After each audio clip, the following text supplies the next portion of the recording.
Chapter 1. After the annulment, the senior sister takes the initiative. In the sacred martial nation, at the Yunhai sect, a strikingly beautiful woman with an elegant figure stood expressionless in a plaza. Ye Feng, let us annul our engagement. In 7 days, my father and I will visit your Ye family to formalize the annulment. I have come today to inform you in advance, so you may prepare yourself. Her name was Lin Ruoshu, an outer disciple of the Yunhai sect, admired by many for her beauty and stature. She was also Ye Feng's fiancée. Annulment? Huh. The genius of yesteryear is being cast aside. I wonder how he feels about it now. TSK, I knew this day would come. Ye Feng is trained in the Yunhai sect for a decade, yet his cultivation remains stagnant, truly a waste of potential. Indeed, at the age of 8, Ye Feng was at the 7th level of Qi martial realm. I thought the Yunhai sect would produce a prodigy that would astonish the sacred martial nation, but 10 years have passed, and even a fool could have made some progress. Yet, this fellow remains utterly unchanged. What good is being a genius if he is now just like everyone else? Surrounding disciples of the Yunhai sect exchanged mocking remarks and disdainful glances. Among the crowd stood a young man with sharp brows and bright eyes, exuding a vigorous aura. He was Ye Feng, the very subject of their ridicule that a decade ago he had shone brightly at the 7th level of Qi martial realm, captivating all. Now he remained at the same level, a target of scorn. However, Ye Feng had long grown accustomed to such disdain. The scorn of others mattered little to him. Could you step aside? I still have to continue my training, he replied coolly, casting a disinterested glance at Lin Ruoshu. His engagement to her had been arranged by their grandfathers, who were close friends. Ye Feng had been somewhat resistant to the match in the past, so its dissolution was a relief. Lin Ruoshu's pride was wounded by his indifferent response. Ye Feng, do you still believe you are the genius of the past? You are nothing but a waste now, and no amount of training can change the fact that you remain at the 7th level of Qi martial realm. Her voice was sharp and piercing as she lifted her swan-like neck defiantly. She had anticipated Ye Feng would react with anger, fury, or even lose his composure, but his calm demeanor felt like her fist striking a cotton cloud of force that rebounded and left her feeling vulnerable. Her once proud self-esteem had taken a significant blow. Many outer disciples of the Yunhai sect were equally astonished by Ye Feng's composed reaction. Youthful ambition soars to the heavens. My aspirations remain unyielded, Ye Feng declared with unwavering resolve, his words resonating with conviction. Lin Ruoshu, the brilliance I once radiated shall surely manifest once more in the future. I hope that by then, you will still regard me with the same disdain as you do today. Rest assured, I will not regret my decision, Lin Ruoshu replied, her chin held high, her gaze filled with contempt and disdain. Ruoshu, why bother getting angry with this waste? At that moment, a mocking voice pierced through the air, belonging to the young man standing beside Lin Ruoshu, the 20th ranked disciple of the outer sect of Yunhai sect. With a bold gesture, he wrapped his arm around Lin Ruoshu's slender waist, casting a provocative glance toward Ye Feng. Oh dear, Brother Wu, there are so many people around, Lin Ruoshu said, her cheeks flushed with embarrassment. Observing this, Ye Feng remained unfazed and was about to depart when a voice interrupted his movement. Ye Feng, you've broken off the engagement? How splendid. I happen to have something to discuss with you. That moment, a melodious and enchanting voice resonated throughout the square. A woman clad in white appeared gracefully before the onlookers, her steps delicate and poised. Dressed in a flowing white gown, she possessed an alluring silhouette, ethereal yet grounded, resembling a celestial being from a dream. Her features were flawless, embodying beauty akin to a fairy, with elegantly arched eyebrows, a regal nose, and luscious lips, each aspect breathtakingly exquisite. Upon hearing her voice, Ye Feng turned to look, utterly bewildered and rooted to the spot. Lin Ruoshu and Wu De were equally astonished, as were all the gathered spectators. The newcomer was none other than Su Changxi, the sole direct disciple of the sect leader of Yunhai sect. Her prowess, talent, beauty, physique, and grace rendered her the most dazzling presence within Yunhai sect. Even within the vast realm of Shengwu, she was acknowledged as one of the 4 great beauties, with suitors aplenty enough to fill an entire city. What could such a radiant figure desire from Ye Feng? The crowd began to speculate, particularly noting the hint of excitement in Su Changxi's tone. While the spectators were still in a state of astonishment, Su Changxi had already approached Ye Feng, her eyes sparkling like stars, fixed intently upon him. Senior Sister Su, what brings you to me? Ye Feng asked, equally perplexed. This matter is somewhat intricate. Perhaps we could discuss it in my residence for a more thorough conversation? Su Changxi glanced around at the onlookers, struggling to articulate her request, a faint blush gracing her exquisite visage, enhancing her ethereal beauty. Ye Feng felt bewildered. What could be too sensitive to discuss in public that required a private setting? And why was she feeling shy? At that moment, the gathered crowd exchanged incredulous looks, doubting their own ears. Senior Sister Su was inviting this waste to her private abode? What could this possibly entail? It was widely known that Su Changshi rarely approached male disciples and would never extend such an invitation. Suddenly, a bold thought crossed the minds of the onlookers. Could it be that Su Changshi had developed feelings for Ye Feng? Intense jealousy caused many to turn green with envy. Lin Ruoxue stared in disbelief at the unfolding scene. She had just ended her engagement with Ye Feng, and now Su Changshi sought him out. Was this mere coincidence? Or was there a hidden agenda? Very well. Ye Feng contemplated briefly before acquiescing. After all, she was the sect leader's cherished disciple, and her cordial invitation warranted respect. Moreover, he and Su Changshi did share a modicum of connection from their childhood. Excellent. Ye Feng, let us proceed. Su Chang's beautiful eyes sparkled with joy as she took the initiative to grasp Ye Feng's arm, leading him towards her private residence. By the way, Ruoxue, I must express my gratitude. Had you not proposed the annulment of our engagement, I might never have had this opportunity. Before departing, Su Changshi left behind words laden with meaning. This remark instantly stirred a flicker of regret within Lin Ruoxue, although she quickly regained her composure. Ye Feng was merely a waste. Lin Ruoxue would never harbor regret, absolutely never. As she watched the two retreating figures, Wu suddenly felt that the Lin Ruoxue he held was no longer appealing in the slightest. In comparison to Su Changshi, Lin Ruoxue was akin to an ugly duckling. Yet, it was this very ugly duckling that he had pursued for so long. In contrast, Ye Feng had effortlessly secured the hand of the beloved Su Changshi. Jealousy had transformed him beyond recognition. Sister Su, may I now speak freely? Under Su Chang's guidance, Ye Feng entered a tranquil chamber, suffused with the fragrance of youthful innocence. In response to his inquiry, Su Changshi inhaled deeply and slowly raised her delicate head. Ye Feng, I have feelings for you. Chapter 2. Capturing the Senior Sister, the soul of a mysterious strong woman. What? Sister, could you repeat that? Ye Feng was taken aback by her declaration. He doubted his senses, yet the warmth of her touch was undeniably real. Junior brother, I have feelings for you. Su Chang's dreamlike gaze locked onto Ye Feng's astonished face, her eyes shimmering with a complex blend of anticipation, hope, and shyness. Gulp. Upon receiving confirmation, Ye Feng could not help but swallow hard. The peerless beauty of the Yunhai sect, one of the four great beauties of the Shengwu kingdom, had expressed her affection for him. This revelation left him utterly astonished. He was, after all, a person whom many regarded as worthless. Merely being spared scorn was a significant favor. Sister, I am currently a waste. Ye Feng chuckled self-deprecatingly. He had worked diligently to reclaim his former glory, yet reality was brutally harsh. Junior brother, I refuse to allow you to speak of yourself in such a manner. A hint of compassion glimmered in Su Chang's eyes. You recall the time when you were 8 years old, and upon entering the sect with an elder of the Yunhai sect, you encountered me being pursued by a ferocious beast? Back then, you bravely stepped forward, vanquishing the beast and safeguarding me. Perhaps you do not realize how profoundly that act impacted the young me. It was also you who insisted the elder bring me into the sect, and thereafter, you stood by me, ensuring no one bullied me until I caught the attention of my master, who took me as a direct disciple.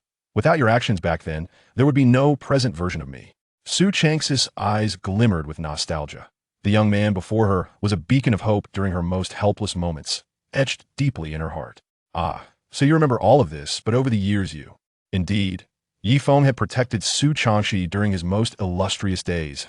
As time passed, the issue of his sudden inability to cultivate became increasingly known to others. Ultimately, everyone distanced themselves from him, including Su Changshi. Junior brother, many years ago, our master advised me that you were betrothed to Lin Ruoxue. Hence I maintain my distance. Su Chang's beautiful eyes, reminiscent of autumn waters, gazed at Ye Feng as her delicate lips slowly revealed the reason. However, now that you and Lin Ruoxue are calling off the engagement, I no longer wish to conceal my feelings. Upon hearing this, a flicker of realization crossed Ye Feng's face. It turned out that he had wronged Su Changshi all these years. Junior brother, tonight, allow me to be your woman. Su Chang's gaze was filled with affection. This love, buried for nearly a decade, was finally ready to be expressed. Be my woman? Ye Feng's breath quickened at her words, but before he could finish his sentence, Su Changshi gently placed a finger on his lips, silencing him. Junior brother, you were once so radiant, protecting me so fiercely. Now it is my turn to protect you. And you need not worry about my master's opinion tonight. I wish to surrender myself to you. As Ye Feng listened to the sweet words of the girl before him, his resolve grew stronger. Just don't regret it. Taking a deep breath, he made his decision. He harbored affections for the young lady as well. And with the misunderstandings cleared and no engagement binding him, he no longer wished to suppress his emotions. Seeing Ye Feng's acquiescence, a breathtaking smile graced Su Chang's exquisite face. And in the next moment, her delicate finger pressed against Ye Feng's chest, gently pushing him back, while a white celestial gown began to slide away, revealing her snow-white form. As the gown fell completely, Ye Feng's breath became rapid. Before him lay a stunningly beautiful figure, every inch of skin smooth and fair, exuding an enchanting aura, her long legs glistening like jade. Junior brother. Su Changshi opened her arms, her voice tinged with a noticeable tremor. Ye Feng approached the enchanting maiden. Each step felt dreamlike, and only when he held the warm, unclothed beauty in his embrace did he realize this was no dream. Senior sister, tonight you belong to me. With a swift motion, Ye Feng lifted Su Chang's delicate form and headed towards the soft bed not far away. The next day, Ye Feng awoke from the soft bed, gazing at Su Changshi lying beside him, a profound sense of accomplishment swelling within him. If the disciples of the Yunhai sect were to learn of last night's events, they would surely be struck with envy and astonishment. Suddenly, he noticed Su Chang's eyelashes fluttering slightly, though she maintained an appearance of feigned slumber. Instantly, he realized that she was shy, not daring to face him directly. I never expected senior sister to have such a side to her. Ye Feng mused inwardly, planning to tease her playfully. Su Changshi felt the movements on her delicate body and could no longer pretend to be asleep. She shot a reproachful glare at Ye Feng. Senior brother, if this matter reaches the ears of your master, she wouldn't resort to violence against me, would she? Ye Feng inquired with a smile. Song Yuding, the leader of the Yunhai sect, was among the foremost beautiful women of the sacred martial kingdom, alongside the enchanting Su Changshi, and they were often hailed as the unparalleled twin beauties of the Yunhai sect. With countless admirers, she wouldn't. Even if my master were to scold you, I would stand by your side to protect you, Su Changshi declared with unwavering determination. Hearing this, Ye Feng felt a surge of emotion within him. He vowed to not let down the captivating woman before him and resolved to uncover the reasons behind his inability to cultivate. You have finally awakened me. At that moment, a voice suddenly resonated within Ye Feng, startling him. Who are you? Ye Feng asked, bewildered. This action left Su Changshi equally perplexed. Junior brother, are you all right? Yet, Ye Feng paid no heed to Su Changshi and instead listened intently to the voice within. I am Xianyuan Nishang, residing within the Xianyuan cauldron that dwells in your body. Xianyuan Nishang? The name suggested a woman, which eased Ye Feng's mind as he continued to listen to her subsequent words. On your 8th birthday, you dropped blood to acknowledge the Xianyuan cauldron as your master, allowing it to enter your body. The spiritual energy you have cultivated over the years has nourished my soul, enabling my revival. Her words brought forth memories of Ye Feng's early days at the Yunhai sect, when he had inadvertently touched a broken cauldron and accidentally spilled a drop of blood upon it. He had subsequently fallen into a deep slumber, awakening later with no recollection of the incident, and had not given it much thought since. However, now the woman revealed that this was the reason for his decade of wasted cultivation. I understand the resentment in your heart, and thus I shall grant you a satisfactory compensation. Now, seek out a secluded place, and I will assist you in fully awakening your innate constitution. Without further ado, Ye Feng bid farewell to Su Changshi. Senior sister, I must take my leave. Realm classification: Qi Martial, Xian Martial, Earth Martial, Heaven Martial, King Martial, Emperor Martial, Sect Martial, Respect Martial, Monarch Martial, Sacred Martial, Emperor Martial, Immortal Martial, Divine Martial. Each realm comprises 10 levels. Chapter 3. Awakening the Pure Yang Divine Body, the Noble Sect Leader. Junior brother, please do not spread this matter otherwise. It may bring you trouble, Su Changshi advised, donning a white celestial gown. Observing Ye Feng's anxious demeanor, she refrained from stopping him but offered a caution. Senior sister, I understand. Ye Feng nodded, then turned to leave the room. Should Su Chang's admirers discover the nature of their relationship, they would undoubtedly seek to trouble him. To be worthy of Su Changshi, he must diligently cultivate. However, at this moment, the most pressing matter was to obtain the compensation spoken of by Xianyuan Nishang and fully awaken his constitution. As Su Changshi gazed at Ye Feng's departing figure, a hint of happiness glimmered in her beautiful eyes. After leaving Su Chang's residence, Ye Feng made his way towards the servant quarters where he originally resided. Years ago, he was taken as a disciple by an elder of the Yunhai sect, yet his prolonged stagnation in cultivation led to his demotion to a mere servant disciple. Along the way, many who encountered Ye Feng engaged in whispered discussions, for the news of his return to a private residence with Su Changshi had already spread. Soon, Ye Feng found himself back in his room within the servant quarters. "Miss Xian Yuan, I kindly ask you to begin," Ye Feng urged eagerly. "Very well, as you wish. Today, I shall assist you in fully awakening your pure Yang Divine Body," Xian Yuan Nishang replied. As her words fell, the residual qi of Xian Yuan emanated from the Xian Yuan cauldron, enveloping Ye Feng's body in its cleansing embrace. That why Ye Feng was taken aback by the extraordinary aura. Under the influence of this Xian Yuan qi, his cultivation began to surge. 8th level of qi martial realm, 9th level of qi martial realm, 10th level of qi martial realm. Boom! At last, Ye Feng's aura stabilized at the 2nd level of the Xuanwu realm. "I have awakened the pure Yang Divine Body within you, its power surpassing your wildest imagination. However, this compels me to once again enter a state of slumber. Rest assured, my soul remains unscathed and will no longer actively absorb your spiritual energy. When I awaken once more, I hope you will have grown even stronger." As Xian Yuan Ni Chang's words faded, she succumbed to sleep once again.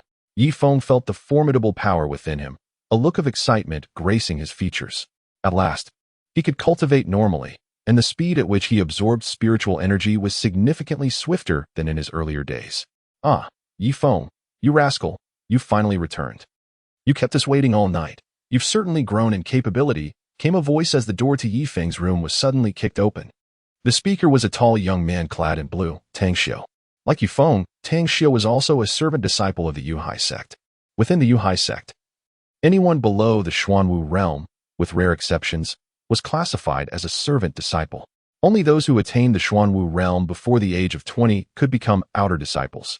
Tang Xiu possessed a cultivation level of the 10th stage of the Qi martial realm, surpassing Ye Feng's previous strength. Ye Feng had previously endured considerable bullying from Tang Xiu. Yet he consistently retaliated with his fists. In the face of adversity, he would rather be defeated than cower. "Did I make you wait for me? If you are so obedient, why didn't I send you to the latrine to find something to eat?" Ye Feng replied coldly. At present, he had already reached the 2nd level of the Xuanwu realm, making it effortless for him to deal with Tang Xiu. "How dare you speak to Brother Tang in such a manner?" chastised a subordinate beside Tang Xiu. It is important to note that Tang Xiu was the most qualified candidate for becoming an outer sect disciple within this servant academy, and there were numerous servant disciples eager to curry favor with him. Tang Xiu was also somewhat taken aback by Ye Feng's audacity in addressing him this way. Could it be that this fellow had forged a connection with senior sister Su? Their intention to teach Ye Feng a lesson stemmed from jealousy. As fellow servant disciples, why should Ye Feng enjoy such fortuitous luck to converse with Su Changshi? "Tang Xiu, your subordinate's tongue is quite foul. Today, I shall take it upon myself to discipline him properly." Ye Feng's gaze turned icy, and with a sudden stride, he dashed forward, charging towards Tang Xiu and the others. "Ye Feng, since you have willingly sought a beating, do not blame me." Tang Xiu initially hesitated, but witnessing Ye Feng's audacious provocation, a surge of anger welled up within him. With a fierce shout, Tang Xiu drew in a deep breath. A formidable surge of spiritual power erupted from within him, coalescing in his fist. A punch imbued with potent spiritual energy, accompanied by an intense momentum, was hurled towards Ye Feng's head. However, in the face of Tang Xiu's assault, Ye Feng remained remarkably composed. A slight smirk danced upon his lips, exuding an air of disdain. He too unleashed a punch, one that contained a force far exceeding that of Tang Xiu's. Boom! As the two fists collided, Tang Xiu's expression shifted drastically, his heart quaking as he sensed the overwhelming power emanating from Ye Feng's strike. Crack! A sound akin to a bone snapping echoed from Tang Xiu's right arm, and his body was sent flying like a ragged sack. "Brother Tang!" Tang Xiu's subordinates trembled in shock, unable to fathom how Tang Xiu, at the pinnacle of the Qi martial realm, could be rendered incapacitated by a single blow from Ye Feng. Xian, Xuanwu realm. It dawned upon the onlookers that Ye Feng's cultivation had ascended to the 2nd level of the Xuanwu realm. How could this fellow, who had only departed yesterday as a Qi martial realm cultivator, have surged through several minor realms in just one day? "You, Tang Xiu, overwhelmed by the aura radiating from Ye Feng, fainted from sheer fright. Ye Feng had not anticipated that Tang Xie would be so fragile. With merely a fraction of his strength, he had incapacitated the opponent's arm. Though your words have been quite caustic, today I shall make you aware that a sharp tongue must also bear its consequences. Ye Feng had no intention of letting this group of miscellaneous disciples escape. He was known for settling scores. With fists like a tiger, he struck fiercely, incapacitating 7 or 8 disciples with a single blow, leaving them sprawled on the ground, wailing in pain. After accomplishing this, Ye Feng closed the door to his room and began to consolidate his cultivation. Today, he had abruptly broken through several minor realms and needed to solidify his foundation, otherwise it could lead to an unstable future. In the grand hall of the Yuhai sect, Master Su Changxi entered the hall, speaking respectfully. Above in the hall, a woman in green sat with her eyes closed. Her long hair cascaded like a waterfall, 3,000 silken strands flowing down to her waist, and her beauty was akin to that of a celestial being, breathtakingly exquisite. Her skin was fairer than snow, and her figure was enchanting, each curve captivating, particularly her ample bosom, seemingly yearning to break free from constraint. This woman was Su Changxi's master and the leader of the Yuhai sect, Song Yuding. Xie, you. Song Yuding slowly opened her beautiful eyes, noticing a hint of unease in Su Changxi. Master, I have fulfilled my long-held wish, Su Changxi murmured, a knowing smile gracing her lips. My dear child, why do you cling to this obsession so fiercely? Does Ye Feng truly deserve such devotion?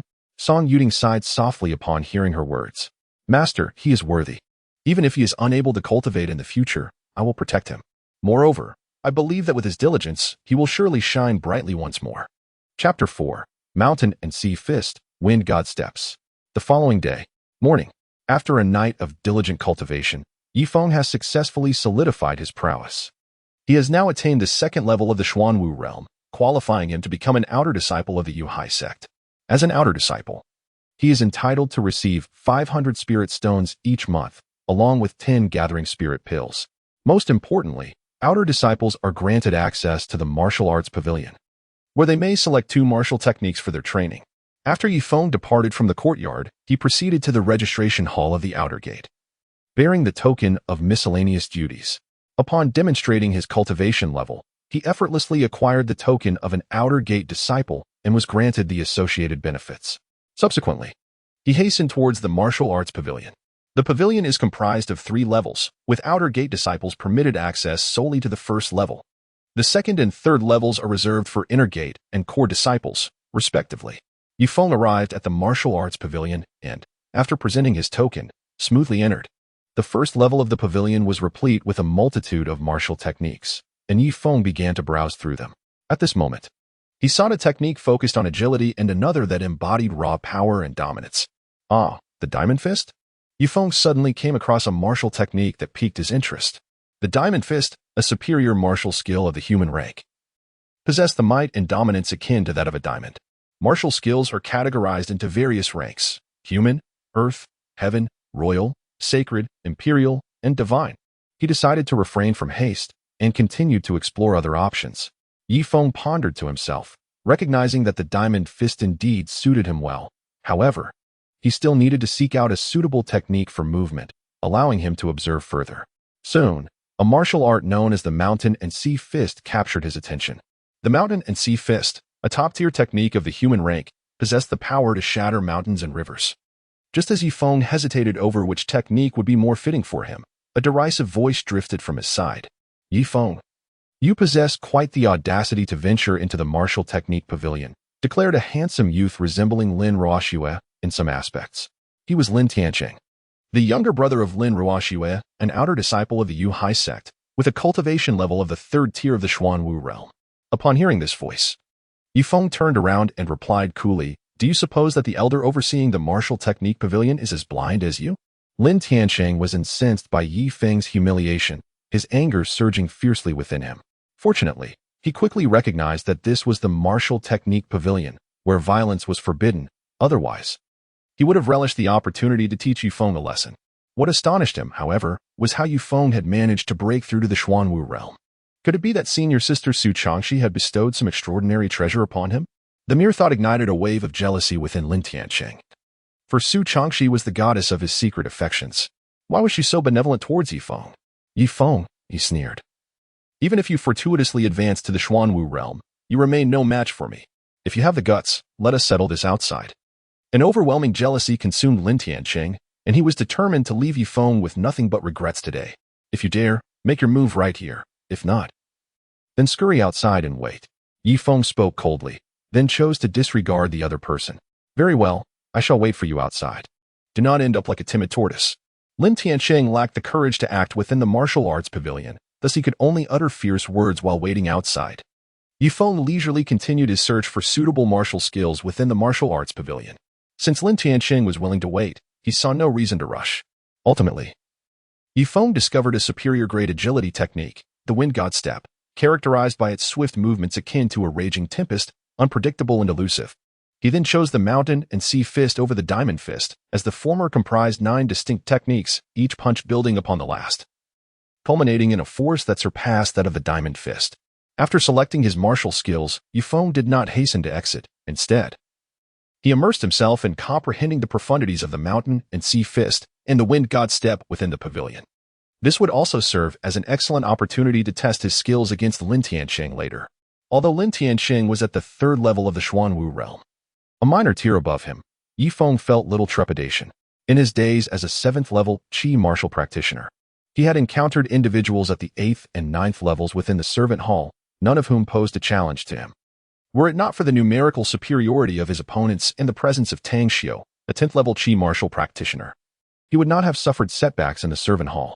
Moreover, upon awakening his Pure Yang Divine Body the previous day, he had sensed a significant transformation in the potency of the spiritual energy within him. During cultivation, each practitioner could compress their internal spiritual energy to alter its intensity. The more densely this energy was compressed, the greater the power unleashed by their martial skills, allowing some prodigies to achieve feats beyond their level.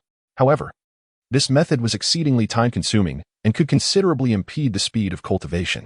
2 hours later, Ye Feng twisted his neck and, after registering at the martial arts pavilion, stepped through its grand entrance, 2 martial arts manuals in hand. After 2 hours of contemplation, he had gained a considerable understanding of the Mountain Sea Fist and the Wind God Step. The next step was to use Lin Tianqing as a sharpening stone for practice. Outside the martial arts pavilion, Lin Tianqing had been waiting for 2 hours. In an effort to humiliate Ye Feng, he had deliberately spread the word among the outer disciples, attracting a crowd of onlookers. The news of Ye Feng's breakthrough to the Xuanwu realm had indeed shocked many outer disciples, prompting several to come and witness the spectacle. However, after waiting for 2 hours, Lin Tianqing felt as though he himself was being treated like a monkey on display. Ye Feng, if you are a man, come out. Do not act like a turtle retreating into its shell. Lin Tianqing shouted at the martial arts pavilion, his expression darkening. He was confident that Ye Feng could hear him. Lin Tianqing, are you a dog barking so loudly outside? At that moment, Ye Feng emerged from the pavilion, his demeanor calm and unruffled. Ye Feng, you finally dare to show yourself. Today, I shall teach you a proper lesson. Lin Tianqing's pent-up anger erupted upon seeing Ye Feng. Teach me a lesson? You lack the qualification for that. Although I am no longer your brother-in-law, it is still quite permissible for me to discipline you on behalf of your sister. Ye Feng calmly spoke, then extended his finger, giving a slight beckon towards Lin Tianqing. Oh, what qualifications do you, a mere waste, have to reprimand me? Witnessing this overtly provocative gesture, akin to teasing a dog, Lin Tianqing erupted in fury. His aura, emanating from the 3rd level of the Xuanwu realm, surged forth as he advanced, rushing forward with fervor. At last, the fight has commenced. I have awaited this moment for nearly 2 hours. Indeed, it was astonishing to see Ye Feng display such audacity in the face of Lin Tianqing, a 3rd-level Xuanwu warrior. One could only wonder about the source of his confidence. My curiosity is piqued regarding how Ye Feng achieved his breakthrough. Could it truly be the assistance of Senior Sister Su? Amidst the murmurs of the crowd, Ye Feng unleashed his 2nd-level Xuanwu aura, his garments rising without the slightest breeze. In the next instant, Lin Tianqing had closed the distance, his fist imbued with fiery power aimed squarely at Ye Feng's head. Chapter 5. The Fury of Lin Ruoxue. Ye Feng's lips curled into a faint smile as he swiftly evaded Lin Tianqing's attack from an astonishing angle. What? He actually dodged it? This appears to be the Wind God Step technique. Did Ye Feng learn it immediately upon leaving the martial arts pavilion?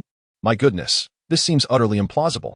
The crowd erupted in astonished gasps as the spectacle left them utterly astounded. It is important to note that mastering a high-grade martial technique typically requires disciples at least a month of dedicated practice.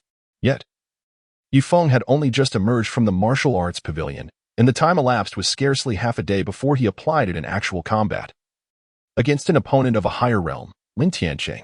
As Lin Tianqing realized his strike had missed, a flicker of irritation crossed his eyes. Ye Feng, let us see where you think you're going. With that furious roar, he launched another punch, the force of his fist akin to a gale, descending upon Ye Feng's position with remarkable speed. As Ye Feng's foot touched the ground, his figure instantly vanished from sight. This punch evidently missed its mark. Wah-ya-ya. Lin Tianqing seethed with rage, unleashing his full strength without reservation, his fist raining down upon Ye Feng like a torrential storm. The power and speed of these strikes were evidently more formidable than the previous two. Yet, no matter how fiercely he attacked, Ye Feng adeptly evaded every blow, leaving Lin Tianqing feeling utterly frustrated. The onlookers were left dumbfounded by the spectacle, witnessing Ye Feng toy with Lin Tianqing as if he were a mere monkey. Ye Feng, if you are a man, then stand and fight. Lin Tianqing bellowed impotently. TSK, TSK, TSK. Even a monkey would be more agile than you. Ye Feng clicked his tongue in mockery. He was practicing the wind god steps. However, the lackluster abilities of Lin Tianqing failed to provide him with even a modicum of pressure, rendering the experience rather dreary. Reluctantly, he halted his movements, intending to test the might of the mountain and sea fist on Lin Tianqing. Prepare yourself for this punch. Ye Feng no longer evaded. He charged directly towards Lin Tianqing, taking the initiative to strike. I have been waiting for this moment. A sinister smile crept across Lin Tianqing's lips, for Ye Feng had finally ceased his retreat. Fiery fist. An overwhelming surge of flame power erupted from Lin Tianqing's fist, akin to a galloping lion, bearing astonishing might. Mountain Sea Fist.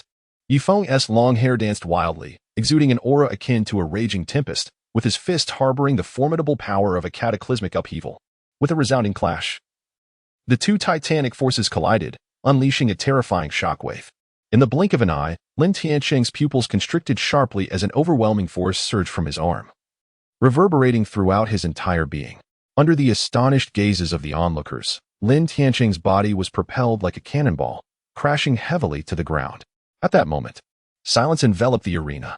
Was Ye Feng's punch truly this formidable? Even Lin Tianqing, at the third level of the Xuanwu realm, was vanquished so miserably.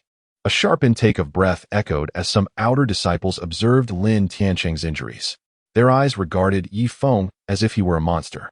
Ye Feng gazed upon the prostrate Lin Tianqing, his brow furrowing in perplexity. He had exerted merely 30% of his strength in that punch, even easing up at the last moment. How could Lin Tianqing be so feeble? Or was it that the compression of spiritual energy within him was astonishingly intense, rendering his true combat prowess far superior to that of a second level in the Xuanwu realm? Perhaps it was time to venture to the training chamber of the Yuhai sect to test the full extent of my genuine capabilities. Ye Feng initially intended to return to his abode, but suddenly altered his course of thought. Within the training chamber of the Yuhai sect lies a stone monument of power, capable of assessing an individual's punching strength. Although this measure does not truly reflect one's overall prowess, it offers a rough estimation. Furthermore, practicing martial techniques within the training chamber yields significantly enhanced results. As for Lin Tianqing, who lies on the ground, he will undoubtedly be attended to by the outer sect disciples eager to curry favor with Lin Ruoxue. However, it is likely that Lin Ruoxue will seek to trouble him later. Under the watchful gaze of the onlookers, Ye Feng made his way to one of the training rooms of the Yuhai sect. Outer sect disciples are permitted to train in the chamber for 1 day each month. Any additional time incurs a fee in spirit stones. When Ye Feng arrived, a training chamber was conveniently vacant, and he stepped inside.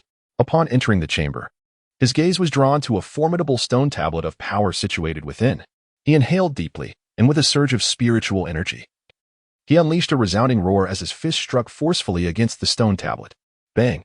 The dull thud echoed against the tablet, and suddenly, 15 beams of light illuminated it. Each beam represented a force equivalent to 1,000 pounds. Thus, the full display of 15 beams signified that Ye Feng currently possessed a staggering strength of 15,000 pounds. 15,000 pounds? Upon witnessing this figure, Ye Feng could not help but feel a profound shock within. It is well known that those who have just entered the first level of the Earth martial realm possess a strength of approximately 10,000 jin. Does this not imply that his current prowess could rival that of a formidable earth martial expert? My goodness, the Pure Yang Divine Body truly is extraordinary. Ye Feng was filled with immense joy. It is worth noting that the inner disciples of the Cloud Sea sect are all at the earth martial realm, and his current strength is sufficient to contend with them in battle. Ye Feng suppressed the joy within his heart and began to practice the Wind God Step and the Mountain Sea Fist, two formidable martial arts techniques. Although he had grasped the fundamentals of both disciplines, he had merely made slight progress, and there remained ample room for improvement before achieving mastery. As he immersed himself in his training, a steady buzz of energy resonated in the air. Meanwhile, as Ye Feng diligently honed his skills in the training chamber, the outer sect of the Yu-Hai sect was thrown into an uproar. Ye Feng, having just emerged from the martial arts pavilion as a disciple of the outer sect, nearly incapacitated Lin Tiansheng with a single punch, an incident that swiftly circulated and caused quite a stir. Upon learning of this news, Lin Ruoshue's countenance darkened considerably. She believed this must be Ye Feng's retaliation for her breaking off their engagement. However, the more she thought about it, the more resolute she became in her decision to annul the marriage. "Sister, you must avenge me," Lin Tiansheng lamented from his bed, recounting the misfortunes he had endured. Ye Feng's punch nearly rendered him incapacitated. Had it not been for the timely intervention of someone to tend to his injuries, he would have been condemned to a life of immobility. "Rest assured, dear brother, I shall avenge you." Lin Ruoshue, witnessing her brother's dire condition, felt a surge of resentment. This Ye Feng had dealt such a heavy blow to her brother, she was determined that he would pay dearly for it. "Ruoshue, I can assist you in this matter, but you must also lend me your aid," Wu De said, his gaze lingering on Lin Ruoshue's alluring form, his heart aflame with desire. Although he shared a certain connection with Lin Ruoshue, he had yet to fully win her over. "Very well, Brother Wu. Once we succeed, I shall grant your request." Lin Ruoshue conceded after a moment's hesitation. Wu De was a formidable presence, ranked 20th among the outer sect, at the 9th level of the Xuanwu realm, more than capable of dealing with Ye Feng. Yet there lingered a concern that Ye Feng might shy away from a challenge. Chapter 6, A Wager, the Enchanting Senior Sister. The following day, Ye Feng slowly emerged from the training chamber. After a rigorous day and night of cultivation, he had perfected both the Mountain Sea Fist and the Wind God Step to their utmost realms. Furthermore, he had ascended to the 3rd level of the Xuanwu realm. This realization illuminated the fact that not only was his cultivation speed astonishing, but his comprehension was also remarkably extraordinary. Today, he intended to return to the Yi family to resolve the matter of his engagement with Lin Ruoshue once and for all. Moreover, it had been quite some time since he last visited the Yi family, and he deemed it an opportune moment to check on his relatives. However, shortly after stepping out of the training chamber, he was intercepted by an individual. It was none other than Wu De. Ye Feng. "You have finally emerged from your training. Do you dare to face me in the arena for a duel?" Wu De sneered, goading him. The disparity in cultivation between Ye Feng and himself is significant. He cannot directly confront Ye Feng, lest he incur severe penalties from the sect. Naturally, if Ye Feng were to consent, the situation would be entirely different. "What? Do you wish to stand up for Lin Tiansheng?" Ye Feng furrowed his brow, taken aback by the swift emergence of trouble. Nevertheless, he felt no trepidation towards Wu De. After all, this individual was merely at the 9th level of the Xuanwu realm, hardly worthy of his concern. What of it? Whether or not he dared to fight was the question at hand. Wu De bellowed, demanding an answer. Ye Feng had effortlessly defeated Lin Tiansheng at the 2nd level of the Xuanwu realm, indicating that his internal spiritual energy had been significantly compressed. However, he deemed it implausible for anyone to surpass him by 7 minor realms. "Why should I acquiesce to your challenge? Unless you can present a wager that truly captivates my interest?" Ye Feng was acutely aware that if he did not acquiesce to the other party's demands, this individual would undoubtedly continue to create trouble for him, potentially following him even after he departed from the sect. Given this predicament, it would be far wiser to resolve this annoyance here and now, while simultaneously taking advantage of Wu De once more. "Very well, I shall wager 3,000 spirit stones with you." Upon hearing Ye Feng's agreement, Wu De felt a surge of joy. However, what he did not anticipate was Ye Feng shaking his head in refusal. "For 1,000 spirit stones. 5,000 spirit stones," Wu De countered. Upon hearing the offer of 5,000 spirit stones, Ye Feng couldn't help but curl his lips in disdain, deeming the proposer a miser. Observing Ye Feng's unwavering demeanor, Wu De clenched his teeth in frustration and shouted, 10,000 spirit stones. This was, indeed, the entirety of his current savings. "Very well. If it must be 10,000 spirit stones, then so be it. Await me at the arena. I shall join you shortly. Seeing that Wu could not produce any more spirit stones, Ye Feng agreed. He needed to return to his residence to tidy up before heading back to the Ye family with Wu after their match. Ye Feng, what if you lose? Wu asked, feeling displeased that Ye Feng seemed to regard him with such indifference. Fool, if I lose, then you simply win, Ye Feng replied. Ye Feng certainly comprehended Wu Da's intentions. However, at present, he found himself devoid of any stakes to present. Even if he were in possession of something to wager, he would still be disinclined to do so. After uttering these words, he departed without hesitation. Wu Da, watching Ye Feng's retreating figure, felt an overwhelming anger, as if he could shatter his own teeth in frustration at this man's audacity. Yet, given that it was he who sought to engage Ye Feng in this contest, he had no choice but to acquiesce. Fortunately, should he emerge victorious over Ye Feng, he would gain possession of Lin Ruoxue's body, a thought that filled him with excitement. Meanwhile, upon returning to his chamber, Ye Feng was suddenly taken aback. Seated within was a woman, none other than Su Changxi. Today, she was adorned in a flowing white gown, beneath which two snow-white legs were partially veiled, swaying gently and inviting the imagination. Yet, unlike her usual self, there was an exquisite allure about her unparalleled beauty, a distinct charm that only a woman could possess. Senior sister, what brings you to my room? Ye Feng was evidently taken aback. Junior brother, I have come to pay you a visit, Su Changxi said, a hint of shyness gracing her features. In truth, she had arrived at Ye Feng's chamber the previous night, but he was not there, leaving her to wait in vain for an entire evening. Hiki, senior sister. Have you missed me so soon? Ye Feng had now attained a level of proficiency in his training, which imbued him with a newfound confidence when confronting Su Changxi. With a shy nod, Su Changxi continued, Junior brother, I have come today to present you with a weapon, and I sincerely hope you will accept it. Before him materialized a colossal sword, 3 feet in length. This magnificent blade, known as the heavy sword of mountains and rivers, is classified as a low-grade earth-tier weapon. As it holds no utility for me, I bestow it upon you, my junior brother. Additionally, I have here a high-grade earth-tier martial technique, named the Sword Art of Mountains and Rivers, which I also present to you. As Su Changxi spoke, she revealed the martial technique as well. Ye Feng gazed at the 2 items before him, feeling a subtle stir of emotion within his heart. These 2 treasures were not only precious but also remarkably suited to him.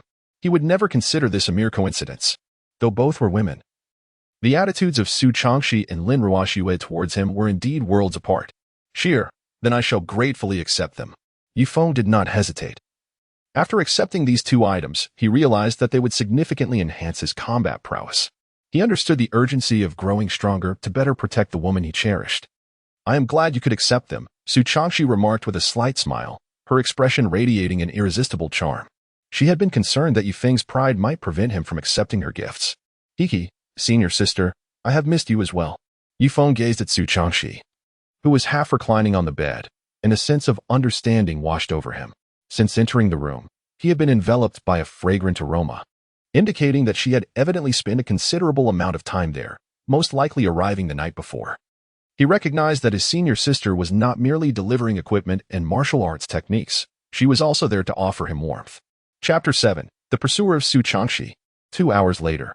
Junior brother, I have heard that you have finally broken through your previous limitations. Su Changxi donned a resplendent white gown once more, a glimmer of delight illuminating her captivating eyes. Indeed, I have discovered the reason for my past inability to cultivate. Ye Feng gazed at the enchanting beauty before him and chuckled. That is truly splendid. However, there is no need for you to exert yourself so tirelessly in your cultivation. I shall always be here, supporting you from behind. A gentle smile graced Su Changxi's face as she replied, Senior sister, I must leave the sect for a while on some matters, so please refrain from coming for the next few days. As Ye Feng tidied up his belongings, he did not forget to inquire, where are you headed? A hint of perplexity flickered in Su Changxi's beautiful eyes. Hee, senior sister. I am returning to the Ye family for a visit. Would you care to accompany me? Ye Feng turned around with a smile, teasingly remarked, next time, I shall accompany you. Su Changxi shot him a reproachful glare, for she was not yet prepared to meet Ye Feng's family. All right. Ye Feng nodded in agreement. And after tidying up his belongings, he exited the room. It was only halfway down the path that he remembered he had a contest with Wu Da, prompting him to turn around and head towards the arena. At the Yunhai sect, the arena was currently surrounded by a throng of spectators. drawn by Lin Ruoshua's promotion of the event. Wu De had anticipated that Ye Feng's delay would last no longer than a quarter of an hour. However, 2 full hours had passed, and he began to suspect that the young man was merely toying with him. Why has Ye Feng arrived yet? Could it be that he is afraid? He pondered, uncertainty clouding his thoughts. Lin Ruoshue had mentioned that the duel was to occur today. Yet she had not specified the time. I believe Ye Feng is simply intimidated. If he could truly defeat Wu De, I would willingly eat my words. Amidst the murmurs of the crowd, Ye Feng finally made his grand entrance, his demeanor exuding confidence. At last, Ye Feng has arrived. The spectacle is about to unfold. Oh! Look, Sister Su has also come. The crowd's attention swiftly shifted to the 2 figures. Although they arrived in succession, their presence captivated many curious onlookers. Ye Feng turned his gaze back, somewhat astonished by the arrival of Su Changxi. Noticing Ye Feng's attention, Su Changxi flashed a playful smile. She had intended to return to her residence when she overheard the discussions among the surrounding disciples, prompting her to come here. It was merely a coincidence that she arrived just after Ye Feng. Now that the main participant is here, is there anyone left to place their bets? If not, we shall close the betting, announced a bald disciple from Yunhai's sect, addressing those around him. Upon hearing the voice, Ye Feng immediately approached. What are the current odds? The bald disciple, noticing Ye Feng's inquiry, explained. If you bet on Ye Feng to win, the odds are 15 to 1. If you wager on Wu De, the odds are 1 to 15. Upon hearing this response, Ye Feng's eyes lit up. The odds were quite favorable. Unfortunately, he possessed only 500 spirit stones, a sum he had received upon becoming an outer sect disciple. I shall bet on my own victory, wagering 500 spirit stones. Ye Feng retrieved a spirit stone from his storage ring and handed it over. Upon hearing that Ye Feng was only staking 500 spirit stones, the bald man was momentarily at a loss for words. However, he still accepted the spirit stones. Ye Feng, is your confidence in yourself truly so limited that you can only wager 500 spirit stones? At this moment, Lin Ruoshue stepped forward, delivering her scornful remark. Upon hearing these words, Ye Feng felt an inward surge of displeasure. Just as he was about to retort, the melodious voice of Su Changxi resonated around him. I wager 10,000 spirit stones on Ye Feng's victory. The moment those words were uttered, they captured the attention of everyone present. For Su Changxi, a direct disciple, 10,000 spirit stones were but a trifling sum. However, it signified her stance on the matter. Lin Ruoshue, upon hearing Su Changxi speak, swallowed back the scornful remarks that had been on her lips. While she could disdain Ye Feng, she could not afford to disregard Su Changxi. Amidst the crowd, a young man clad in black, exuding a subdued yet powerful aura, darkened his expression upon hearing Su Changxi's declaration. This individual was Qin Beichen, a core disciple of the Yunhai sect, whose prowess had reached the celestial martial realm. Furthermore, he bore the distinguished title of the son of the deputy sect master. He had long been an ardent admirer of Su Changxi, yet she had consistently remained indifferent to his advances. Nevertheless, he had never relinquished his aspirations of winning her affection. She was a woman he was determined to possess. However, the recent news of Ye Feng's close association with Su Changxi had stirred a sense of unease within him. Ye Feng cast a fleeting glance at Lin Ruoshue before making his way to the edge of the arena. With a swift leap, he ascended to the contest platform. Ye Feng, you have finally arrived. I thought you were too afraid to show up, Wu Demo exclaimed. Rubbing his hands together in eager anticipation of delivering a thorough beating to Ye Feng, perhaps even incapacitating him. However, a sudden thought crossed his mind, prompting him to approach Ye Feng and whisper in a tone audible only to the two of them. Heh, once I defeat you this time, Lin Ruoshue will truly become my woman. What are your thoughts on that? Wu Demo's intention was clearly to provoke Ye Feng. Yet, Ye Feng remained remarkably calm, a peculiar expression gracing his features. He had not boasted about his recent encounter with Su Changxi, yet this fellow was already indulging in fantasies about unfulfilled aspirations. Wu Demo, I regret to inform you that a woman like Lin Ruoshue holds no appeal for me, and your aspirations will likely remain nothing more than a figment of your imagination. Ye Feng disdainfully used his spiritual power to create distance between the two. The arrogant young man. Wu Da's expression darkened. He had intended to erupt in anger, but suddenly caught a whiff of a distinctive fragrance that only a woman could possess. This scent was etched in his memory, for he had encountered Su Changxi within the sect and had experienced it fleetingly as he passed by her. But how could this fragrance emanate from Ye Feng? Wu Da suddenly pondered if there was an illicit affair between the two. Are you still going to fight, or are you going to dawdle? Ye Feng noticed the other party's momentary daze and, with a hint of impatience, spoke. Wu De regained his composure, his gaze toward Ye Feng filled with profound jealousy. Regardless of the circumstances, the bond between Ye Feng and Su Changxi was undeniably extraordinary. Battle. Wu De slightly stepped back. And then an overwhelming aura began to surge forth. The depths of his jealousy compelled him to utterly ruin Ye Feng. Such excessive chatter. Ye Feng, exuding the formidable aura of a third-level Xuanwu realm, took the initiative to charge towards Wu De. Chapter 8. The sword severed, the injury healed, the glory reborn. Wu De wielded his longsword, the blade's light howled, and the fierce sword aura exploded in the air. Undeterred by the ferocity of this onslaught, Ye Feng boldly met the attack with his overwhelmingly powerful fist energy. The sword aura roared, and the fist energy blossomed. As their bodies drew near, an intense battle erupted. Noticing that Ye Feng was holding his ground without yielding, Wu Da's expression darkened slightly. Chi Feng sword technique, Wu Da shouted. Unleashing the martial arts he had painstakingly cultivated over many years. A surge of azure spiritual energy swirled around his longsword, transforming into thousands of azure blades that enveloped Ye Feng from a distance. Observing this, Ye Feng pressed forward rather than retreating, employing the wind god step to close the gap while shattering the inevitable azure blades with his fist energy. How can Ye Feng's movements be so agile? Not a single azure blade seems capable of inflicting harm upon him. That is the wind god step, perfected to its pinnacle. Ye Feng actually mastered it overnight. How is that even conceivable? The disciples of the Yuhai sect gazed in astonishment, their faces a mixture of disbelief. The technique that would take them a year or even a decade to master was effortlessly acquired by Ye Feng in just one day. As Ye Feng continued to advance, a flicker of panic crossed Wu Da's eyes. How could this individual retaliate against such a dense and formidable assault? But soon, he regained his composure. In such a public setting, he could not afford to lose. Wu Da's spiritual energy surged wildly, and the Chi Feng sword technique he deployed became increasingly fierce. A torrential storm of attacks once again descending upon Ye Feng. Shanghai Fist. With a thunderous roar, Ye Feng unleashed a formidable aura from within. A surge of astonishing spiritual power manifesting as a torrent of fist energy that erupted from his clenched fist. He executed 9 consecutive punches, each resounding with a deafening impact. The overwhelming force of his strikes effortlessly tearing apart the torrential rain of azure swords. Accompanied by a shout that resonated with unyielding momentum. The 10th punch of the Mountain Sea Fist was unleashed with tremendous force. The power of this strike, having accumulated through the previous 9, reached an unfathomable level of might.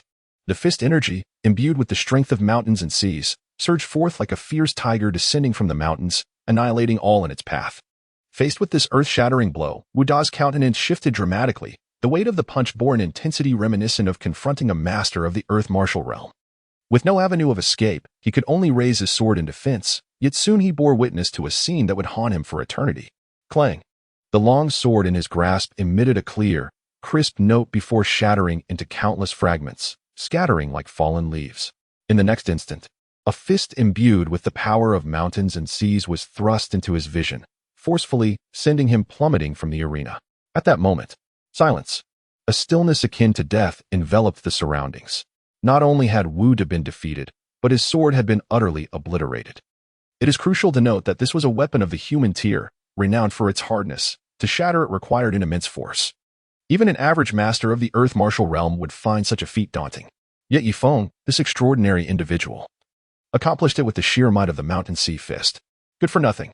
Lin Ruoxue muttered under her breath, her expression dark enough to draw tears. She had believed Wu De could easily overpower Ye Feng with his formidable strength. Yet the ultimate outcome revealed Ye Feng's overwhelming triumph, severing the sword and injuring its wielder. Gazing at the radiant figure in the arena, a twinge of regret flickered within Lin Ruoxue. The genius who had once left everyone in the dust seemed to have returned overnight, shining even brighter than before. Among the crowd, Qin Beichen, a core disciple, wore a look of profound astonishment. Defeating Wu De across 6 minor realms, Ye Feng's strength might very well rival that of a master in the earth martial realm. He began to harbor doubts about whether Ye Feng had intentionally stalled his cultivation at the Qi martial realm, compressing his spiritual power to a remarkably monstrous degree. Su Changxi, observing the poised figure in the arena, allowed a gentle smile to grace her jade-like visage. This was her man. Even after a decade lost to the passage of time, he remained resplendent. Lin Ruoxue, I await you at the Yi family, to bring an end to this long-held relationship. Ye Feng shouted loudly. then leaped down from the arena to stand beside Wu to hand over the 10,000 spirit stones. Faced with Ye Feng's formidable presence, Wu dared not resist and promptly surrendered his only 10,000 spirit stones. Subsequently, Ye Feng seized the over 7,000 spirit stones won from the wager and departed with a flourish. What a useless Wu De, ranked only 20th among the outer disciples. How pathetic. Even Ye Feng can defeat him. All those years of cultivation seemed to have gone to waste. The disciples of Yunhai sect, who had lost their spirit stones, berated Wu De in anger. Overwhelmed by shame and rage, Wu De fainted on the spot. After Ye Feng departed from the arena, he was hastening towards the sect's entrance when suddenly an individual obstructed his path. Is there something you need? Upon discerning the distinctive attire of a core disciple adorning the individual before him, Ye Feng inquired with an air of neither subservience nor arrogance. Ye Feng. Qin Beichen threatened icily, regardless of the reasons behind Su Changshi's proximity to you. I implore you to maintain your distance from her. Otherwise, you shall face consequences beyond your capacity to bear.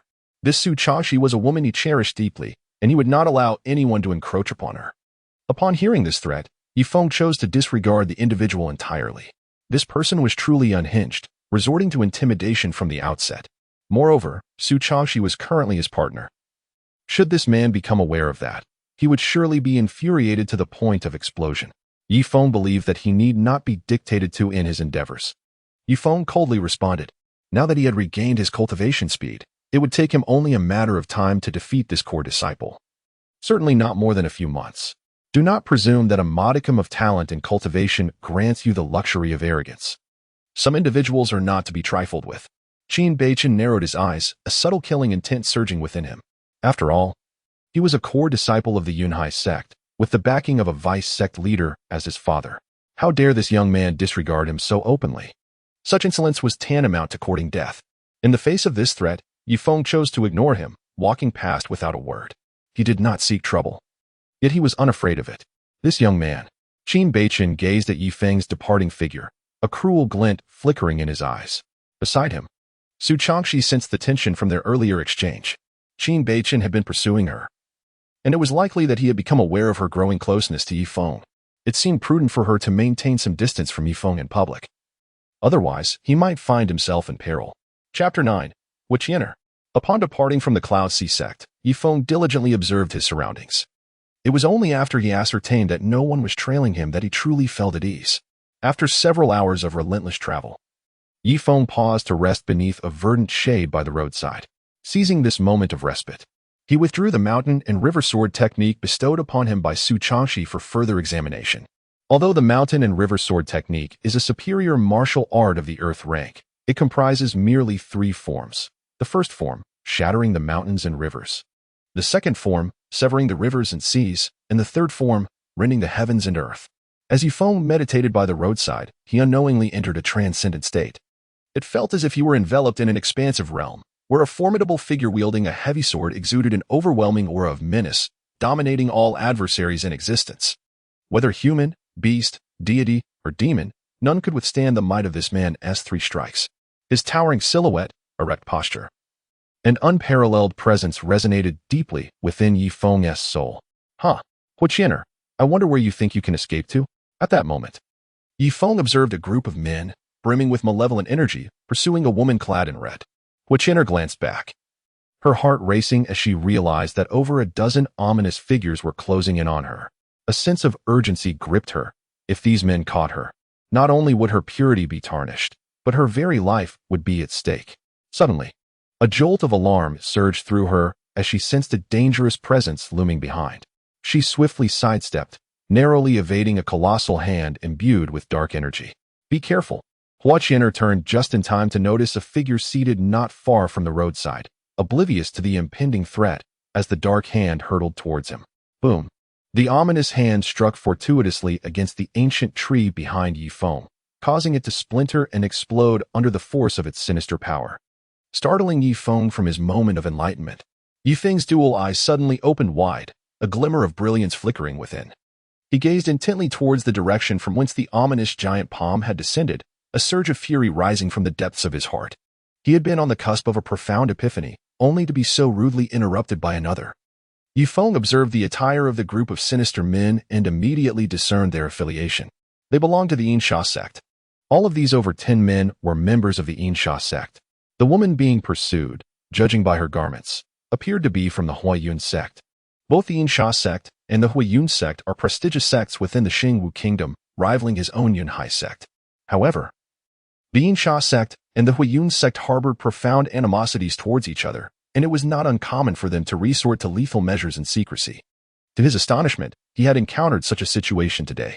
"Kill that brat. We cannot allow this information to leak," commanded the leading disciple of the Yinsha sect.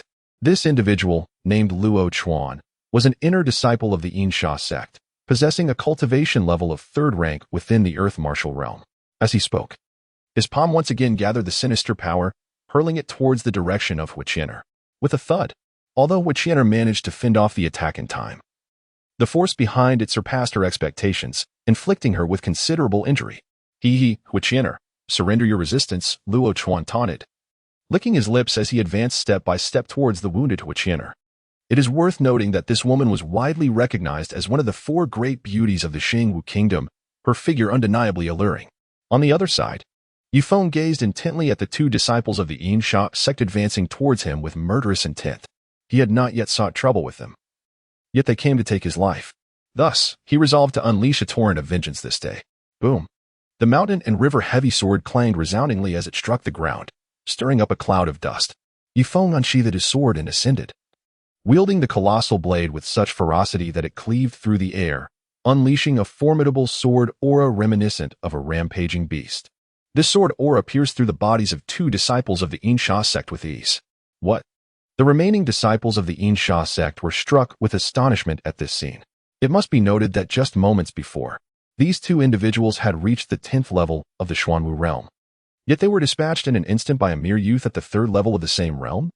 As the disciples of the Yinsha sect were engulfed in shock and fury, Ye Feng, brandishing his heavy sword, charged forward like a ferocious tiger descending from the mountains, exuding an overwhelming presence. Arrogance. A disciple of the Yinsha sect, at the 1st level of the earth martial realm, shouted in wrath. He brandished his Yinsha blade, wildly striking and unleashing waves of blade energy imbued with the essence of Yinsha.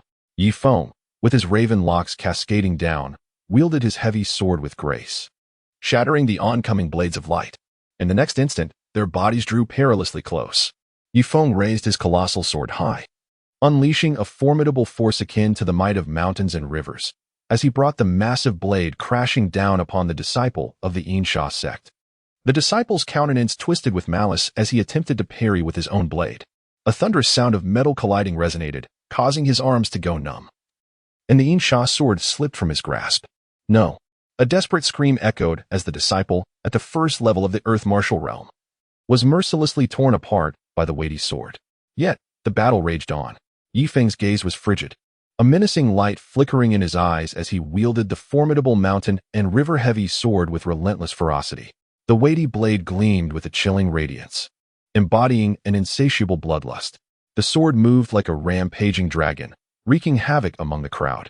Each strike he delivered was imbued with unparalleled might, carving terrifying arcs of light that instilled a profound sense of dread in the disciples of the Yinsha sect. "Advance! Kill him!" roared a disciple of the 2nd level of the earth martial realm, his voice laced with desperation.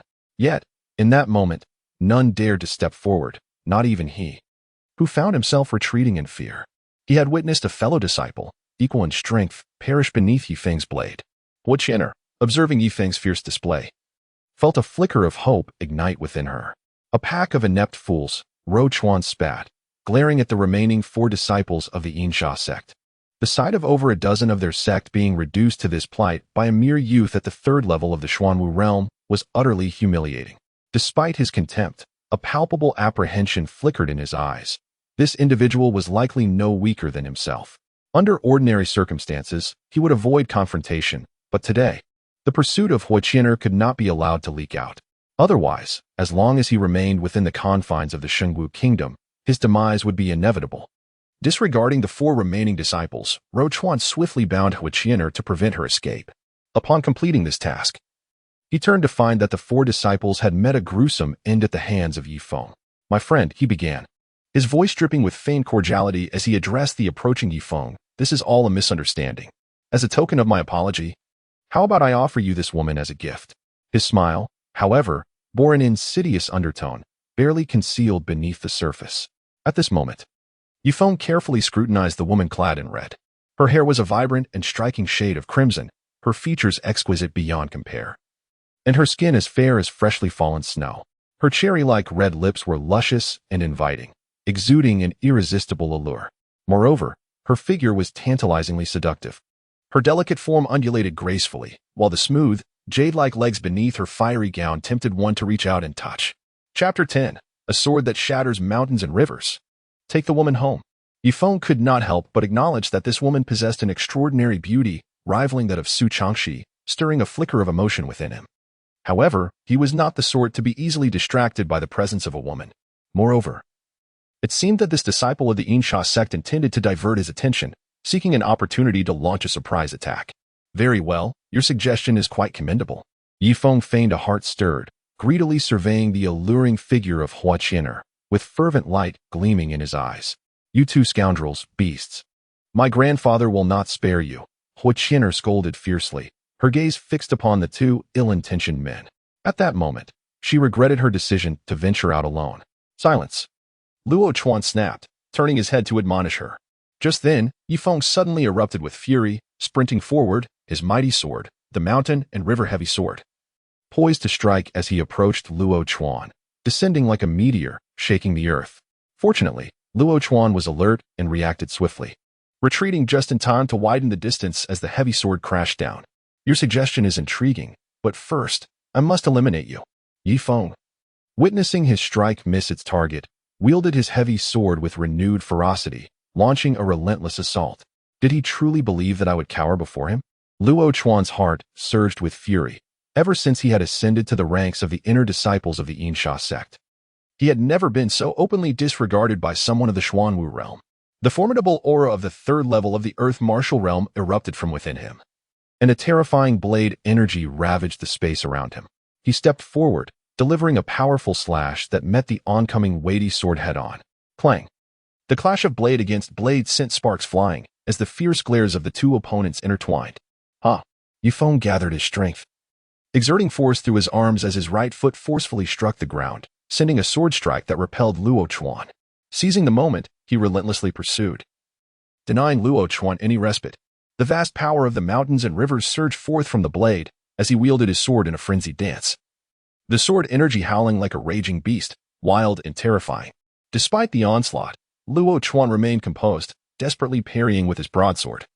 As the two engaged in a fierce battle once more, Hua Qian'er, observing the intense clash, attempted to free herself from the binding ropes, yet the cords proved too resilient, rendering her efforts futile.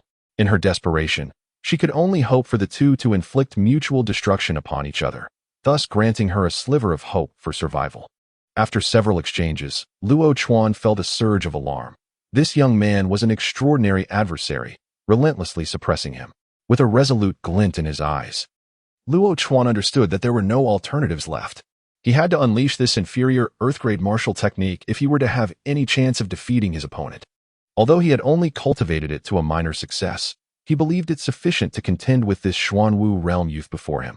In an instant, an endless tide of malevolent energy surged over Luo Chuan's body, enveloping him in a shroud of darkness.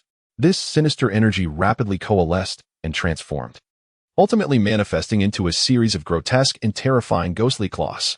Each claw exuded a potent aura of malevolence, emanating a chilling pressure that struck fear into the heart. Under Luo Chuan's masterful manipulation, 9 colossal ghostly claws, akin to phantoms, lunged toward Ye Feng from various directions.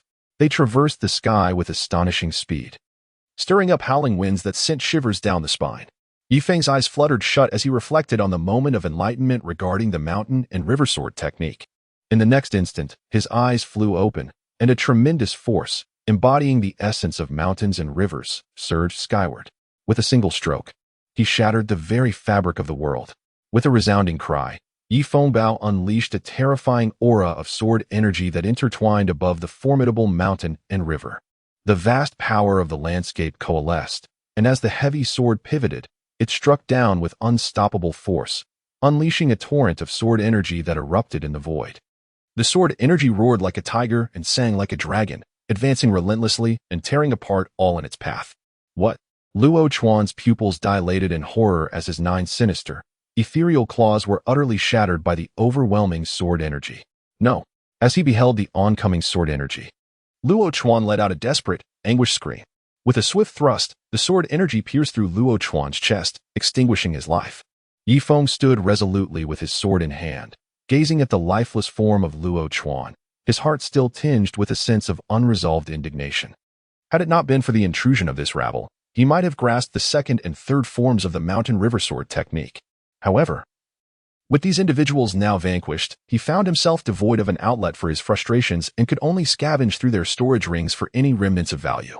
Subsequently, he meticulously combed through the battlefield, collecting all their storage rings. Regrettably, this lot proved to be a band of misers, their collective wealth amounting to merely a few thousand spirit stones. Having completed this task, his gaze shifted towards Hua Qian'er. "You wretched fool, do not approach me." Hua Qian'er trembled as she witnessed Ye Feng advancing step by step. She could hardly fathom how a youth at the 3rd level of the Xuanwu realm could annihilate a dozen disciples from the Yinsha sect, both inner and outer sections. Now, this man had turned his attention squarely upon her. Ye Feng initially intended to release Hua Qian'er, but her incessant insults left him thoroughly displeased. After all, he was, in essence, her savior. Thus, he resolved to play a little trick on her. "Go ahead and scream. No one will come to your rescue, no matter how hoarse your voice becomes." Ye Feng approached Hua Qian'er, gently lifting her delicate chin and teasing her. To his surprise, this young woman possessed a rather ample figure. "You scoundrel, where do you think your eyes are wandering? I assure you, I shall never yield to you, even in death." Hua Qian'er suddenly jerked her chin away, fiercely snapping at Ye Feng's fingers. "Goodness, are you a dog? You dare to bite at everything." Fortunately, Ye Feng reacted swiftly and withdrew his fingers just in time, or else he might have suffered a bite from Hua Qian'er.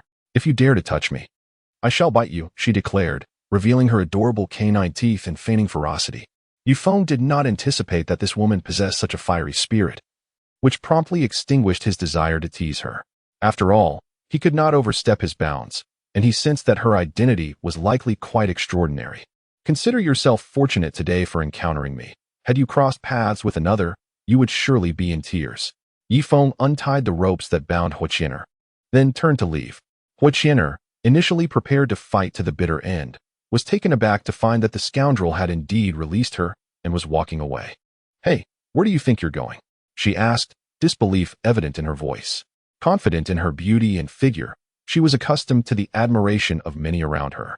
Yet, this rogue simply walked away, leaving her to question his intentions. "What?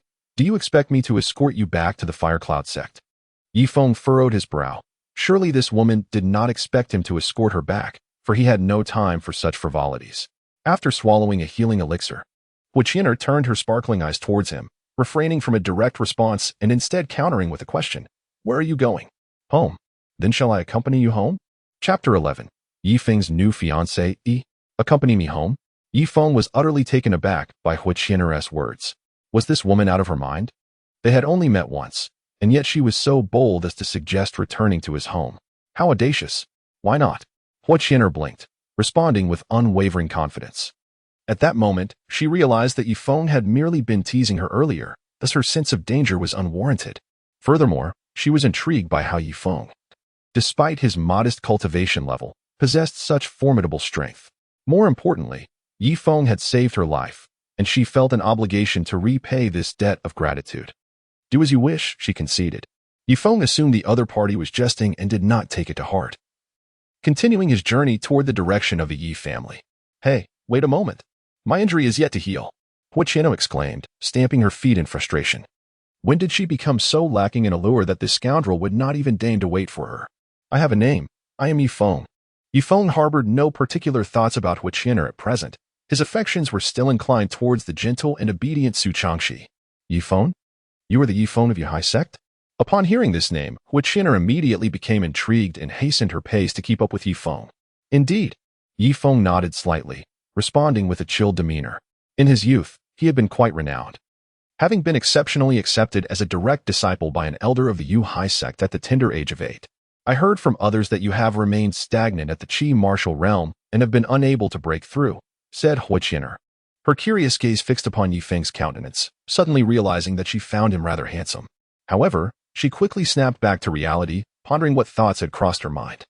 Guess what? Ye Feng did not turn back, responding dismissively, I understand. Wu, with a flash of insight, speculated. Have you been compressing the intensity of your spiritual power all these years? She had just been puzzled as to how this individual could ascend through so many realms. It turned out there was a reason behind it. The more she pondered, the more she felt her own cleverness. Ye Feng rolled his eyes in exasperation, offering no explanation as he continued on his way. Thus, the two engaged in conversation while they walked. After traversing for over 10 hours, they finally arrived at Chiao City, the residence of the Ye family. The following day, at the entrance of Chiao City, Ye Feng suddenly came to a halt. Oblivious to the fact that Hu, who had been trailing behind him, was surveying the surroundings of the city. In the next instant, she collided directly with Ye Feng's back, resulting in an unexpected intimate encounter. Why did you stop? Hu exclaimed, shooting an indignant glare at Ye Feng. Ye Feng remained silent, instead turning to inquire, Are you certain you wish to visit my home? Nonsense, I'm not jesting with you, declared Hu, her hands resting confidently on her slender waist. Upon hearing such a resolute response, Ye Feng's expression turned peculiar. If he were to bring Hu back to the Yi residence, would his father and grandfather not think that he had forsaken Lin Ruoxue? If that were the case, he would find himself in a rather difficult position to explain. While Ye Feng was lost in thought, a striking young man clad in white approached him, his features sharply defined. As the young man inadvertently glanced in Ye Feng's direction, he suddenly halted and took a few steps back. Ah, isn't this our prodigy Ye Feng? Returned after being jilted by Lin Ruoxue? He remarked with a hint of disdain, fanning himself lightly. This young man was named Feng Haoren, the scion of the Feng family in Chiao City. Within Chiao City, three prominent factions stood in a delicate balance: the Yi family, the Feng family, and the Lu family. These three families harbored conflicts as they vied for the resources within the city. Ye Feng heard the voice and turned to look, only to discover that the speaker was none other than Feng Haoren, whom he had not seen for quite some time. After a considerable interval, You have certainly transformed into a rather refined individual, Ye Feng remarked with a hint of curiosity. I wonder how you came to know about my annulment with Lin Ruoxue. With a flourish of his folding fan, Feng Haoren declared proudly, I am currently the second-ranking outer disciple of the Mad Lion sect. Both the Mad Lion sect and the Cloud Sea sect stand as premier sects within the sacred martial kingdom. As for your breakup with Lin Ruoxue, he chuckled. The entire city is already aware. Perhaps you were the last to learn of it. Upon hearing the words, Ye Feng's heart revealed a look of understanding. It seemed that the Lin family had disseminated news in Chiao City ahead of time. However, if that were the case, then he would have no pressure at all in bringing Hu back to the Yi family. Hu, standing nearby, noticed the conversation and her eyes gleamed with intrigue. It seemed Ye Feng had quite the juicy gossip. Ye Feng, why didn't you tell me about your fiancée? Hu words immediately captured Feng Haoren's attention. Upon witnessing Hu beauty and figure, his heart raced wildly. He had never encountered such a stunningly beautiful woman, and her alluring figure left him gazing at her with an infatuated expression. Hu sensed Feng Haoren's gaze, her delicate brows slightly furrowing, a hint of barely perceptible disdain flickering in her eyes. Hello, beautiful, I am Feng Haoren from the Feng family, currently the second-ranked outer disciple of the Savage Lion sect. He introduced himself, realizing he had lost his composure. He then composed his expression, eager to extend his hand to grasp Hu soft, delicate hand. However, Hu disregarded Feng Haoren's words entirely and instead clung to Ye Feng's arm, playfully saying, Ye Feng Gij, why didn't you tell me about your fiancée? I won't be jealous at all. Ye Feng was utterly bewildered by the actions of Hu. What was this woman intending? At this moment, Feng Haoren's composure was also in disarray, as a woman more stunning than Lin Ruoxue by a factor of 10 had boldly taken hold of Ye Feng's arm. What merit or capability does this waste, Ye Feng, possess? This beautiful lady, do not be deceived by him. Ye Feng is merely a worthless individual at the Qi martial realm. Feng Haoren, consumed by jealousy, yearned to unveil Ye Feng's true nature. I am well aware of my fiancé's prowess. As I am his new betrothed, there is no need for you to meddle here. Hu clutched Ye Feng's arm even more tightly. Ye Feng inhaled the fragrant aura of the woman beside him, and suddenly, a realization dawned upon him. It seemed that Hu was not merely seeking vengeance for his earlier playful teasing, but rather, she deliberately proclaimed herself as his fiancée in front of Feng Haoren to provoke him into causing trouble. With this thought in mind, Ye Feng decided to be less reserved and boldly wrapped his arm around Hui Qian's slender, supple waist. At that moment, as his hand encircled her waist, he distinctly felt her delicate frame quiver slightly. Chapter 12. The Breaking Heaven Pill and the Longevity Pill. Feng Haoran observed the intimate display between the two, and his heart sank as if he had swallowed something distasteful. He initially intended to mock Ye Feng for being rejected, but to his astonishment, this fellow had managed to find an even more exquisite companion. It was indeed a cruel twist of fate. Qianer, do not pay him any mind. I shall take you to meet my family. Ye Feng felt a surge of satisfaction within, appreciating the delicate curve of Hui Qian's waist. The sight of Feng Haoran's sullen expression brought him amusement. That detestable fellow, just you wait. Feng Haoran gazed at the retreating figures of the two, his face contorted in discomfort. If it weren't for the pressing matter at hand, greeting a master at the city gate, he would have certainly rushed over to give Ye Feng a good thrashing to vent his frustrations. After Hui Qian and Ye Feng had distanced themselves, she abruptly shook off his arm. She hadn't anticipated that Feng Haoran would be so cowardly, leaving her to feel as though she had unwittingly given Ye Feng an advantage. What's the matter, my dear fiancée? Ye Feng observed the sulky demeanor of Hui Qian and couldn't help but jest. My lady is quite upset at the moment. Please refrain from speaking to her. Hui Qian retorted, fuming. Ye Feng smiled silently, leading Hui Qian towards the Yi residence. Along the way, he overheard various discussions among the townsfolk regarding his broken engagement, yet he paid little heed to their chatter. After all, a person's words reside within themselves, and they are free to express whatever they wish. Before long, Ye Feng halted before the entrance of a grand estate. Gazing at the two characters Ye family inscribed on the plaque, he felt a surge of nostalgia. It had been nearly 2 years since he last returned to the Yi household, and he wondered how his kin were faring in his absence. Taking a deep breath, he entered the main hall of the Yi residence with Hui Qian, eager to reunite with his father and grandfather. The news of Ye Feng's return swiftly stirred a sensation within the Yi family. Ye Feng, once the prodigy of the Yi family, had brought considerable glory to his lineage.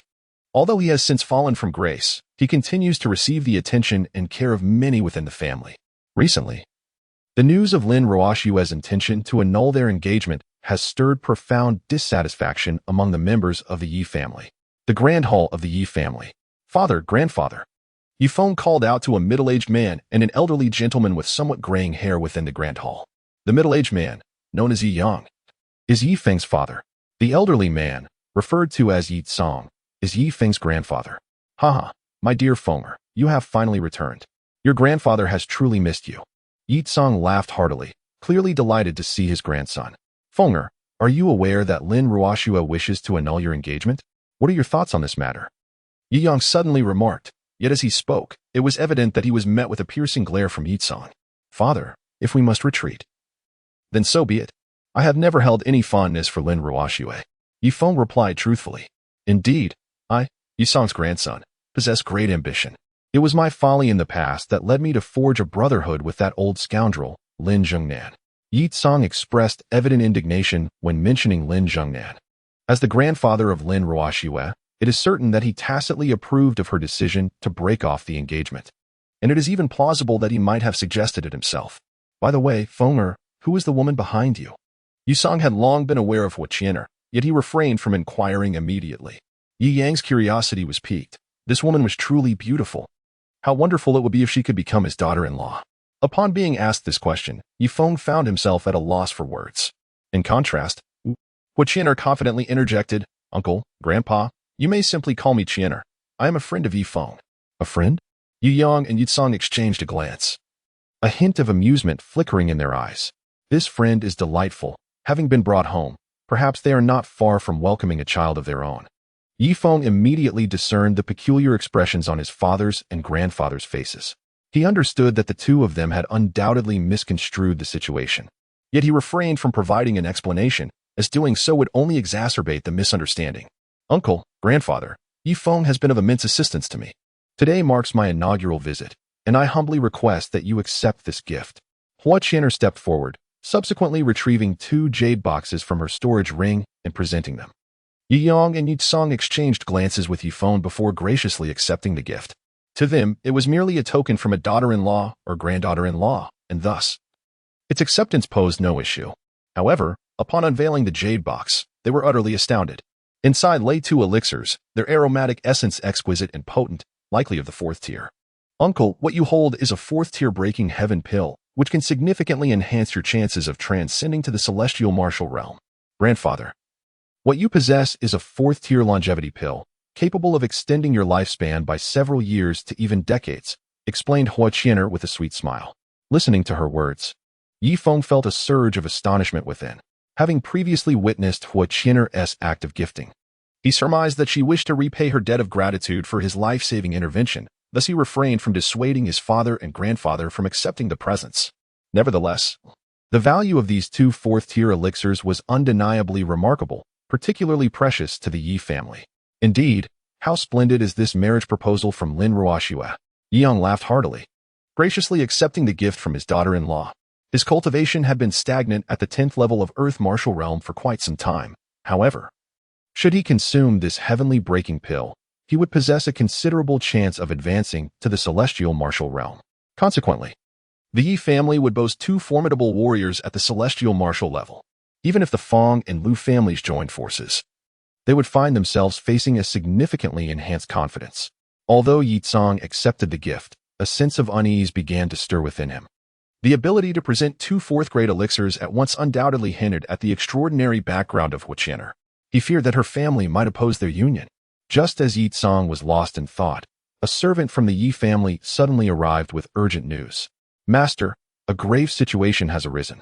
It seems that the Feng family has invited a 3rd-grade alchemist. We are likely to face defeat in the afternoon's competition. Upon hearing this news, Yi Tsang's expression darkened slightly. Can this information be trusted? The family had replied, it is highly likely to be true. As the head of the Feng family personally went to the city gate to receive them, the servants of the Yi family reported, indeed, the Feng family possesses remarkable capabilities. Having successfully invited a 3rd-tier alchemist, Yi Tsang slammed his hand down in frustration.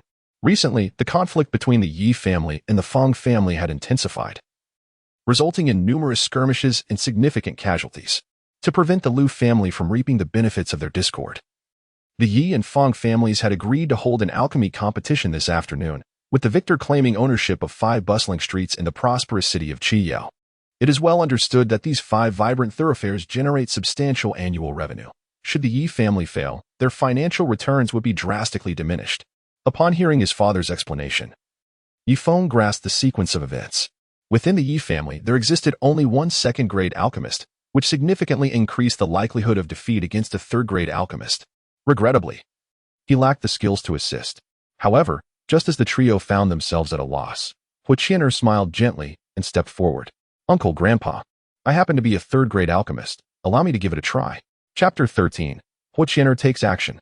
Her declaration instantly captured the attention of Ye Feng and the others.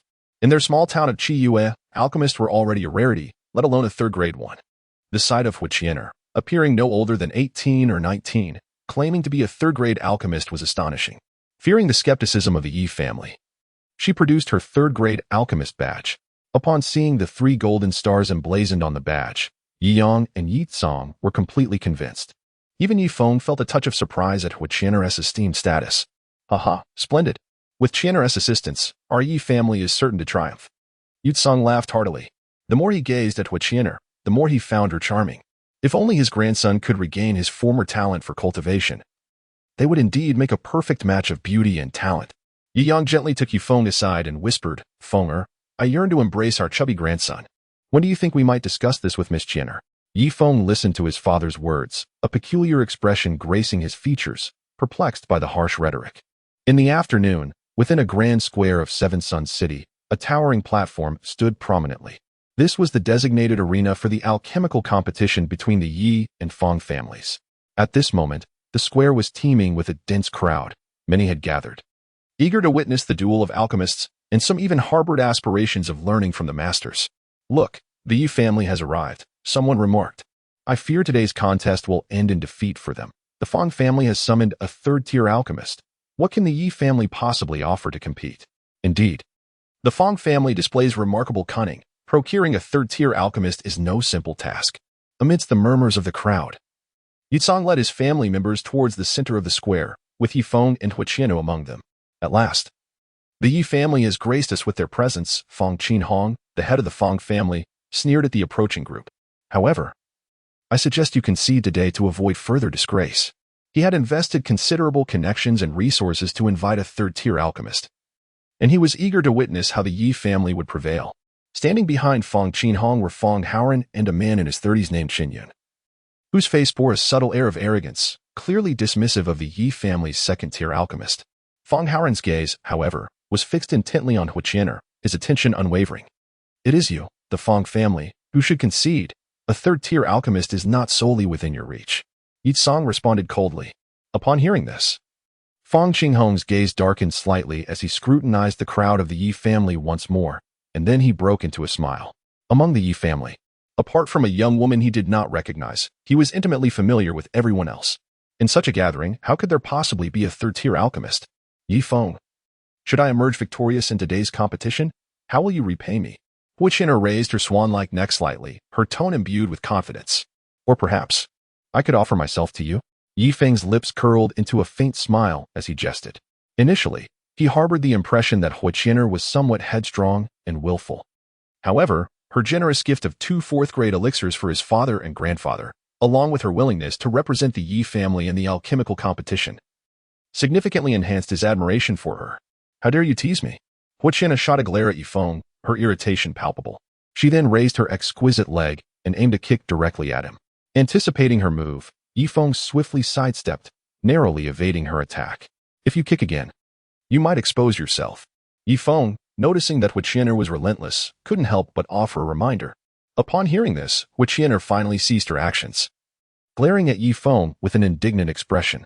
Humph, just wait for this young lady to emerge victorious, she scoffed, turning her head away and striding towards the high platform. Feng Haoren, observing the playful banter between the two, felt a wave of jealousy wash over him. Yet, he was perplexed by Hu Qian'er's intentions for ascending the platform.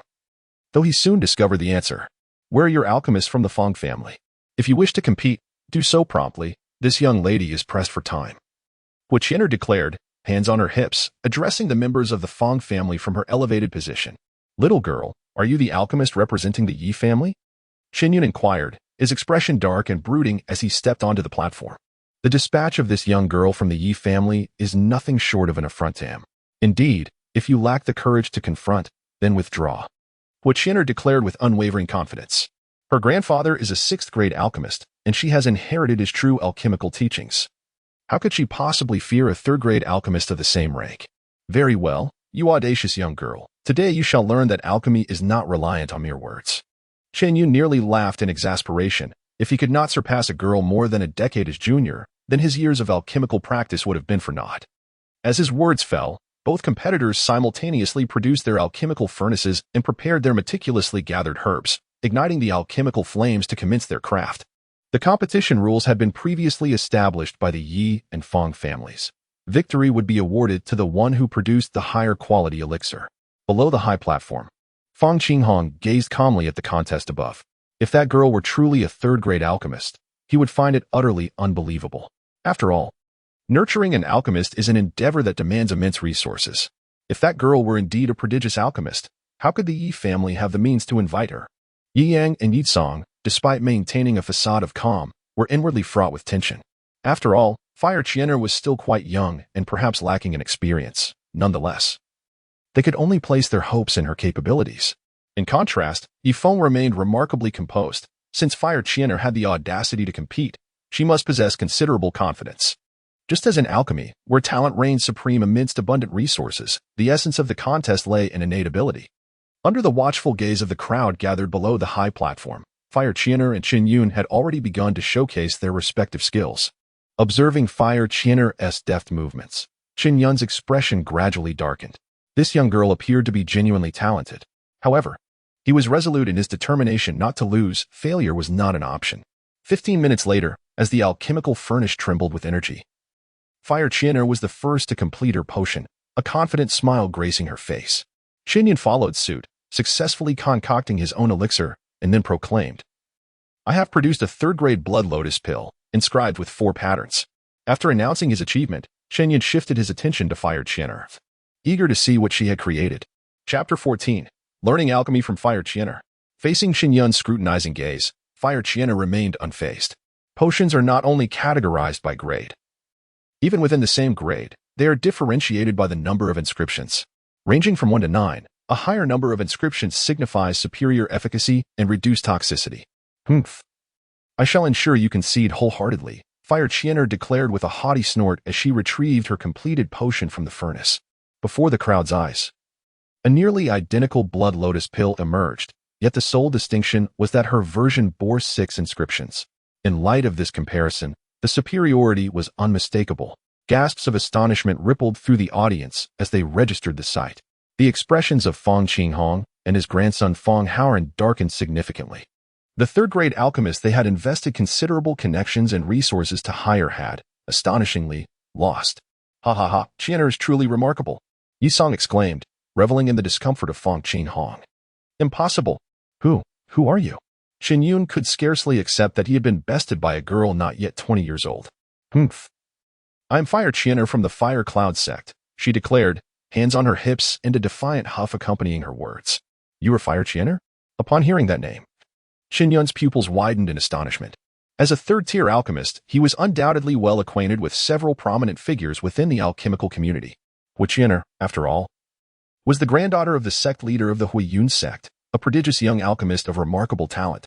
Losing to someone of her caliber was something he could begrudgingly accept at this moment. How about it? Am I impressive? Hui Chiener descended from the high platform and approached Ye Feng with an air of pride. Indeed, you are impressive, Ye Feng lightly praised, acknowledging the exceptional abilities of the young girl.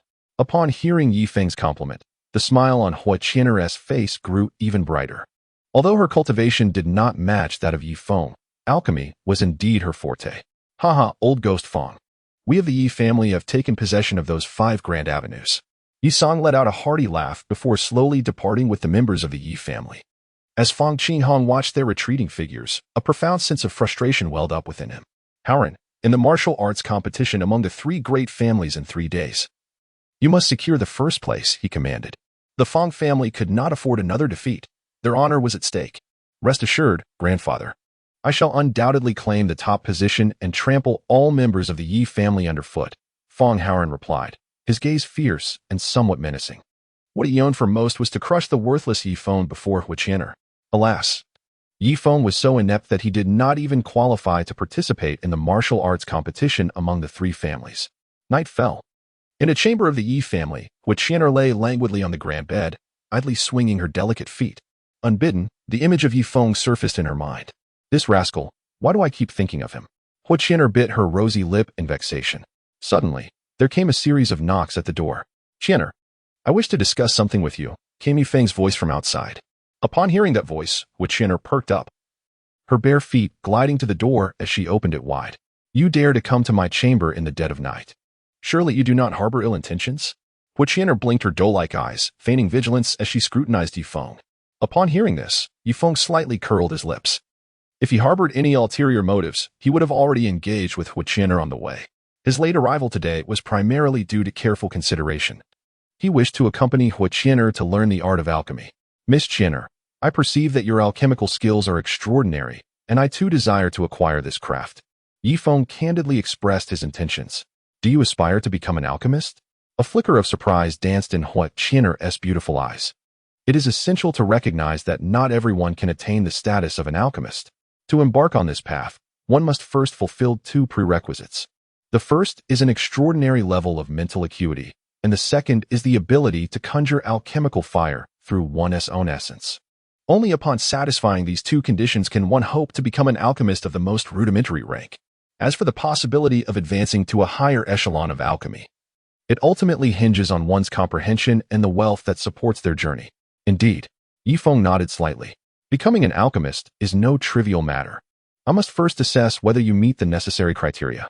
However, Hui Chiener did not decline. Instead, a glimmer of excitement flickered in her eyes. Teaching Ye Feng the art of alchemy, and then watching this rascal stumble was undoubtedly a delightful prospect. The mere thought of it brought her amusement. Very well, Miss Chiener. Simply state the test you require, and I shall cooperate with you. Ye Feng was well aware that not everyone could become an alchemist. Otherwise, alchemists would be as common as dirt. Firstly, I must assess your mental prowess. Hui Chiener smiled as she retrieved a luminous orb from her storage ring. Channel your mental energy into this orb.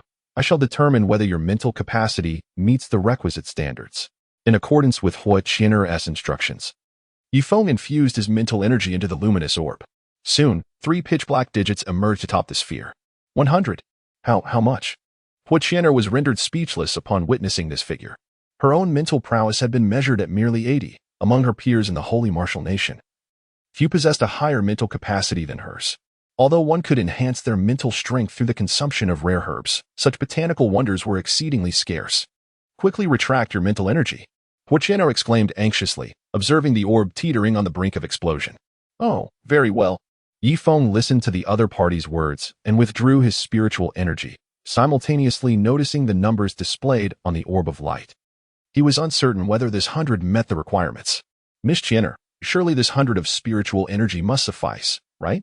Ye Feng observed the somewhat unusual reaction of the other party and speculated, it barely meets the criteria. Hua Qian'er averted her gaze, feeling guilty as she replied. This is hardly a mere compliance. It has far exceeded expectations. Moreover, the reason Ye Feng's mental strength registered as 100 was due to the limits of this luminous orb, not a reflection of his true potential. Very well. Is there more testing to be done?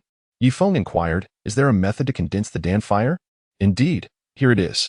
You may examine it for yourself, replied Hua Qian'er, regaining her composure after the initial shock and casually tossing a booklet. She continually reassured herself that spiritual power does not encompass everything. Ye Feng took the booklet and gazed at the 6 prominent characters inscribed upon it, the method of condensing Dan fire. He then began to leaf through the pages, immersing himself in study and practice. Chapter 15. The Near Fall of Hua Qian'er. Hua Qian'er returned to the bedside, her snow lotus-like jade feet swaying gently, her gaze occasionally darting towards Ye Feng. In her earlier attempts to condense Dan fire, she had dedicated an entire day to the endeavor, albeit with slight guidance from her grandfather. Now, she was curious to see how much time Ye Feng would require. Regardless, she deemed tonight unproductive. Furthermore, the ability to condense Dan fire is closely linked to an individual's innate attributes or constitution. For instance, those possessing a cold or extreme inconstitution may as well resign themselves to never achieving the condensation of Dan fire in their lifetime. As Hua Qian'er intermittently observed, Ye Feng had already grasped the principles underlying the condensation of Dan fire. With the circulation of his spiritual energy, he began to attempt the transformation of that energy into Dan fire. Once, twice, thrice, Ye Feng encountered 3 consecutive failures. However, he remained undaunted and persevered in his attempts. Observing his repeated setbacks, Hua Qian'er contemplated offering him some guidance. She intended to assist him in conjuring the elusive Dan fire. As she parted her lips to impart her wisdom, an astonishing scene unfolded before her eyes, causing her cherry-like mouth to fall agape. There, in the palm of Ye Feng's hand, blazed a brilliant inferno, steadfast and unwavering. Have I succeeded at last? Ye Feng glanced at Hua Qian'er, only to realize that she seemed momentarily stunned. It was accomplished. The result was quite commendable. Hua Qian'er came to her senses, her mind now clouded with existential doubt. Without any guidance, she had managed to condense the alchemical fire after merely 4 attempts. Could this individual be some sort of prodigy? What further frustrated her was the undeniable fact that Ye Feng's innate talent in martial arts surpassed her own by a considerable margin. Miss Qian'er, do you still have any tests available? Ye Feng inquired once more. No, that's all. If you wish to learn alchemy, I can teach you. A sly smile suddenly graced the previously sullen face of Hua Qian'er. However, should I impart my knowledge to you, you must take me as your master. After the 2 tests, Ye Feng's results had far surpassed those of a genius, indicating a remarkable talent for alchemy. Should she take Ye Feng as her apprentice? She would become the mentor of an alchemical prodigy. Take you as my master? Upon hearing this, Ye Feng's expression became somewhat peculiar. The notion of having a girl merely a year his senior as his master felt rather strange. As he gradually spent time with her, he came to realize that Hua Qian'er was indeed quite alluring in both appearance and figure. He feared that he might one day lose his composure. What? Are you not pleased? Hua Qian'er said, her face taking on a stern demeanor, feigning displeasure. This scoundrel even hesitated for a moment. If she were to discover Ye Feng's audacious thoughts, one could only wonder what her reaction would be. Ahem, very well then, Master Qian'er. Ye Feng let out a helpless sigh. Upon hearing him call master, Hua Qian'er finally revealed a sweet smile, secretly thinking that this rascal Ye Feng was rather perceptive. Come here, my obedient disciple. Tonight, I shall teach you the art of alchemy, step by step. Hua Qian'er beckoned to Ye Feng, completely disregarding the fact that it was already nightfall. Ye Feng, upon hearing this, walked towards the bed and subsequently seated himself beside Hua Qian'er. After Ye Feng settled down at the bedside, Hua Qian'er assumed the authoritative demeanor of a master. Allow me to demonstrate to you how a first-grade elixir is concocted. As she illustrated the process, she provided explanations. Although it was her inaugural experience as a mentor, she certainly exhibited a commendable proficiency in teaching. Ye Feng listened earnestly. For having a beautiful mentor greatly heightened his enthusiasm for learning. From nightfall to dawn, and then from dawn to night. The two devoted themselves to practicing alchemy in Hua Qian'er's chamber for 2 consecutive days and nights. As Ye Feng's alchemical skills rapidly advanced, their bond gradually deepened. After all, a solitary man and woman sharing the same space, so close in proximity, inevitably stirred feelings of subtle intimacy. On that morning, Ye Feng found himself alone in the room, diligently attempting to concoct a first-grade elixir. Despite having practiced for over 2 days, he had yet to successfully produce any elixir, making this particular endeavor all the more imperative for him to concentrate. Hua Qian'er, seated beside him, was equally engrossed in observing his every move. After 2 days of instruction, she was utterly astounded by Ye Feng's innate talent for alchemy. If she was a genius in her own right, he was a prodigy among prodigies. It had taken her nearly 2 months to successfully craft her first-grade elixir and attain the status of a true first-grade alchemist. She was confident that Ye Feng would surpass her in achieving this milestone with remarkable speed. As Hua Qian'er watched intently, her thoughts began to wander. For some inexplicable reason, she found Ye Feng's ruggedly handsome face, brimming with masculine vigor, particularly striking, causing her heart to race fervently. Memories of the day he single-handedly battled over 10 disciples of the Insha sect flooded her mind, and his imposing figure became vividly clear. Just as Hua Qian'er was lost in her reverie, Ye Feng's alchemical process reached its critical juncture. If he successfully completed the final step of condensing the elixir, he would truly achieve success. Congeal, he commanded. With a resounding shout, Ye Feng summoned forth a blaze, as the ethereal elixir within the alchemical furnace gradually took shape. A hum resonated through the air, accompanied by a radiant flash, as a first-grade pill gracefully emerged from the furnace. Witnessing this spectacle, a glimmer of joy illuminated Ye Feng's eyes. From this moment onward, he had ascended to the rank of a first-grade alchemist. Master Qian'er, I have succeeded. Ye Feng turned to gaze at Hua Qian'er. Without her meticulous guidance, he would not have swiftly become an alchemist. Upon witnessing Ye Feng's successful concoction of a potion, a breathtaking smile illuminated Hua Qian'er's exquisite face. This enchanting smile made Ye Feng's heart race, and drawn by an inexplicable impulse, he pressed his lips against her tempting cherry-like ones. Suddenly, Hua Qian'er's beautiful eyes widened, her mind blank, unsure of how to react. After what felt like an eternity, she finally regained her composure. You scoundrel! Hua Qian'er exclaimed as she abruptly pushed Ye Feng away, curling up on the bed like a startled little rabbit. It was evident that her cheeks, neck, and even earlobes were flushed with a rosy hue. Ahem! Ye Feng, having been pushed away, coughed awkwardly, feeling somewhat embarrassed by his impulsive and invasive action. Realizing his misstep, he fled the room in a flurry of shame. Chapter 16. Ye Yang, eager for grandchildren. The great competition of the 3 prominent families. Fenger, have you finally decided to emerge from your quarters? Ye Feng had scarcely departed from Hua Qian'er's chamber when he encountered his father, Ye Yang. Father, I was merely studying alchemy with Miss Qian'er. Ye Feng earnestly explained. Alchemy? Hee, I understand. This is precisely how we can enhance our relationship. Ye Yang chuckled mischievously, inquiring about the progress between you and Qian'er, wondering when he might have the pleasure of becoming a grandfather. Ye Feng gazed at his frivolous father, a look of exasperation adorning his face. He swiftly sought to change the subject. Father, may I take part in the martial competition of the 3 prominent families this afternoon? Ye Feng took the initiative to volunteer. The martial arts competition among the disciples of the 3 great families was not merely a simple sparring among themselves. It also pertained to the allocation of certain resources from the mines outside the city each year. The higher the family's rank, the greater the resources allocated. Ye Feng has not contributed significantly to his family over the years. Now that he possesses formidable strength, it is only natural for him to offer his assistance to the clan, particularly this time.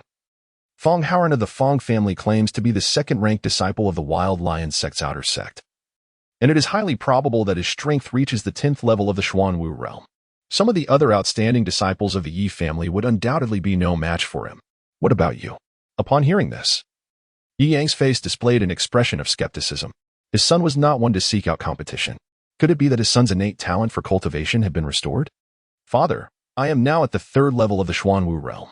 Although my cultivation is not on par with Feng Haoran's, defeating my opponents is a trivial matter. Ye Feng exuded an aura of confidence, declaring, "Very well, splendid indeed."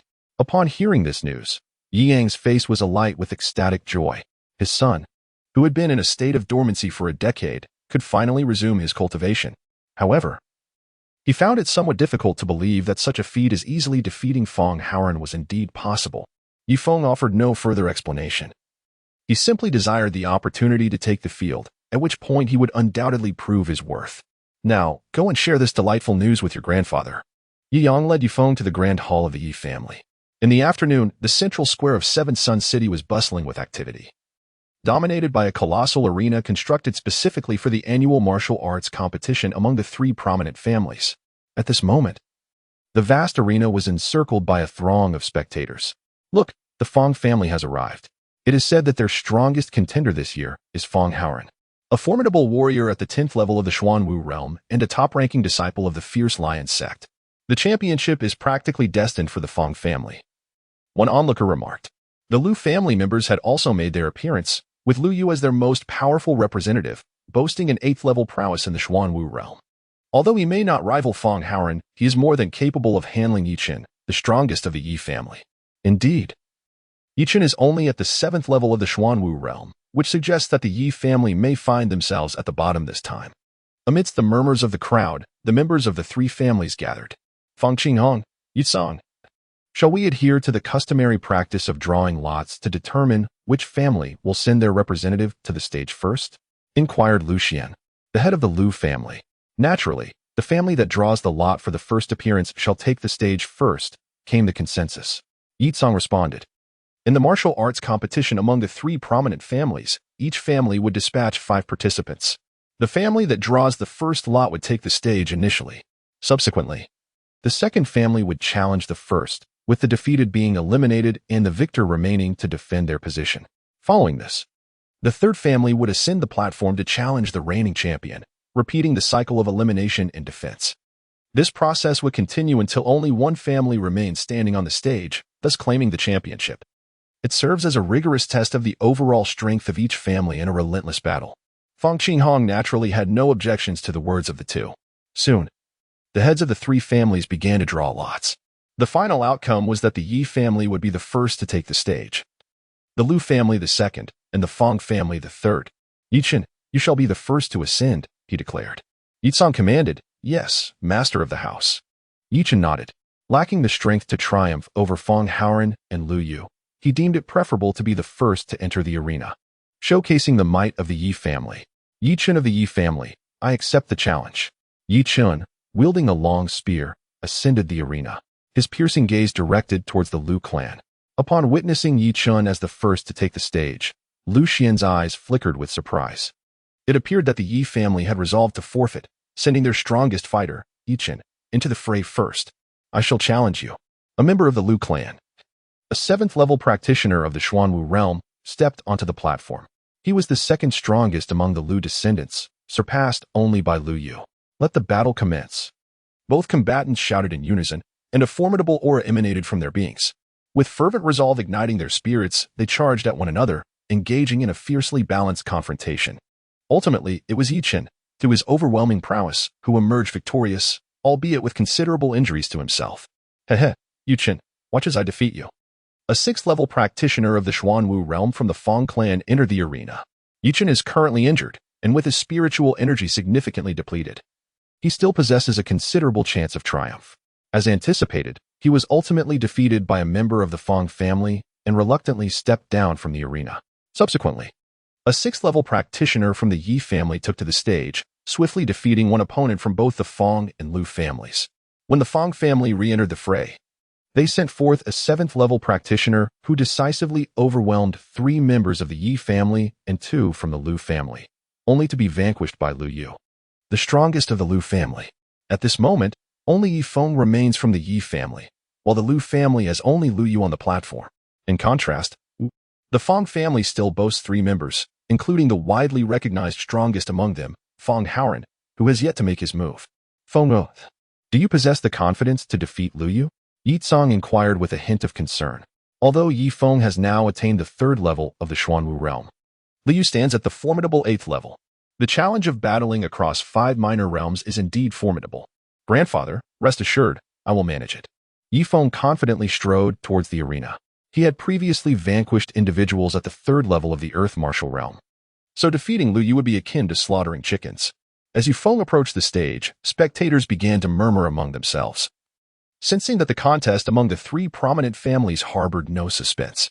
Indeed, the Feng family stood first, the Lu family second, and the Yi family lingered at the bottom. By heavens, it's Ye Feng. How audacious of him to ascend the arena, gasped one onlooker.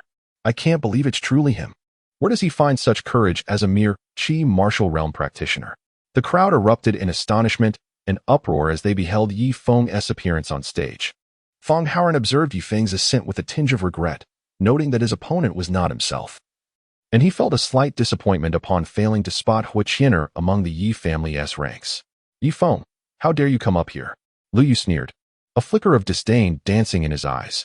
Yet, he found solace in the thought that defeating a once revered genius in front of an audience was preferable to besting some nameless underlings from the Yi family. In response to Lu Yu's derisive gaze, Ye Feng responded with a chilling smile, I am indeed here to step over you. Chapter 17, Demonstrating Power, Achieving Victory with Ease. What a farce. Watch how I shall defeat you. Lu Yu, unable to contain his irritation at Ye Feng's brazen demeanor, unleashed a surge of formidable spiritual energy from within. With a swift step, he charged directly at Ye Feng. Flame Meteor Fist. He bellowed, employing a powerful martial technique just as he neared Ye Feng.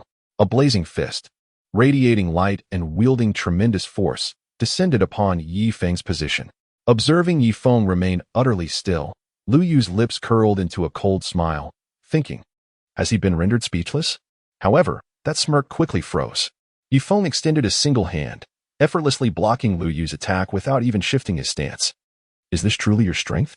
Ye Feng lowered his head, and within his subtle words, Lu Yu felt an overwhelming sense of humiliation. Flame Meteor Fist. Lu Yu frantically channeled the spiritual energy within him, retracting his fist before launching it forth. The power behind this strike was evidently much greater than before, and he could not believe that it would still fail to inflict harm upon Ye Feng. Boom. Ye Feng continued to fend off with one hand, as the clash of their spiritual energies generated a shockwave that lifted the corner of his garment. How could this be? Witnessing this scene, Lu Yu was utterly astounded. Ye Feng, disinterested in further entanglement with his opponent, extended his hand and seized the adversary's arm. Subsequently, he utilized the opponent's arm as an axis, spinning Lu Yu's body gracefully 2.5 times before casting him off the stage. Gasp, Lu Yu has actually been defeated. Could it be that he underestimated his rival? It is uncertain. And when did Ye Feng ascend to the 3rd level of the Xuanwu realm? His victory seemed remarkably effortless.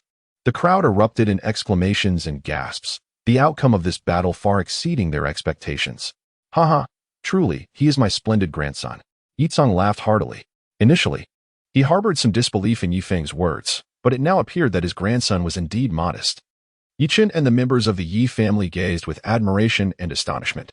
The display of strength was truly formidable, completely overwhelming Lu Yu, and even capable of competing with Feng Haoran. In stark contrast, Lu Xian's expression was as dark as water. He had initially believed that the Lu family's 2nd-place position was secure. However, reality had dealt him a harsh blow. More importantly, with his keen insight derived from the heavenly martial realm, he discerned that it was not Lu Yu's underestimation that led to this outcome, but rather the peculiar strength of Ye Feng. What troubled him even more was the possibility that if Ye Feng were to regain his former talent, the current tripartite balance in Qiyu City would be irrevocably disrupted in the near future. Under the leadership of Ye Feng, the Yi family is poised to completely surpass the 2 families. Haoran, do not underestimate him when you face Ye Feng, Feng Qihong solemnly advised. Grandfather, do not worry. Ye Feng indeed possesses some strength, but victory in this battle will undoubtedly belong to me, Feng Haoran confidently asserted. In his eyes, Lu Yu was merely a worthless opponent. Although Ye Feng's ability to defeat him surprised him somewhat, he remained convinced that Ye Feng could not contend with him. Soon, 2 other disciples from the Feng family ascended the stage in succession, both easily vanquished by Ye Feng. This outcome was anticipated by all. Hiki, Ye Feng, I never expected that fate would grant me the opportunity to trample you beneath my feet, Feng Haoren declared as he stepped onto the arena, his eyes gleaming with fervor and excitement.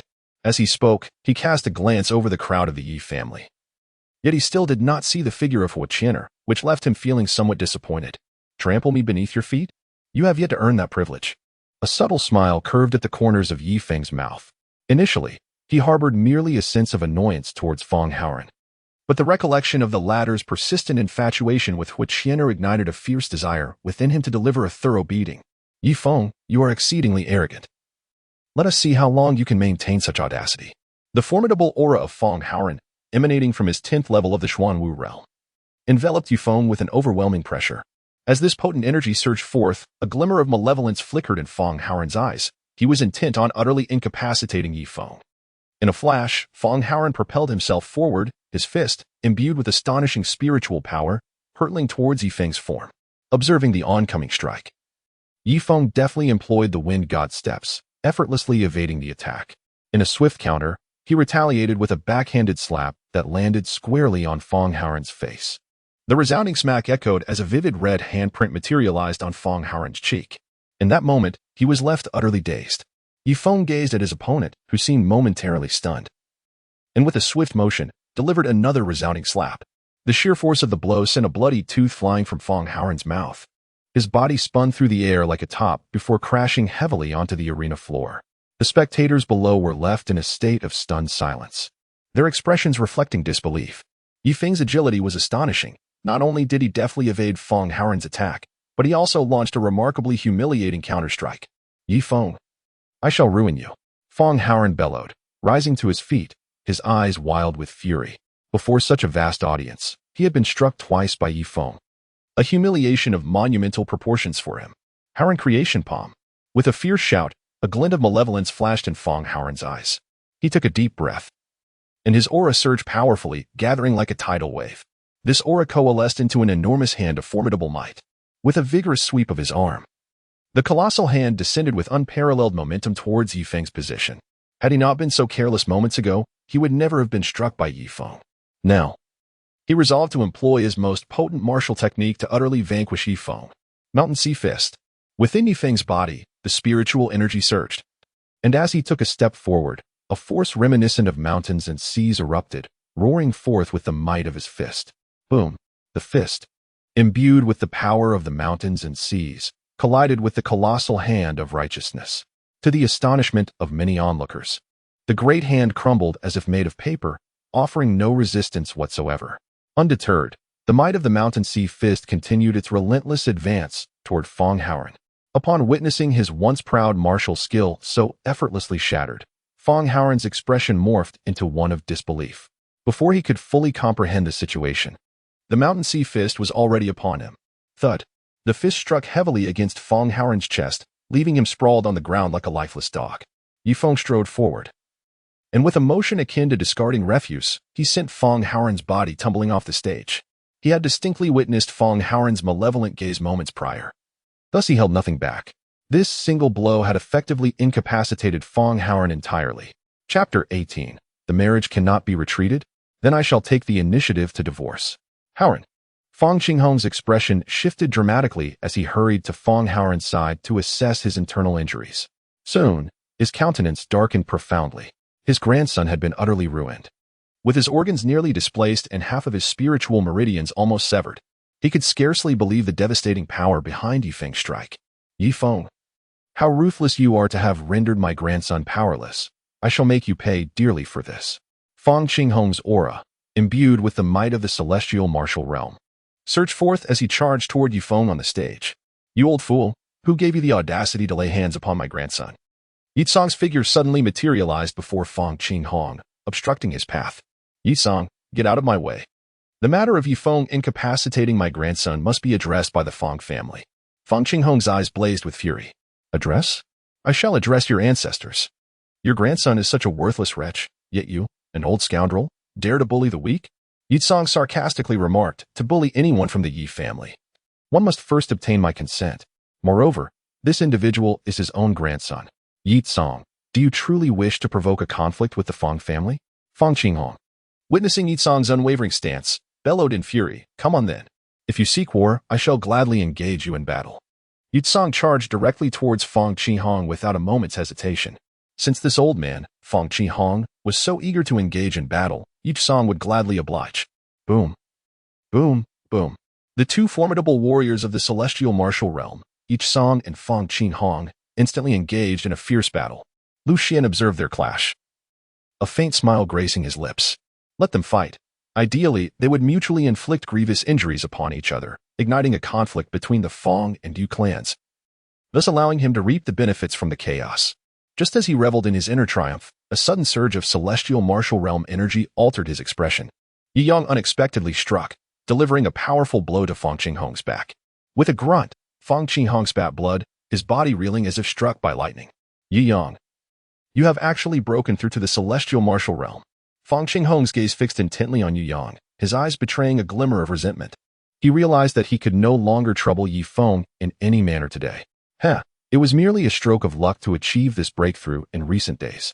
Ye Yang chuckled softly, having recently consumed the Poshiandan, which enabled him to successfully ascend to the realm of Tianwu. However, he refrained from making a move against the opponent, Feng Qihong, due to the unexpected presence of Lu Xian nearby. If he and his father were to unite in an attempt to eliminate Feng Qihong, Lu Xian would undoubtedly be the first to object. The demise of Feng Qihong would disrupt the delicate equilibrium among the three prominent families, leading to the swift decline and potential obliteration of the Feng family. Lu Xian fully comprehended the adage of when the lips are gone, the teeth are cold. Very well. I, Feng Qihong, acknowledge my defeat today. After swallowing a healing elixir, Feng Qihong cast an indignant glance at Ye Feng before departing with his family. Lu Xian, wary of Ye Feng and the two formidable Tianwu warriors of the Yi family, likewise led his clan away. Fenger, are you unharmed? Ye Yang approached Ye Feng and inquired. There is nothing amiss. Let us return home. Ye Feng smiled lightly, and then returned to the Yi family with Ye Feng and the others. Soon, the news of Ye Feng's victory over Lu Yu and the crippling of Feng Haoran, backed by his formidable strength at the third level of the Xuanwu realm, created a tremendous sensation within the Seven Sun City. The once great prodigy of the Yi family, after a decade of silence, is poised for resurgence. Meanwhile, the news of Yi Yang's breakthrough to the celestial martial realm has left many in the Seven Sun City in awe. The Yi family is poised for a rise. Upon returning to the Yi family estate, Ye Feng retreated to his chamber. Initially, he contemplated visiting Hui Qian'er's room to gauge her reaction, but after some reflection, he decided it prudent to lay low for the time being. After all, if Hui Qian'er were still incensed, his visit would likely yield unfavorable consequences. Thus, he resolved to focus on his cultivation and, in the process, seek a deeper understanding of the sword art of mountains and rivers. After a moment of contemplation, Ye Feng made his decision. Thus, he immersed himself in training while comprehending the mountain and river sword technique, and soon, a day had swiftly passed. On the following day, Ye Feng suddenly recalled that it was the day Lin Ruoxue had mentioned she would come to annul their engagement, which filled his heart with anticipation. He hoped that Lin Ruoxue would arrive promptly, allowing them to definitively conclude their relationship. However, as Ye Feng waited, 1 day, 2 days, 3 days, he found himself still without any sign of Lin Ruoxue or anyone from the Lin family. This left him perplexed. What was Lin Ruoxue up to? Hadn't they agreed to end the engagement? Where could she possibly be? Could it be that Lin Ruoxue had had a change of heart? A sudden thought surged within Ye Feng's mind.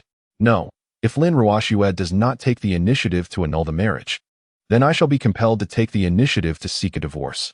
Ye Feng glanced at the pitch-black night outside the door, and then resolutely decided that he would go to the Lin family with his grandfather the next day bearing the marriage certificate. After all, a good horse does not turn back to graze. Moreover, having already found a woman as exceptional as Su Changxi, he could certainly not entertain someone like Lin Ruoxue. Just as Ye Feng was preparing to rest, a sudden knock sounded at the door. Puzzled as to who it could be at such a late hour, he nonetheless approached and opened the door. Qian'er master? When Ye Feng beheld the arrival of Hui Qian'er, he was somewhat taken aback. However, her attire today still left him in awe. Her resplendent crimson hair stood out strikingly against the night, and beneath it, she donned a vivid red mini-dress, the hem of which fluttered gracefully, reminiscent of a blooming red rose, exuding an enchanting fragrance. This striking red ensemble perfectly accentuated her breathtaking silhouette. Her shoulders, as smooth as white jade, her waist, slender and delicate, Her legs, creamy and supple, and her feet, like crystal-carved jade, every aspect radiated allure and temptation. Do you still recognize me as your master? Yet you haven't sought me out in 3 days, Huiqian remarked, her expression feigning displeasure. This incorrigible apprentice had taken advantage of her and then vanished, leaving her incensed for quite some time. Ahem, master. My fiancée was supposed to come and annul our engagement in the past few days, so I have been rather busy. Ye Feng deliberately concocted an excuse to explain. So, you have already called off your engagement with your fiancée? A flicker of joy flashed in Huiqian's eyes upon hearing this. No. She is unaware of the reasons for her absence. Tomorrow, I intend to accompany my grandfather to formally annul the engagement. Ye Feng spoke candidly. Very well. I shall accompany you tomorrow, Huiqian asserted without room for dissent. This? All right then. Ye Feng acquiesced, then turned to the unyielding Huiqian and inquired tentatively. Master, would you care to come inside and take a seat? Sitting is out of the question. I shall spend the night here with you. I have grown weary of the room you originally assigned to me, Huiqian replied. Disregarding Ye Feng's gaze as she boldly entered the room and seated herself upon the large bed. Chapter 19. Ambiguous Relations, a Letter of Dismissal. Ye Feng observed Huiqian's actions, and a flicker of realization crossed his mind. It seemed that she had not taken offense at his earlier indiscretions. Or perhaps her anger had already subsided. Moreover, her decision to stay in his room at such a late hour was rather conspicuous. Master, if you are to reside in my quarters, where shall I make my abode? Ye Feng once again probed. Humph, reside wherever you please. It is of no concern to me. Huiqian, swaying her snow-white jade legs, nonchalantly huffed. Hee, master, I am rather particular about my sleeping arrangements. Ye Feng chuckled mischievously and said, Thus, I can only sleep beside you tonight. As his words fell, Ye Feng lunged directly towards Huiqian. You scoundrel! Huiqian exclaimed playfully, yet her body merely offered a token resistance. Ye Feng embraced the soft and delicate form of Huiqian with both arms, inhaling the enchanting fragrance that emanated from her. Suddenly, he felt a sharp pain in his shoulder, only to realize that Huiqian had bitten him while resting against him. Master, do you have the temperament of a dog? Ye Feng furrowed his brows, feeling somewhat speechless within. Humph. This is what you get for bullying me and provoking my ire. Huiqian wore a triumphant smile upon her face. Very well, master. Observe how diligently I shall teach you a lesson. The following day, at dawn, Ye Feng awoke from his slumber, a tumult of emotions swirling within him. The night before had been both agonizing and joyous. The pain stemmed from his inability to fully win over Huiqian, yet the pleasure derived from the numerous advantages he had gained, leaving him somewhat content. The bond between them had subtly shifted amidst the intimacy of sharing a bed. Master Qian, it is time to rise. Ye Feng gently called out to Huiqian, his voice a soft whisper in her ear. Startled, her delicate figure trembled slightly, and she opened her beautiful eyes to cast a reproachful glare at Ye Feng. Last night, this mischievous scoundrel had nearly committed an act of great impropriety. Afterward, the two of them tidied their disheveled garments and exited the room. The grand hall of the Ye family. Ye Feng expressed to Yi Tsong his intention to annul the engagement with the Lin family. Upon hearing this news, Yi Tsong cast a glance at Huiqian and promptly agreed, since Lin Ruoxue had held his grandson in such disdain. A woman of her ilk was not someone the Yi family could aspire to. He was also aware that this matter needed to be resolved swiftly. For an exceptional young lady like Qian was waiting. Very well, I shall prepare with your father.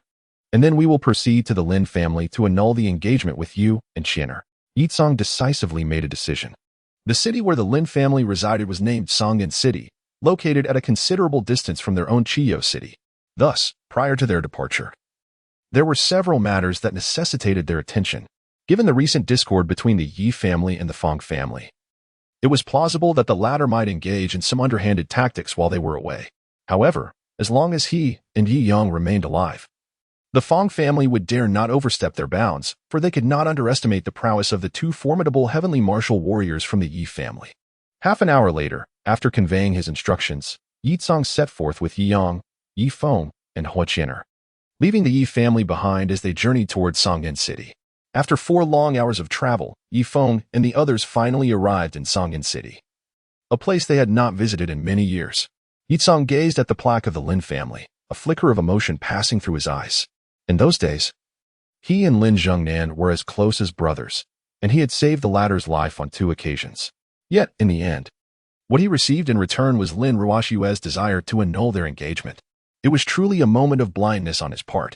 Grandfather, let us proceed inside. People inevitably change. Ye Feng glanced at Song and remarked, "You rascal, you dare to instruct your grandfather now." Song smiled softly, then took a deep breath and declared in a resonant voice, "Lin Zhengnan, Song has come to pay a visit along with 3 members of the Ye family." His commanding tone, imbued with the essence of Tianwu, echoed throughout the entire Ye residence. Upon hearing this voice, the crowd outside the Ye family displayed expressions of curiosity. The Lin and Ye families were once closely tied through marriage, and the recent uproar surrounding Lin Ruoshue's desire to annul her engagement was well known throughout Songyan City. Yet now, what was the situation? Had the Ye family been jilted, seeking a resolution out of dissatisfaction? Amidst the crowd's bewilderment, a formidable figure slowly emerged from the Lin residence. "Ha ha, brother Ye Song, it has been many years, and you remain as formidable as ever." Lin Jing'an boisterously laughed as he stepped through the gates of the Lin family, warmly welcoming Ye Song and his entourage. His countenance betrayed no hint of unease. As if genuinely greeting an old friend, "Lin Jing'an, Ye Song, am a man of straightforwardness. Your granddaughter, Lin Ruoshue, should be within the Lin family. Summon her forth." Ye Song opened the door and spoke directly, "Brother Ye Song, if Ruoshue is temporarily absent from the Ye family, what brings you such a long way to seek her?" Lin Zhengnan inquired with a smile. "What other matters could possibly bring me here? Your granddaughter is to break off her engagement with my grandson. Yet where is she?" Ye Song spoke directly. "What? Ruoshue wishes to annul the engagement? This scoundrel. I have raised her for so many years." Upon hearing the news, Lin Zhengnan feigned anger. He was well aware of Lin Ruoshue's intention to withdraw from the engagement. Yet his granddaughter had yet to return. A few days prior, he had dispatched someone to gather information, only to learn within Qiyu City that Ye Feng had astonishingly defeated Feng Haoran. The revelation left him profoundly shaken. It appeared that Ye Feng had regained his former brilliance, perhaps even surpassing it. How could he allow such an exceptionally gifted grandson-in-law to slip away? He was certain that once his granddaughter learned of this, she would not relinquish her hold. Thus, he pretended to be unaware, hoping to salvage this relationship. "Master Lin, the matter of Lin Ruoshue wishing to annul our engagement should be common knowledge throughout the city. I deem myself unworthy of Miss Ruoshue, which is why I have come today to formally dissolve our union." Ye Feng stepped forward, neither servile nor arrogant, and spoke with composure.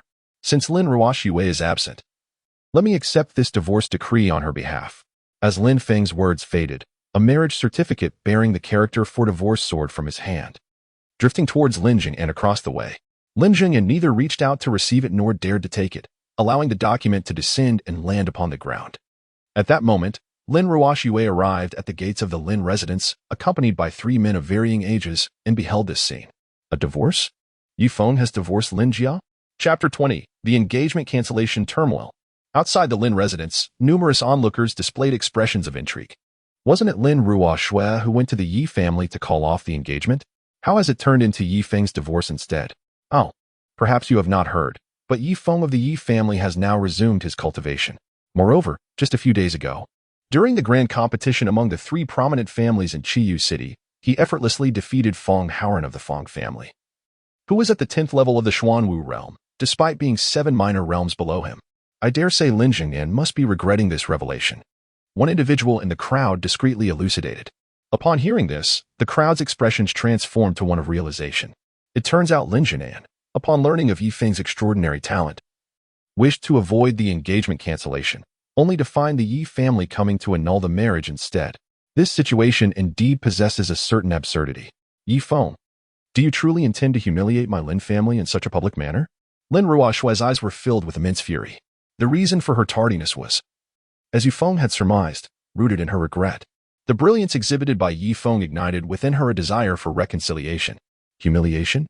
Did you not consider the notion of humiliation when you called off our engagement? Now that I am here to seek a divorce, you suddenly realize what it means to be humiliated? Lin Ruoshue, let me enlighten you. Those who insult others will invariably face insult in return. It was you who initiated the dissolution of our engagement, and today, I, Ye Feng, shall finalize our divorce. Ye Feng's words resonated powerfully, akin to the reverberations of thunder rolling across the heavens. Cousin Ye, is there truly no room for reconciliation in this matter? Lin Zhengnan inquired with a countenance darkened by displeasure. The Lin family, a prominent and respected clan within the city of Songyan, found themselves subjected to such humiliation. Were it not for his awareness of the Lin family's culpability, he would have long since erupted in anger. As the head of the Lin family, I assure you. Once I, Ye Feng, have spoken, my words are as irrevocable as water poured from a vessel. Ye Feng coldly replied. Unless the head of the Lin family finds itself on the ground and can still be of use when it returns, then perhaps I might entertain the thought. Ye Feng's words darkened Lin Jingnan's expression completely. The fact that his head had fallen meant he could hardly survive. Ye Feng truly showed no mercy. Very well, Ye Feng. From this moment forth, I, Lin Ruoxue, shall have no further ties with you. Lin Ruoxue scoffed coldly, stubbornly declaring, but the one who will regret this is not I. Lin Ruoxue, but you, Ye Feng. Indeed, she felt remorse over her decision to break off the engagement. However, on her way back to the Lin family, she encountered a distinguished young man of notable lineage, Feng Tianrui. Not only was Feng Tianrui an inner disciple of the Mad Lion sect, but his family also boasted a powerful warrior at the King Martial realm. Being with Feng Tianrui would certainly be a commendable choice. Ruoxue, is this your former fiancé? He doesn't seem impressive at all, remarked a young man who had been watching from behind Lin Ruoxue, stepping forward. Two middle-aged men closely followed him. In the moment they emerged, a tremendous pressure emanating from their formidable King Martial realm presence enveloped the area. Sensing this overwhelming force, Lin Jingnan's previously sullen face brightened with joy. The cultivation of these two men was evidently at the 6th level of the King Martial realm, far surpassing his own 2nd level. Moreover, the fact that such powerful individuals acted as protectors for the young man accompanying Lin Ruoxue indicated an extraordinary background. At this moment, Yi Tsang and Yi Yang also felt immense pressure. With their 2nd and 1st levels of King Martial realm, they would surely be crushed in a confrontation. Ye Feng, do you see? The one I admire is none other than Brother Tianrui. Compared to him, you are nothing. Lin Ruoxue proclaimed as she took the initiative to wrap her arm around Feng Tianrui's, expressing affection. Feng Tianrui reciprocated by wrapping his arm around Lin Ruoxue's waist, remaining silent and regarding Ye Feng with a disdainful gaze. It was then that Huiqianer, who had been standing behind Ye Feng, could no longer contain herself. Only she had the right to bully Ye Feng. No one else could. You must be Lin Ruoxue. Ye Feng is now my fiancé and with me by his side. She will never regret her choice, Huiqianer declared, similarly wrapping her arm around Ye Feng's and planting a kiss on his cheek, asserting her claim. The moment Huiqianer, clad in a red dress, made her appearance, Feng Tianrui's eyes nearly bulged with astonishment. This woman was truly a peerless beauty. However, what disgusted him was that such a woman would choose to be with someone he deemed a waste. It felt like a beautiful flower being placed in a pile of manure. Lin Ruoxue's pride evaporated in an instant. Compared to Huiqianer, she felt like an ugly duckling. Why did Ye Feng possess such remarkable fortune? First, there was the mysterious connection with Su Changxi, and now, another stunning beauty, comparable to Su Changxi, willingly followed him. Huiqianer, grandfather, the task is complete. Let us depart. Ye Feng likewise wrapped his arms around the delicate waist of Huiqianer. With a mocking glance cast at Feng Tianrui, he turned and departed. Brother Ye Feng, let us go. Huiqianer will heed your wishes tonight, Huiqianer said with a sweet smile, bestowing a gentle kiss upon Ye Feng's cheek. At this moment, Ye Feng found himself somewhat captivated by Huiqianer. This enchanting little temptress was simply irresistible. Let us proceed. Yi Tsang was acutely aware that it was best to depart at the earliest opportunity. Otherwise, as long as those two formidable 6th-level Tianwu realm experts remained, unforeseen variables would inevitably arise. Halt. Did this young master permit your departure? Gazing at the devilish figure of Huiqianer, Feng Tianrui's eyes shimmered with an intense fervor. How could he possibly let such an extraordinary beauty slip away so easily? Hearing the words, Ye Feng and his companions halted their steps. For two formidable 6th-level warriors from the heavenly martial realm had positioned themselves before and behind them. Brother Tianrui, if you incapacitate Ye Feng, I shall be yours tonight. Lin Ruoxue declared with a fierce glint in her eyes. She harbored apprehensions regarding Ye Feng's potential. Since she could not possess him, she resolved to utterly destroy him instead. Feng Tianrui merely cast a fleeting glance at Lin Ruoxue, remaining silent. Without her urging, he had already decided that Ye Feng would not leave unscathed today. However, tonight he desired to revel in the company of the enchanting Huiqianer, and for the time being, he found no interest in Lin Ruoxue. This esteemed young lady. I am Feng Tianrui, an inner disciple of the Mad Lion sect. My grandfather is a warrior of the Martial King realm. Might you be inclined to make my acquaintance? Feng Tianrui directed his gaze towards Huiqianer, elegantly presenting his identity. Although the Feng family did not rank among the pinnacle forces in the holy martial nation, They were nonetheless a prominent entity within the second-tier powers. He believed that few women could refuse his advances. To seek to know me, you are not worthy. Qian'er retorted, nestled against Ye Feng, her disdain palpable. Compared to my fiancé, you lack even the qualifications to carry his shoes. At this extreme insult, Feng Tianrui's countenance darkened to a steely hue. How could he be outshone by a mere third-level warrior of the profound martial realm? You are Ye Feng, correct? Today, I shall grant you an opportunity. If you can defeat me, you may leave. If you lose, it will merely prove you are unworthy of such a beautiful lady. Feng Tianrui sneered, unleashing the aura of a first-level warrior from the earth martial realm. He intended to demonstrate to Qian'er just how ineffectual the man she admired truly was. How would you like to compete? Ye Feng observed the opponent's martial prowess, which was merely at the first level of the earth martial realm, and a faint smirk of disdain curled at the corners of his mouth. Just as he was pondering how to extricate himself from the situation, an opportunity presented itself. I shall not take undue advantage of you. Let us engage in a simple contest of strength with a handshake. Whoever falters first shall concede defeat. Feng Tianrui spoke with unshakable confidence. Having gleaned from Lin Ruoxue that Ye Feng was merely at the third level of the Xuanwu realm, he felt assured of his control over the situation. Young Master Feng, this may not be wise. Ye Feng's strength. Lin Zhongnan began to interject, but was silenced by the fierce glare from Feng Tianrui. Are you looking down upon me? Feng Tianrui shot a menacing look at Lin Jing'an. The audacity of this mere head of the Lin family to underestimate his capabilities and presume he could be bested by a waste who had yet to reach even the earth martial realm was infuriating. Lin Jing'an opened his mouth, but the words he wished to express were stifled. He merely intended to caution Feng Tianrui against underestimating his opponent, yet inadvertently provoked him instead. Come on. Ye Feng slowly approached Feng Tianrui, who also stepped forward until their eyes met and their palms connected. Simultaneously, the spiritual energy within both of them surged, and their hands began to exert strength. With a fierce shout, Feng Tianrui unleashed an overwhelming force from his right palm, intent on crushing Ye Feng's hand in an effort to impart a profound lesson. Yet, no matter how he exerted himself, even tapping into every ounce of his strength, he could not elicit even a flicker of pain upon Ye Feng's visage. Is this the power you take such pride in?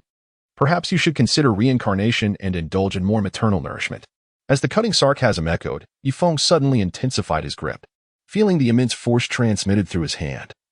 Feng Tianrui's expression shifted dramatically as he desperately resisted. However, under such overwhelming strength, his face flushed, and it felt as though his right palm might explode. Release me. Let go. Feng Tianrui screamed in agony, only to be met with Ye Feng's cold smile. Young Master Feng, these are the rules you established. Should you feel pain, do remember to concede. As Ye Feng exerted force with his right palm, a subtle mockery laced his words. You wretched creature, you truly seem to be impatient with life. Feng Tianrui's face contorted into a grotesque expression, then, with a fierce motion, he struck out with his left palm, aiming directly at Ye Feng's chest. Anticipating this, Ye Feng swiftly extended his left palm, seizing the opponent's arm, and with a deft clockwise twist, he contorted the adversary's left arm into a painful spiral. You filthy wretch. I shall make your existence a living hell. Feng Tianrui's screams echoed like that of a slaughtered pig, the excruciating pain rendering him utterly irrational. Young Master, the two sixth-level experts of the heavenly martial realm sensed the turmoil and rushed to provide assistance. Everyone, step back at once, or I shall sever his head with a single stroke of my sword. Ye Feng drew the sword of mountains and rivers, positioning its blade against Feng Tianrui's throat. Long before the contest with Feng Tianrui commenced, he had contemplated the notion of taking him as a hostage. Otherwise, it would have been exceedingly difficult for their group of four to depart unscathed today. Yitsong, Yu Yang, and Qian'er promptly gathered around Ye Feng. Ye Feng, release my young master at once, or else my Feng family. The two sixth-level experts of the heavenly martial realm found their steps forcibly halted, compelled to voice their threats. However, before they could finish their menacing remarks, they were abruptly interrupted by Ye Feng's scathing retort. Or else what, you insolent wretch? Dare to threaten me and see what transpires. As soon as Ye Feng's voice fell, the heavy sword of the mountains and rivers suddenly descended, striking directly upon Feng Tianrui's foot. A sharp cry of agony escaped his lips, as the intense pain contorted his face into a grotesque mask of suffering. Get back. Do you wish for me to perish? Feng Tianrui roared, feeling the chilling intent creeping around his neck. The two sixth-level experts of the Tianwu realm could only retreat helplessly. Lin Zhongnan, witnessing this scene, shook his head in resignation. Had Feng Tianrui heeded his counsel, perhaps matters would not have escalated to this point. Yet, it may be for the best, as Ye Feng's enmity with the Feng family would surely herald the approaching doom of Ye Feng himself. Ye Feng was acutely aware that prolonging this stalemate was not a viable solution. He could intimidate for a moment, but not for eternity. Father, you should return to the Ye family and instruct our kin to gather their belongings and leave Seven Radiant City, seeking refuge in obscurity. Ye Feng suggested, all right. Do take care. Ye Yang nodded, fully aware that offending the Feng family meant the Ye family must hastily depart from Chiyo City, or they would face the dire consequences of annihilation. Uncle Yi, there is no need for concern. My grandfather is on his way, which Xian'er suddenly proclaimed, capturing the attention of the three members of the Yi family. Ye Feng, release our young master at once. I assure you of your safe passage. Otherwise, the Feng family will not let this matter rest. Do you wish to disregard the safety of your own family? The two formidable warriors from the Feng family, under Lin Zhenan's counsel, prepared to use the Yi family as leverage against Ye Feng. Yet, in the next moment, their expressions shifted dramatically as a terrifying aura manifested in the sky. Emperor realm. The two warriors from the Feng family gazed upward in astonishment. In the heavens, a man clad in red stood suspended in midair, his fierce gaze surveying the ground below, instilling a profound sense of suffocation in all who beheld him. Without uttering a single word, Ye Feng glanced at the fiery Xian'er beside him, then lifted his gaze to the formidable presence of the Emperor martial realm expert in the sky. A bold thought emerged in his mind. Could this powerful figure be the grandfather that Xian'er had just mentioned? If that were the case, he suddenly felt a surge of courage, for he had nearly become entangled with the granddaughter of such a formidable being. Who dares to bully my granddaughter? Fire Yanling descended, standing resolutely in the street. His voice, imbued with an unassailable imperial authority, reverberated through the air. Predecessor, we are unaware, stammered the two heavenly martial realm experts from the Feng family, beads of cold sweat forming on their brows. They had initially hesitated to respond, but the gaze of the Emperor martial realm expert bore down upon them with an oppressive weight. Grandfather, it was them, and this fool who sought to intimidate me, Xian'er declared, her delicate finger pointing at the two heavenly martial experts from the Feng family, as well as Feng Tianrui, who was being held captive by Ye Feng. Upon hearing this, the hearts of the two Feng family experts raced wildly, and Feng Tianrui nearly lost control of himself in terror. This young woman possessed such a terrifying background. Chapter 22.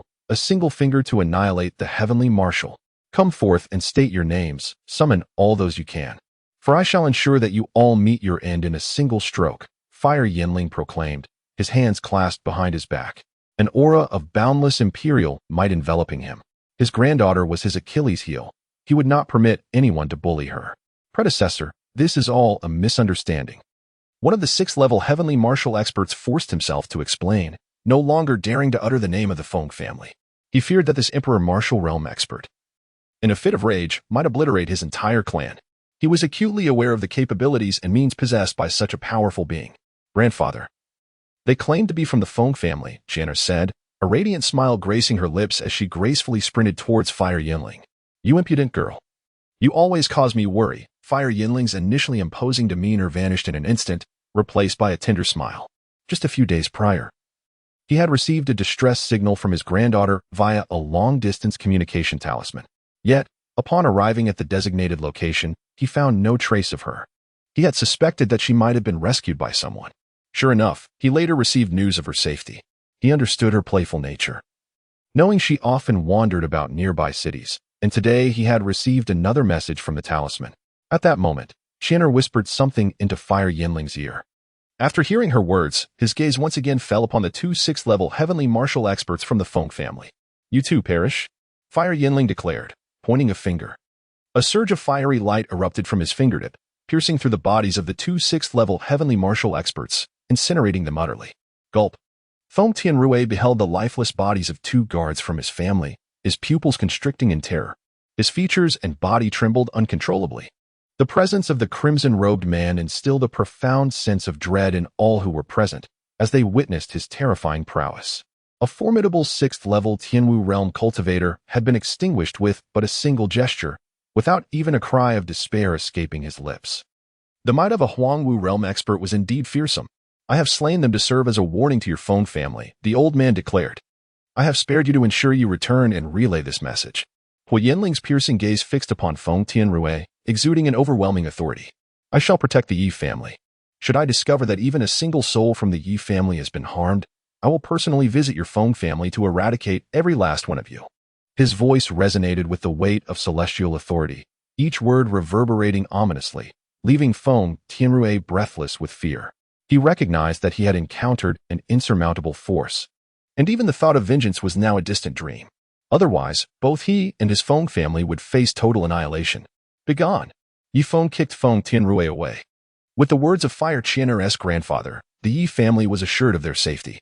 Yitsong and Yi Yang also let out a sigh of relief, realizing that their family would not have to leave Seven Sun City. However, they were both astonished by the identity of Hui Qian'er, who surprisingly had a grandfather at the Emperor Martial Realm. It is important to note that within the vast Holy Martial Nation, the Emperor Martial Realm represents the pinnacle of power, a force to be reckoned with. Lin Zhengnan and Lin Ruoxue were equally taken aback by this revelation. The Yu family has surprisingly established a connection with a powerful figure from the Emperor's martial realm. If they had not annulled their engagement with Ye Feng, perhaps they could have cultivated some degree of camaraderie. At this moment, the two members of the Lin family were overwhelmed with regret. Alas, there exists no remedy for regret in this world. Are you Ye Feng? At this juncture, Hui Yanling fixed his gaze upon Ye Feng. The name had reached his ears in the past, for he was not only the grandfather of Hui Qian'er, but also a sixth-grade alchemist and the master of the Huiyun sect. Indeed, I am Ye Feng, a junior. In response to the inquiry, Ye Feng replied with measured composure. I have heard from my granddaughter that your talent for alchemy is quite remarkable, Hui Yanling remarked. Pausing momentarily before continuing, in light of your having saved my granddaughter, I would like to present you with some of my alchemical insights and a few formulas. Senior, this kindness has already been repaid by Qian'er. Ye Feng gently declined. Although he yearned for these items, he was not one to accept everything offered. There is no reason for something given by me to be returned.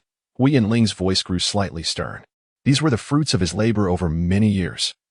Had it not been for his granddaughter's persistent persuasion, he would not have parted with them. Moreover, the fact that this young man's initial reaction was to refuse truly vexed him.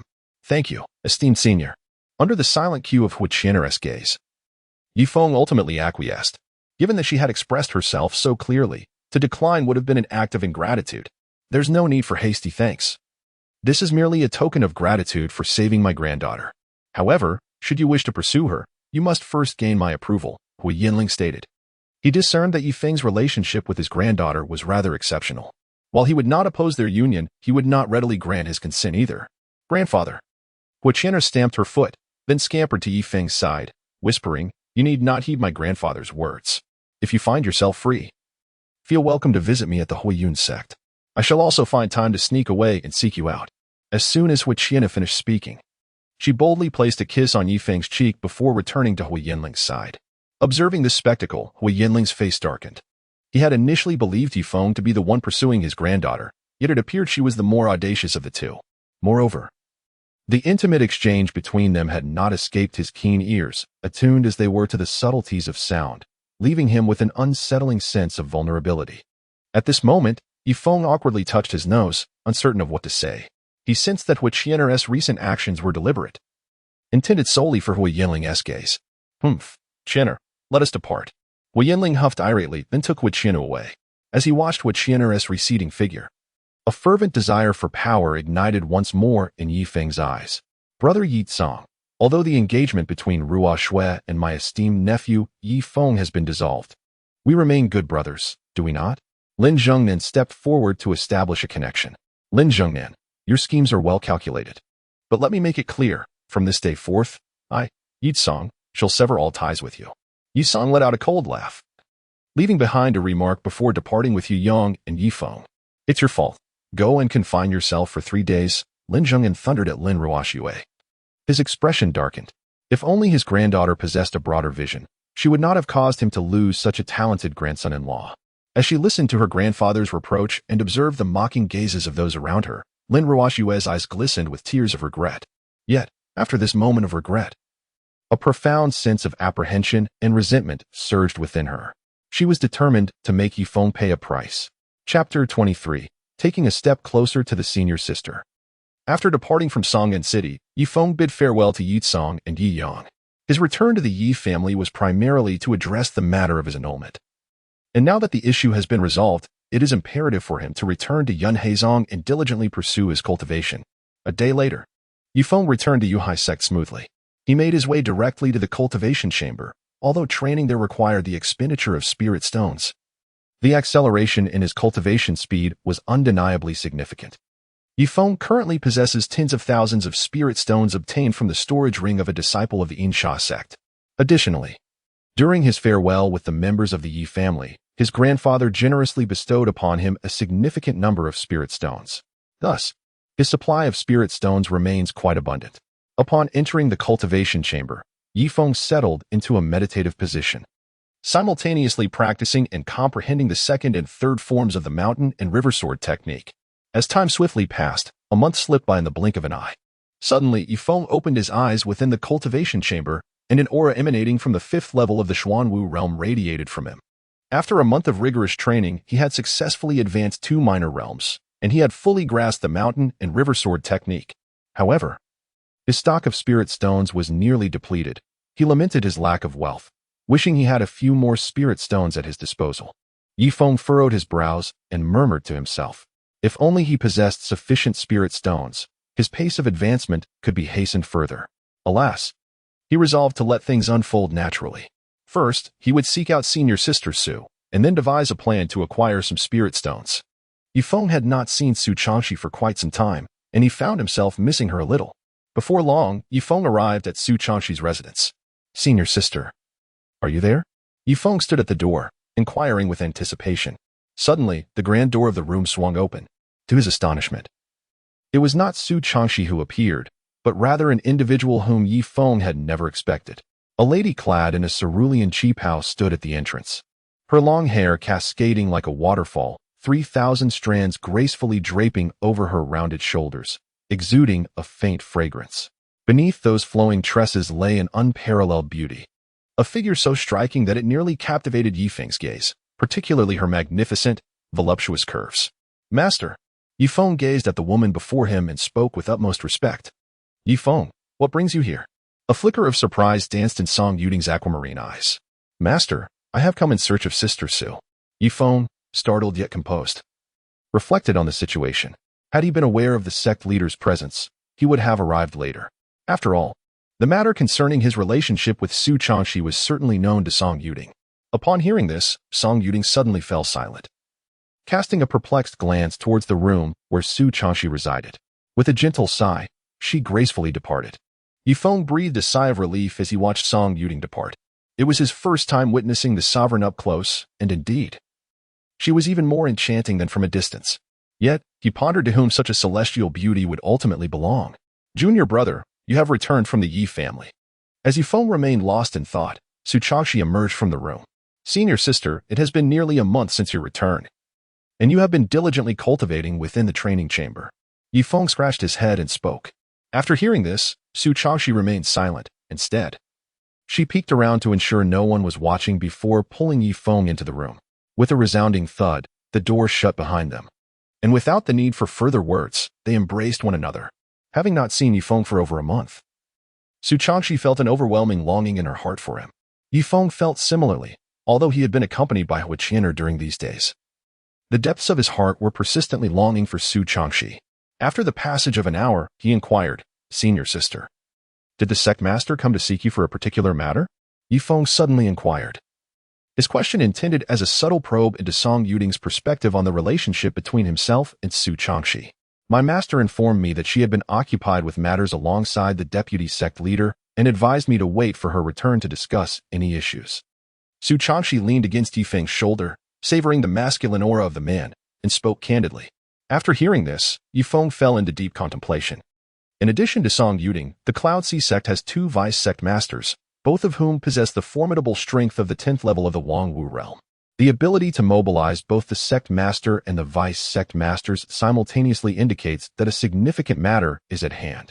However, this is not a concern for a mere outer disciple like him. Noticing Ye Feng's silence, Su Changxi mistakenly assumed he was worried that the sect master would disapprove of their relationship. "Junior brother, rest assured, Master is already aware of our situation. If Master had not given her tacit approval, you would not have been able to enter this room today. Just make sure that no one sees you the next time you visit, Su Changxi added suddenly. She was indifferent to the rumors circulating within the sect. Her only concern was that Ye Feng might encounter unnecessary troubles. Senior sister, I will be careful, Ye Feng replied. Ye Feng still recalled the warning given to him by the core disciple, Qin Beichen. He must swiftly grow stronger and subsequently proclaim to the world that Su Changxi belongs to him. Suddenly, Ye Feng remembered his relationship with Hu Qianer, senior sister. This time upon returning to the Ye family, I have developed an affection for a woman.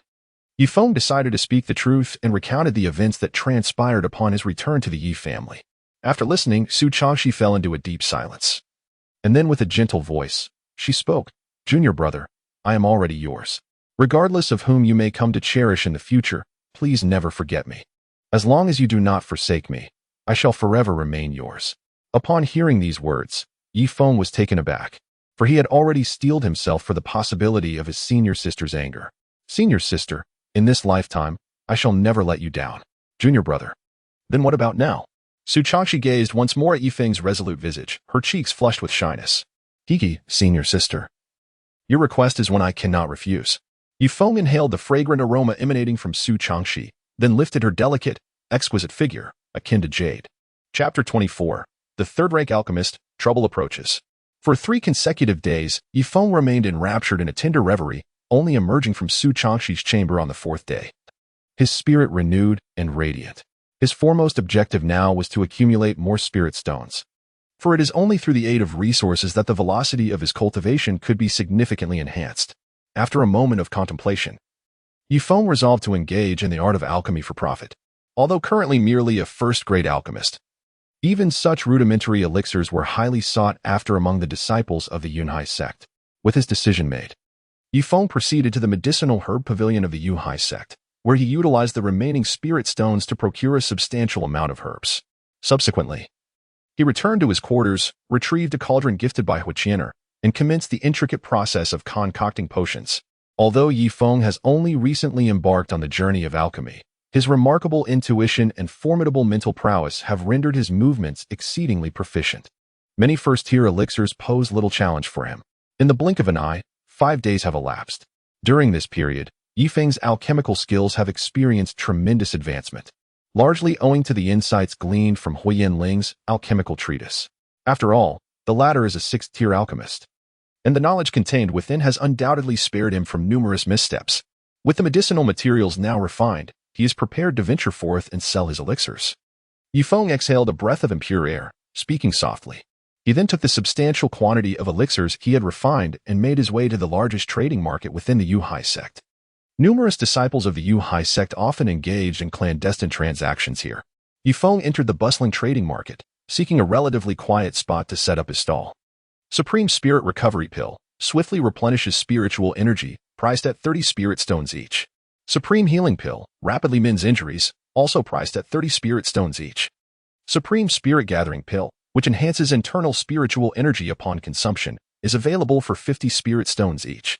Ye Feng called out to the crowd, his voice resonating amidst the throng. He was offering exquisite medicinal pills, each adorned with no less than 7 intricate patterns, thus earning the title of Supreme Elixirs.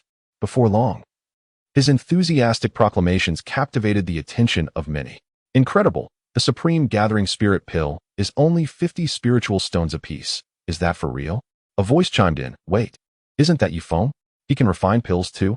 Curiosity sparkled in the eyes of several disciples, including those of lesser ranks and even outer sect members, as they gravitated towards Ye Feng's stall. Ye Feng, I would like a Supreme Gathering Spirit Pill, declared a disciple at the 10th level of the Qi martial realm. Taking the initiative. Despite Ye Feng being an outer sect disciple with greater strength, selling counterfeit goods openly within the Yunhai sect would surely attract punitive measures. Here you go, he replied. Ye Feng presented a Supreme Spirit Gathering Pill to the individual, simultaneously receiving 50 spirit stones in return. Incredible! This is truly a Supreme Spirit Gathering Pill. And an 8-pattern one at that. What a remarkable gain! Exclaimed the rogue disciple of the 10th level of the Qi martial realm in exuberance. It is noteworthy that a regular Spirit Gathering Pill is priced at 50 spirit stones within the sect, and even the Supreme variant is currently offered at the same rate. How could one resist such temptation? Ye Feng, I demand 3 Supreme Spirit Gathering Pills. I was here first, Sell them E5 supreme healing pills. You all can shove off. Do you not understand that ladies come first? The crowd surrounding the stall erupted into a frenzy of purchases. For these pills were priced even more affordably than those at the Unhai Sect's alchemy pavilion. Furthermore, the pills provided by Ye Feng were not only first tier, but also exceptionally practical and in high demand, ensuring their swift sale. In no time, the first-tier pills that Ye Feng had painstakingly crafted over the course of 5 days were completely sold out. All sold. Time to pack up. Ye Feng observed the still bustling crowd and couldn't help but marvel at how remarkably popular these exquisite elixirs were. Of course, this popularity was largely attributable to his affordable pricing. Nevertheless, Ye Feng was indifferent to this. He concocted these potions merely to enhance his alchemical skills and to amass experience on his journey to becoming a second-tier alchemist. As the onlookers gazed at Ye Feng's retreating figure, expressions of regret began to surface among them. After leaving the trading market, Ye Feng proceeded to the herbal pavilion to procure medicinal materials, intent on concocting second-tier elixirs. Once he had acquired the necessary ingredients, he returned to his chamber and began his attempts at refining the second-tier elixirs. After several unsuccessful attempts, Ye Feng finally succeeded in producing his first second-tier elixir. Subsequently, he fervently continued to refine second-tier elixirs to enhance his alchemical skills. He also ventured to sell these elixirs at the trading market, each sale igniting considerable excitement among the onlookers. On the 10th day of producing second-tier elixirs, Ye Feng commenced his endeavor to refine third-tier elixirs. In his room, Ye Feng was wholly absorbed, fixating on the alchemical furnace before him. This moment marked the crucial turning point in the creation of third-tier elixirs. As long as no mishaps occurred, the elixir would be deemed a success. Boom. With the gradual formation of the third-tier elixir, Ye Feng finally crafted his first one. Exhaling softly, he acknowledged that he could now consider himself a third-tier alchemist. Remarkably, he had transitioned from a novice to a third-tier alchemist in less than a month. Should this news reach Qianer and other alchemists, it would undoubtedly leave them astounded. Following this, Ye Feng dedicated several days to producing a number of third-tier elixirs, as well as some unique concoctions. He intended to sell these third-tier elixirs before embarking on an outdoor expedition. He believed that relentless solitary cultivation would not be beneficial for his advancement and could lead to potential stagnation in his future cultivation endeavors. Soon, Ye Feng returned to the trading market once more. However, this time, his chosen location for setting up his stall was one that many outer disciples and miscellaneous disciples dared not approach. The trading market was distinctly divided into specialized zones, with designated areas for miscellaneous disciples and separate sections for inner disciples. Ye Feng now intends to sell third-grade elixirs, and the inner sect disciple area is the most suitable place for this. There are only 30 earth spirit pills available at a favorable price, first come, first served. Additionally, there are 50 blood chi pills, which are both high quality and affordably priced, ensuring exceptional value. Ye Feng began to peddle his wares, seemingly lost in his own world. Numerous inner sect disciples, upon witnessing this outer sect disciple's presence in their domain, couldn't help but furrow their brows. However, upon noticing the reasonably priced elixirs, they refrained from further comment, with some even approaching to make purchases. Amidst the crowd, inner sect disciple Zhang Zhe, observing Ye Feng's appearance in this area, curled his lips into a cold smirk. He was a subordinate of the core disciple Qin Beichen and had long received orders to trouble Ye Feng. Yet, Ye Feng spent his days refining elixirs within his quarters, making it difficult for Jiang to find a suitable excuse to instigate trouble. At last, the opportunity had finally presented itself. Chapter 25. Ascending the Life and Death Battle Platform. Ye Feng, return to your outer sect disciple area. Suddenly, a scathing voice erupted not far from Ye Feng's stall. Upon hearing those words, Ye Feng's brows slightly furrowed as he turned his gaze toward the newcomer. Was it not Jiang Zhishan? Was he here to create trouble for Ye Feng?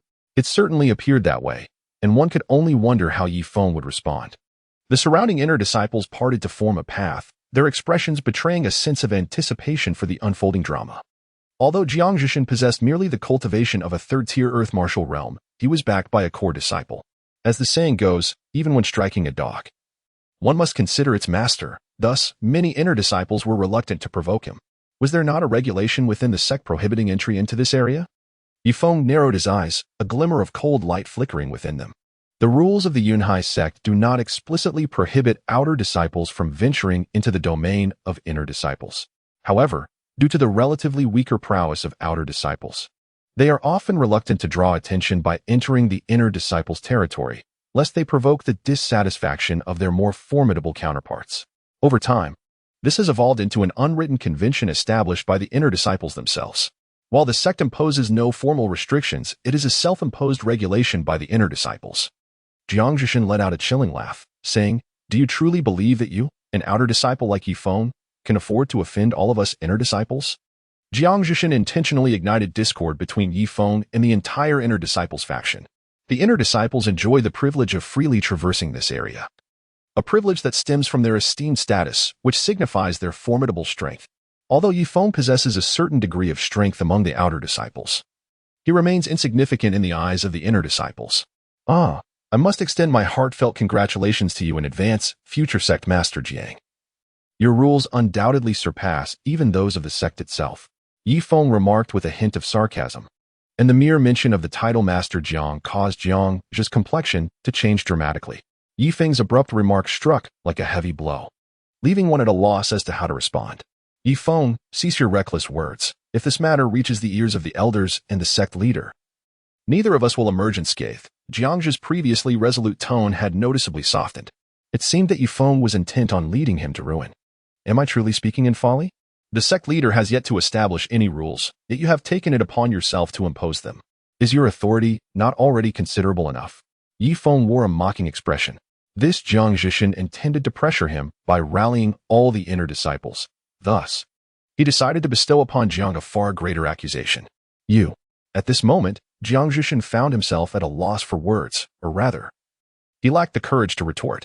If this matter escalated, he would undoubtedly face dire consequences. The surrounding inner disciples, keenly aware of the situation, opted for silence.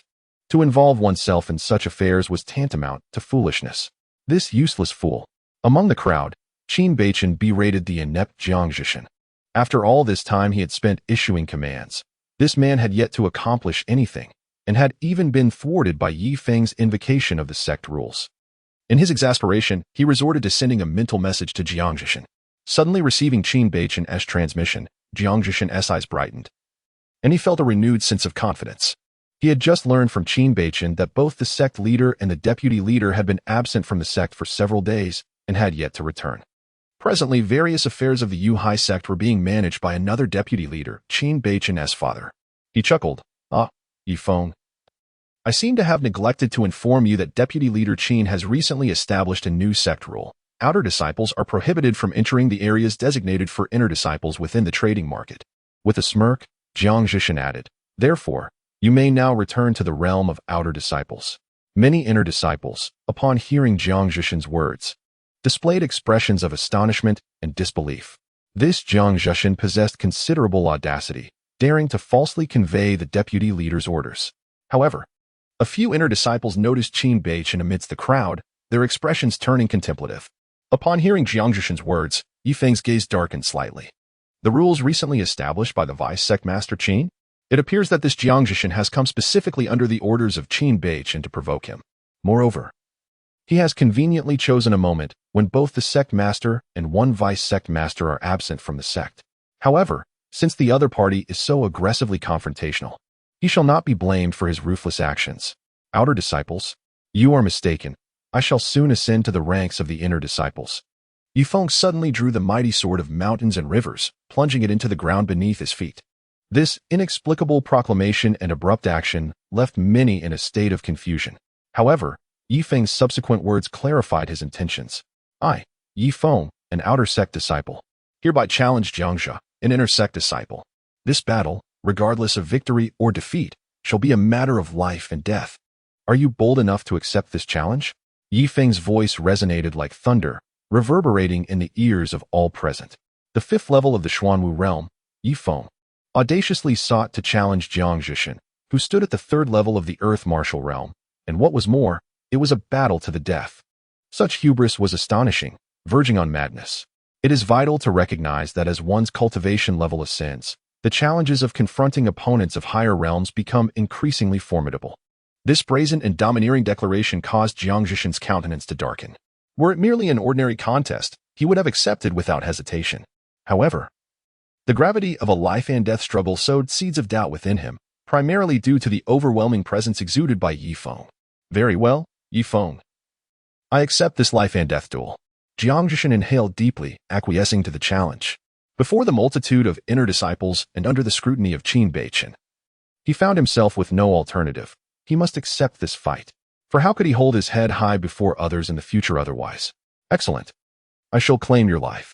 Ye Feng unsheathed his formidable sword and advanced towards the life and death platform within the Cloud Sea sect. Within the confines of the sect, should disciples harbor irreconcilable conflicts, a life and death challenge may be initiated, provided that both parties consent to such a duel. Ye Feng understood that Qin Beichen had secretly sent someone to trouble him, so he must display formidable strength to intimidate those who sought to create discord. Simultaneously, he aspired to become an inner disciple, which required either reaching the realm of Earth Martial or defeating an existing inner disciple. Fortuitously, he saw this opportunity as a means to resolve all his dilemmas. Soon, the news of Ye Feng's impending life and death duel with Jiang Zhishan spread, attracting numerous disciples eager to witness the spectacle. Beneath the life and death platform, an elder of the Yunhai sect stood with hands clasped behind his back, speaking in a measured tone. Ye Feng, Jiang Zhishan, once you ascend the life and death platform, only one of you shall descend. This matter pertains to your very lives, and before you step onto the stage, you have one final opportunity to reconsider. Upon hearing this, Ye Feng exhibited no hesitation as he stepped forward, ascending the platform of life and death. With his heavy sword in hand, the formidable blade pointed menacingly at Jiang Zhishan below. Jiang Zhishan, come up here. Chapter 26, A Lethal Strike, Ambushed on the Road. Jiang Zhishan, standing beneath the platform, mirrored Ye Feng's resolve and ascended without a moment's pause. Ye Feng, arrogance comes with a price, he declared, a cruel smile curling at the corners of his lips as he unleashed the full force of his third-tier martial prowess. Now that he had stepped onto the platform of life and death, he felt no fear. He could not believe that his superior cultivation level would not allow him to vanquish his opponent. The price of your arrogance shall be death. With a resounding roar, Ye Feng's aura began to soar as he sprinted forward, his heavy sword whirling with deadly grace, charging towards Jiang Zhishan. In response, Jiang Zhishan unleashed a formidable presence, his inner spiritual energy surging wildly as he executed his martial techniques with unwavering determination. A sword that shatters mountains and rivers. In the hands of Ye Feng, the colossal sword of mountains and rivers swung forth, unleashing an unparalleled force upon the life and death platform. As the heavy blade descended, Ye Feng resembled a formidable war tiger, radiating a chilling aura of lethal intent. In the next moment, a pale beam of sword light sliced through the air above the platform, enveloping its surroundings in a profound silence. Jiang Zhishan, with his head bowed, gazed upon the sword light piercing through his chest, unwillingly closing his eyes in resignation. With a resounding thud, as Jiang Zhishan's lifeless body fell, the onlookers were momentarily stunned, their hearts gripped by an overwhelming shock that lingered in the air. Jiang Zhishan, a third-level warrior of the Earth Martial realm, had been utterly vanquished with a single strike. How was this possible? An inner sect disciple gasped in disbelief, unable to fathom the scene before him. Many surrounding inner sect disciples shared this sentiment, having anticipated a fierce contest, only to witness such a swift conclusion. Even the elder from the Yunhai sect, who was spectating, found himself awestruck by Ye Feng's prowess, his aged eyes reflecting a tempest of emotions. He could not help but acknowledge the striking brilliance of that sword strike. Ye Feng, Qin Beichen mused inwardly, his expression darkening with malice. This youth must not be allowed to live. Otherwise, it would not be long before he posed a significant threat. Elder, the lines of life and death have been drawn. Ye Feng descended from the platform of life and death, holding his sword. Indeed, from this day forth, you shall be an inner sect disciple, praised the elder of the Yunhai sect, who then casually tossed Ye Feng a token signifying his status as an inner sect disciple. Thank you, Elder Xie. Ye Feng took the token and turned to leave. As they watched his departing figure, many outer sect disciples displayed expressions of admiration. Upon departing from the life and death platform, Ye Feng first returned to his abode. Subsequently, under the cover of night, he stealthily entered Su Changshi's chamber, indulging in a night of pleasure. The following day dawned. After informing Su Changshi, Ye Feng departed from the Yuhai sect. He intended to venture into the Yuhai forest for a period of training, as it is through the trials of life and death that one can truly awaken their potential. The Yuhai forest, situated in the northern region of the Yuhai sect, teems with ferocious beasts, is rife with mercenaries, and is abundant in treasures, making it an excellent place for honing one's skills. With a stroke of fortune, he might even encounter some unexpected opportunities. After leaving the Yunhai sect, Ye Feng journeyed northward. Yet, midway through his travels, he suddenly sensed an unsettling presence. Ye Feng, we have waited for you with great anticipation. At last, you have emerged from the sect. At that moment, a contingent of over 10 individuals emerged before Ye Feng, each exuding the formidable aura of the earth martial realm. It is you. Upon recognizing the visage of the individuals before him, Ye Feng's countenance darkened. He was acquainted with this group. They hailed from the Feng family of Chiyo City. At the forefront stood Feng Qingyang, a guardian of the Feng clan, possessing a formidable cultivation of the 10th level in the earth martial realm. In addition to Feng Qingyang, he discerned several others within the ranks, each boasting prowess at the 8th and 9th levels of the earth martial realm. Indeed, Ye Feng, you have incapacitated my family's young master. The Feng family cannot allow you to live so easily. Feng Qingyang licked his lips, revealing a bloodthirsty grin. The existence of Ye Feng has posed a grave threat to the future of the Feng family. Therefore, whether it is to avenge Feng Haoran or to protect the interests of the Feng clan, they must eliminate Ye Feng. As Ye Feng contemplated fleeing upon realizing that his path ahead was obstructed, he was suddenly taken aback to find more than 10 individuals emerging from behind him. Ye Feng, the Lu family has also exerted effort to see your demise, Lu Feiping, a guard of the Lu family, remarked with a cold smirk. Like Feng Qingyang, he was a formidable master at the 10th level of the earth martial realm, accompanied by some elite members of the Lu family. Both families shared a singular objective, to bring about Ye Feng's end. Lu family, are you also intent on meddling in the grievances between our Ye family and the Feng family? Ye Feng narrowed his eyes slightly, a trace of solemnity emerging on his countenance. Currently, he found himself encircled by two factions, placing him in a precarious situation. Blame your father for becoming a celestial martial artist and blame your own exceptional talent. Otherwise, my Lu family would have preferred to remain spectators in this conflict. Lu Feiping sneered. Lu Feiping, why waste words with him? Just take action and eliminate him. Feng Qingyang stepped forward, his formidable strength radiating as he charged toward Ye Feng's position. Under Feng Qingyang's command, the members of the Feng family surged forward, closing in on Ye Feng. Observing the menacing Feng Qingyang, Ye Feng unexpectedly found a third-tier elixir in his hand. This elixir, known as the poison smoke pill, would explode upon impact with the ground, releasing toxic smoke. Even those at the martial earth realm would find their internal spiritual energy sluggish if inhaled, at worst. It could lead to unconsciousness or even death from poisoning. Ye Feng flicked his fingers, and with a powerful force, the poisonous smoke pill shot towards the ground like a swift arrow. Bang! Upon striking the earth, the pill erupted, releasing a violet haze that impeded the advance of Feng Qingyang and the members of the Feng family. This is not good. It appears to be a toxic pill. Quickly, channel your spiritual energy to defend against it, Feng Qingyang exclaimed, his expression shifting. The members of the Feng family promptly complied, harnessing their spiritual energy to ward off the inhalation of the poisonous smoke.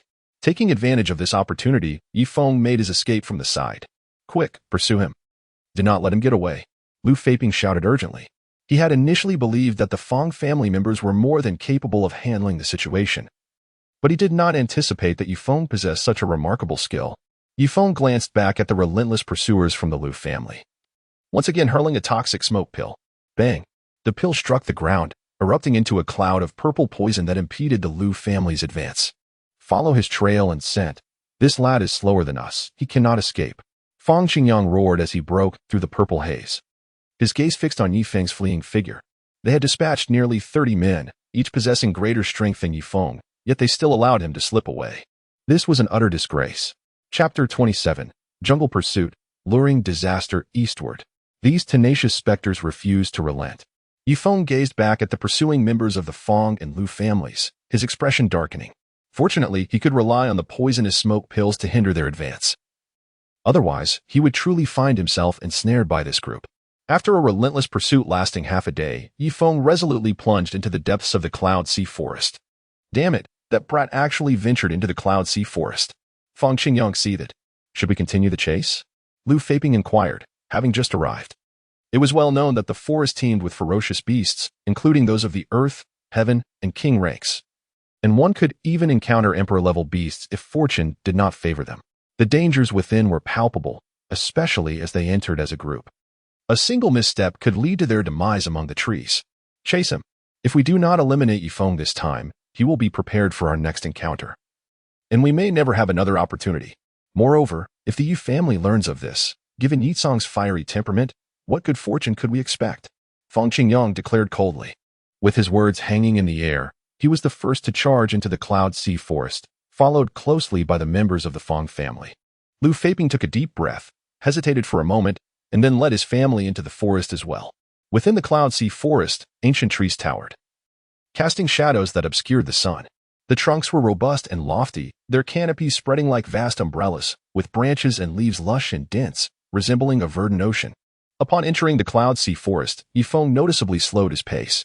Although it was his inaugural venture into this realm, he was acutely aware of the multitude of ferocious beasts that inhabited the area, necessitating constant vigilance regarding his surroundings. A moment's inattention could render him vulnerable to a sudden ambush by one of the lurking creatures. Fortunately, he was not alone in his caution. The members of the Feng and Lu families were equally on high alert. Suddenly, a gale leopard erupted from the dense thicket, launching itself directly at Ye Feng. Ye Feng was taken aback, yet he remained composed. The gale leopard's cultivation was at the 4th level of the earth martial realm, a challenge he could still confront. With a powerful swing of his heavy sword, he unleashed an astonishing surge of spiritual energy, striking fiercely towards the agile body of the gale leopard.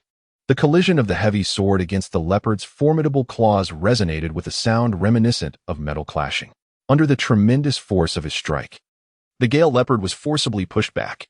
Taking advantage of the momentum, Ye Feng pursued relentlessly, intent on vanquishing the demonic beast once and for all. He dashed forward, swinging his colossal sword, and then aimed a fierce strike at the position of the gale leopard.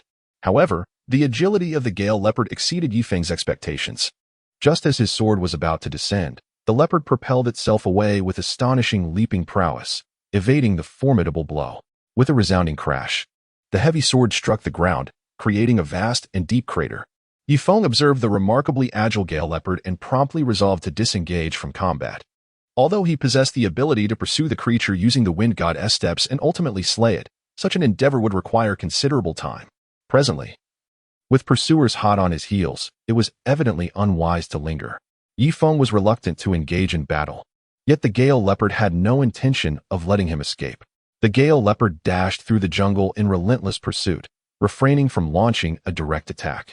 Instead, maintaining a calculated distance behind Ye Feng, its gaze fixed upon him with predatory intent. Ye Feng halted his steps and turned to glance at the troublesome gale leopard, which also came to a standstill. His gaze darkened slightly as he realized that the creature was engaging him in a guerrilla tactic. He understood that continuing in this manner was not a viable solution. Should he encounter a formidable beast along the way, it could spell danger. It seemed that the only recourse was to devise a strategy to eliminate the gale leopard once and for all. Ye Feng contemplated inwardly, and soon an idea sparked in his mind. In the next moment, Ye Feng suddenly burst into a frantic sprint, feigning escape. The gale leopard, perceiving this, pursued him with equal fervor, for this was prey it had set its sights upon, and it could not afford to let it slip away easily. As Ye Feng dashed swiftly through the jungle, he abruptly glanced at the tree trunk ahead. Just as his body approached the trunk, he retracted the heavy sword in his hand, pivoted his form, and with a powerful push from his right foot against the trunk, he launched himself forward. With the force of the rebound propelling him, Ye Feng soared like an arrow released from its bow towards the gale leopard. Mountain Sea Fist. With a thunderous roar, Ye Feng unleashed an overwhelming aura, executing 9 consecutive punches, each imbued with unparalleled might. The resounding strikes echoed like thunderclaps, and the very air surrounding him was torn asunder by the ferocious winds generated by his fists, emitting a piercing howl. The swift-winged leopard halted abruptly, intending to create distance, yet Ye Feng's speed, augmented by the wind god's step, was as swift as lightning. Boom! 9 earth-shattering punches collided with the body of the swift-winged leopard, akin to 9 towering mountains crashing down upon it. Under the force of this formidable energy, the creature's internal organs were utterly shattered. As he beheld the dying swift-winged leopard, Ye Feng exhaled a breath of relief. Only to sense an approaching presence from the side, he swiftly darted in the opposite direction. "It's Ye Feng! Quickly, disperse and surround him," exclaimed Feng Qingyang, his face alight with excitement at the sight of the fleeing figure. Ye Feng, upon noticing the pursuers behind him, silently lamented his misfortune. In the midst of the chase, he suddenly felt a jolt of alarm. Was there someone ahead? Hastily, he ascended a sturdy tree to conceal himself. Before long, His gaze fell upon a group of more than 10 individuals converging from all directions, effectively encircling the path he had intended to traverse. Didn't you find Ye Feng? One member of the Feng family inquired of the others. Logically, having flanked him from the sides, they should have intercepted his route. Yet not even a shadow of him was in sight. Where is Ye Feng? At that moment, Feng Qingyang and Lu Feiping, leading their own contingent, approached from behind. He must have escaped, a member of the Feng family responded. Impossible. While Ye Feng is swifter than most, he cannot have gained such a lead. He must be nearby. Search for him, Feng Qingyang commanded. Following this, under the leadership of Feng Qingyang and Lu Feiping, both factions meticulously scoured the surrounding thickets. Ye Feng gazed down at the throng of nearly 30 individuals searching for him, acutely aware that his concealment among the branches would soon be discovered. Yet, with only 2 smoke bombs remaining in his possession, he hesitated to employ them unless absolutely necessary. Suddenly, he sensed the approach of more individuals. Standing atop the grand tree, Ye Feng peered ahead to behold over 20 men, each clad in diverse attire and exuding an aura of menace. Drawing near to the teams of the Feng and Lu families. Halt. Who are you? Feng Qingyang inquired, having also detected the newcomers. We are from the Tiger Mercenary Corps.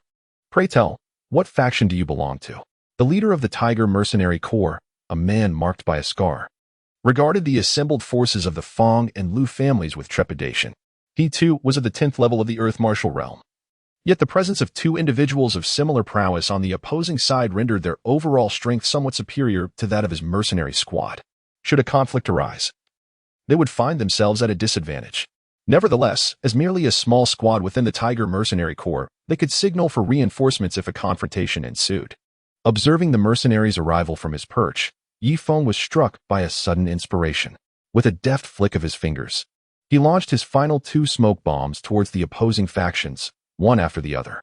Simultaneously, he bellowed, "Brothers, slay these mercenaries and avenge our young master." Chapter 28. Reunion with Lin Ruoxue, the Surge of Malice. The unexpected proclamation momentarily stunned all present. Shortly thereafter, the 2 smoke bombs detonated upon impact, releasing a cloud of purple haze. These scoundrels dare to ambush us, the Tiger Mercenary Corps. Brothers, arm yourselves. The scarred leader seethed with fury. Traditionally, it was they who initiated ambushes. To be assailed unprovoked was an affront. It's that brat Ye Feng. We must eliminate him at once. Amidst the toxic fog, Feng Qingyang roared. I knew that Ye Feng was lurking nearby. But before he could react, a large blade hurtled towards him, causing his expression to shift as he drew his sword in defense. Chaos erupted as both sides engaged in a tumultuous battle. After Ye Feng hurled 2 toxic smoke pellets, he swiftly took advantage of the ensuing chaos to make his escape from the area.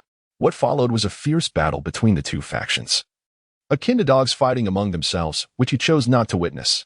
At last, he had successfully evaded this group entirely. After running for more than an hour, Ye Feng leaned against the trunk of a great tree to rest. Following a brief respite, he distanced himself from the locations of the Feng and Lu families while simultaneously undergoing a perilous trial of life and death. During this time, he occasionally encountered some mystical grade beasts, even those of the earthly rank, all of which he vanquished with skill. After a day filled with combat, Ye Feng's experience in battle saw a significant enhancement. As dusk approached, it was time to find a suitable place to rest. Ye Feng glanced at the somewhat dim sky and murmured to himself, Is that the sound of a skirmish? Just a few steps ahead, he suddenly heard the sounds of combat nearby. Upon closer listen, he discerned the occasional roar of a beast echoing from the front. It appeared that someone was engaged in battle with a monstrous creature. Ye Feng speculated within himself, and then he quietly approached, intending to investigate further. Soon, he beheld a group of over 10 individuals besieging 2 celestial martial realm red flame mad lions. It was indeed them. What a twist of fate. Ye Feng gazed upon the familiar silhouettes within the ranks, a cold smile gracing his lips. The trio consisted of Lin Ruoxue, Lin Tianqing, and Feng Tinrui, whom he had previously encountered in Songyan City. Apart from these 3, the remainder appeared to be bodyguards of the Feng family. Notably, the prowess of these guardians was formidable, featuring 1 at the 4th level of the celestial martial realm, 2 at the 3rd level, while the others possessed capabilities within the earth martial realm. At this moment, this assembly was engaged in an assault against 2 3rd-level celestial martial realm fiery lions. Could that be the celestial soul herb? In the midst of the fierce battle, Ye Feng suddenly spotted a rare herb at the center of the conflict. The Tianhun grass is an exceedingly rare and precious herb, known to significantly enhance one's mental acuity upon consumption. For an ordinary individual, ingesting the Tianhun grass could elevate their mental prowess to that of a typical alchemist. If consumed by an alchemist, it would undoubtedly amplify their mental faculties even further. Tianrui Gij, may I use that Tianhun grass? Lin Ruoxue gazed longingly at the herb not far away, a glimmer of desire evident in her eyes. Feng Tianrui cast a casual glance at Lin Ruoxue, thinking that this woman might be lost in delusions. Did she truly believe that her modest beauty granted her the audacity to demand anything? Tianrui Gij, could you have someone eliminate Ye Feng for me? If you agree to this request, I shall reward you handsomely tonight. Seeing her chances of acquiring the Tianhun grass dwindle, Lin Ruoxue swiftly shifted her demands. The moment Feng Tianrui heard Ye Feng's name, his expression darkened. He could not forget the humiliation of being soundly beaten by Ye Feng. It was a disgrace that haunted him. Though he longed for revenge, the looming threat posed by the powerful royal martial realm expert deterred him from acting on such thoughts. Tianrui Gij, please? Lin Ruoxue pleaded, her body swaying as she resorted to charm. She was determined to ensure that Ye Feng paid for abandoning her. Very well. Feng Tianrui inhaled deeply, feigning agreement. He was not foolish enough to risk his entire family's annihilation for revenge. However, Lin Ruoxue's persistent demands, stemming from her misplaced confidence in her allure, were becoming irksome. She frequently used this leverage against him, refusing his advances otherwise. He had grown weary of her antics and resolved to take decisive action that night, intending to teach her a harsh lesson to bring her back to reality. Upon hearing Feng Tianrui's reluctant acquiescence, Lin Ruoxue's eyes sparkled with delight. Beside her, Lin Qianqing wore a cruel smile, mirroring her satisfaction. Ye Feng had nearly been incapacitated by him last time, and he had harbored a deep-seated grudge ever since. Although he had not had the opportunity to exact revenge himself, the thought of Ye Feng meeting his demise at the hands of another brought him a sense of twisted satisfaction, concealed in the shadows. Ye Feng listened intently to their conversation. He had not anticipated that Lin Ruoxue possessed such a venomous heart. If she seeks to take my life, then this night, I shall ensure that you all find your graves here. Ye Feng gazed upwards at the dim sky, a palpable aura of murderous intent swirling within his obsidian eyes. At that moment, under the relentless assault of the Feng family's guards, two ferocious crimson flame lions at the celestial martial realm met their end. Feng Tianrui successfully acquired the heavenly soul grass, and after casting a glance at the overcast heavens, he promptly instructed his subordinates to seek a relatively secure location for the night. Ye Feng observed the path taken by the departing figure and stealthily followed suit. The night enveloped the cloud sea forest in an inky darkness.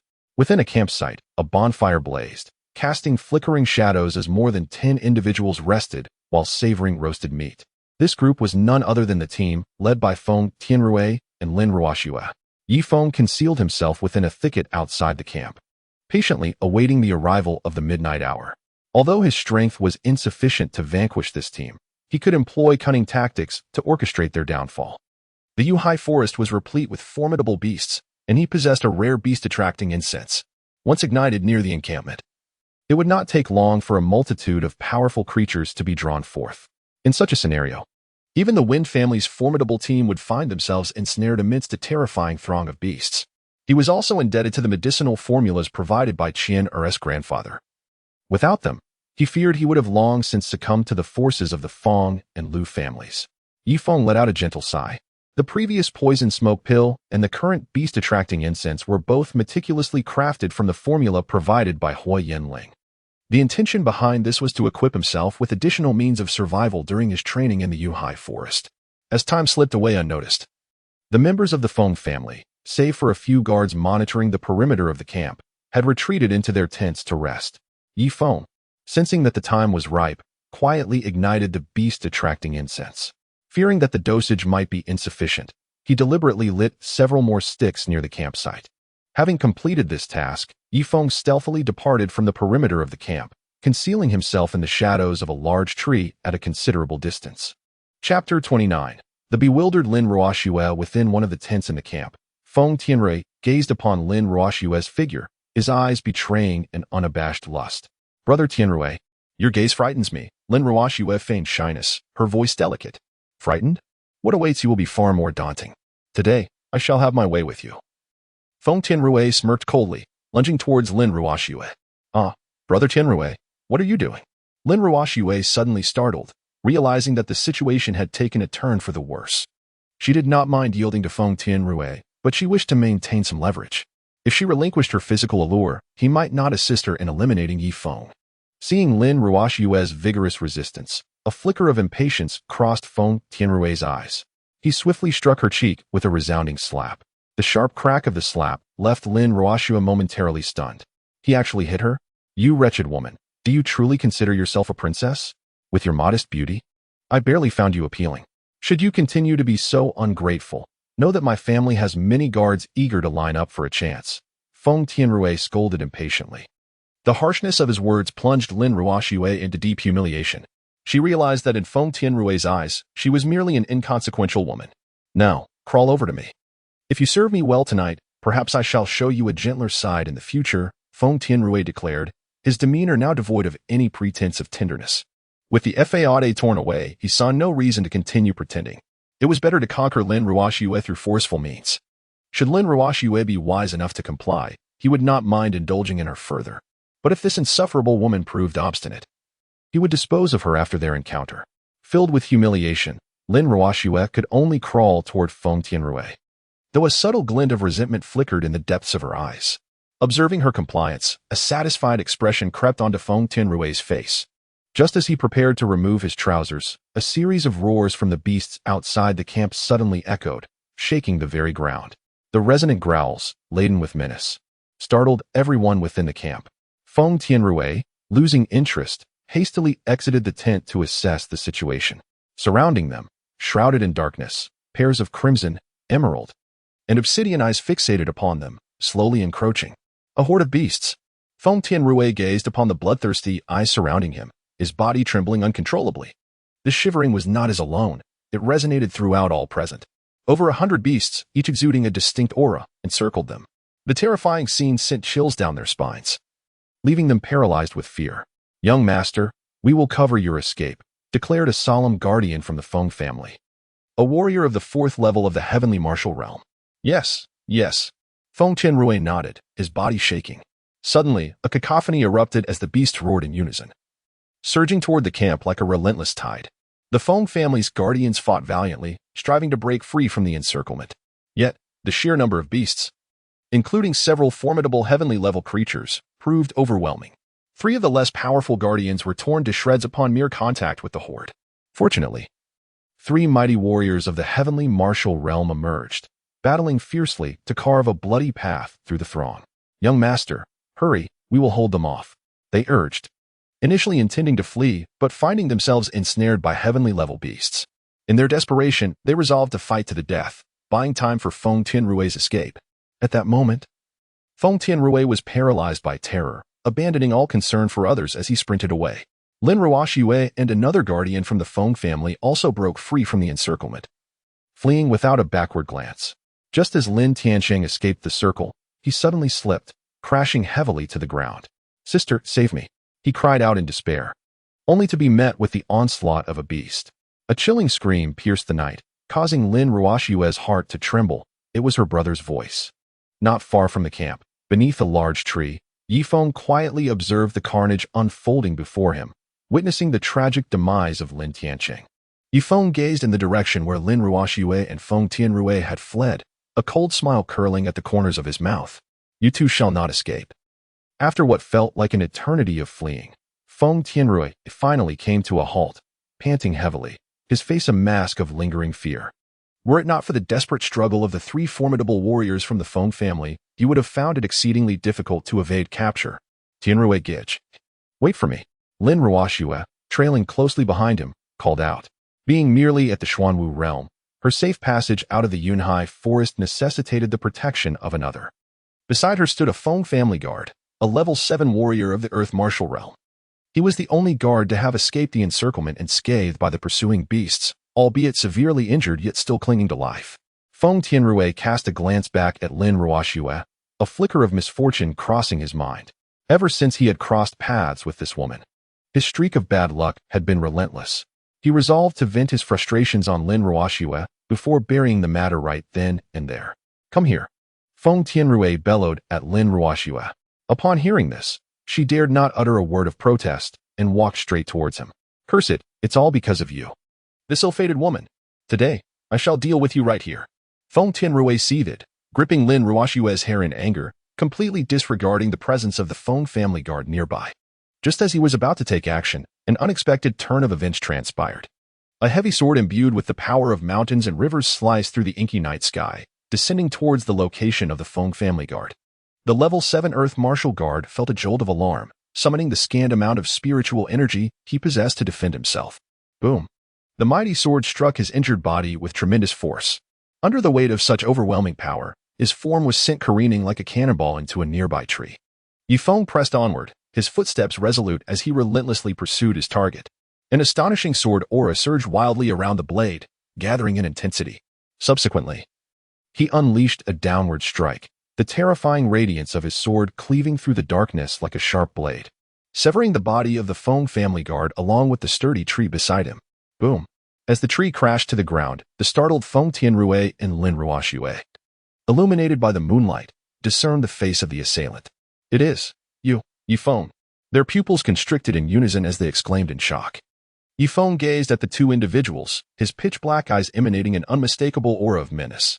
"This night, this very place would serve as the grave for both of you." Chapter 30. Slaying Lin Ruoshue, Encountering Song Yuding. "Ye Feng, I was once your betrothed fiancée. For the sake of our past affection, why must you take my life?" Lin Ruoshue questioned with fury. "Huh, just recently, you were calling for someone to kill me. Have you forgotten so swiftly?" Ye Feng let out a cold smile as he steadily approached the two. Lin Ruoshue and Feng Tianrui exchanged glances, their pupils dilating in shock. How could Ye Feng possibly know this? Had he been lurking in the shadows all along? And what of the bizarre upheaval among the beasts? Could it be connected to Ye Feng as well? There was no need for speculation. The horde of beasts was indeed summoned by me. And you shall soon understand the depths of despair. As Ye Feng's words reverberated in the air, he delivered a decree of death to the two. The heavy sword, Shanha, was swung with ferocity, unleashing a blinding arc of sword light that surged toward them like the scythe of the Grim Reaper. "No!" Lin Ruoshue screamed in utter despair, her voice cutting through the night as the ruthless blade sliced through, silencing her forever. Feng Tianrui narrowly evaded the lethal strike. Yet he felt the searing pain as one of his arms was severed. "Ye Feng, please, do not kill me. The Feng family will not spare you." He watched helplessly as Lin Ruoshue met her tragic end before his very eyes, a chilling fear enveloping him.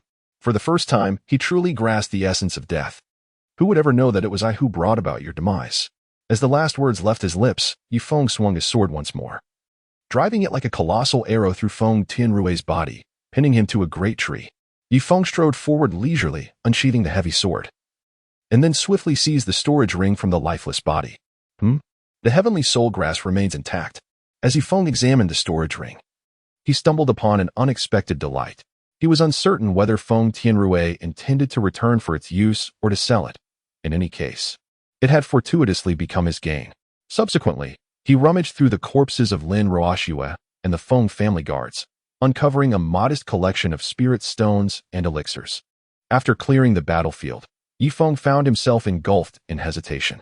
The storage rings of the three celestial martial artists from the Feng family might contain a considerable number of spirit stones.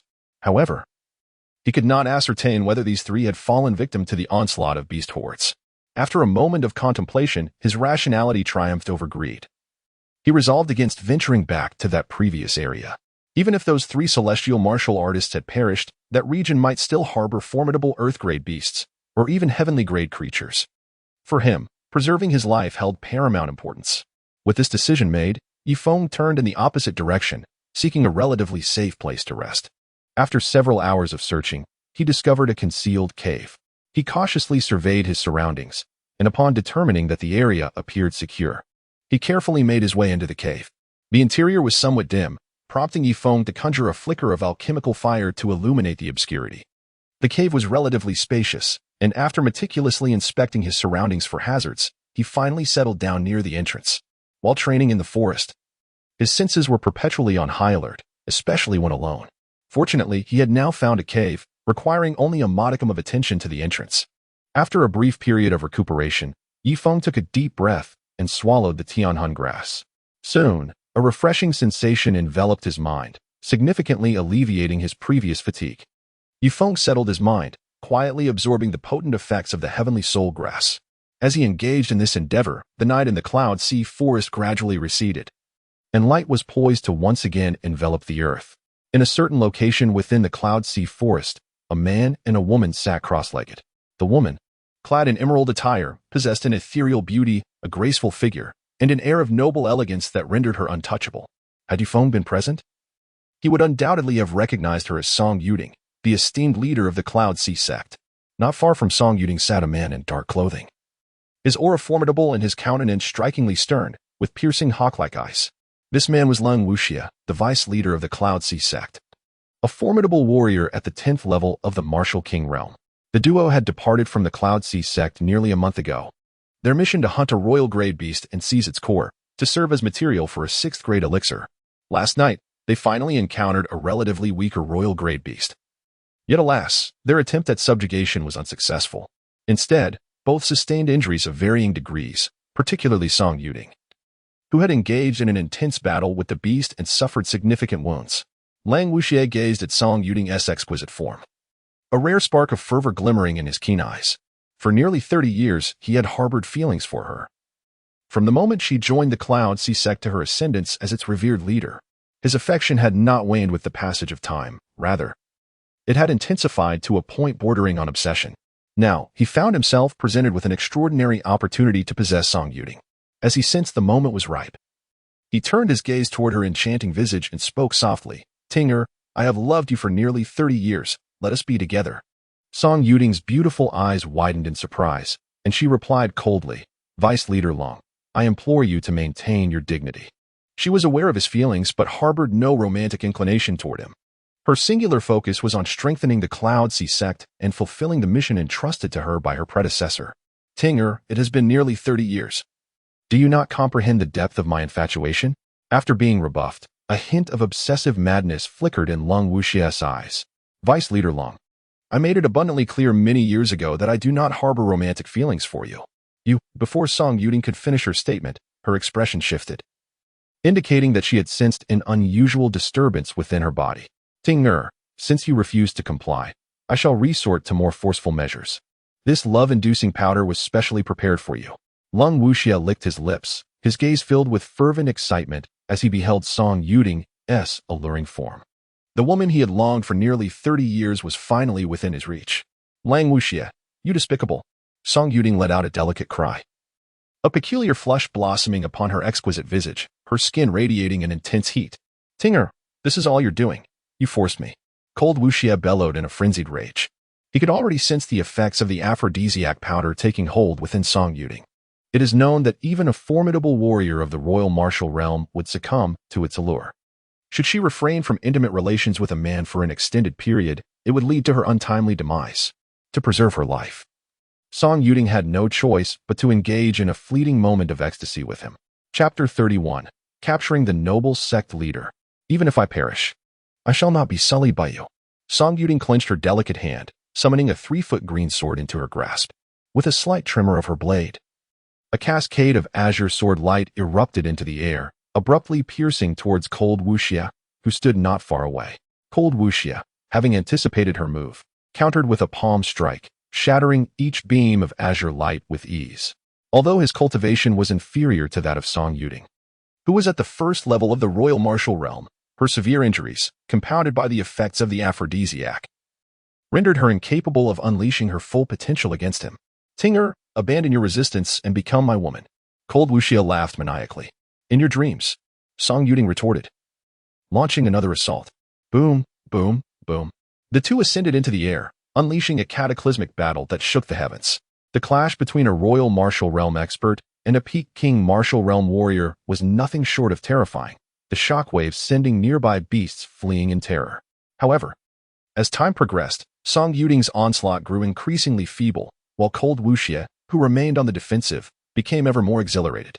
Strangely, the more Song Yuding struggled, the more it ignited Cold Wuxia's inner desire for conquest. A sudden glimmer of resolve flashed in Song Yuding's beautiful eyes. Rather than prolonging this conflict, she would unleash her full strength in a single strike to annihilate the despicable Cold Wuxia. As for her injuries in the aphrodisiac, She could no longer afford to concern herself with such matters. Death was the worst that could happen. Azure smoke, setting sunstrike. Song Yuding cried out. A torrent of spiritual energy surging forth from within her, enveloping the sky in an overwhelming regal aura. As she executed her strike, a brilliant beam of azure sword light soared into the heavens. Song Yuding, have you lost your mind? Cold Wuxie's complexion shifted dramatically. This madwoman was disregarding everything to unleash her strongest attack against him. Great sealing technique. A glint of madness flickered in Cold Wuxie's eyes. This technique was a secret he had stumbled upon, each use costing him 20 years of his lifespan. Yet, at this moment, it was the only means by which he might withstand Song Yuding's onslaught. The terrifying power of the seal coalesced within Lang Wuxie's palm. Yet the azure sword light unleashed by Song Yuding was exceedingly swift, piercing through Lang Wuxie's body. A flicker of unwillingness and malice flashed in Lang Wuxie's eyes. And with his last vestige of strength, he unleashed a palm imbued with sealing power. The consequence of Song Yuding invoking her most formidable sword resulted in the intoxicating allure spreading wildly within her being. At that moment, she was utterly unable to evade the palm infused with sealing energy. Thus, the sealing power shackled Song Yuding's cultivation, causing her once exalted prowess at the first level of the Emperor Martial realm to gradually plummet. King Martial, Heavenly Martial, Earthly Martial. Ultimately, she was reduced to an ordinary person devoid of any cultivation. Simultaneously, both of their bodies plummeted from the heavens to the earth. The already lifeless Long Wuxie was reduced to a mere heap of flesh upon impact. During the decline of her cultivation, Song Yuding was already descending towards the ground, managing to land safely before becoming an ordinary person. However, the terrifying effects of the intoxicating allure rendered her gaze dazed, her delicate form aflame with desire, unable to restrain her emotions. In the cave, Ye Feng also heard the terrifying battle erupting outside, yet he remained preoccupied with refining the essence of the heavenly soul grass, not venturing out to investigate. After a while, Ye Feng opened his eyes and gently exhaled a breath of turbid air. The heavenly soul grass had been completely refined, and he now felt a clarity of mind, accompanied by a significant enhancement of his mental acuity. It seemed that the battle outside had subsided. Ye Feng listened as the sounds of battle outside gradually subsided. Ultimately, he subdued his curiosity and resolved to remain hidden within the cave. The thunderous noises that had earlier echoed through the earth undoubtedly signified a clash of extraordinary powers. Venturing outside at this moment would be unwise. Someone approaches. Ye Feng suddenly felt a jolt of alarm in his heart, realizing that someone was hastening towards the cave. He found himself at a loss for words. Lamenting his unfortunate luck, the battle between two formidable beings had only just concluded, and now someone was approaching. Could it be that one of those terrifying powerhouses had come? Yet, at this moment, he could only remain concealed within the cave, awaiting the unfolding events. Soon, a stunningly beautiful woman clad in emerald attire entered the cave. Upon the instant Ye Feng laid eyes upon her, his gaze became somewhat vacant. Goodness, is this not the esteemed leader of the Yuhai sect? Just as Ye Feng was engulfed in bewilderment, the ethereal Song Yuding, with a dazed expression, beheld him as if he were a treasured gem. In the next moment, soft fragrance enveloped him, as her noble form entwined around him like an octopus. At this moment, Ye Feng was utterly bewildered. The peerlessly elegant and noble sect leader had actually taken the initiative to embrace him. No, it was an invasion of his personal space. Surely, he must be dreaming. Yet, the heat of her skin confirmed the undeniable reality of the situation. However, Ye Feng soon realized that something was amiss. How could the sect leader be so forward? At this moment, Song Yuding's body burned with an intense heat, her face flushed with an unusual crimson hue, and her beautiful eyes were clouded and disoriented, as if she had lost her senses. Upon witnessing this symptom, Ye Feng was suddenly taken aback. It resembled the effects of the bewitching powder. Hiss. The mere thought sent chills down his spine, for there existed but a singular method to counteract the intoxicating effects of such a potion. Were he confronted with an ordinary individual, he might unhesitatingly perform a noble deed. Yet, before him stood the exalted leader of the Yuhai sect, one of the most illustrious women in the Xingwu kingdom, an eminent figure of the Huangwu realm. In terms of strength, status, and beauty, Song Yuding epitomized the pinnacle of the Xingwu kingdom. More critically, she was also the esteemed mentor of Su Changxi. Under such a multitude of pressures, Ye Feng could not help but curse inwardly. If he were to become entangled with Song Yuding, it would undoubtedly spell disaster for him. However, if he chose to turn a blind eye to her plight, his conscience would weigh heavily upon him. How could he ever face Su Changxi again? At that moment, Song Yuding's delicate form quivered slightly, her breath as fragrant as orchids. The alluring sound emanating from her enticing crimson lips was enchantingly seductive, as if imbued with an irresistible magic. Upon hearing this, Ye Feng felt his blood nearly boil. He had never realized how enticing the voice of the sect master could be. Such tormenting behavior rendered Ye Feng utterly unable to restrain himself.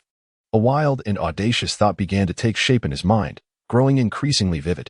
To hell with the sect master, to hell with the emperor martial practitioners. Sect master, I cannot be blamed for this. I act in your defense. With a thunderous roar, Ye Feng tore apart the noble attire of the sect leader, revealing the captivating form he had once imagined.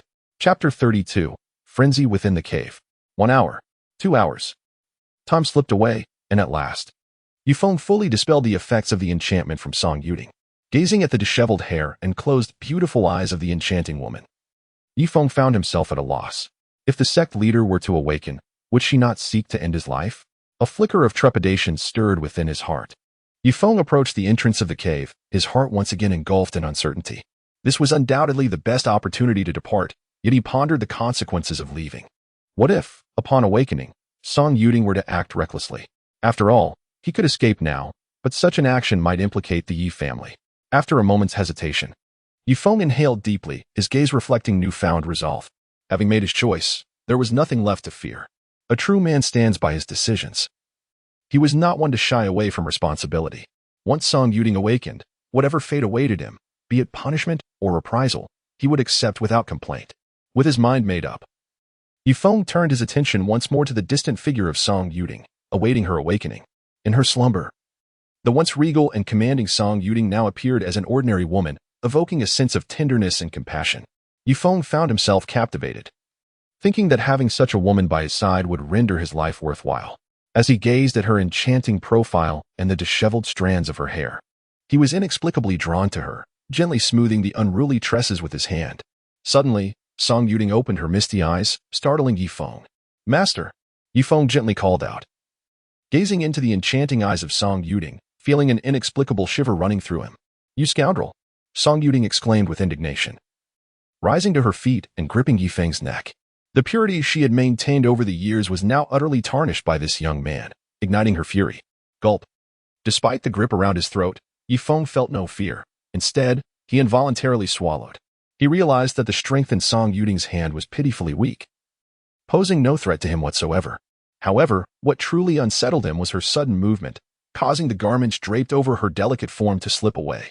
You must turn around. At that moment, Song Yuding also sensed something amiss. Her graceful hand released Ye Feng's neck, her actions becoming frantic, akin to a helpless maiden. Devoid of her cultivation, she found herself unable to use her spiritual power to access her storage ring. With a sense of resignation, Ye Feng turned away, handing over a garment he had previously worn, before making his way towards the cave entrance. Song Yuding accepted the clothing, her expression a tapestry of complexity as she gazed at Ye Feng's departing figure, a hint of bewilderment shimmering in her beautiful eyes. Time seemed to stretch indefinitely, until at last, the sound of Song Yuding's voice echoed within the cave. You may come in now. Upon hearing her words, Ye Feng, who had been standing guard outside, slowly stepped into the cave. At that moment, Song Yuding donned a black garment, her smooth, jade-like legs exposed to the air. Even though the attire was unadorned, it still emanated an air of nobility and allure that captivated Ye Feng. Their eyes met, and an unspoken silence enveloped them, neither daring to break it. Ye Feng withdrew his gaze and found a spot to sit within the cave, allowing Song Yuding some time for contemplation. As she inhaled the distinctive masculine aura emanating from his attire, her heart was a tumult of emotions.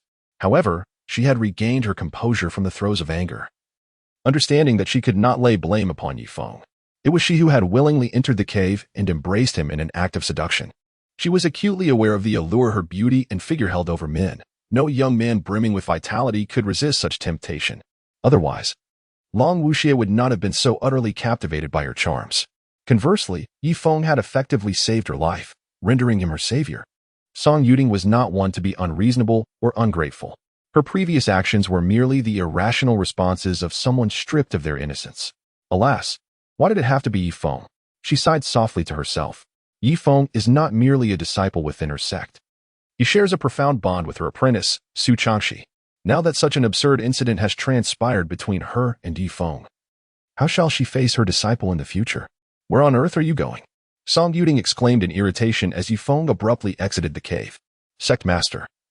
I am merely stepping outside to relieve myself. After Ye Feng uttered a remark, he left Song Yuding, who was left blushing in embarrassment. Chapter 33. A Surge in Strength. An awkward relationship. After leaving the cave, Ye Feng approached a large tree nearby to relieve himself. Suddenly, his gaze fell upon a storage ring lying ahead. Hastily finishing his business, he swiftly picked up the fallen ring from the ground. It appeared that its owner had met an untimely demise. Ye Feng realized that his ability to unlock this storage ring indicated that its original owner had perished. Otherwise, he would not have been able to perceive the contents within. Inside the storage ring, he found a considerable number of spirit stones and elixirs, yet no other valuable items were discovered. Could this be the Pure Yang grass? Ye Feng suddenly discovered a medicinal herb within his storage ring, and his heart soared with joy. It is known that the Pure Yang grass harbors an immensely powerful Pure Yang force, which greatly benefits those with a Pure Yang constitution. However, the Pure Yang grass is exceedingly rare, making it difficult for even those at the Emperor Martial realm to locate. Ye Feng took a deep breath and then swiftly swallowed the Pure Yang grass, refining the essence of its Pure Yang energy. Boom! As the Pure Yang energy surged within Ye Feng's body, he began to transcend his previous limits. 6th level of the Xuanwu realm. 7th level. 8th level. 1st level of the Earth Martial realm. Ultimately, Ye Feng's cultivation stabilized at the 2nd level of the Earth Martial realm. The breakthrough in his realm filled Ye Feng with immense joy. Discovering the Pure Yang grass felt like unearthing a treasure, enabling him to ascend 7 minor realms in an instant. He then hummed a cheerful tune as he leisurely made his way back to the cave. Inside the cave, Ye Feng sat cross-legged, firmly stabilizing his recently attained realm. Song Yuding, with her delicate hand supporting her fragrant cheek, gazed intently at Ye Feng from a short distance. Lost in contemplation, the two remained silent, an awkward atmosphere enveloping the cave. Suddenly, Ye Feng opened his eyes and peered outside the cave, sensing a dozen presences approaching swiftly. Is someone coming? Song Yuding inquired, noticing Ye Feng's sudden movement. Indeed, someone is coming, he replied. Ye Feng cast a perplexed glance at Song Yuding. Given her prowess, her perceptive abilities should far surpass his own. Why then would she pose such a question? However, he dismissed the thought, considering that perhaps she had been distracted by his earlier inquiries.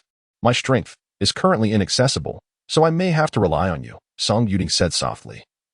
Her red lips pursed. She was not surprised by the arrival of others, as the fierce clash with Lang Wuxie had undoubtedly drawn considerable attention. The spectacle of their mutual downfall in the skies was likely witnessed by many. It was not unexpected that some individuals with ulterior motives would come to investigate. Upon hearing her words, Ye Feng felt a wave of confusion wash over him. His calm demeanor was largely due to the presence of Song Yuding, a formidable warrior of the Emperor Martial realm, by his side.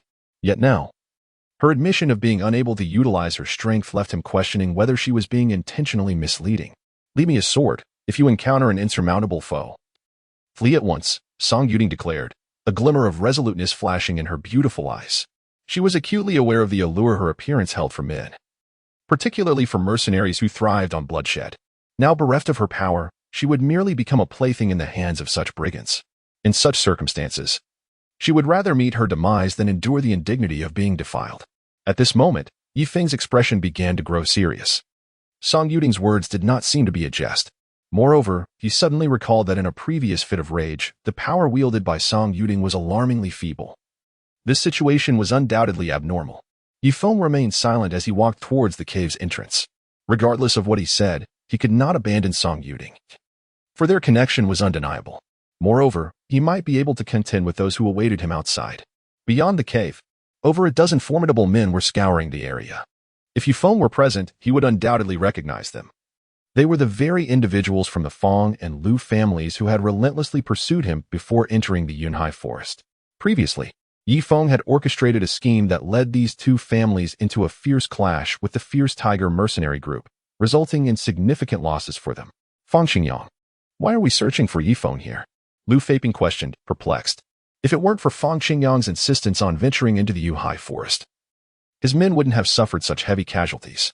Each martial artist of the Earth Martial realm was exceedingly precious to the Lu family. Not only had he failed to accomplish his mission, but he had also lost half of his forces. Returning would certainly invite punishment. Detecting the tone of Lu Feiping's grievance, Fang Xingyang coldly retorted, Ye Feng has vanished without a trace. Where do you propose we search for him? Our losses are already severe, and if we return empty-handed, not only will you be unable to account for it, but I will also face consequences. Feng Qingyang's words caused Lu Feiping's expression to darken slightly. Nevertheless, he had to concede that Feng Qingyang made a valid point. Returning without anything to show would be untenable. Noticing Lu Feiping's silence, Feng Qingyang's tone softened a touch. Both of those powerful adversaries have been gravely weakened. If we could locate one of their storage rings, it would be a tremendous gain. Moreover, Ye Feng may very well be drawn to the commotion. We might have a chance of encountering him. Seeing a glimmer of hope, Lu Feiping's demeanor lightened. The two families then resumed their search in the vicinity. As Ye Feng emerged from the cave, he was taken aback to discover that this group consisted of individuals from the Feng and Lu families. Previously, his cultivation had been insufficient, forcing him to retreat in the face of their prowess. Now, having significantly enhanced his abilities, he eagerly anticipated confronting these two families. Just as Ye Feng was about to take action, Song Yuding rushed out from the cave.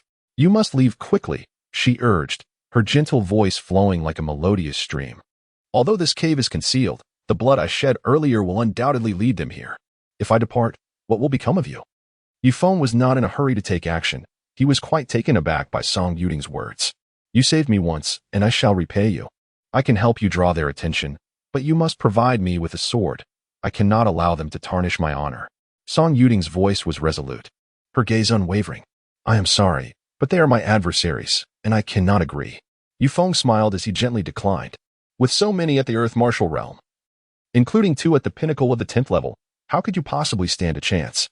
Song Yuding looked at Ye Feng's stubborn demeanor and couldn't help but feel a twinge of irritation. Ye Feng gazed at the once lofty sect master, revealing a rare demeanor of vulnerability, momentarily lost in thought.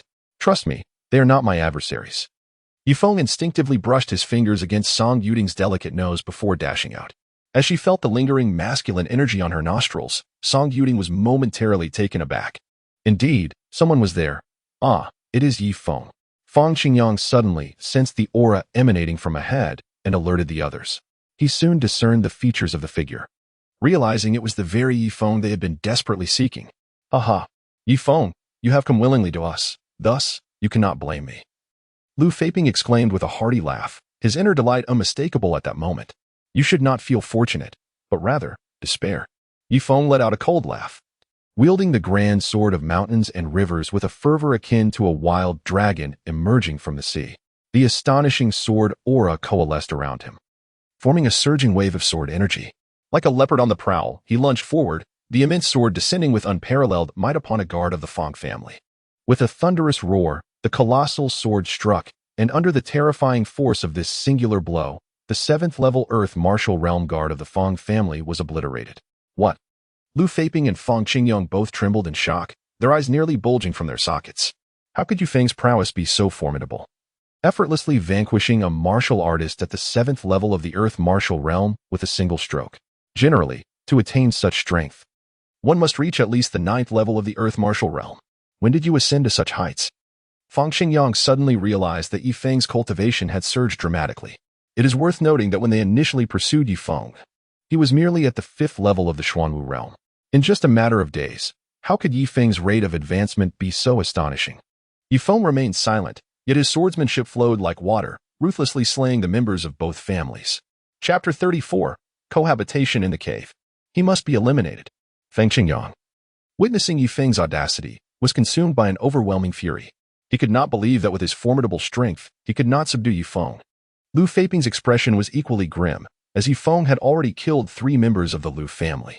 Subsequently, the two unleashed their formidable auras and charged towards Ye Feng.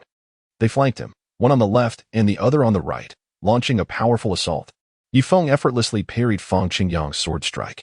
Subsequently, he struck the ground with his right foot, channeling strength through his hands, and forcefully repelled his opponent with a single swing of his sword. At that moment, Lu Feiping's attack also arrived. Ye Feng had long been prepared for this moment. He deftly sidestepped, evading Lu Feiping's strike with remarkable agility. Subsequently, he swung his heavy sword in a sweeping arc, unleashing a formidable surge of sword energy that crashed fiercely towards his opponent. Lu Feiping, taken aback, raised his blade in defense. Yet, the might of that powerful strike still struck him with great force.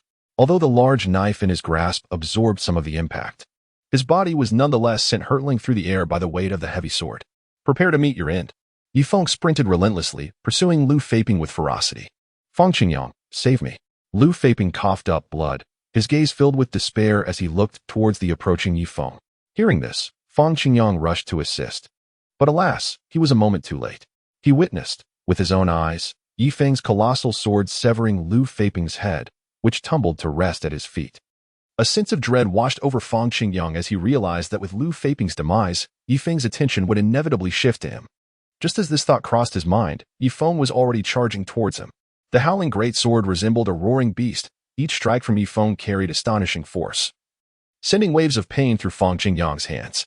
Boom, boom, boom. The ferocious swordplay instilled an overwhelming sense of despair within Feng Qingyang. How could Ye Feng's prowess have become so terrifying in such a short span of time? With a thunderous impact capable of shattering mountains, Feng Qingyang's longsword splintered, and his body was torn apart by the titanic blade. The final thought that flickered in his mind was that the Feng family was in peril. Run. The remaining 3 warriors of the Earth Martial Realm, witnessing the tragic fates of their 2 leaders at the hands of Ye Feng, were instantly paralyzed with terror and scattered in all directions. Think you can escape? You shall all perish. A sinister smile played at the corners of Ye Feng's lips. With a single stroke of his sword, 3 beams of sword light, infused with the might of mountains and rivers, surged forth towards the 3 individuals. With a soft hiss, accompanied by the bloom of 3 blood-red flowers, they fell lifelessly to the ground, their faces etched with unmistakable terror. As the battle concluded, Song Yuding gazed blankly at Ye Feng's retreating figure. Even having witnessed countless prodigies from the Holy Martial Kingdom, she was left in awe, profoundly shaken by Ye Feng's formidable prowess. Despite his seemingly frail cultivation, he unleashed a strength that transcended his realm. While Song Yuding was still in a state of shock, Ye Feng produced a pouch of white powder, scattering it over the bodies of his fallen adversaries. This powder effectively masked the scent of blood emanating from the corpses, thereby deterring any nearby beasts drawn by the aroma of carnage. Simultaneously, after thoroughly rifling through their storage rings, he buried the bodies on the spot and meticulously cleaned the surrounding bloodstains. Having completed these tasks, Ye Feng then made his way towards the cave. Master, we have returned to the cave. Ye Feng approached Song Yuding, waving his hand before her eyes. He was perplexed by her momentary daze. Only then did Song Yuding regain her senses, gracefully returning to the cave. Master, when will your cultivation be restored? Upon returning to the cave, Ye Feng could not help but inquire. It was indeed a perilous endeavor for him to traverse the Yuhai forest alone with a woman devoid of any cultivation. I am uncertain, perhaps tomorrow, perhaps next year, Song Yuding replied, gently tucking a strand of her azure hair behind her ear with utmost seriousness. Hearing this response, Ye Feng found himself somewhat speechless. Tomorrow might be manageable, but by next year, the grass on his grave could very well grow 3 meters tall. Master, is there any way I can be of assistance? Ye Feng inquired once more. He truly lacked confidence in escorting the untrained Song Yuding safely out of the Yunhai forest. Upon hearing his words, Song Yuding suddenly fell silent. She was indeed aware of a method to swiftly dispel the sealing power within her. Yet such a matter was one she was reluctant to acknowledge, and thus could not bring herself to articulate. Ye Feng observed that Song Yuding remained silent, leading him to believe that she too was at a loss. He then let out a soft sigh. Suddenly, within the stillness of the cave, a growl of hunger echoed. Upon hearing the sound, Ye Feng turned his gaze towards the exquisite visage of Song Yuding. Sensing the scrutiny upon her, a hint of embarrassment graced her fair features. At a loss for words, she could only raise her eyes and cast a glare at Ye Feng. Ye Feng absent-mindedly touched his nose, a sudden amusement bubbling within him as he realized that the sect leader was not as unapproachable as he had initially imagined. The leader he had envisioned was one of lofty stature and unmatched authority. However, the person he encountered today was reasonable and cultured, occasionally displaying a hint of a delicate demeanor. Just then, a rumble echoed from Ye Feng's stomach.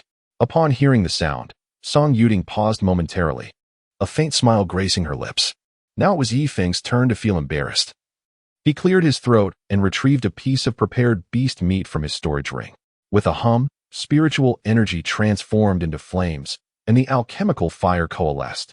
Ye Feng pierced the flesh of the demon beast with a branch, then ignited the firewood with his alchemical flames, commencing the process of roasting meat. Observing from the side, Song Yuding caught sight of Ye Feng conjuring the alchemical fire, and a glimmer of surprise flickered in her enchanting eyes. Master, What unexpected circumstance has arisen that renders you unable to wield your power? As Ye Feng grilled the meat, he inquired further. For he had little to occupy his time and deemed it prudent to gather more information, all the while possibly fostering a favorable relationship with the sect leader. The tale was rather lengthy. Song Yuding, gently pressing her delicate red lips together, began to recount the series of events in a measured tone. To return to the Yuhai sect smoothly, she would inevitably require Ye Feng's assistance. Moreover, at this moment, she was no longer the exalted sect leader, but merely an ordinary woman devoid of any cultivation. After listening to Song Yuding's account, Ye Feng exclaimed in indignation. That despicable scoundrel, Lang Wuxie, is nothing short of a beast. He could scarcely fathom that Song Yuding had fallen to such depths, and that this misfortune was the handiwork of Lang Wuxie, the vice sect leader of the Yuhai sect. It was no wonder that Song Yuding had succumbed to the overpowering effects of the mind-altering potion. Ultimately, it had only served to benefit him. Suddenly, a thought struck him. Could the storage ring he had found outside belong to Lang Wuxie?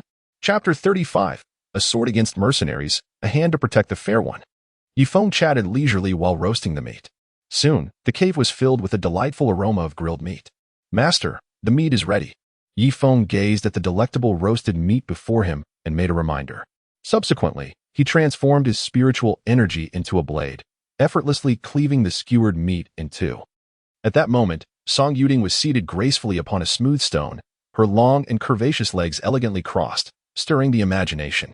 Upon hearing Ye Feng's voice, she hesitated for a brief moment before rising and making her way toward him.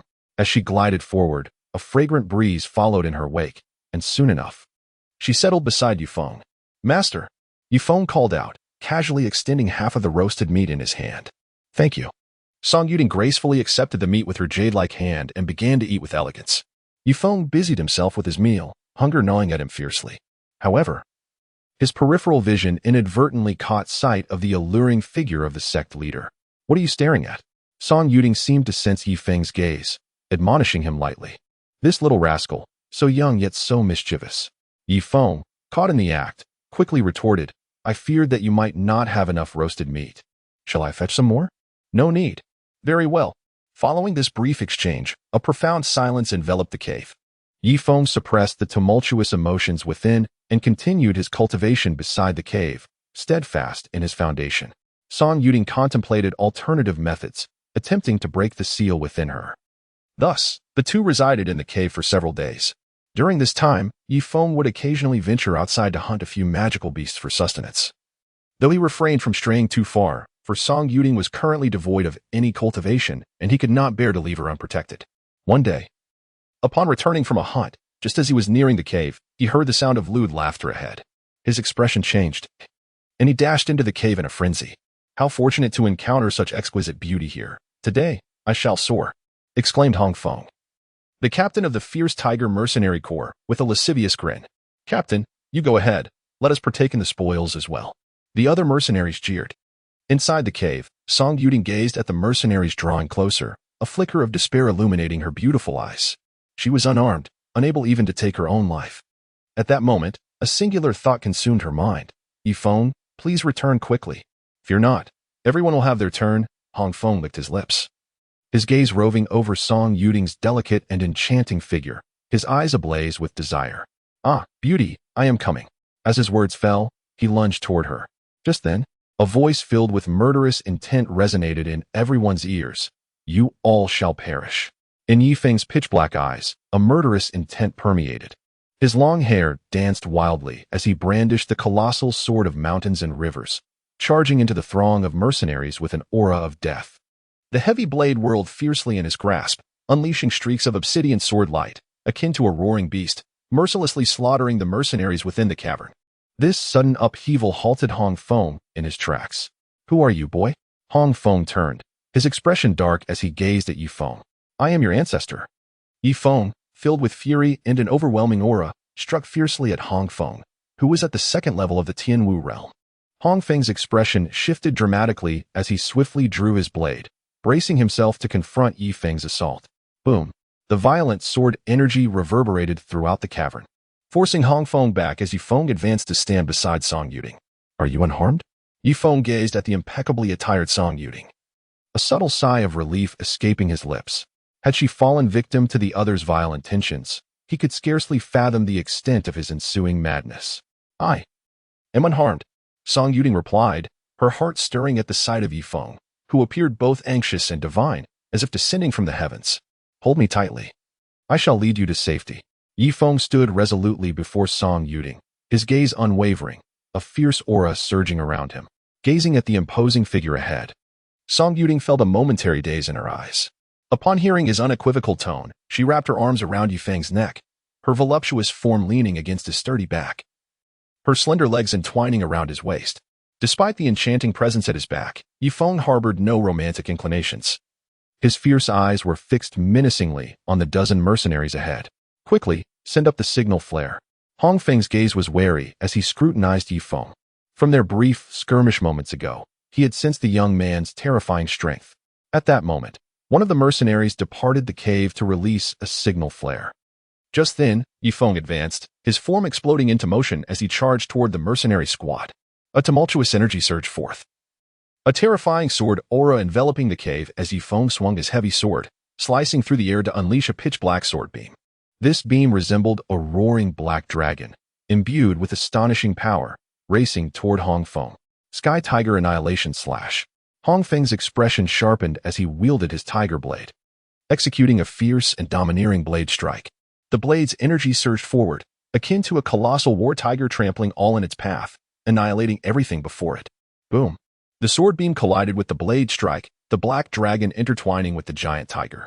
The energy waves generated by their clash reverberated through the cave, causing it to tremble. "Together, let us eliminate him." Hong Feng's expression grew grave, were it not for the enchanting figure clinging to the young man's back. Preventing him from unleashing his full potential, he feared he might truly be at a disadvantage. At Hong Feng's command, the remaining mercenaries surged forward to confront Ye Feng. Ye Feng exuded a chilling aura of lethal intent, fearlessly engaging in battle, his colossal sword swirling wildly as if he were a rampaging beast. Boom, boom, boom. The ferocious sword energy wreaked havoc within the cave, as Ye Feng single-handedly confronted over a dozen mercenaries, the overwhelming aura of his murderous intent surging through the cavern. Behind him, Song Yuding stood transfixed, her gaze fixed upon the ever-shifting tableau of carnage, her beautiful eyes beginning to reflect a complex array of emotions. No matter how fierce or swift the mercenaries' assaults were, they could not inflict even the slightest harm upon her. For Ye Feng's form remained steadfastly positioned before her, even at the cost of enduring injuries himself. "Get the hell away from me." With a fierce roar, Ye Feng wielded his sword against the mercenaries while protecting his beloved. He was determined to carve a bloody path through his foes. One sword shattered the mountains and rivers. 2 swords severed the rivers and seas. 3 swords tore apart the heavens and the earth. As Ye Feng's words echoed, the immense power of the mountains and rivers coalesced upon his blade. He brandished his colossal sword in a frenzied dance, delivering 3 devastating strikes, each one a tempest of fury that shook the very heavens and earth.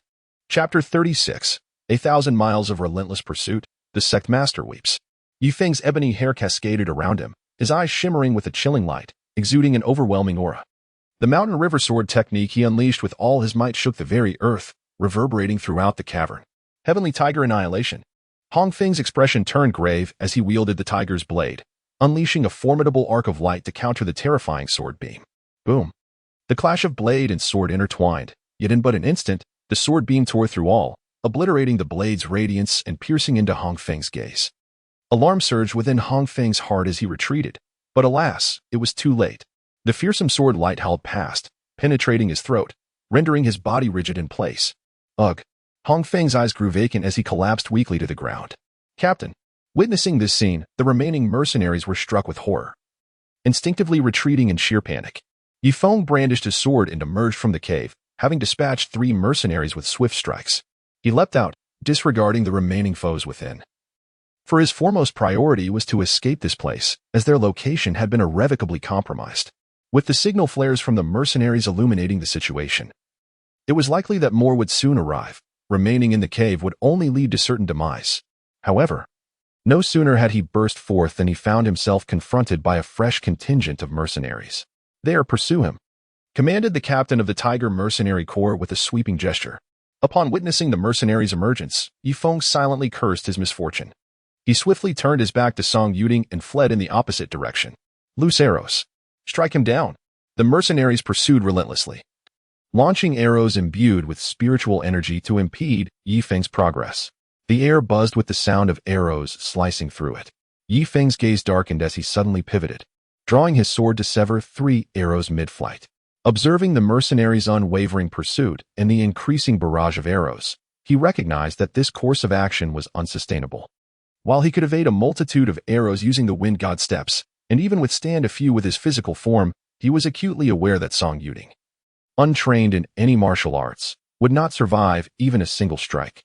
Thus, he could not afford to gamble with her life. However, each time he turned to deflect an arrow, his speed was compromised, inevitably leading to his encirclement by the mercenaries. As yet another volley of spiritual arrows surged forth, a spark of inspiration ignited within Ye Feng. "Come to me." With a powerful shout, Ye Feng swiftly turned to block an arrow with his sword. Upon his cue, Song Yuding understood his intentions. She released her delicate hands and was suddenly pulled in front of Ye Feng. In that moment, their gazes locked, their chests pressed together. Song Yuding's graceful legs entwined around Ye Feng's waist, while one of his strong arms encircled her slender waist. Their skins brushed together in an intimate embrace, reminiscent of 2 lovers in the throes of passion. Yet, Ye Feng harbored no romantic thoughts at that moment, for the pursuers behind them were relentless. Fortunately, unburdened by concern, Ye Feng activated his wind god steps, sprinting ahead and creating some distance from the mercenaries. However, after a prolonged escape, an overwhelming heat surged within him. Song Yuding was not faring much better. Inhaling the assertive, masculine scent of the man before her stirred an unfamiliar emotion within her. Suddenly, a signal flare erupted in the sky, causing Ye Feng's expression to darken. How could there be so many mercenaries nearby? Unbeknownst to him, the fierce battle between Song Yuding and Lang Wuxie had drawn a significant number of the Tiger mercenary corps to the vicinity. "Hurry, there's someone ahead, capture him first." Suddenly, a troop of mercenaries appeared before Ye Feng, obstructing his path. With no other option, he was forced to retreat to the right. However, before he could advance for long, yet another band of mercenaries emerged, blocking his way once more. In desperation, Ye Feng engaged the mercenaries with his sword in one hand while embracing the fair maiden with the other, battling and retreating amidst the relentless pursuit of numerous foes. He darted about, evading their encirclement. Yet, as time wore on, an increasing number of mercenaries converged upon his location. "Kill me and flee quickly. I am merely a burden to you," Song Yuding murmured, a flicker of complexity shimmering in her crystalline eyes. Without her encumbrance, Ye Feng's situation would undoubtedly be far more favorable, and perhaps he could even break free from the siege. Ye Feng remained silent, drawing his sword to strike down a mercenary. "Be careful," Song Yuding suddenly exclaimed. A swift arrow hurtled toward Ye Feng's back. A muffled sound emerged from the wind as Ye Feng was caught off guard, the arrow piercing through his spiritual barrier and embedding itself into the flesh of his back. "You must leave now. If this continues, you will perish. Do not concern yourself with me." Tears glistened in Song Yuding's eyes, her emotions suddenly spiraling out of control. That arrow seemed to have struck at her very heart, and for reasons unknown, she felt an overwhelming pain. Ye Feng remained silent, valiantly battling the foes. "You should leave at once. I do not require your rescue. Hurry and get away." Song Yuding suddenly began to struggle violently, attempting to break free from Ye Feng's protection. "You shut your mouth. You are mine, and I will not allow you to perish." Ye Feng suddenly roared, a sound akin to the wrath of the heavens, reverberating through the dense forest and sending birds and beasts scattering in fear.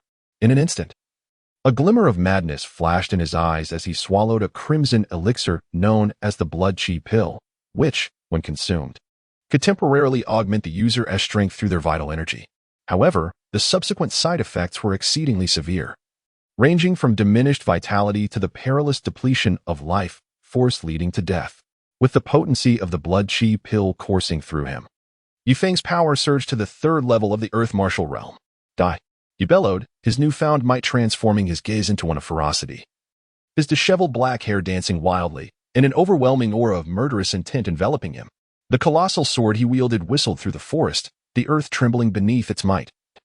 As anguish cries echoed through the air, Song Yuding stared blankly at the man so close before her, her vision gradually becoming hazy, gazing into those determined yet frenzied eyes. She slowly leaned against Ye Feng's chest, listening to the tumultuous rhythm of his heart, feeling an unprecedented sense of tranquility. "Come on, let them all come." Ye Feng roared ferociously as he wreaked havoc, resembling a rampaging beast. Many mercenaries were taken aback by Ye Feng's sudden surge in power and his frenzied actions. "Attack! He is merely a cornered beast," commanded a leader of a second-tier heavenly martial realm mercenary. This individual had slain numerous members of the fierce tiger mercenary group. They could not possibly allow him to escape so easily. Chapter 37. The Initiative of the Sect. In continuation of the affectionate fate, a sword shatters mountains and rivers. With a furious roar, Ye Feng unleashed an inexhaustible force of mountains and rivers from his colossal sword. As he swung it down, the earth trembled, and a terrifying wave of energy surged forth, repelling all mercenaries in the vicinity. You shall perish. Ye Feng strode forward, charging fiercely towards the mercenary at the pinnacle of the earth martial realm, level 10. Accompanied by the furious roar of a colossal sword and the howling of the sword's edge, a terrifying beam of sword light erupted in the void. The mercenary leader, struck with dread, sought to defend himself, but ultimately he was consumed by the horrifying radiance of the sword. Ye Feng pressed forward, wielding his colossal sword in a whirlwind of fury, causing the mercenaries to wail in anguish. At last, he carved a path drenched in blood. As Ye Feng sprinted forward, gasping for breath, he had momentarily broken free from the encirclement. However, he was acutely aware that numerous mercenaries would soon pursue him. With this thought, a flicker of madness ignited in his eyes. Suddenly, a beast-attracting incense appeared in his hand, and without a moment's hesitation, he ignited it.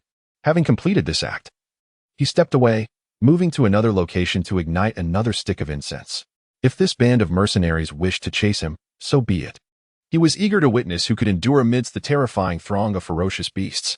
Before long, at each new location he reached, he would light the incense and swiftly depart until he had exhausted all the incense stored within his spatial ring. Roar. Under the influence of Ye Feng's incense, the beasts in this area descended into complete chaos. Thousands of beasts surged forth, their roars reverberating through the heavens, shaking the earth and causing trees to collapse. This terrifying scene resembled the very collapse of the heavens and the earth, evoking sheer horror. Numerous members of the fierce tiger mercenary corps, in their relentless pursuit of Ye Feng, encountered the rampaging horde of beasts, meeting a grim fate at their hands. In an instant, the entire region was engulfed in a cacophony of thunderous roars, battles raged on, and chaos reigned supreme. After Ye Feng and Song Yuding departed from the tumultuous area, they sprinted through the terrain, occasionally encountering various ferocious beasts, all of which ultimately fell to Ye Feng's prowess. Eventually, Ye Feng discovered a secluded cave that offered safety. However, upon entering the cave, he succumbed to unconsciousness due to mental exhaustion, depleted vitality, and various injuries. As Song Yuding gazed upon the young man in a state of unconsciousness, a flicker of compassion and tenderness shimmered in her beautiful eyes. Throughout their arduous journey, she emerged unscathed, not a single mark or trace of blood marring her pristine form. In stark contrast, Ye Feng bore the marks of battle, an arrow embedded in his back, injured ribs, a pallid complexion, and a multitude of gruesome scars across his shoulders.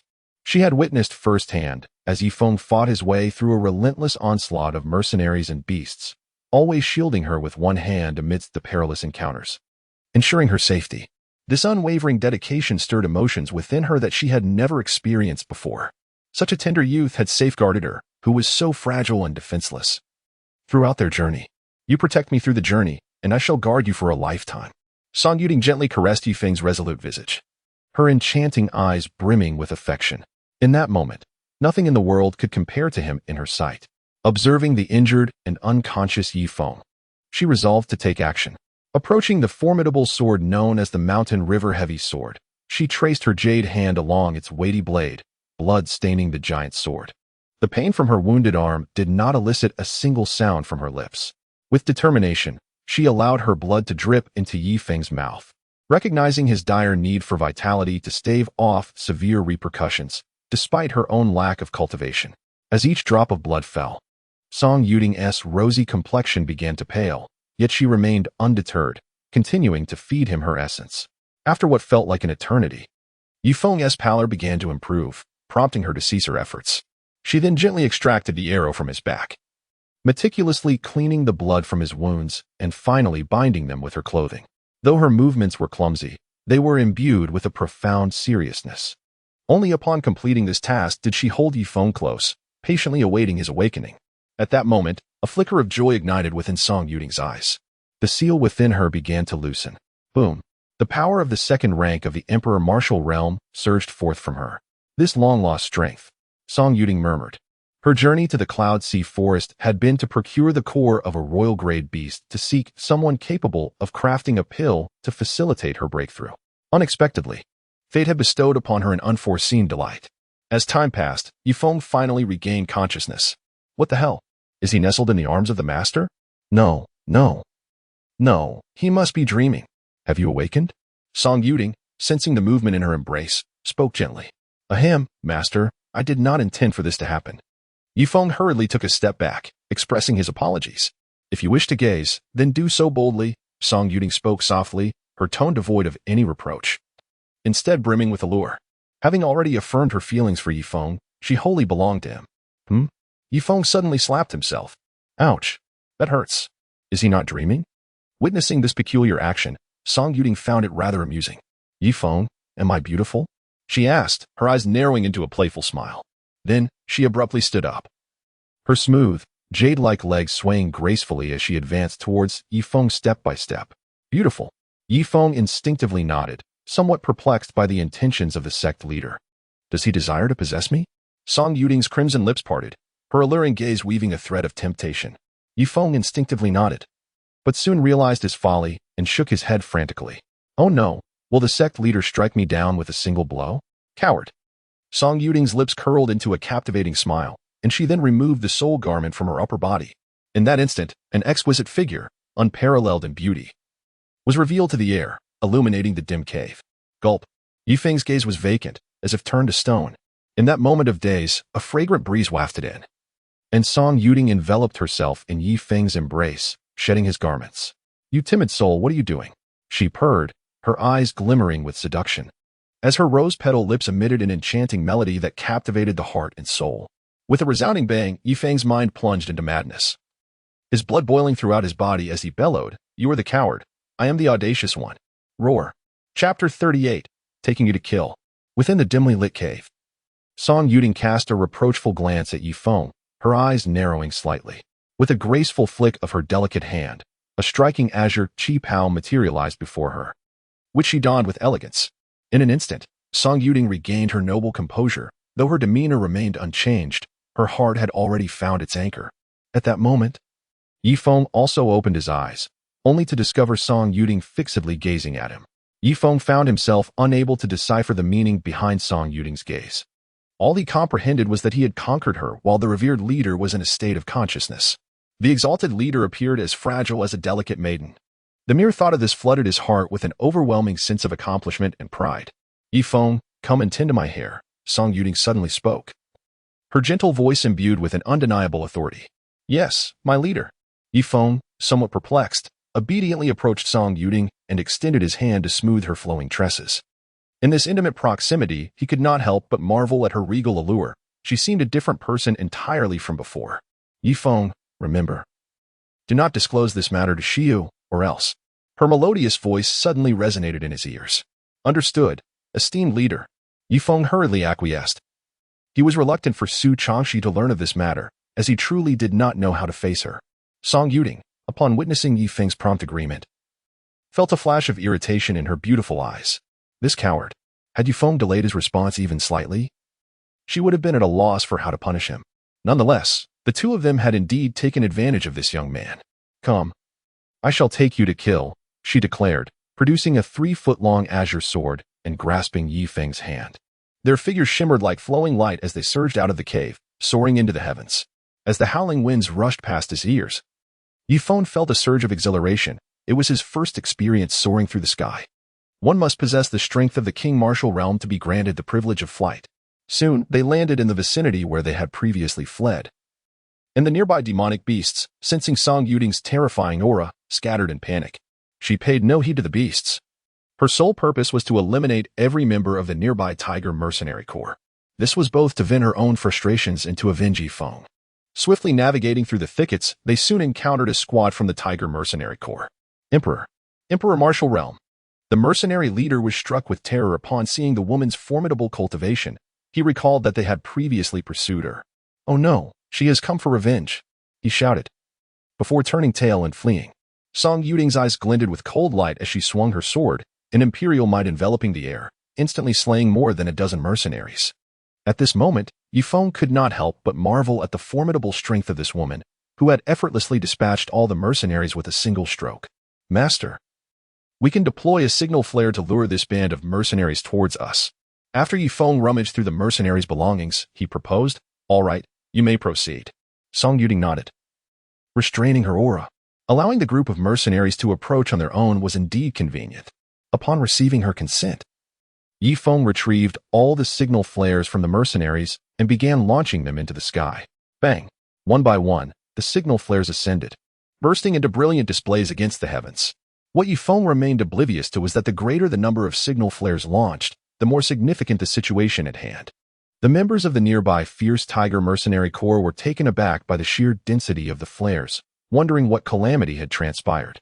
Nevertheless, they hurriedly surged towards the source of the flares. Boom! Before long, the earth trembled as hundreds of mercenaries from the Fierce Tiger Corps arrived at the site where the flares were deployed, their presence imposing and formidable. Upon witnessing the lifeless bodies of their fallen comrades strewn across the ground, fury ignited within them. "Did you slay them?" roared the vice-captain of the Fierce Tiger Mercenary Corps, Hu Xinghao, his gaze piercing and menacing as it fixed upon the two individuals. Suddenly, his eyes glimmered with a newfound intensity. The woman before him was undeniably enchanting. "Are you blind? Who else could be here besides us?" Ye Feng responded without hesitation. "You are truly courting death. How dare you be so arrogant after taking the lives of our members from the Fierce Tiger Mercenary Corps?" Hu Xinghao's gaze turned icy, unleashing the oppressive aura of the heavenly martial realm. "Are there still others who have yet to arrive?" At that moment, Song Yuding suddenly spoke up, inquiring. "Hee, my dear beauty, do not rush. If you are eager, Lord Tiger can certainly fulfill your desires." Hu Xinghao leered greedily at Song Yuding's graceful figure, chuckling lewdly. "Fulfill your desires, indeed." Ye Feng, witnessing the mercenaries' reckless behavior, was instantly engulfed in fury. However, just as he was about to intervene, he was halted by Song Yuding. "You are unworthy," she uttered softly, her lips pressed together. In the next moment, a terrifying aura emanating from a royal martial realm enveloped the area, transforming the expressions of all mercenaries into sheer terror. You. Hu Xinghao's body stiffened, muscles taut, his pupils shrinking in dread, while his heart raced uncontrollably, blood seemingly freezing in his veins. He had unwittingly encircled a formidable royal martial expert. Such an act was tantamount to courting death. Just as this thought crossed his mind, a streak of azure sword light surged forth, and before he could react, all breath left his body. "Annihilate!" Song Yuding wielded her sword once more, unleashing a fearsome wave of sword energy that soared into the heavens, resembling a cataclysmic tempest of blades descending upon the mercenaries' position. With a whoosh, the sword energy howled through the jungle, and within a mere breath, over 100 mercenaries succumbed beneath Song Yuding's blade. "Ha! We have struck gold." Ye Feng beheld the multitude of mercenaries who had met their demise and erupted into hearty laughter. Subsequently, he began to meticulously rummage through the spatial rings of each fallen warrior. Observing Ye Feng's avaricious demeanor, Song Yuding couldn't help but smile. This young lad had evidently never encountered wealth before. After a full quarter of an hour, Ye Feng finally exhausted the treasures of all the mercenaries. It was then that he realized these individuals had been slain by Song Yuding, and he surmised that he would obtain nothing. "Master," he implored, "considering the effort I have put forth these past few days, might you grant me a modest share?" Ye Feng gazed at Song Yuding with a pitiful expression. Upon hearing this, Song Yuding's countenance took on a peculiar look. Could this little fellow be teasing her? Nevertheless, she held no interest in these spirit stones and decided to bestow them all upon her little man. "I shall grant you these items, but you must promise me one request in return." Upon hearing this, Ye Feng's eyes sparkled with interest as he inquired, "What is your request?" Song Yuding shot him an irritated glare and reproached, "You tore my favorite qipao before. You owe me a new one." "Very well. I shall ensure to compensate you with a garment that will satisfy your expectations." Ye Feng's lips curled slightly, and he acquiesced. "However," he added, "Master, I urgently need to return to the Ye family." He would not easily let go of the assassination attempts orchestrated by the Feng and Lu families. If given the chance, he intended to consult with his grandfather about annihilating the Feng and Lu clans. "You have matters to attend to at the Ye family?" A glimmer of curiosity flickered in Song Yuding's eyes. Ye Feng briefly recounted his encounter with the Feng and Lu family's assassination attempts after leaving the Yunhai zone. "Very well. You may go. Here, I have a celestial fire talisman. If utilized properly, it could even inflict severe injury upon a newly ascended King Wu realm expert. Consider this a reward for your efforts over the past few days." Song Yuding produced a spiritual talisman and handed it over. Upon receiving the spiritual talisman, Ye Feng was overwhelmed with exhilaration. The heavenly fire talisman bestowed by the sect master was indeed a remarkable treasure. Its capacity to inflict severe injuries upon warriors of the King Wu realm made it an undeniable trump card for preserving one's life. My heartfelt gratitude to Sect Master Ye. After expressing his gratitude, Ye Feng departed, hastening towards the direction of Chiyou City. Song Yuding, observing Ye Feng's retreating figure, felt a twinge of concern and quietly followed him. Chapter 39. Ambush on the road. Return to the Ye family. On a road 10 miles from Chiyou City, a young man sat cross-legged, seemingly awaiting someone. This individual, named Su Jun, had recently become a core disciple of the Yuhai sect. He had received orders from Qin Beichin to wait for Ye Feng on this essential route leading to the Yi residence. Of course, he was not alone in this task. 2 others were also positioned along crucial paths outside the Yuhai sect, poised to ambush Ye Feng. Ye Feng, oh Ye Feng, why did you choose to provoke senior brother Qin? It seems you have a penchant for courting danger, Su Jun mused, a cruel smile curling at the corners of his mouth. However, after several days of waiting, his patience was wearing thin, and he contemplated whether he should capture a few members of the Yi family from within Chiyou City. Just as this thought crossed Su Jun's mind, he suddenly noticed someone approaching from ahead. Upon recognizing the person's face, a sinister smile spread across his lips. What a stroke of luck! Only 10 miles remain until we reach Chiyou City. Ye Feng walked along the road leading back to the city, gazing at the somewhat dim sky, and instinctively quickened his pace. However, the sudden emergence of hostility from a figure by the roadside made him acutely aware. Ye Feng, what a coincidence. I truly have been waiting for you. Su Jun rose to his feet, obstructing Ye Feng's path. And who might you be? Ye Feng furrowed his brow and inquired. In his recollection, he did not recognize this individual. Could he be a member of the Feng or Lu families? However, after Feng Qingyang and Lu Feiping had been dispatched, they must have deemed his demise inevitable, thereby unlikely to send anyone else. As this thought crossed his mind, a vague suspicion began to stir within him. It seems you remain quite oblivious. Allow me to clarify your fate, Su Jun chuckled, his eyes glinting with mockery. I am Su Jun, and I recently ascended to the status of a core disciple of Yuhai sect. Now, under the orders of senior brother Qin, I have come to claim your worthless life. Upon hearing these words, Ye Feng displayed no trace of surprise in his eyes, excluding the Feng and Lu families. The only ones harboring enmity towards him were the Feng family and Qin Beichin. You mentioned that you recently ascended to the status of a core disciple? A faint smile graced the corners of Ye Feng's lips. The core disciples of the Cloud Sea sect are all at least at the celestial martial realm. If the opponent has only recently ascended to core disciple status, they can only be at the initial level of the celestial martial realm. Confronting someone at the first level of the celestial martial realm, he truly harbors no fear. What is the matter? Are you intimidated? Su Jun crossed his arms defiantly, wearing an expression of arrogance. It is indeed a gross misuse of talent to send a core disciple to contend with Ye Feng. If there were any fear to be had, your ancestors, upon encountering you in the underworld, would likely berate you for being a waste. As Ye Feng spoke, a second-level aura of Earth martial realm gradually emanated from him. No wonder Brother Qin sought to eliminate you. Your arrogance is truly astounding. Su Jun's expression darkened, recognizing that Ye Feng was brazenly speaking even as death approached. However, upon sensing the aura released by Ye Feng, his pupils involuntarily contracted. Qin Beichin had clearly informed him that Ye Feng's cultivation was at the 4th level of the Xuanwu realm. How could he suddenly ascend several realms? It seems you have encountered some extraordinary fortune recently, but now, all your opportunities shall belong to me.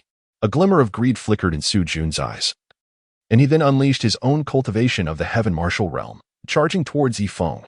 Dragon Elephant Fist. With a thunderous roar, Su Jun stepped forward, radiating an overwhelming presence. In an instant, a tremendous surge of spiritual energy swiftly converged upon his fist. He then swung his fist with great force, unleashing a spiritual energy fist imbued with the might of the dragon and elephant, roaring forth like a ferocious beast. Mountain Sea Fist. Ye Feng remained unhurried, stepping forward with determination, and similarly unleashed a punch. Instantly, a surge of formidable power akin to mountains and seas erupted around him. In the next moment, he swung his fist, infused with this potent force, crashing down upon Su Jun with a might reminiscent of Mount Tai itself, accompanied by the overwhelming ferocity of a tsunami. Boom! When their martial arts clashed, a tremendous sound erupted. However, at that pivotal moment of collision, Su Jun's previously confident demeanor shifted dramatically. He felt an unrelenting force surging toward him like a relentless tide, each wave more formidable than the last. This overwhelming power battered against his body, rendering him nearly defenseless. With a spurt of blood, Su Jun was sent reeling backward, his astonished gaze fixed upon Ye Feng, filled with an incomprehensible dread. How? How could you have become so powerful? The arrogance within Su Jun was profoundly shaken, as a core disciple of the esteemed Yuhai sect. He found himself utterly overwhelmed by Ye Feng. Ha ha, are you frightened? If you are, I shall send you to meet your ancestors. As soon as Ye Feng's voice faded, he unleashed the wind god step and charged towards Su Jun. Despite the latter being a disciple of the Yuhai sect, he would not easily forgive anyone who sought his life. How? Incredibly swift. Su Jun retreated rapidly, only to realize that Ye Feng's speed surpassed his own. Prepare to meet your end. With the heavy sword in hand, Ye Feng swung it down, the formidable blade gleaming with a chilling aura. As the sword tore through the void, every pore of Su Jun's body instantly widened in response.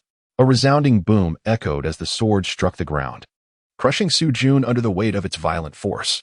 Qin Beichin, await my reckoning. Ye Feng cast his gaze upon the lifeless body on the ground, a flicker of murderous intent glimmering in his obsidian eyes. He bore no deep-seated grudge against Qin Beichin, however, due to his growing closeness with Su Changxi. This individual sought his demise. Having crossed the threshold of animosity, he resolved to forego any further courtesy, regardless of the fact that his adversary had a father who was the vice-master of a sect. Subsequently, Ye Feng rifled through Su Jun's storage ring before continuing his journey towards Chiyu City. After Ye Feng's departure, a woman clad in green emerged at the scene. Qin Tianfang. If your son seeks death, do not blame the sect master. Song Yuding's eyes shimmered with a cold light. Although Qin Tianfang held the position of vice-master in the Yuhai sect, he held no sway in the face of her absolute power. Yet, she was in no rush to eliminate Qin Beichin. She wished to observe how her little man would respond. Chapter 40. The Conspiracy of the Feng and Lu Families. When Ye Feng arrived within the confines of Chiao City, the night had already fallen. He had initially intended to return to the Ye family at once. But upon hearing whispers of a potential alliance between the Lu and Feng families against the Ye clan, he abruptly altered his course. He resolved to infiltrate the Feng family under the cover of darkness to gather intelligence. Before long, Ye Feng found himself outside the Feng family estate. Just as he was about to scale the wall to enter the Feng residence, he unexpectedly caught sight of a familiar figure, the head of the Lu family, Lu Xian. This old fellow had personally come to the Feng family. It seemed that these two families might indeed be planning something significant. Ye Feng observed Lu Xian entering the Feng residence and murmured to himself. Following this, he leapt gracefully, effortlessly vaulting over the surrounding wall and entering the estate. The guards within the Feng residence were akin to those of the Ye family. Under normal circumstances, their vigilance was not overly stringent, with occasional patrols passing through. Given Ye Feng's current prowess, evading detection was a simple task. Soon, he found himself outside a brightly lit chamber, having previously witnessed Lu Xian enter this very room. Ye Feng concealed his presence, crouching outside the window to eavesdrop on the happenings within. Master Feng, has the team led by Feng Qingyang not yet returned? Inquired Lu Xian. Seated in a chair. Not yet, Master Lu. Have the individuals you dispatched not returned either? Feng Qinghong responded, countering with a question. Lu Xian shook his head, a flicker of confusion crossing his gaze. Not long ago, they had received news of Ye Feng's departure from the Yuhai sect, followed by a relentless pursuit into the Yuhai forest. Yet, days had passed without any word from Feng Qingyang and his crew. Why did it take so long to deal with Ye Feng? What do you care about Ye Feng? Just eliminate the Ye family first. Without them, you can deal with Ye Feng as you please, scoffed a robust man with a dark complexion. He was Zhu Ping, the leader of the bandits outside Chiyo City, possessing a second-level cultivation in the Tianwu realm. Today, Feng Qihong had spent a considerable sum to hire him to assist in dealing with the Ye family. Brother Zhu, Ye Feng is, after all, a disciple of the Yunhai sect. If Feng Qingyang and his men fail, this lad will be sheltered within the sect, making it difficult for us to act, Feng Qinghong replied cautiously. In his eyes, Ye Feng posed the greatest threat. Should Ye Feng perish, the Ye family's menace would diminish significantly. What you say is utterly correct, Lu Xian concurred from the side. You two are merely dilly-dallying. If Ye Feng can survive the pursuit of both your families, then your guards have truly become worthless. Moreover, rumors have circulated within the city that your two families are to form an alliance. If I were Yi Tsong, I would seize the opportunity to ambush one of your houses, perhaps even annihilating one of you, Zhu Ping remarked with a cold smirk. Upon hearing this, Fang Qihong and Lu Xian exchanged glances, falling into silence. Given Yi Cong's character, such a course of action was not beyond possibility. Then let us wait another day. If they have not returned by tomorrow, we three shall unite to eradicate the Yi family, Fang Qihong proposed. Now that is more like it. I lack the patience to waste time here with you. Zhu Peng nodded in satisfaction. Lu Xian, too, ceased his opposition. Ye Feng listened intently to the conversation of the three individuals within the room, his eyes narrowing slightly. To his surprise, there was yet another person present. Judging by the tone and demeanor of the speaker, this individual's strength appeared to be on par with Fang Qihong and Lu Xian. Likely a formidable warrior at the second level of the heavenly martial realm. If you seek to annihilate the Yi family, then tonight I shall take the initiative to eliminate you first. Ye Feng let out a cold laugh before retracing his steps, discreetly departing from the Fang family. However, he did not venture far after leaving. Instead, he lingered at the entrance, awaiting Lu Xian's emergence. After all, should the Fang family, the Lu family, and that enigmatic figure join forces, they would constitute three formidable warriors at the second tier of the heavenly martial realm. In contrast, within the Yi family, only his grandfather, Yi Cong, wielded the power of the second tier, while his father, Yi Yang, remained at the first tier. Engaging them directly would undoubtedly put him at a disadvantage. Thus, it would be more prudent to seize the opportunity while Lu Xian was isolated and eliminate him. Ye Feng waited for a while at the entrance of the Fang residence until he finally spotted Lu Xian emerging. However, the enigmatic figure he had anticipated did not appear. Presumably still residing within the Fang household, he refrained from acting hastily and quietly trailed behind Lu Xian. After all, as the head of the Lu family, Lu Xian possessed formidable strength. Engaging in combat here would undoubtedly attract the attention of Fang Qihong and others. After following for an indeterminate duration, Ye Feng felt that the time was ripe. So he swiftly approached Lu Xian, saying, Master Lu, may I have a moment? Our family head has just recalled an important matter that needs to be relayed to you. Ye Feng lowered his head, masquerading as a servant of the Fang family. Inching closer to Lu Xian. What is it? Lu Xian halted his steps, turning back with a hint of perplexity etched upon his face. Naturally, it is. To take your life. Ye Feng suddenly raised his head, unleashing a powerful punch aimed at Lu Xian. Startled, Lu Xian hastily countered with his own fist. A resounding thud echoed as Lu Xian's body staggered backward with a series of rapid steps. Although he sensed something amiss, his formidable strength in the heavenly martial realm left him baffled as to who would dare to launch a surprise attack within the confines of Seven Sun City. Ye Feng, how dare you be here? Where are my Lu family's people? Lu Xian bellowed in a mixture of shock and rage upon recognizing the assailant's face. The audacity of a mere junior to strike against him was utterly intolerable. Those fools of the Lu family have undoubtedly met their demise. After Ye Feng landed a decisive blow, he surged forward, relentlessly pursuing his adversary, wielding his formidable sword with great finesse. The howling sword energy unfurled through the night, resembling a series of deadly blades slicing through darkness, aimed at Lu Xian. Ah, splendid indeed, while I remain oblivious to how they perished by your hand. Today you have ventured into my domain, marking your own demise. Lu Xian seized two long swords, and as he danced them through the air, the sword energy cascaded forth like a relentless tide. Sizzle, sizzle. Two streams of sword energy intertwined in the night, one exuding a wild, oppressive force, while the other moved with grace and agility. In that moment, both sides were evenly matched, with neither gaining the upper hand. Lu Xian's expression darkened considerably. As the esteemed head of the Lu family, it was a tremendous disgrace that he could not subdue a mere junior like Ye Feng. Simultaneously, he was astounded by the astonishing growth of Ye Feng's prowess, which had reached a level beyond his control. Ye Feng swung his heavy sword, unleashing a ferocious onslaught. He had to concede that Lu Xian possessed considerable strength. Achieving a swift victory over him was indeed a formidable challenge. Ye Feng yearned to conclude the battle expeditiously. For the longer their fight persisted, the more attention it would attract. Should it draw the attention of the Fang family and that enigmatic figure, it would spell trouble. He harbored aspirations of ensnaring them all in one fell swoop. Suddenly, an idea struck Ye Feng. Chapter 41. Decapitate Lu Xian. Annihilate the Fang family. He chuckled. Lu Xian, can you guess where I am and where my grandfather is now? Ye Feng chuckled softly, his words imbued with a profound significance that provoked contemplation. Lu Xian's expression altered dramatically upon hearing this, clearly indicating his apprehension of dire consequences if he were to be restrained by Ye Feng. It was entirely plausible that Yi Song and Yi Yang were launching an assault on the Lu family. "Ye Feng, you despicable scoundrel!" Lu Xian exclaimed, his frustration boiling over into an outburst of invective. Taking advantage of the opportunity, Ye Feng identified Lu Xian's flaw and launched a more ferocious offensive. In an instant, Lu Xian found himself at a disadvantage, frequently resorting to defense. "Grandfather, you have arrived." At this moment, Ye Feng's eyes sparkled, feigning surprise. Upon hearing this, Lu Xian's heart trembled. He turned to look, but found no one behind him. He immediately realized that he had been outwitted by Ye Feng. Master Lu, you truly are a fool. You believe whatever I say." Ye Feng suddenly surged forth, seizing the moment of Lu Xian's distraction to appear behind him. With his heavy sword raised high, he struck down fiercely towards Lu Xian. By the time Lu Xian turned around, it was already too late.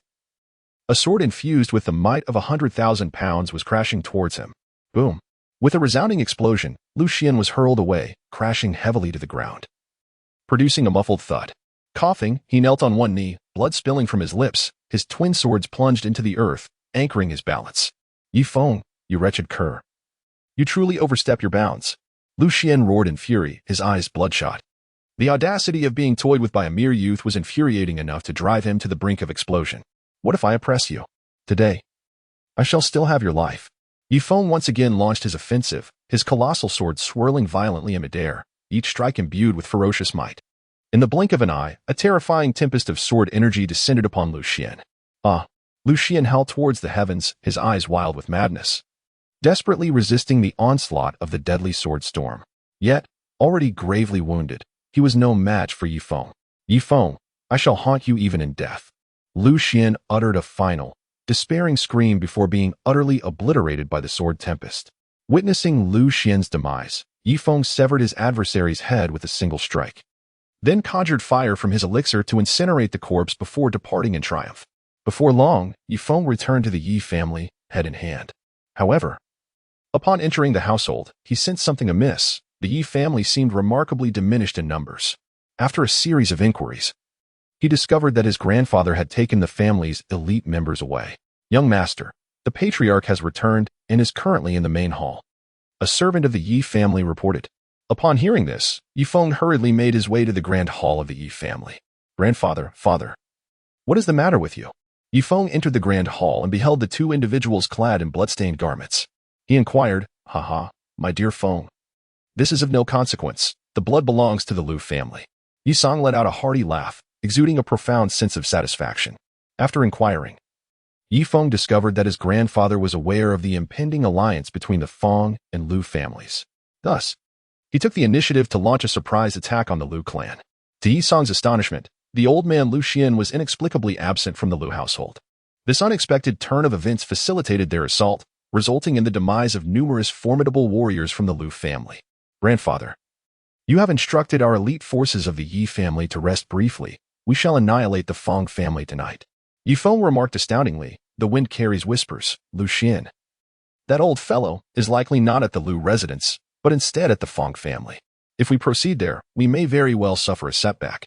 Yi Song advised, "Do not be misled by their temporary advantage in this surprise attack on the Lu family. The battle of the experts in the celestial martial realm is what truly determines the outcome." "Grandfather, what do you see here?" Ye Feng chuckled as he tossed aside a blood-soaked head. Is this Lu Xian?" Yi Song looked closely, and then suddenly gasped in astonishment. "Lu Xian? That old rascal has actually met his demise?" "Indeed. Today this old fellow conspired at the Feng family and was slain by me on his way back to the Lu residence." Ye Feng's expression remained composed as he spoke. Yet, to Yi Song and Yu Yang, his words struck like thunder on a clear day. Lu Xian, a formidable figure at the second level of the Tianwu realm, had been slain by one of the Yi family's own. Ha ha ha, what a splendid act. After the initial shock, Yu Song and Yu Yang burst into raucous laughter. This was, indeed, an extraordinary boon for the Yi family. With Lu Xian now deceased, and the Lu family suffering considerable losses, they could seize the opportunity to decisively overpower the Feng family, thus shattering the precarious balance of power. "Father, I possess a few toxic smoke pills. When detonated, the resulting fumes can greatly affect those at the Earth martial realm. We could employ them during our assault on the Feng family, and you may distribute them to the elite of the Yi clan." Ye Feng retrieved dozens of poison smoke pills from his storage ring. These pills were crafted effortlessly during his journey. What a remarkable treasure! Yi Yang's eyes sparkled with delight. If they possessed this item, their losses in the assault on the Feng clan would be significantly mitigated. After receiving the poison smoke pill, he departed from the Grand Hall and issued commands to the members of the Yi family. Feng, how have you managed to achieve such rapid progress in such a brief period? Yi Tsong was indeed curious. His grandson had only reached the 3rd level of the Xuanwu realm upon departure, yet upon his return, he had astonishingly ascended to the 2nd level of the Earth Martial realm, which truly astonished him. Ahem, this tale is rather lengthy. It can be considered a romantic encounter. No, rather an extraordinary adventure. Ye Feng could only speak in vague terms. He certainly could not tell his grandfather that he had inadvertently engaged with the leader of the Yuhai sect. If he were to reveal such a matter, he feared his grandfather might not believe him. Yi Tsong observed that Ye Feng was reluctant to elaborate further, so he refrained from pressing the matter and began to engage in a simple meditative practice, preparing himself for the impending battle. He had learned from Ye Feng that within the Feng family resided a mysterious and formidable figure, likely possessing the strength of a 2nd-tier celestial warrior. Such an individual warranted his utmost caution. After Ye Feng consumed a medicinal pill, he began to regain his strength. The recent battle with Lu Xian had indeed drained a considerable amount of his spiritual energy. As the Yi family regrouped and tended to their wounds, Feng Qihong received news of the Yi family's assault on the Lu residence. This mad and Yi Tsong had actually launched a nighttime raid on the Lu family. Feng Qinghong's expression darkened as he contemplated the fate of Lu Xian. Head of the Feng family, I suggest you swiftly ascertain the details. If Lu Xian is dead, we must expedite our plans, Zhu Ping remarked with a cold smile. Should Lu Xian fall at the hands of the two from the Yi family, it was certain that they would suffer significant losses, perhaps even injuries. In such a scenario, they would lose their numerical advantage and could only strike while their opponents were weakened. Feng Qinghong understood the gravity of the situation. Rest assured, I will promptly gather the necessary information. Chapter 42, The Night of Slaughter, The Peril of the Feng Family. In the depths of night, the Yi residence was ablaze with light. Over 100 elite members of the Yi family had gathered, all aware that their young master, Ye Feng, had slain the Lu family patriarch, Lu Xian. The news sent shockwaves through the hearts of every Yi family member. The figure they had once looked up to now lay at their feet, a head that could be kicked like a ball, an indescribable sensation. Let us set forth. Our mission is to annihilate the Feng family. Yi Tsong required no excessive words, a mere command sufficed. He had already perceived the blazing martial spirit in the eyes of all the members of the Yi family. Kill, kill, kill. Hundreds of elite warriors from the Yi family shouted in unison, their voices reverberating through the heavens. The blood of the Lu family and the enmity of the Feng family would be repaid 100-fold this night. At the entrance of the Feng family, 2 guards stationed at the gate were dozing off. Suddenly, the sound of hurried footsteps echoed through the street, rousing the 2 men from their slumber. They turned to gaze down the flanking streets, only to behold a legion of men clad in black advancing toward them with formidable intensity. Quick, report to the family head. Just as the Feng family's guard attempted to dash into the estate to relay the news, 2 sharp arrows pierced through his body. Release the arrows. With a commanding shout from Yi Yang, the archers, who had long been prepared, drew their bows and released a flurry of arrows. Whoosh, whoosh, whoosh. Hundreds of arrows rained down upon the Feng family estate. Among these arrows, half were laced with toxic smoke pellets. The detonation of these pellets within the Feng residence would yield catastrophic consequences. Boom, boom, boom. The arrows, carrying the noxious smoke, exploded in every corner of the Feng household, unleashing a torrent of poisonous fog. The tremendous commotion inevitably roused every member of the Feng family. Many, upon seeing the toxic smoke, hastily fled towards areas free of it. Those who were weaker or slower were directly claimed by the terrifying fumes. Head of the family, it's bad. The Yi family has surrounded us. A Feng leader burst into Feng Qinghong's chamber, tumbling and gasping. How dare the Yi family do this? Feng Qinghong seethed with rage. He had never anticipated that the old scoundrel Yi Tsong would be so audacious, assaulting the Lu family and then immediately turning his ire upon the Feng family. It was utterly outrageous. Quickly gather our forces and launch a counterattack, Feng Qinghong declared as he exited his room, intent on seeking Zhu Ping to confront the 2 formidable warriors from the Yi family. However, the scene outside his door nearly shattered his composure. The purple toxic smoke surged uncontrollably, and the relentless rain of arrows fell like the scythe of death, claiming the lives of the Feng family members. Many within the household cried out in agony, their bodies pierced by the whistling arrows. How ran? as Feng Qinghong beheld his grandson rushing towards him. He was about to caution him to be careful. Whoosh! A sharp arrow abruptly pierced through Feng Haoren's body, causing him to collapse into a pool of blood. Ah! You family scoundrels! I will never let this stand. Feng Qinghong's eyes blazed with fury as he wailed in despair. Though Feng Haoren had been disabled by Ye Feng, he remained his grandson, now tragically slain before his very eyes. Time seemed to stretch indefinitely as the encroaching smoke slowly dissipated, and the cascade of arrows came to an abrupt halt. The Feng residence had transformed into a hellish nightmare. Ye Feng, today I shall ensure your demise. Feng Qinghong's eyes were bloodshot with murderous intent as he led the survivors to the entrance of the Feng estate. Beside him, Zhu Ping stood with his hands clasped behind his back, a grave expression etched upon his face. He could not shake the feeling that the Ye family had come fully prepared. Old dog Feng, if you wish to kill me, perhaps it will have to wait until your next life. How about the grand gift my grandson Ye Feng has prepared for your Feng family? Ye Feng gazed upon the remnants of the Feng family's defeated soldiers and let out a mirthless laugh. Ye Feng, you have surprisingly survived? The fury within Feng Qinghong surged once more. Had it not been for Ye Feng incapacitating his grandson, he would not be mourning the loss of a young life today. Those worthless scions of the Feng family are incapable of ending my life. Ye Feng spoke softly. That useless Feng Qingyong cannot kill you. Today, I shall personally avenge my grandson. Feng Qinghong's formidable aura surged as he led the charge, advancing towards Ye Feng with lethal intent. Ye Feng was about to take action, but was halted by Ye Feng. I suggest you descend and reunite with your grandson. Ye Feng stepped forward, and the mighty sword of the mountains and rivers roared and danced, resembling a galloping lion, exuding an astonishing aura. Arrogant fool, prepare to meet your demise. Feng Qinghong's entire being was enveloped in surging lightning, transforming into a blade of thunder as he advanced. With a single strike, the thunder surged forth, and the sound of roaring thunder filled the heavens. Boom!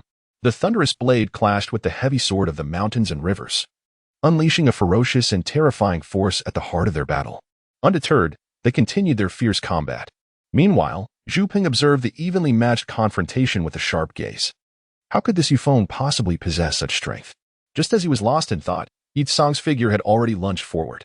You will witness it in the depths of hell.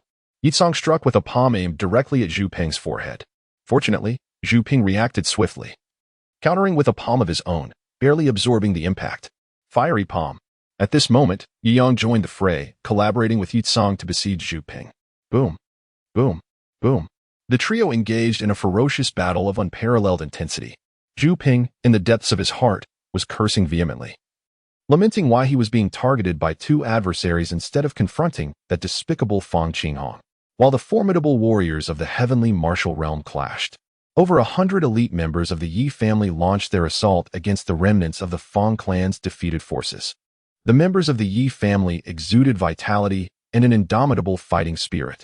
In stark contrast, the individuals from the Feng family, battling with injuries, were plagued by despondency, resembling defeated roosters. As soon as the two sides clashed, the Feng family found themselves descending into chaos. Old fool, is this truly your strength? Have your efforts in cultivation been wasted on a mere dog? As Ye Feng engaged in battle, he simultaneously hurled insults at his opponent. His primary intention was to incite rage within the adversary, thereby revealing more vulnerabilities. As anticipated, Feng Qinghong was instantly consumed by fury upon hearing Ye Feng's taunts. The audacity of this scoundrel was utterly intolerable. Unable to endure the humiliation, Feng Qinghong unleashed his formidable martial prowess. Surrounding him, torrents of electricity surged forth, illuminating the air with dazzling arcs of lightning. The terrifying force of the tempestuous energy coalesced into a ferocious lightning serpent, measuring dozens of feet in length. The serpent writhed menacingly, its fangs bared, exuding an aura of dread as it slithered menacingly towards Ye Feng. With a single strike, mountains and rivers would shatter. Ye Feng's eyes shone with a fierce brilliance, his aura exuding an overwhelming force. The vast power of the mountains and rivers surged forth, transforming into a formidable giant sword that pointed angrily at the heavens. This colossal blade, imbued with immense might and an insatiable thirst for battle, cleaved towards the raging lightning serpent. With a thunderous roar, the serpent let out a mournful cry, dissipating into a myriad of lightning that vanished within the night. Two swords severed the rivers and seas. The relentless assault of Ye Feng continued, unleashing a sword strike of unparalleled ferocity. Chapter 43: The Annihilation of the Feng Family. A secret encounter with the sect master? Feng Qinghong gazed at the terrifying sword strike that surged towards him once more. his scalp prickling and heart trembling with fear. How could this young man, Ye Feng, possess such formidable strength? Yet, in this dire situation, he had no choice but to fight with every ounce of his being. Boom! A thunderous roar resonated once again. Despite Feng Qinghong's utmost efforts to resist, he was still sent reeling back by the devastating blow. Coughing violently, he expelled a mouthful of blood, feeling his internal organs churn violently, overwhelmed by an unbearable discomfort. It was time to descend and reunite with Lu Xian. With a fierce roar, Ye Feng descended with a sword that altered the very fabric of the heavens and the earth. Feng Qinghong's pupils suddenly constricted, meeting his tragic demise beneath the might of this formidable blade. The scene of Feng Qinghong's death inflicted profound shock upon all present. They bore witness to the once mighty patriarch of the Feng family falling before their eyes. The morale of the already demoralized Feng clan plummeted to an all-time low. Feng Qinghong, you worthless fool! You have led me to ruin! Zhu Ping exclaimed in fury, as he was besieged by Yu Tsang and Yi Yang. Thoughts of retreat had already begun to form in his mind. Yet, the relentless pursuit of the two from the Yi family left him with no opportunity to escape. Now, with Feng Qinghong's demise, his defenses shattered, he could not withstand the onslaught of three adversaries. At this moment, Ye Feng's gaze fell upon Zhu Peng, causing the latter to feel an overwhelming sense of dread, with cold sweat streaming down his brow. Young Master Yi, this is all a misunderstanding. It was that scoundrel Feng Qinghong who deceived me into coming here. I had no inkling that I was to confront your esteemed family. Otherwise, not even 10 times my courage would compel me to do so. Zhu Peng pleaded for mercy while engaged in battle. Indeed, tonight's incident was truly a misunderstanding. It was merely an unfortunate accident that led to your demise. Ye Feng let out a cold laugh as he charged towards Zhu Ping with his sword. I misunderstood your esteemed self, Zhu Ping exclaimed, his defenses shattered as he hurled insults. Yet, this futile outburst could not alter the fate of being besieged and ultimately perishing at the hands of the three members of the Yi family. With Zhu Ping's demise, the Feng family was also obliterated. Subsequently, the Yi family mobilized their forces once more, directly targeting the Lu family, who were still foolishly awaiting their patriarch's return. Devoid of Lu Xian and having previously sustained grievous losses, the Lu family was utterly incapable of resisting the onslaught of the Yi family, ultimately succumbing to annihilation. Ye Feng harbored no sentiments of compassion regarding the downfall of the two families. Were it not for the formidable strength of the Yi family at present, it would have been they who faced extinction. As the sun rose over Qiao City, many came to realize that the tides had turned. The once mighty Feng and Lu families had been extinguished overnight, leaving the Yi family in unparalleled dominance. After resolving the troubles between the Lu and Feng families, Ye Feng bid farewell to his grandfather and father before heading back towards the Yuhai sect. The downfall of the Feng and Lu families significantly augmented the wealth possessed by the Yi family. Upon witnessing Ye Feng's remarkable talent, Yi Tsang generously allocated a significant number of spiritual stones and earnestly urged Ye Feng to diligently cultivate. He expressed his hopes that, should the opportunity arise, Ye Feng would return next time bearing 10 or 8 chubby grandchildren. After a lengthy journey, Ye Feng finally returned to the Yuhai sect with great success. Upon his arrival at the sect, he boldly made his way to Su Changshi's residence. In the past, his strength had been insufficient, necessitating a stealthy approach. However, now his prowess was akin to that of a core disciple, allowing him to stride in with confidence. Although he was not yet the strongest among the core disciples, given a few months, he was certain he would ascend to that position. More importantly, he wished to convey to Qin Beichen that Su Changshi was his woman, and he couldn't help but wonder how that would affect him. Junior brother, you have returned. As Ye Feng gently pushed open the door to Su Changshi's room, she swiftly approached him, her eyes sparkling with unmistakable delight. Hey, senior sister, have you missed me? Ye Feng gazed upon his enchanting senior sister, who remained as stunning and ethereal as ever, and he enveloped her slender waist in a tender embrace. Su Changshi nestled her head against Ye Feng's chest, savoring the rhythmic beating of his heart. With a hint of shyness, she uttered a single word, want. This simple expression ignited a flurry of thoughts within Ye Feng. Just as he contemplated taking action, a sudden remark from Su Changshi caused beads of sweat to form on his forehead. Junior brother, why do you carry the scent of our master? She inquired, her delicate nose flaring slightly, a glimmer of perplexity flashing in her beautiful eyes. Upon hearing these words, Ye Feng's body stiffened, and for a moment, he found himself at a loss for how to respond. Senior sister, you must have misheard. How could I possibly carry the scent of the sect leader? Ye Feng could only force himself to explain. It's impossible. This is the essence of my master. I have been with my master for so many years, and I cannot be mistaken. Su Changxi raised her gaze to Ye Feng's face, a look of doubt evident upon her features. Ye Feng sensed the piercing gaze fixed upon him, and internally lamented that this could very well cost him his life. To have been exposed so soon upon his return, he could only imagine the wrath of Song Yuding if she were to learn of it. She would undoubtedly strike him down with a single blow. But it comes to mind that a few days ago, while I was honing my skills in the Yuhai forest, I fortuitously encountered the sect master. I offered her grilled meat, and in return, she shielded me for a while.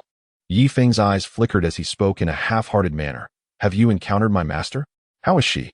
Su Changxi inquired with genuine concern. It had been quite a while since she had last seen Song Yuding, and her heart was laden with worry. Has the sect leader not returned yet? Upon hearing this, Ye Feng was slightly taken aback. He had just returned from the Ye family, yet Song Yuding had outpaced him significantly. How could she still not be back?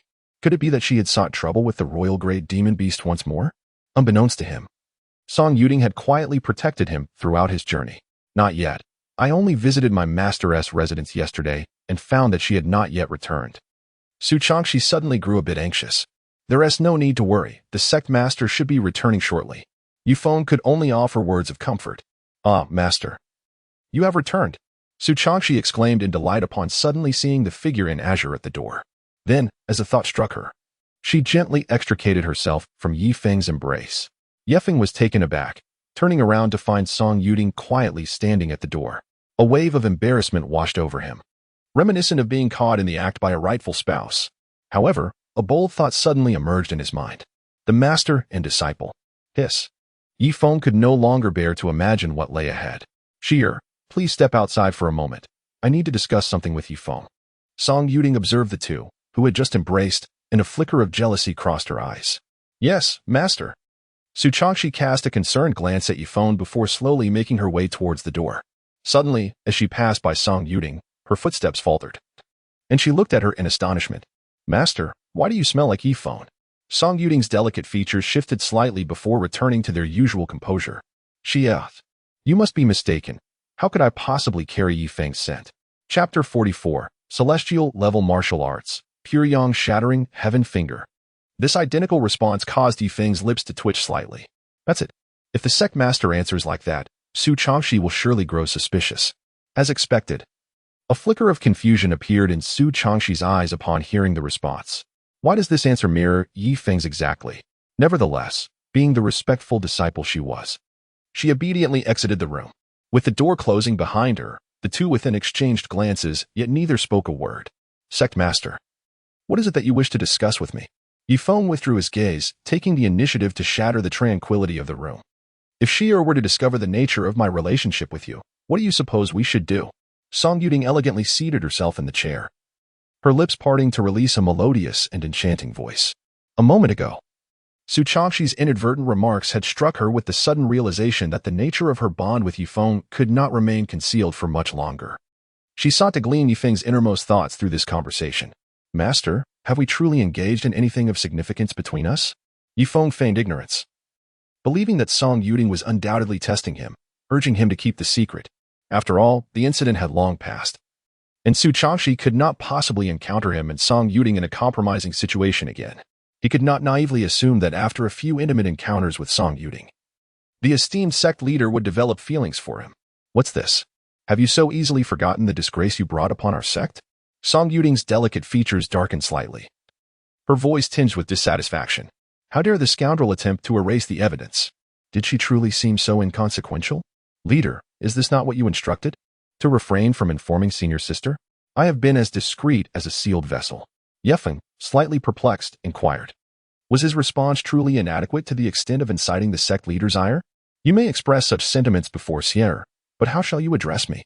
Song Yuding pursed her crimson lips, her previously somber expression reverting to normal, and then fixed her gaze upon Ye Feng, eagerly anticipating his subsequent words. Perhaps I shall take responsibility? Ye Feng mustered his courage to utter these words. Previously, Song Yuding had spared his life, and now she was even less likely to take it. After all, the worst that could happen to him for saying this was a beating. Moreover, these were his heartfelt sentiments. To possess the affection of such a noble and beautiful figure as the sect leader was a dream coveted by countless men. How naive of you to think otherwise. While Song Yuding verbally refused him, her heart brimmed with secret delight. Ye Feng's words brought her immense satisfaction, however. She was reluctant to reveal the nature of their relationship to others. It was not only the challenge of facing her disciple, but also the concern of inadvertently causing Ye Feng unnecessary trouble. Caught in a quandary, Ye Feng found himself at a loss for words. Neither could he refuse nor agree. He could only lament the intricacies of a woman's heart. I have 3 martial arts manuals here, a reward for saving me. Please take them and cultivate diligently, she said. As Song Yuding retrieved 3 extraordinary martial arts manuals from her storage ring. Thank you, sect master. After expressing his gratitude, Ye Feng directly took possession of the martial arts manual. The first technique that graced his vision was named Void Step. This elusive art, characterized by its ability to move without a trace, was classified as a mid-tier heavenly skill, a heavenly technique for movement.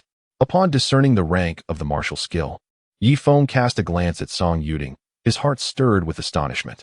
To think that the sect leader would bestow upon him a celestial-grade martial technique. It is worth noting that within the sect, the only disciple known to be qualified to cultivate such a formidable skill is Su Changxi.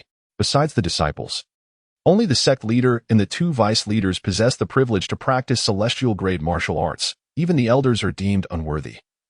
Underscoring the rarity and value of this technique. You have saved my life, and your talent is extraordinary. This martial skill is rightfully yours, Song Yuding said. Her delicate hand gently brushing aside a strand of hair by her ear, her demeanor serene. Her body and heart already belonged to Ye Feng. Was there truly a need for this martial skill? Ye Feng took a deep breath, etching this kindness into his heart. Subsequently, his gaze shifted to the other 2 martial arts manuals, both of which were also of the celestial rank. One was the Blazing Flame Sword Technique, a lower-grade celestial martial art characterized by its wild and domineering swordplay, each stroke infused with a terrifying power of fiery radiance. The other was the Pure Yang Sky-Splitting Finger, a middle-grade celestial martial art, ideally suited for men who possess pure yang energy. The Pure Yang Sky-Splitting Finger comprises 3 moves. The first, winds and clouds stir; the second, illuminating the sky; and the third, shattering heaven and earth. After briefly perusing the 3 volumes of martial techniques, Ye Feng couldn't help but marvel at their formidable power. In comparison to the Mountain Sea Fist, the River and Mountain Sword technique, and the Wind God Step he had previously practiced, these techniques were significantly more potent. As his strength grew, the former techniques had become somewhat redundant for him. Very well, I shall take my leave for now. Should you encounter any issues in your cultivation, feel free to visit my residence at any time, Song Yuding said, gracefully rising and casting a glance at Ye Feng's face before departing elegantly. Once Song Yuding had left, Su Changxi returned to the room. Junior brother, what did the master say to you? She inquired, her eyes glimmering with curiosity. She feared that Ye Feng might have inadvertently offended their master, which would make it difficult for them to be together. The sect leader praised my extraordinary talent and thus rewarded me with 3 volumes of celestial-grade martial techniques, he replied. Ye Feng smiled at Su Changxi, simultaneously revealing his cultivation level at the 2nd tier of the martial realm. Upon witnessing Ye Feng's prowess, a look of astonishment emerged in Su Changxi's beautiful eyes. His advancement in cultivation had been remarkably swift. It was no wonder that her master had chosen to reward him with a celestial-grade martial technique. He chuckled. Sister, do you know why my cultivation has progressed so rapidly?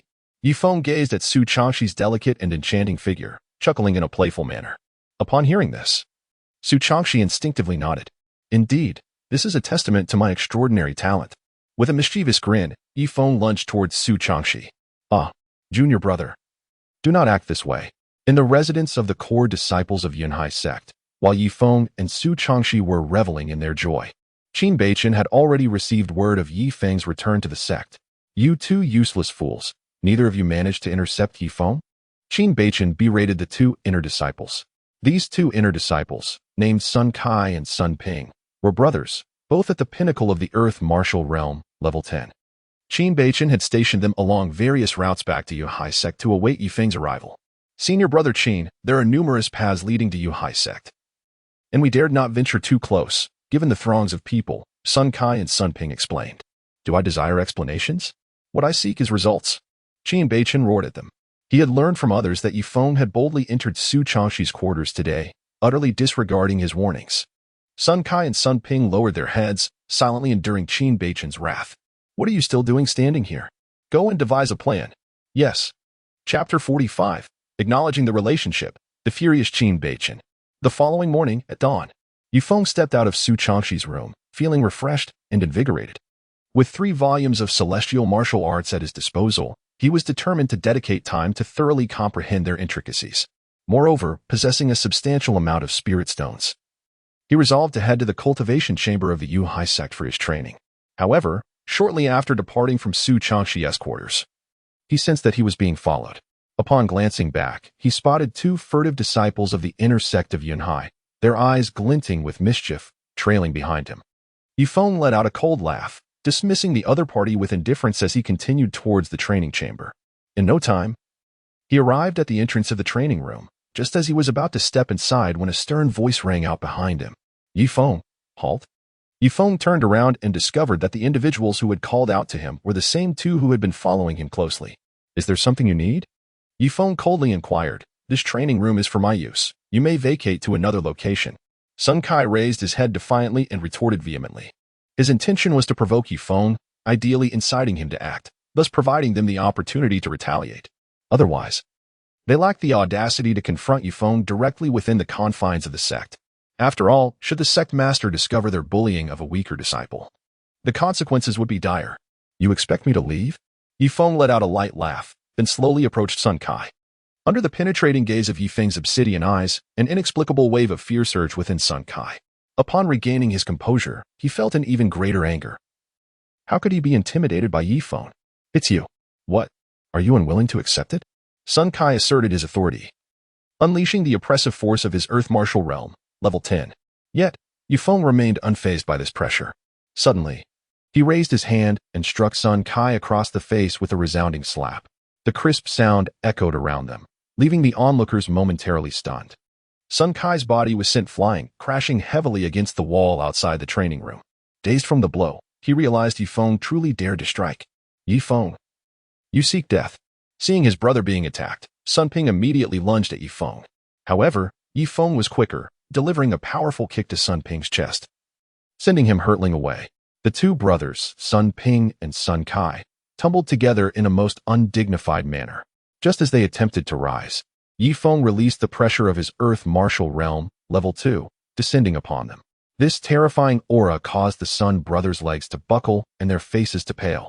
Despite it being merely the pressure of the earth martial realm, it felt akin to facing a formidable opponent from the heavenly martial realm. No way. Did I see that correctly? When did Ye Feng break through to the earth martial realm? Yet, how could it be that Ye Feng's single slap that sent Sun Kai flying and his kick that sent Sun Ping flying felt even more terrifying? Both were level 10 practitioners of the earth martial realm, among the top 10 inner disciples. The crowd collectively gasped, their expressions frozen in disbelief. Ye Feng was indeed becoming increasingly formidable. You 2 are mere hounds of Qin Beichen.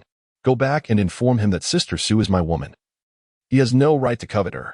If he dares to object, let him come before me a month from now, once I emerge from the training room, and we shall settle this matter. The sound of Ye Feng's voice resonated like thunder, startling everyone present. With his youthful bravado echoing in the air, he turned and stepped into the training chamber, embarking on an intense regimen of cultivation. His audacious declaration was underpinned by a firm conviction. Although Qin Beichen was a core disciple, he possessed only the cultivation level of the 3rd stage of Heaven Martial Realm. After a month of diligent practice within the confines of the training room, Ye Feng was confident he could transcend to the 3rd stage of Earth Martial Realm, enabling him to contend with Qin Beichen. Furthermore, he currently held 3 tomes of celestial martial arts, and a month was ample time for him to master their intricacies. Bang! At the moment the door to the training chamber closed, an overwhelming shock enveloped everyone outside. Ye Feng audaciously declared in public that Su Changshi was his woman, brazenly challenging Qin Beichen to a duel. Was he out of his mind? This revelation swiftly sent shockwaves throughout Yunheizong. It is worth noting that Su Changshi was the goddess of all disciples. Now, she was claimed by another? This news left every disciple of Yunheizong in disbelief. Qin Beichen, upon hearing this, was seething with rage. He never imagined Ye Feng would be so brazen as to summon him for confrontation. More alarmingly, Ye Feng had the audacity to assert that Su Changshi belonged to him. This revelation turned Qin Beichen, who had always regarded Su Changshi as his own forbidden fruit, pale with anger. Considering Ye Feng's frequent visits to Su Changshi's residence, Qin Beichen resolved to confront her personally. Otherwise, his heart would remain unsettled. Before long, Qin Beichen arrived outside Su Changshi's abode. "Sister Su, I have something to inquire about," he respectfully announced from the entrance. Many disciples gathered around, eager to discern whether Ye Feng's claims were mere fabrications or rooted in truth. "What is it?" Su Changshi, clad in a flowing white gown, opened the door and stood there with an air of tranquility, her demeanor aloof. Qin Beichen gazed at the stunningly beautiful woman, her figure delicate and her presence ethereal, and posed his question. "Sister Su, Ye Feng claims you are his woman. This tarnishes your reputation. We must bring this matter before the elders or the sect leader to hold Ye Feng accountable for his slander." After a moment of silence, Su Changshi finally spoke, her voice melodic. "If he says so, then it is so." With those 6 enchanting words, the door closed once more. Gasps erupted from the gathered crowd. "What? Sister Su has acknowledged it. Ye Feng's words are indeed true." The male disciples of Yun Heizong were overcome with fury, as if they had sworn eternal enmity with Ye Feng. They could not shake the image of Ye Feng overpowering Su Changshi from their minds. Some even cursed the deceased Lin Ruoxue in a fit of anger. "Why did you even cancel your engagement?" Qin Beichen clenched his teeth, his face turning a ghastly shade of green. This news struck him like a bolt from the blue. The woman he had pursued so fervently had been claimed by another. It was a bitter pill to swallow. "Ye Feng, the moment you step out of the training room, I shall challenge you to a life-and-death duel." Qin Beichen roared with a fierce determination. Chapter 46, Public Displays of Affection, the Arrival of the Mad Lion Sect. Time flies, and in the blink of an eye, a month has passed. During this period, the affair between Su Changshi and Ye Feng has become the talk of the entire sect, with many male disciples shedding tears in the dead of night, wishing to tear Ye Feng apart. Simultaneously, the news of Qin Beichen initiating a life-and-death battle on the day Ye Feng emerges from seclusion has circulated within the sect, garnering significant attention. Today marks the day Ye Feng is to emerge. I am eager to see whether he possesses the audacity to accept the challenge posed by Brother Qin. After all, Brother Qin is a formidable figure, boasting a cultivation level of the third realm in the heavenly martial stage, ranking among the core disciples. Ye Feng is truly overestimating his own capabilities. If he declines, he will lose all face. If he accepts, he may very well lose his life. This young man must pay the price for his arrogance. Outside the cultivation chamber, numerous disciples of the Yu Hai sect have gathered, engaged in fervent discussions. Amidst the crowd, Qin Beichen, clad in black, cast a shadowy gaze, his eyes as cold as ice. He has awaited this day for an entire month, and he is determined to trample Ye Feng beneath his feet. He intends to demonstrate to everyone that Ye Feng is unworthy of Su Changshi, merely a laughingstock. At that moment, a figure clad in white suddenly appeared among the crowd. The woman's graceful figure and ethereal aura resembled that of a celestial being, captivating all who beheld her. Sister Su has arrived. The crowd, upon witnessing Su Changshi's appearance, displayed a flicker of surprise. The thought that their goddess had been courted by Ye Feng ignited a sense of indignation within them. Su Changshi gazed at the tightly shut door of the cultivation chamber, a flicker of concern evident in her beautiful eyes. Clearly, she was aware of Qin Beichen's intent to challenge Ye Feng to a life-and-death battle. Although she had confidence in Ye Feng's abilities, Qin Beichen, as a core disciple with a father who is the deputy sect leader, is not to be underestimated. As the crowd awaited outside the cultivation chamber, Ye Feng, inside, slowly opened his eyes, exhaling a breath of turbid air. Boom. The power of the third realm in the earth martial stage erupted from within him. After a month of arduous training, he had successfully broken through his cultivation level and fully mastered the 3 profound heavenly martial techniques. Now, he possesses ample confidence to defeat Qin Beichen. It is time to step out. Ye Feng, wielding a formidable sword, pushed open the door to the training chamber. With a resounding crash, the entrance swung wide, and to his surprise, he found a considerable gathering outside. The moment the door creaked open, every gaze converged upon Ye Feng. "Ye Feng, a month ago you challenged me to a duel. Today, I, Qin Beichen, have arrived." Qin Beichen thundered, stepping forth from the crowd, his voice reverberating like a storm. Simultaneously, his potent aura, emanating from his cultivation at the third level of the heavenly martial realm, enveloped Ye Feng. In the face of this overwhelming presence, Ye Feng remained composed, his expression betraying not a hint of trepidation. "I summoned you here for a fight, and to my surprise, you have complied quite obediently." Ye Feng's lips curled into a subtle smile as he spoke lightly. Just as he was about to accept the challenge, Su Changshi approached, interrupting his words. "Junior brother, Qin Beichen's strength is formidable, Do not consent so easily, she cautioned with genuine concern. She wished to prevent Ye Feng from impulsively stepping onto the life and death stage, risking his life unnecessarily. Ye Feng, you were so audacious before. Surely you are not considering retreating like a timid turtle now. And what does it mean to hide behind a woman? Qin Beichen's expression darkened at Su Changxi's display of concern. Today, he intended to eliminate Ye Feng on the life and death stage, believing that such an act would pave the way for him and Su Changxi to be together. Ye Feng chose to disregard Qin Beichen's words, instead directing his attention towards Su Changxi. Rest assured, I have never engaged in endeavors without assurance. And are you not aware of my remarkable capabilities? The gentle breeze caressed Su Changxi's delicate nose, laden with a double entendre. The intimate gesture from Ye Feng left the onlookers utterly astonished. Goodness, this fellow is openly teasing Sister Su before their very eyes, displaying an utter disregard for decorum. What is more shocking is that Sister Su appears flustered, leaving the hearts of the crowd shattered. Do take care of yourself, Su Changxi said as she smoothed out the creases in Ye Feng's clothing, resembling a dutiful companion. Observing her man's confident demeanor, she remained steadfast in her belief that she had made the right choice. Hee, come give me a kiss. Ye Feng chuckled softly, and without waiting for Su Changxi's consent, he leaned in and kissed her. Su Changxi's beautiful eyes widened in surprise. She offered no resistance, only a hint of gentle shyness. It was her first time kissing Ye Feng so brazenly in public. At that moment, all the disciples of Yunhai sect present were left utterly astounded, their eyes nearly popping out of their heads. What on earth were they witnessing? The two were kissing right before their very eyes. Stop it. Qin Beichen's face turned an ominous shade of gray, his body trembling with rage, his mind buzzing with disbelief. Though he had suspected that Ye Feng and Su Changxi had been intimately involved, he had never witnessed it firsthand. Now, this vivid scene was seared into his memory, causing his body to tremble uncontrollably. Ye Feng remained unaffected by Qin Beichen's words, continuing to kiss unabashedly. It was only when he noticed that Su Changxi appeared somewhat unusual that he finally ceased. Qin Beichen, I accept your life and death challenge. Ye Feng embraced Su Changxi's delicate figure with one arm, while wielding a colossal sword with the other, its formidable blade ominously directed towards Qin Beichen. A wave of astonishment swept through the crowd upon hearing his declaration.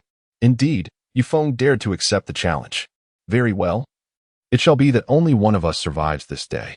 The murderous intent in Qin Beichen's eyes radiated fiercely, his features contorting with rage. He stepped forward, making his way towards the arena of life and death.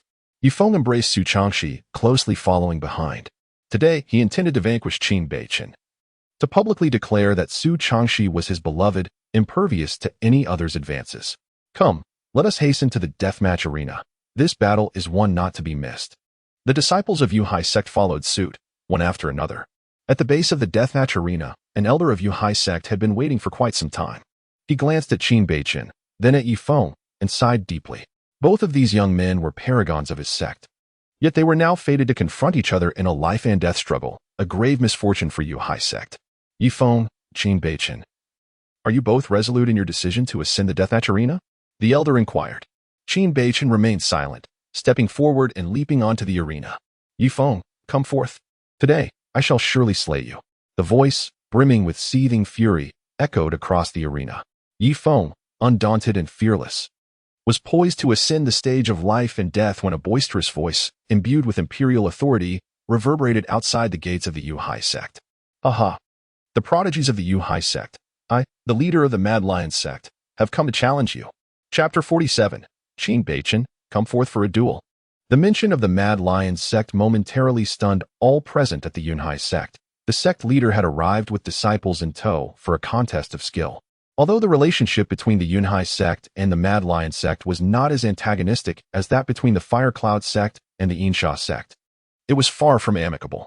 You two shall engage in your battle of life and death later. For now, we must present a united front, intoned an elder of the Yunhai sect solemnly. After all, with the Mad Lion sect issuing a challenge, it would be folly for their disciples to indulge in internal strife, rendering themselves a laughingstock. Qin Beichen, it seems your life shall be spared for a little while longer. As Ye Feng turned away lightly, he followed closely behind Elder Su Changxi, keeping pace with the elder's footsteps. The other disciples of Yunhai sect felt a tinge of disappointment within, but chose to depart nonetheless. Qin Beichen gazed at Ye Feng's retreating figure, suppressing the anger that brewed within him. That damned Mad Lion sect. Upon arriving at the competition arena of Yunhai sect, Ye Feng encountered four unfamiliar figures. At the forefront stood a middle-aged man clad in a golden lion robe. His aura was robust, his physique imposing, emanating an air of regal authority. This man was none other than the sect master of the Mad Lion sect, Lionheart Jew, a formidable warrior at the first level of the imperial martial realm.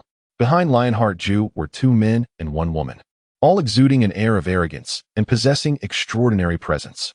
Lionheart Jew, do you not fear returning empty-handed, bringing your three disciples here to challenge us? At that moment, a figure clad in azure descended from the heavens, revealing herself as Song Yuding, the sect master of Yuhai sect. Following her was another vice master, Qin Tianfang. Haha. There is no need for you to worry, Master Song. Lionheart Jew chuckled, yet his gaze sharpened slightly, clearly sensing that Song Yuding emanated a more terrifying aura than before. Speak, how do you wish to compete? The Yuhai sect is prepared to engage to the very end.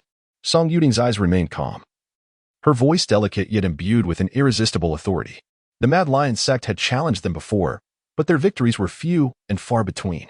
As per usual, we shall compete with warriors of the same realm, Lionheart Jew replied, his voice laced with a hint of confidence. As he finished speaking, the three disciples of the Mad Lion sect behind him simultaneously unleashed their auras, one at the first level of the heavenly martial realm, another at the second level, and the last at the third level. Lionheart Jew, it seems you lack confidence. Are you too afraid to bring forth a disciple of the fourth level of the heavenly martial realm?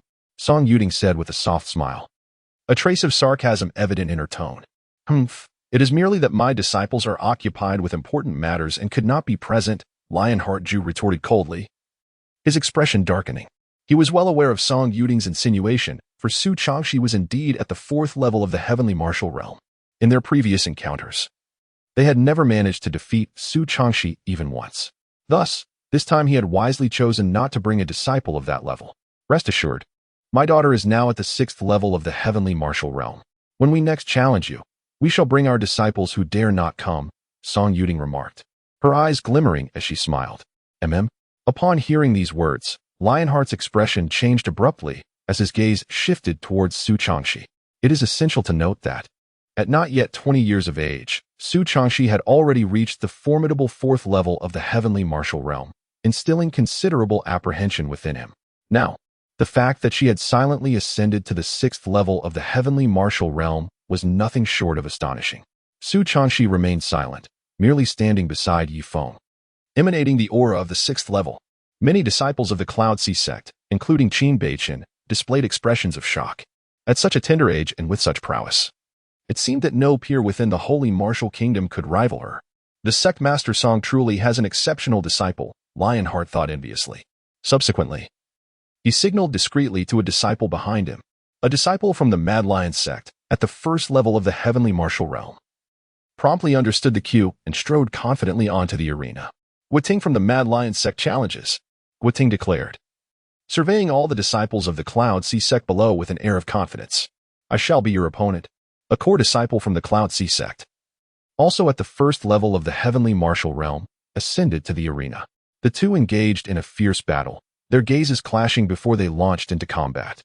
It wasn't long before the core disciple of the Cloud Sea sect was forcefully knocked off the arena. Guoting from the Mad Lion sect challenges again. After consuming a potion to restore his energy, Guoting's gaze returned to the crowd below, his arrogance unmistakable. Ye Feng observed the disciples of the Wild Lion sect on the stage, exhibiting no haste in taking action. The prowess of this disciple from the Wild Lion sect was indeed formidable. Among those of the same realm, few from the Cloud Sea sect could claim superiority. Arrogant one, prepare for battle. Another core disciple of the Cloud Sea sect ascended the contest arena, yet ultimately succumbed to Guoting. Following this, Guoting grew increasingly emboldened, defeating four core disciples of the Cloud Sea sect in succession. Haha. Sect Master Song, does your Cloud Sea sect possess no worthy disciples? Surely you do not intend to employ a strategy of attrition, mocked Lionheart Absolute with a derisive laugh. Guoting was a disciple he had meticulously cultivated, and he considered him nearly unparalleled within the same realm. Our Cloud Sea sect has not stooped to such tactics. If he desires a respite, he may step down and rest, Song Yuding replied with an air of calm. She remained unfazed by the defeats of her disciples, for they had given their all. As for Lionheart Absolute's intent to besmirch the reputation of the Cloud Sea sect, it would not come to fruition so easily. Ye Feng originally intended to ascend the stage, but a single glare from Song Yuding compelled him to retreat. He swiftly comprehended that the sect leader wished to allow the opponent a moment of triumph, or perhaps to provide other core disciples an opportunity to spar. Guiting, step down and let Luo Qing take the stage. Under the command of Shi Xianju, Guiting exited the arena, making way for the formidable Luo Qing, who was at the second level of the heavenly martial realm. Luo Qing exhibited impressive prowess, swiftly defeating 3 core disciples of the Yunhai sect. However, she ultimately succumbed to one of her contemporaries from Yunhai sect. Shi Xianju did not chastise Luo Qing excessively, as he had anticipated this outcome. After all, although Luo Qing's cultivation was superior to Guiting's, her talent and potential were the weakest among the 3 he brought. His greatest assurance lay in his nephew. Shi Xingjie. Xingjie, go forth and demonstrate your strength, Shi Xianju proclaimed with a smile. Rest assured, master. There is no one within the same realm who can defeat me, not even in a war of attrition, Shi Xingjie declared confidently as he strode onto the arena.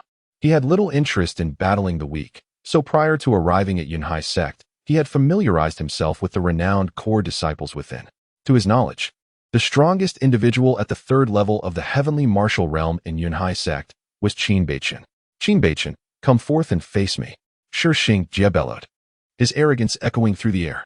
Upon hearing his name called for a challenge, Qin Beichen's expression darkened. His pent-up fury found no outlet, and now faced with provocation, his patience wore thin. Chapter 48. Qin Beichen's defeat. Ye Feng takes action. Choosing me as your opponent will be your gravest mistake, Qin Beichen replied, his face grim. He then leapt onto the arena, seizing a long spear with determination. Taste my spear. Qin Beichen's aura surged as he unleashed a swift strike toward Shi Xingjie. Regret is a word absent from my lexicon, Shi Xingjie chuckled, drawing forth his golden broadsword and cleaving towards Qin Beichen. With a resounding clash, their weapons met, and spiritual energy surged as they engaged in fierce combat. After dozens of exchanges, neither gained the upper hand, leaving the onlookers in awe. Senior brother Qin, give it your all, and teach that arrogant fool a lesson. The disciples of Yunhai sect cheered from below. Ye Feng observed the battle between the 2 on stage, discerning certain nuances. Although they appeared evenly matched, the composure of Shi Xingjie suggested he still had reserves of strength. Should Qin Beichen not be concealing his true power, he would soon find himself at a disadvantage, ultimately facing defeat. Is this truly all your strength, Qin Beichen? You have disappointed me, Shi Xingjie mused. In that case, I shall conclude my warm-up early. A flicker of disappointment crossed his eyes before a surge of ferocity erupted as he launched a relentless assault. In an instant, Qin Beichen found himself on the back foot. You have forced my hand, Qin Beichen roared, unwilling to accept defeat.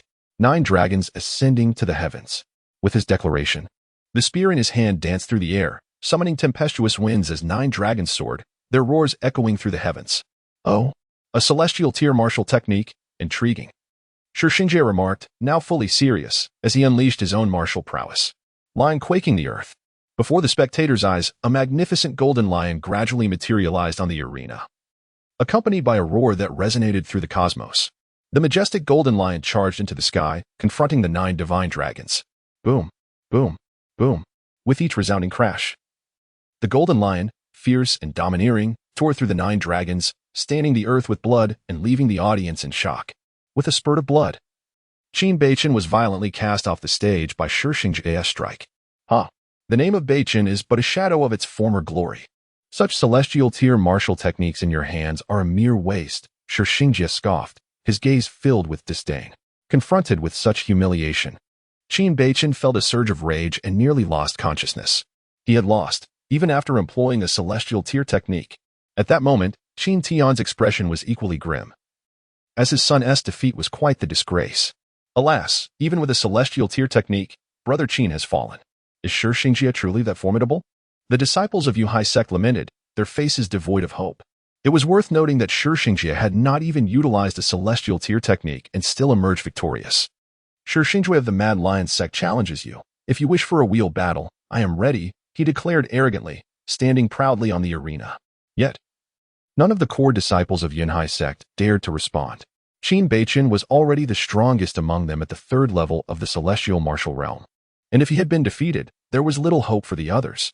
As for a wheel battle, they had neither the face nor the courage to endure such humiliation. Seeing no one respond, Disappointment etched itself upon Shi Xingjie's face. Since no one dares to challenge my senior brother, I, Guoting, shall once again take the stage. Guoting ascended the arena once more, his gaze provocative towards everyone in Yunhai sect. Master Song, does your Yunhai sect have any disciples willing to step onto the stage today? Shi Xingjie chuckled derisively. Rest assured, there is one who will not disappoint you. Song Yuding replied coolly, her eyes settling on Ye Feng. Ye Feng sensed the gaze of the sect leader and understood that it was his moment to take the stage. I shall fight. With a powerful shout, Ye Feng stepped forth from the crowd and leaped onto the arena. It is Ye Feng. He actually ascended. What purpose does his presence serve? Can he truly defeat anyone? At least he possesses the courage to step forward, while you, coward, merely remain below and utter empty words. The murmurs of the disciples from the Cloud Sea sect did not deter Ye Feng. Instead, he directed his gaze towards the descending figure of Shi Xingjie. Why do you leave? Have you defeated the most inept member of our sect, only to flee? Ye Feng furrowed his brow and inquired. Shi Xingjie turned to glance back, wondering if the individual was addressing him. He initially presumed that the other party intended to engage in combat with Guoting. Yes, you. What are you staring at? Come forth and fight. Ye Feng pointed at the other person, speechless. How could this individual possess such a lack of perception? At this moment, Shi Xingjie was utterly convinced that Ye Feng was indeed calling him. What is your cultivation level? Shi Xingjie inquired. He had heard of Ye Feng's name. Yet he recalled that the other party had not yet reached the heavenly martial realm. At the earth martial realm's third level, what do you mean by going down?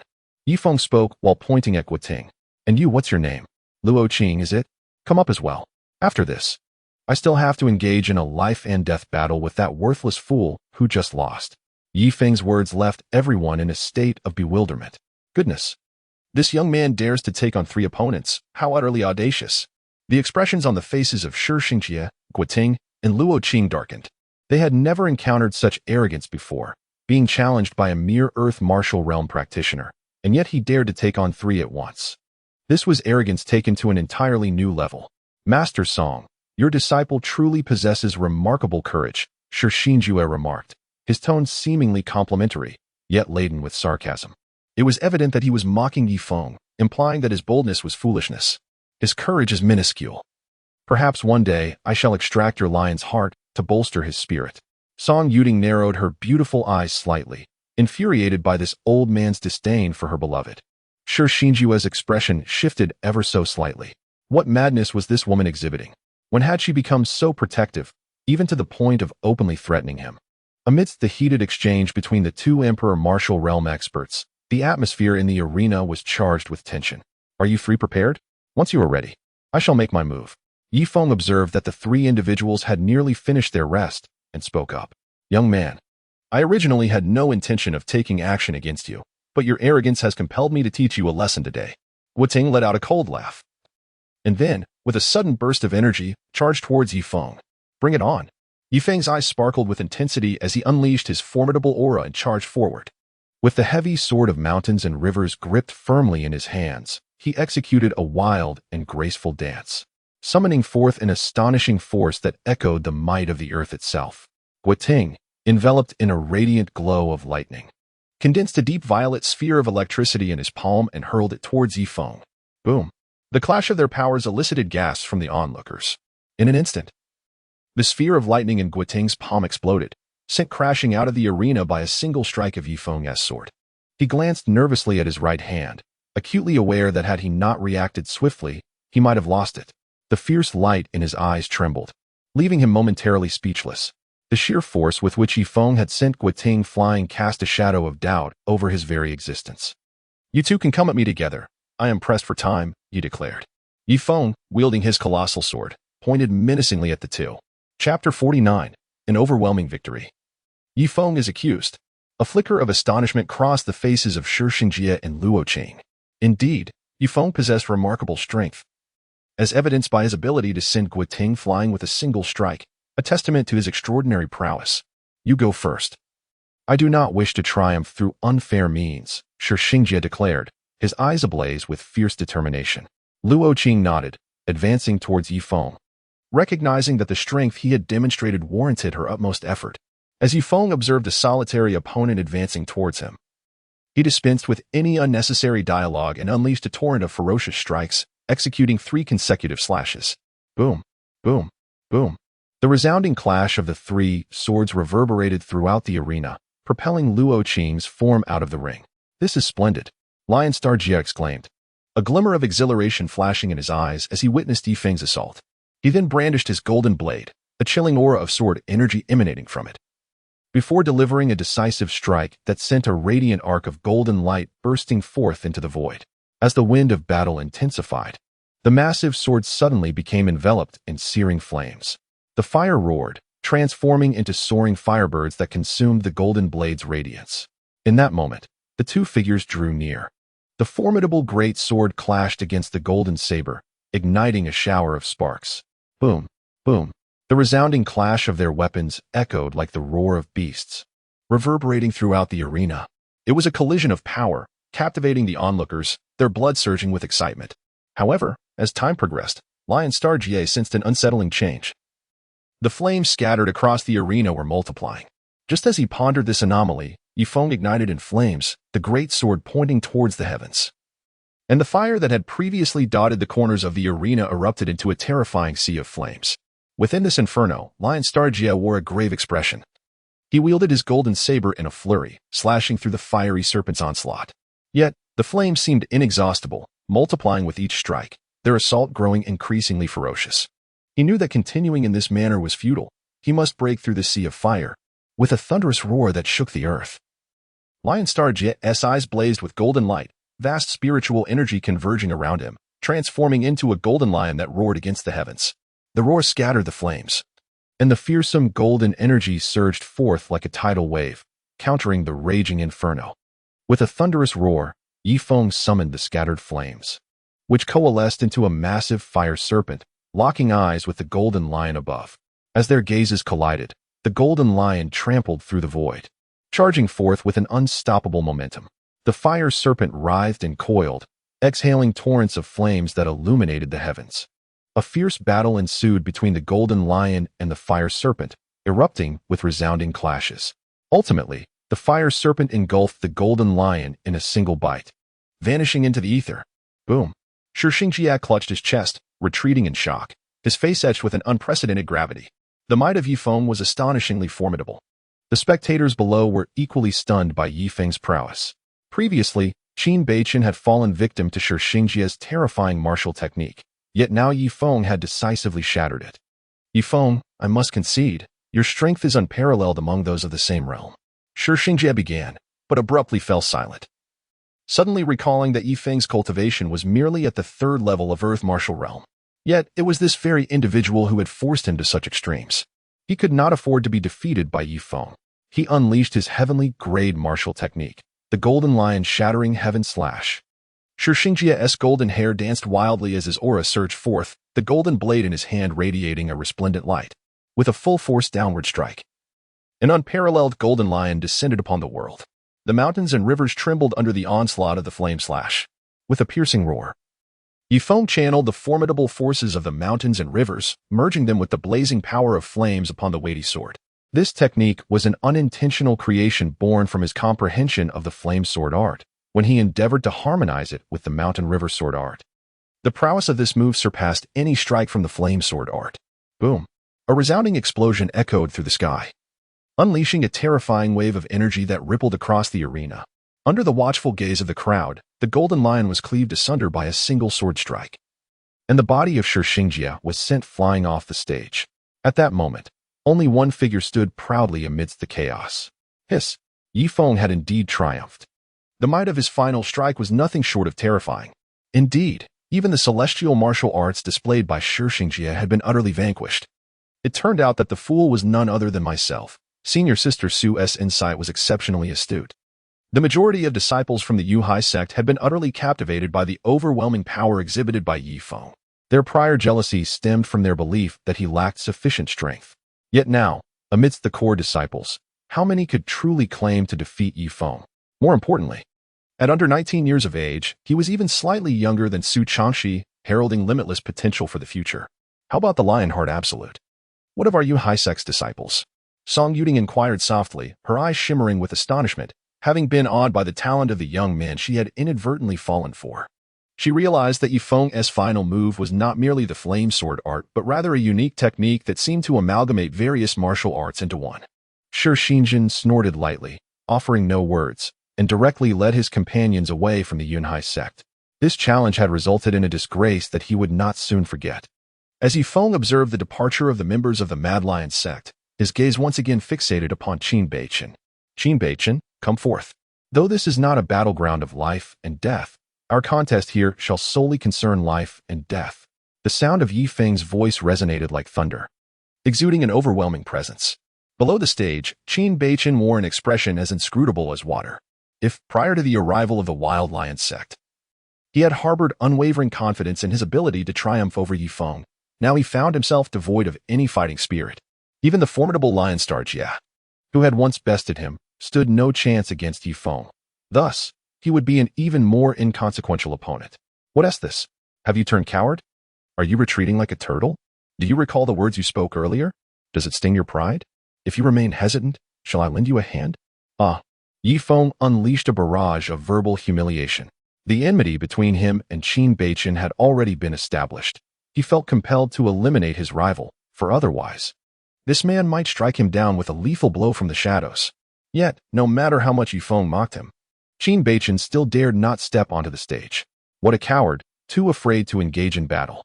At this moment, Ye Feng understood that Qin Beichen, in order to preserve his life, dared not ascend the stage. He now had no choice but to seek alternative means to eliminate his adversary.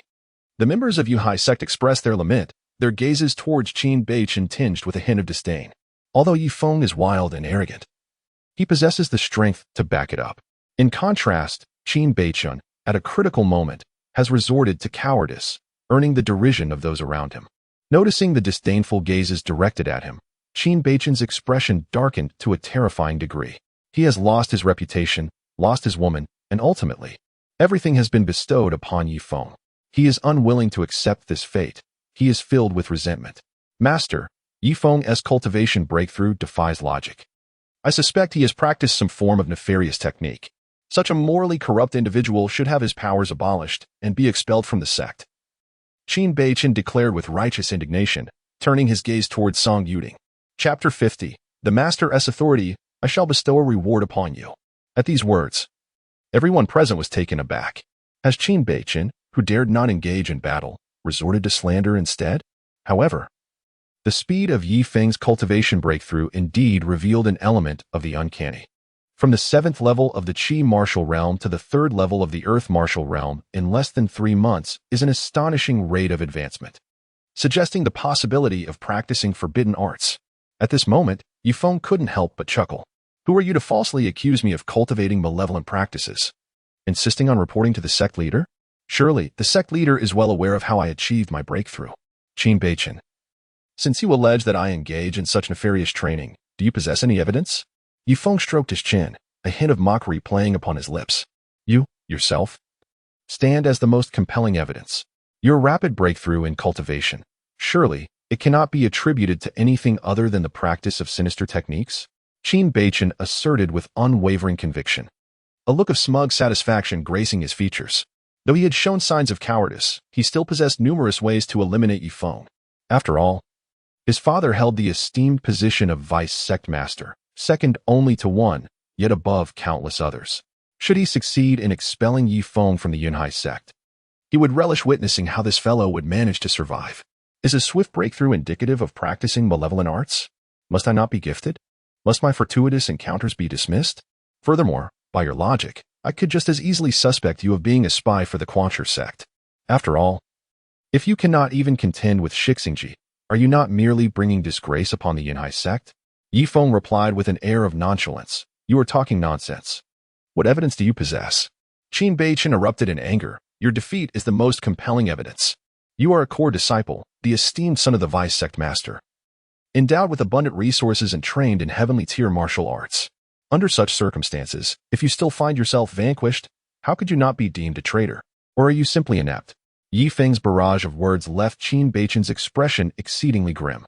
His defeat to Shi Xingjie undeniably marked him as inept. However, with his pride, how could he possibly concede in public? Master, this child Ye Feng's speed of cultivation indeed reveals something peculiar. I suggest expelling him from the sect. At this moment, Qin Tianfang stood forth to express his viewpoint. As Qin Beichen's father, he naturally aligned himself with his son's perspective. And what of your son's defeat to the Mad Lion sect? Do you not wish to provide an explanation to this sect leader? Song Yuding's beautiful eyes glimmered, her gaze towards Qin Beichen akin to viewing a corpse. Master, victory and defeat are commonplace in battle. No one can guarantee a win, Qin Tianfang interjected. Yet, a troubling premonition stirred within him. The sect leader's words seemed to favor Ye Feng. Is it not also common for one to cultivate rapidly? Ye Feng, after a decade of silence, has amassed profound strength and soared in a single day. What is so strange about that? Song Yuding's delicate voice carried an undeniable tone. This revelation led many to discern that the sect leader was indeed protecting Ye Feng. Qin Tianfang fell silent, realizing that if he could not perceive the sect leader's stance, then his years had been in vain. Vice sect leader Qin, Ye Feng's swift breakthrough is due to his extraordinary talent. Su Chaoshi emerged from the crowd, advocating for Ye Feng. She would not allow anyone to slander her man. Qin Tianfang, do you have any objections? Song Yuding's beautiful eyes looked down, questioning sternly. Master, it was my son and I who acted rashly. Qin Tianfang lowered his head in apology. A mere admission of rashness cannot absolve the innocent from false accusations, surely. Vice sect leader Qin understands this. Utilizing the privileges of core disciples to incite the murder of fellow disciples, what punishment should that entail? I trust you are well aware. Vice sect leader Qin, Song Yuding's voice spread like ice. At that moment, Qin Beichen and Qin Tianfang felt as if they had plunged into an abyss.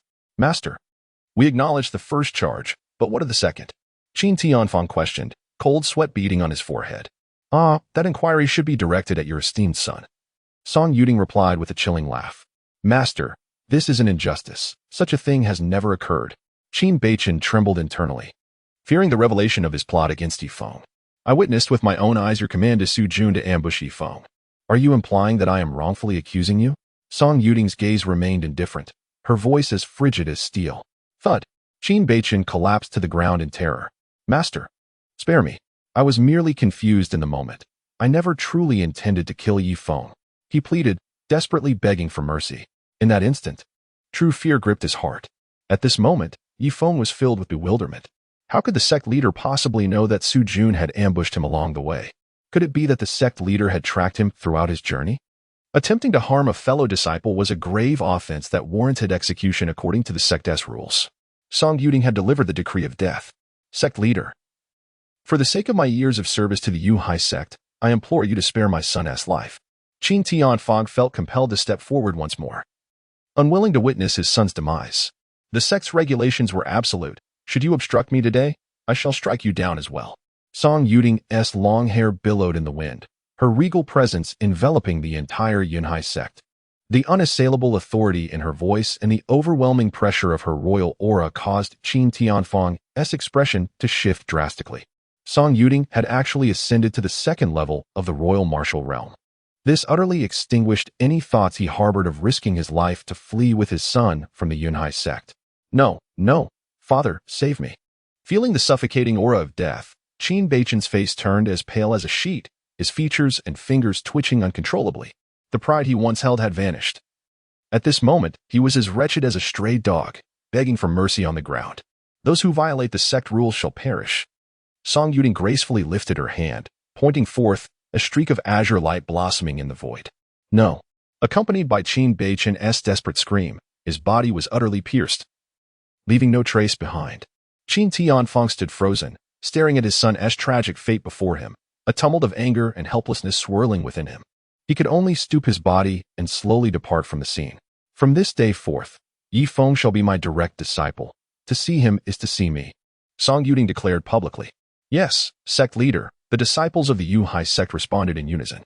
The talents of Ye Feng have undoubtedly earned him the status of a direct disciple. However, the final remark carries an intriguing undertone. Yet, due to the formidable presence recently displayed by Song Yuding, no one dares to utter another word. Ye Feng, come to my chamber, for I wish to bestow upon you a reward. Chapter 51. The Affection of the Sect Leader.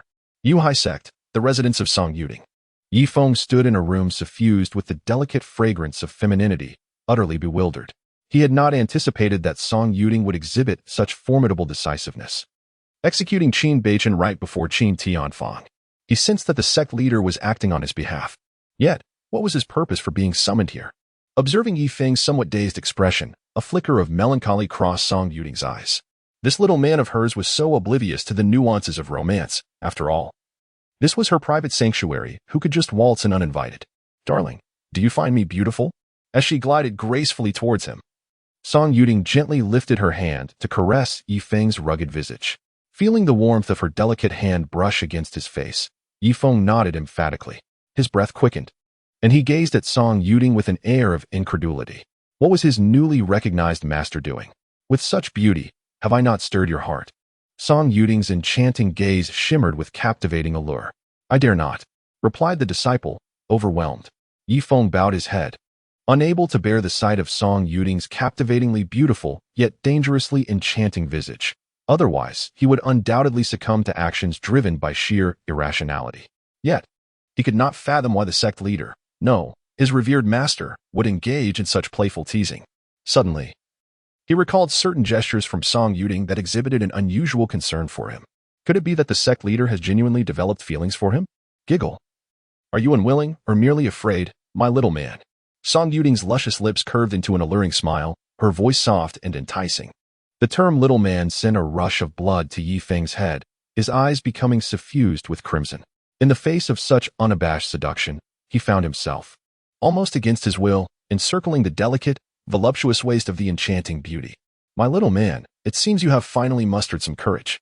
Song Yuting's enchanting eyes sparkled with mirth, neither retreating nor flinching. Come, she beckoned, and with that, she closed her eyes, presenting herself as one ripe for the picking. Master, are you serious?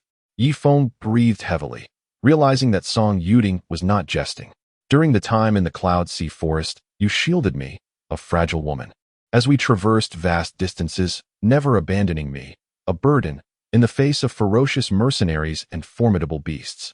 You may not comprehend the profound impact such actions had on a vulnerable woman at that time. Otherwise, do you think I would allow you to touch me a second time while in full possession of my senses? Did you truly believe I was such a frivolous woman? My dear wind, from that moment onward, my heart has wholly belonged to you. Song Yuting gazed at the man before her, her beautiful eyes radiating fervent affection. Ye Feng listened to those simple yet affectionate words of love, feeling as if you were immersed in a dream. Could it be that the extraordinarily elegant and noble master truly harbored feelings for him? This was a notion he had never dared to imagine even in his wildest dreams. My little man, why are you still standing there like a statue? Song Yuting chided, casting him a reproachful glance. She had already made her intentions clear. Yet he remained as unresponsive as a block of wood. Ye Feng's obsidian black eyes remained fixed upon Song Yuting's noble and enchanting visage, a flicker of excitement shimmering within their depths. Roar.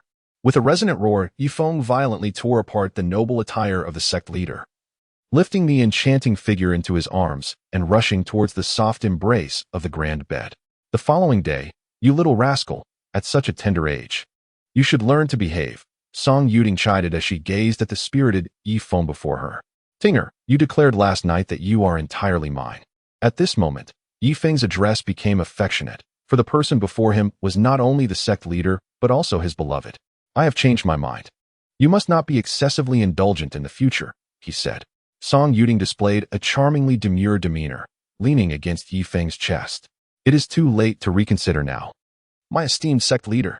Ye Feng smiled and said, Wind, you must be cautious of Qin Tianfang in the future. Although Qin Beichen perished at my hands, this old fellow may very well direct his wrath towards you. Suddenly, Song Yuting cautioned. Rest assured, I shall exercise utmost care, came the reply.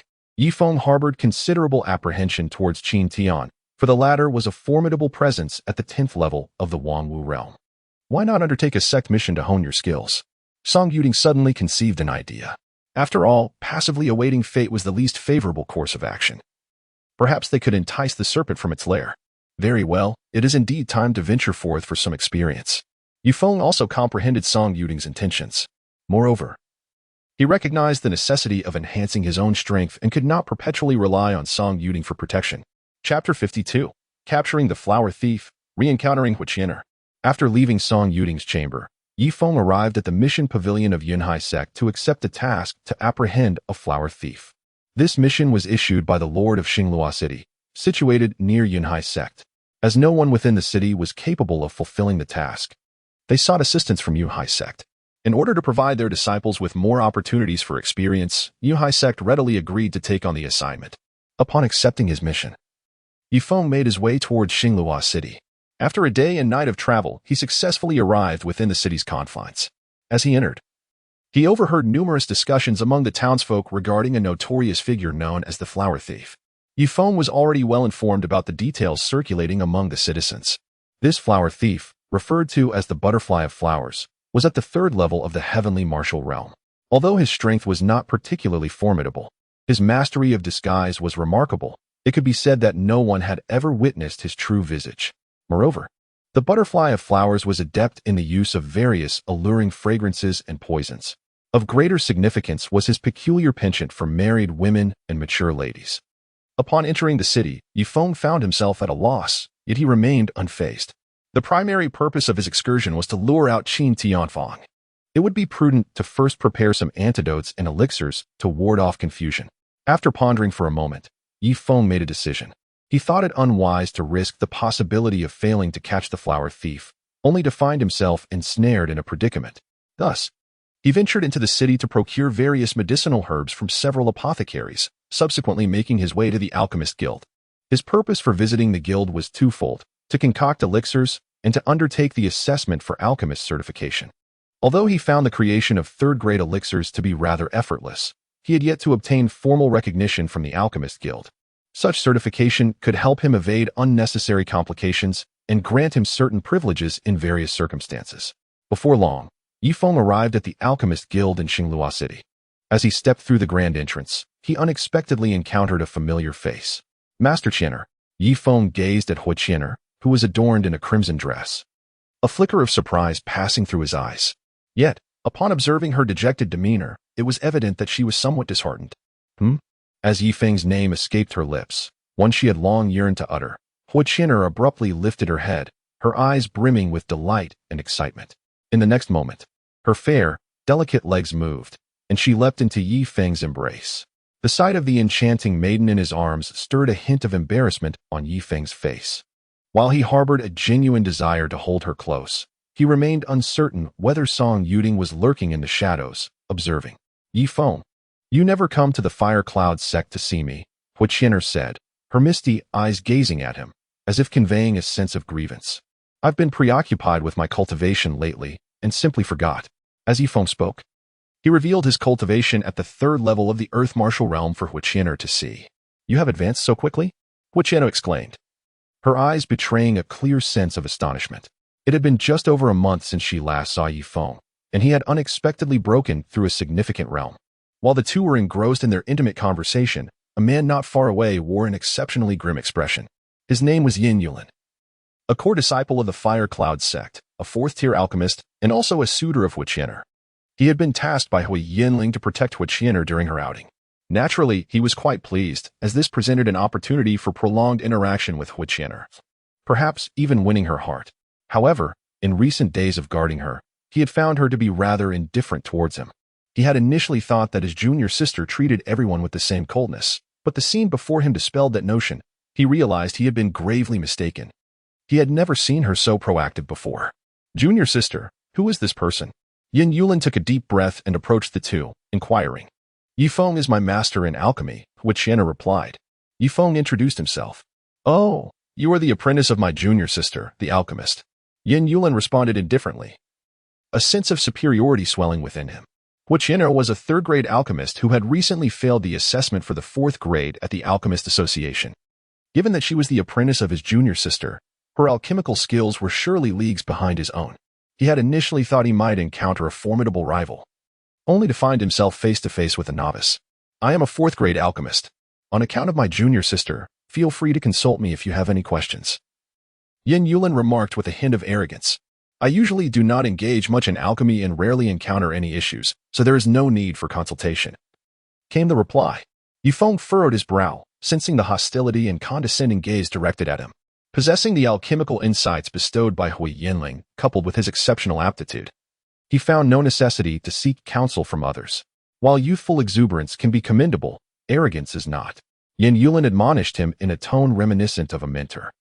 Ye Feng, do not pay heed to my senior brother, Qian'er said, clasping Ye Feng's arm, and together they moved aside, leaving Yin Yulin with a sullen expression. Ye Feng, have you come here to undergo the alchemical assessment?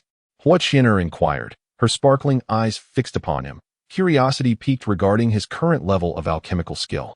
Indeed, I have come to concoct some elixirs and, in the process, participate in the rank assessment for alchemists.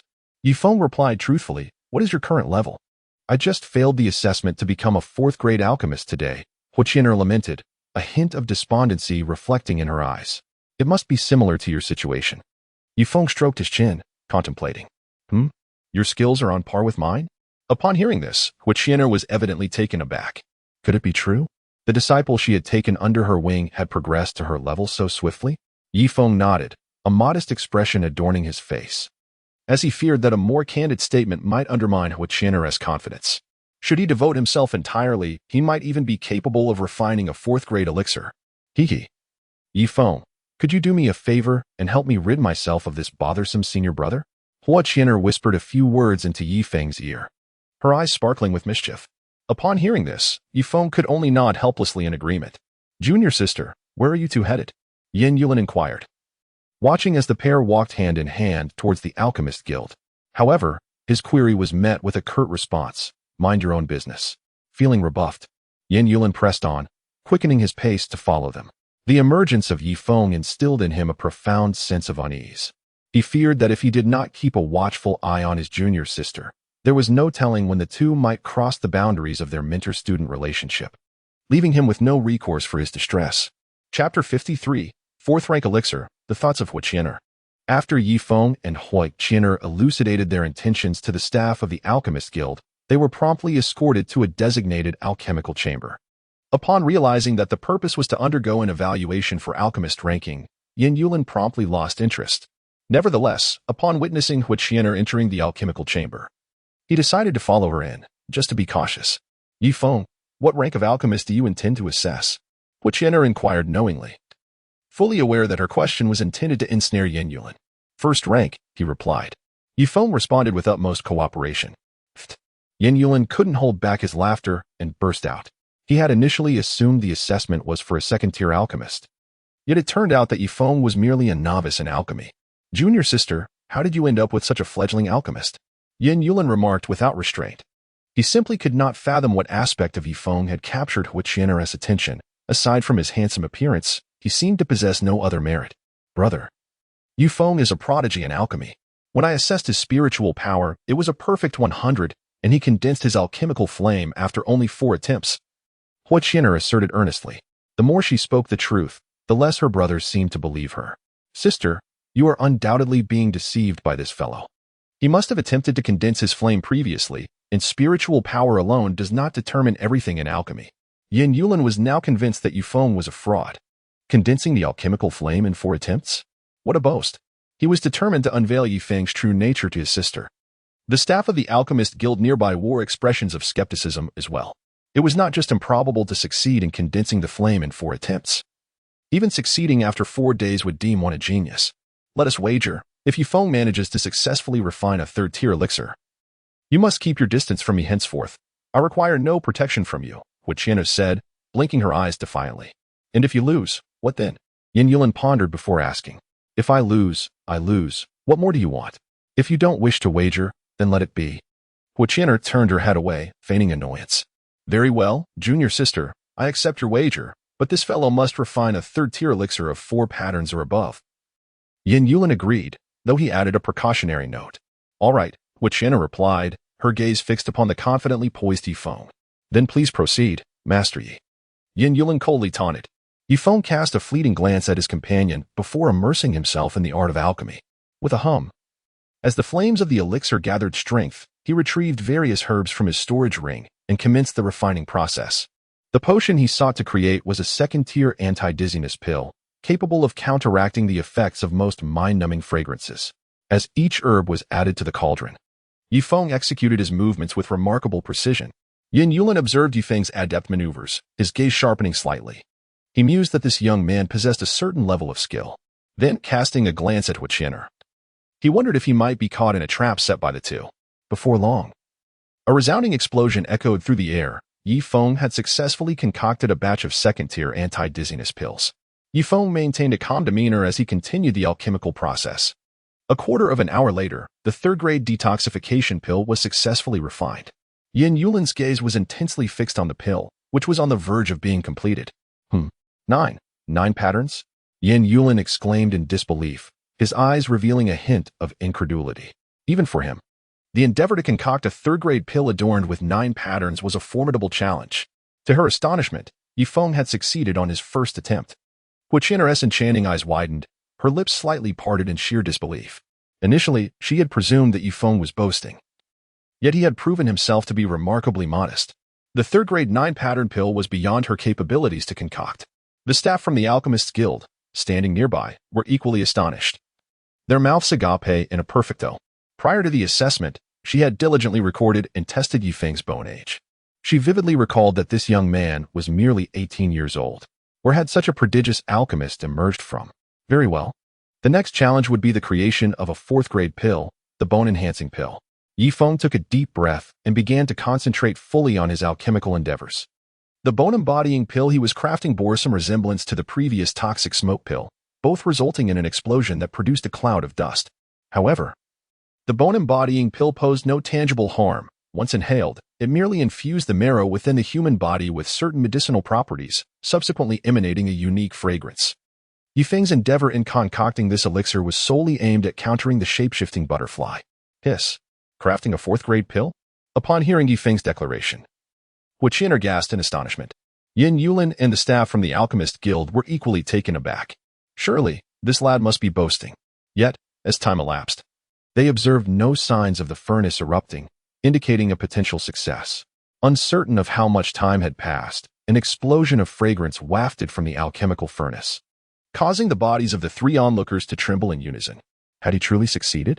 When Ye Feng lifted the lid of the furnace, the 3 spectators were left in utter shock, their eyes nearly popping out of their sockets. He had indeed succeeded in refining a 4th-grade pill. My heavens! He chuckled. Hey, Master Qianer, what do you think? Did I let you down? Ye Feng gently exhaled, smiling. A look of delight appeared on Huiqin's face. Yet an unexpected wave of fear surged within her heart. Ye Feng is exceptionally outstanding and dazzling. Will there come a day when he distances himself from her? Yin Yulin, you have lost. You may now step away from Qianer. Ye Feng spoke softly. No. I have promised the fire sect leader that I must ensure the safety of my junior sister. Yin Yulin gritted his teeth in a sudden change of heart. The alchemical talent exhibited by Ye Feng instilled in him an unprecedented sense of peril. He must not leave his junior sister, ensuring that the two do not remain alone together. Ye Feng furrowed his brow, taken aback by the audacity of the individual who had publicly reneged on their word. How shameless. He then turned his attention to Huiqin, only to find her seemingly lost in thought, her mind adrift in contemplation. Just as he was about to approach her with a gentle nudge, Huiqin unexpectedly lunged towards him, enveloping him in a tight embrace. What? Have I just been unexpectedly kissed? Ye Feng's pupils widened, his mind in a daze. He could not comprehend why Huiqin was so fervently and recklessly affectionate. Meanwhile, Yin Yulin felt as though his head might explode from disbelief. He was witnessing his junior sister boldly kiss Ye Feng, a sight that was utterly infuriating. Ye Feng, do not leave me. I will give you anything you desire, Huiqin exclaimed, clinging tightly to Ye Feng's robust frame, terrified that he might abandon her. Ye Feng listened to the almost pleading tone, and his heart was suddenly stirred. Rest assured, I have always been here. Chapter 54. The News of the Flower Thief and the Encounter with the Insha Sect. Upon hearing Ye Feng's gentle and soothing voice, Huiqin felt her inner fears gradually dissipate. If you dare to abandon me in the future, I shall bite you. Huiqin huffed playfully, her sweet smile returning once more. Ye Feng suddenly felt a twinge of headache. His romantic fortunes seemed to be flourishing rather excessively. If he were to encounter 10 or 8 more in the future, how would he navigate such entanglements? Young Master Yi, this is your insignia as a 4th-grade alchemist. Please accept it. At that moment, a staff member from the Alchemist Guild respectfully presented a golden medal to Ye Feng. Thank you. Ye Feng regained his composure, accepted the medal, and departed the alchemy chamber with Huiqin. Yin Yulin observed the two as they left and promptly followed suit. As the trio emerged from the Alchemist Guild, they were suddenly met with a startling piece of news on the street. How audacious is this flower butterfly? He has the audacity to leave a note at the city lord's residence, declaring his intent to abduct the city lord's wife for a night of debauchery. Is this for real? This flower butterfly has set his sights on the city lord's wife. What audacity he possesses. It's not the first time he has done such a thing. Yet has anyone ever apprehended him? Nevertheless, the city lord's wife is indeed captivating. Who could resist her charm? The murmurs on the street caught Ye Feng's attention, igniting a spark of interest. Has news of this flower butterfly surfaced? Huiqianer, let us apprehend this scoundrel. His misdeeds against women are intolerable, she exclaimed. Her face flushed with indignation and a strong sense of justice swelling within her. Upon her arrival in Xinglua City, she had already heard discussions about this rogue. Now that she had stumbled upon the opportunity, she felt compelled to bring him to justice. I can take you there, but you must heed my instructions. Ye Feng solemnly instructed, for he had no desire to apprehend the flower thief only to have Huiqianer ensnared in the process. Rest assured, I shall heed your every word. A glimmer of joy flickered in Huiqianer's eyes as she obediently acquiesced. Junior sister, this undertaking is far too perilous. What if something were to happen to you? Yin Yulin interjected, approaching with concern.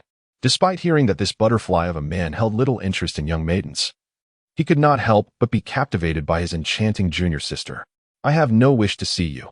Keep your distance, Huiqianer retorted, harboring a poor impression of Yin Yulin, who had dared to bet against her and subsequently reneged. Let us proceed to the city lord's manor.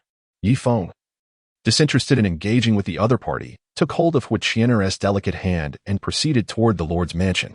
Yin Yulin, finding his attempts at persuasion futile, could only muster the courage to follow suit. Outside the lord's mansion, a gathering of onlookers had amassed, drawn by the lively commotion. Ye Feng and his companions arrived at the entrance of the lord's mansion, which was guarded by sentinels. This is the lord's residence. Entry is forbidden for unauthorized personnel, remarked the two guards indifferently. I am a core disciple of the Yunhai sect, dispatched on a mission to apprehend a flower thief. As Ye Feng spoke, he presented the token of the Yunhai sect for the two to behold. Gentlemen, please wait a moment while I inform the city lord.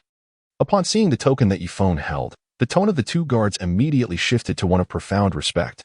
The core disciples of the Yunhai sect were destined to become formidable warriors of the Wangwu realm, and they could not afford to treat him with anything less than the utmost deference. Ye Feng nodded in acknowledgement and stood waiting at the entrance. Shortly thereafter, a tall, robust, middle-aged man emerged from within. Surely, these three must be disciples of the Yunhai sect. Please, come in, he urged with a tone imbued with a hint of respect. I am not from the Yunhai sect. I hail from the Huiyan sect, interjected Yin Yulin, who occupied the rear. Upon hearing this, a slight awkwardness flickered across Xing Yinan's face, only to vanish almost immediately. Under his guidance, the trio proceeded into the lord's residence. As they traversed the estate, Ye Feng noted the formidable security surrounding the lord's abode, with numerous sentinels stationed along the path. It appeared that the lord was quite concerned about the safety of his beloved wife from potential abductors. Before long, Xing Yinan led Ye Feng and the others to a courtyard. Esteemed guests, this is the courtyard where my wife's chamber is located. I shall rely on your assistance this evening, he said. Moreover, I must attend to certain matters, so I shall take my leave for the moment. With a slight air of apology, Xing Yinan opened the courtyard door. Lord, please attend to your affairs. We shall do our utmost, they replied. Ye Feng nodded in acknowledgement. Although they had come to assist in apprehending the flower thief, it was unreasonable to rely solely on their help. Taking some comprehensive precautions was indeed essential. In contrast, Yin Yulin snorted disdainfully, dissatisfied with the lord of the city for inadequate hospitality.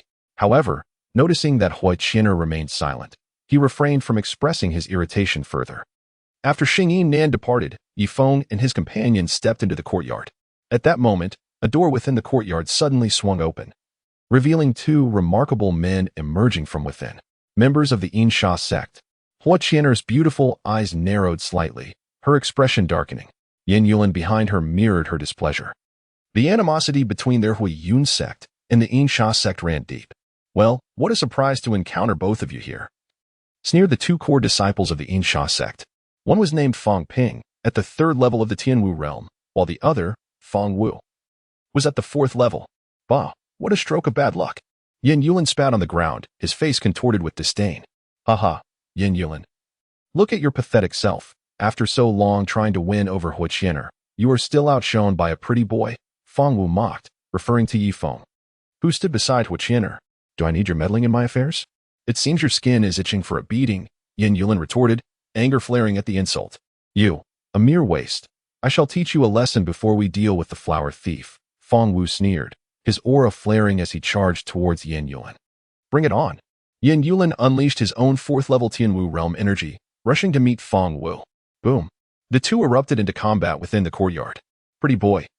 You seem quite capable to have won over Huiqian, Feng Ping remarked, observing the pair holding hands with a mocking grin. Feng Ping.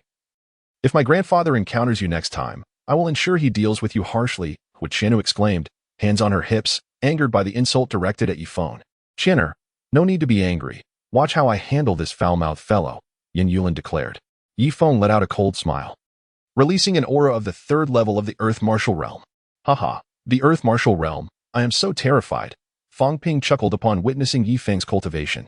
He had anticipated a formidable opponent, perhaps someone from the Celestial Martial Realm, only to discover that it was a mere third-rate practitioner attempting to show off before Huiqian. Laughing at your ancestors. Chapter 55, The Mysterious Man. Master Dai. With a furious shout, Ye Feng unleashed a powerful punch imbued with spiritual energy, aimed directly at Feng Ping. Feng Ping, displaying a scornful demeanor, retaliated with his own fist. How audacious for someone at the Earth Martial Realm to strike at him. It was tantamount to courting death. Boom. The two fists collided, and Feng Ping's previously confident expression transformed drastically. He felt an overwhelming force surging through his arm. Under the weight of his formidable strength, Feng Ping found himself staggering backward. Is this what the Heaven Martial Realm has come to? Has the cultivation been wasted on a mere dog? Ye Feng scoffed with disdain, retorting with sarcasm. You little brat, I merely underestimated you just now. Do you truly believe you could be my adversary?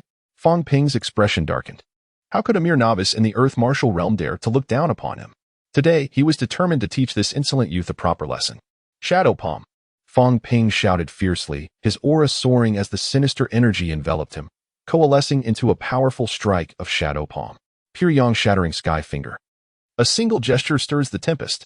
In Ye Feng's eyes, a frigid glimmer shone, as an overwhelming surge of spiritual power coursed through his being. He raised his hand, compressing and converging the pure yang energy to a pinnacle at his fingertips. With a decisive downward motion, the intensely condensed pure yang energy erupted violently, resembling a luminous sphere laden with terrifying energy that detonated in midair. Boom! The two martial techniques collided in the air, and the sinister giant hand was pierced through by a singular colossal finger. Thud! Feng Ping's body was struck as if by lightning, crashing heavily to the ground. He gazed at Ye Feng in astonishment, unable to fathom how his full-powered strike had been so effortlessly shattered by someone at the Earth Martial Realm. This was inconceivable. Huiqian's eyes widened in disbelief as she regarded Ye Feng, utterly shocked. In merely 2 moves, he had defeated the core disciple of the Insha sect. Feng Wu, having just repelled Yin Yulin, happened to witness this scene, and a flicker of wariness filled his gaze as he looked upon Ye Feng. Yin Yulin, having recently suffered a setback at Feng Wu's hands and feeling greatly humiliated, was poised to retaliate when a commanding voice halted him. Everyone, cease your actions. The speaker emerged from a room within the courtyard. The crowd turned to behold a young man clad in resplendent attire, gracefully stepping forth. His aura was formidable, emanating the pressure of a 6th-level heavenly martial realm practitioner. He possessed a strikingly handsome countenance, fair skin, and a tall, slender figure, resembling an elegant scion of nobility. Upon discerning the visage of this individual, Ye Feng found himself at a loss as to whether to describe them as handsome or beautiful. For though this person was clad in the attire of a man, there was an undeniable semblance to a woman. You all have come to apprehend the flower thief. Yet now you find yourselves embroiled in internal discord. This merely affords the thief an opportunity, cautioned the enigmatic figure. He had no desire to collaborate with a group rife with discord. The brothers Feng Ping and Feng Wu exchanged glances, opting not to take action. This individual possessed the strength of a 6th tier in the heavenly martial realm, and it was unnecessary for them to provoke such a powerful foe. Their primary objective for this expedition remained the acquisition of the flower thief's disguise techniques. May I inquire how you are addressed? Ye Feng cast his gaze towards the enigmatic man and inquired. Though this individual was relatively young, his cultivation was undoubtedly on par with that of Su Changxi, suggesting an extraordinary background. You may call me young Master Dai, the mysterious man replied with a calm demeanor before turning and retreating into the dwelling. Young Master Dai? Ye Feng secretly noted this name. Yin Yulin, consider yourself fortunate this time. Do not fall into the hands of us two brothers again. Feng Wu pointed at the other, threateningly declaring, and you, young lad, we have taken note of you as well. Ye Feng paid no heed to this threat. In his possession was a heavenly fire talisman bestowed upon him by Song Yuding, capable of inflicting severe damage even on those newly entered into the realm of Wang Wu. Why then should he fear these two brothers? Qianer, let us proceed to the residence of the city lord's wife. Ignoring the two individuals, Ye Feng proceeded to the entrance of the largest room in the courtyard. Madam, we have come to apprehend the flower thief. Would it be convenient for us to enter your room and take a look? Ye Feng halted at the entrance, rapping gently on the door. Creak. After a brief moment, the door to the room swung open. What met Ye Feng's gaze was a strikingly mature beauty, reminiscent of a ripe peach, alluring and resplendent. Behind her stood a charming maid, equally captivating. Young master, there is nothing in my chamber that is unseemly. You are welcome to enter and take a look. The lady of the city lord replied with a smile. The two core disciples of the Yin sect, along with the enigmatic butterfly young master, have already come in for a visit. Faced with those who came to ensure her safety, she could hardly refuse such a reasonable request. Then I shall not impose further. Ye Feng entered the room with Hu Qianer, while Yin Yulin remained outside, refraining from entering. Upon entering the room, Ye Feng surveyed the windows and the ceiling with keen observation. This elusive butterfly, renowned for its mastery of narcotics and toxins, was notorious for rendering individuals unconscious before abducting them. However, the previous crime scenes had not been as heavily fortified as the Lord's manor. He pondered the audacity of this butterfly, questioning what emboldened it to brazenly declare its intent to abduct the Lord's wife amidst such formidable defenses. Was it a reckless desire or an unfounded confidence? While Ye Feng was lost in contemplation, Hu Qianer engaged the Lord's wife in lively conversation. Rest assured, my lady. With me, Hu Qianer, on your side, that flower thief shall come to no good, she declared with an air of unwavering confidence. With your assurance, I feel far more at ease, the Lord's wife replied with a smile, finding a deep sense of warmth and familiarity in the presence of this young woman. How she wished she had a daughter like her. After Ye Feng had finished his observations, he prepared to take his leave. However, seeing the lively conversation between Hu Qianer and the city lord's wife, he chose not to interrupt. What about my junior sister? As Ye Feng stepped out of the room, he was promptly inquired by Yin Yulin about the situation within. After leaving a remark, Ye Feng entered an unoccupied room within the courtyard. It suddenly dawned upon him in the lady of the city lord's chamber that the second-grade anti-dizziness pill he had concocted might prove ineffective. To avert any potential mishap, he resolved to seize the remaining time to refine a more superior fourth-grade anti-dizziness pill. With a hum, as the alchemical flames coalesced, Ye Feng placed the medicinal herbs into the cauldron and commenced the refining process. Time passed unknowingly, and he successfully concocted a batch of fourth-grade anti-dizziness pills. Wiping the sweat from his brow, he was just about to fetch Hu Qianer when a sudden knock echoed from outside the room. Ye Feng opened the door, only to find that the person outside was none other than young Master Dai. Is there something you need? With a hint of perplexity, Ye Feng inquired. What is your name? Young Master Dai gazed at Ye Feng with great curiosity. He had previously heard the commotion of battle outside and witnessed with his own eyes Ye Feng, a practitioner at the third level of the Earth Martial Realm, triumph over an adversary from the Yin sect, who was at the third level of the Heaven Martial Realm. This spectacle left him profoundly astonished. Throughout his life, he had encountered numerous prodigies, yet he had never witnessed one capable of engaging in combat across such formidable levels. Ye Feng was somewhat at a loss for words. Why would this person come solely to inquire about his name? Nevertheless, he relented and divulged it. Ye Feng, murmured the butterfly young master, committing the name to memory. Subsequently, he inhaled the lingering aroma of medicinal herbs in the room. Were you concocting elixirs just now? Indeed, I prepared a few pills to deal with the flower-picking scoundrels. If you wish, I can offer you a few. Ye Feng responded, certainly. The young Master Dai accepted without the slightest hesitation, much to Ye Feng's surprise, as he had merely intended to engage in casual pleasantries. Here you go. Since the other party desired it, Ye Feng obliged. Considering he had concocted a batch that he could not consume entirely, perhaps, after giving it to him, it might prove useful in capturing flower thieves. However, as he handed over the elixir, Ye Feng inadvertently brushed against the delicate, fair hand of the young Master Dai. Upon receiving the elixir, the young master swiftly withdrew his hand, casting a pointed glare at Ye Feng. This peculiar reaction prompted Ye Feng to blurt out, "Are you a woman?" Chapter 56. The Capture of the Butterfly and the Struggle for Disguise Techniques. You are the woman. The young Master Dai seemed utterly flustered, as if his tail had been stepped on, responding indignantly. After glaring at Ye Feng, he turned and departed. Ye Feng observed the reaction of the other person and chuckled softly. What was once mere speculation had now transformed into unwavering certainty. "Ah, Chiener, you have returned?" he remarked, turning his gaze to the returning Hui Chiener with a smile. However, he noticed a trace of worry etched upon her features. Hui Chiener nodded gently and then leaped into Ye Feng's embrace. Her recent conversation with the city lord's wife had enveloped her in a warmth reminiscent of parental affection. Yet she was acutely aware that her own parents did not require her presence. Ye Feng discerned the unspoken worries of Hui Chiener and subsequently led her beneath a tree in the courtyard. The two remained silent, savoring the rare tranquility of the moment. As time passed, the sky gradually darkened, and the atmosphere within the Lord's manor began to grow tense. "Chiener, the flower thief may soon arrive. Let us retreat to the room and seek refuge." Ye Feng glanced at the dim night and proposed an idea. "Very well," Hui Chiener responded obediently, following Ye Feng into an unoccupied room. Apart from Ye Feng and Hui Chiener, the others were concealed within the chamber, awaiting the arrival of the flower thief.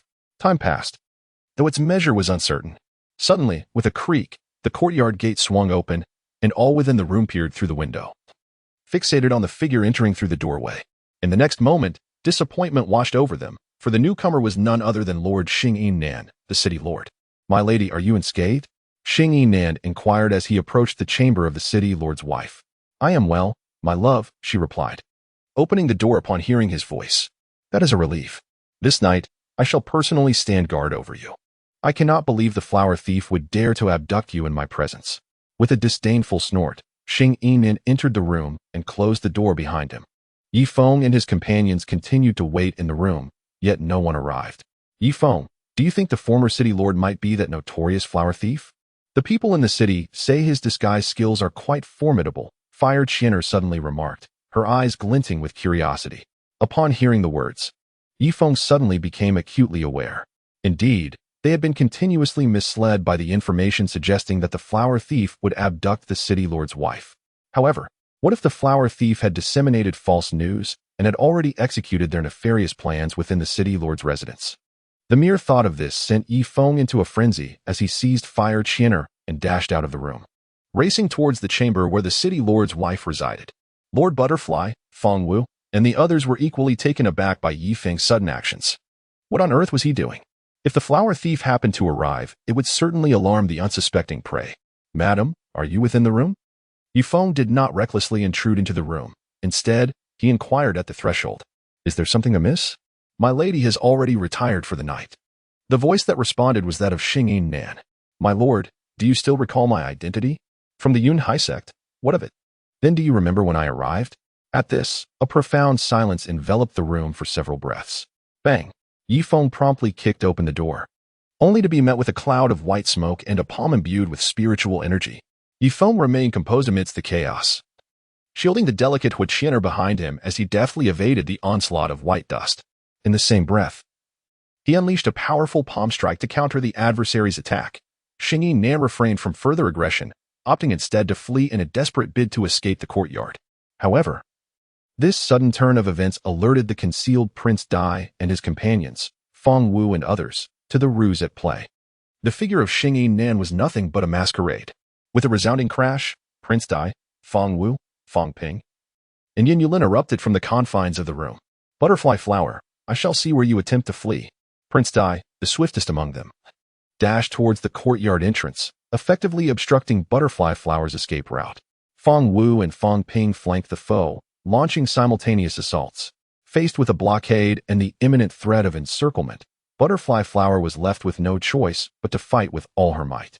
Yet, with her cultivation at the third level of the heavenly martial realm, she was woefully outmatched against so many opponents. In mere moments of fierce confrontation, Butterfly Flower was utterly subdued. Ye Feng observed the captured butterfly and flower, yet instead of lingering in the past, he stepped into the room to assess the condition of the city lord's wife and her attendant. The two had been rendered unconscious, but it appeared they had not suffered significantly. Hui Chiener conducted a brief examination of their state and turned to Ye Feng, speaking. Ye Feng observed that both individuals were well-dressed, leading him to conclude that they had not been violated, since the flower butterfly had only recently entered the room.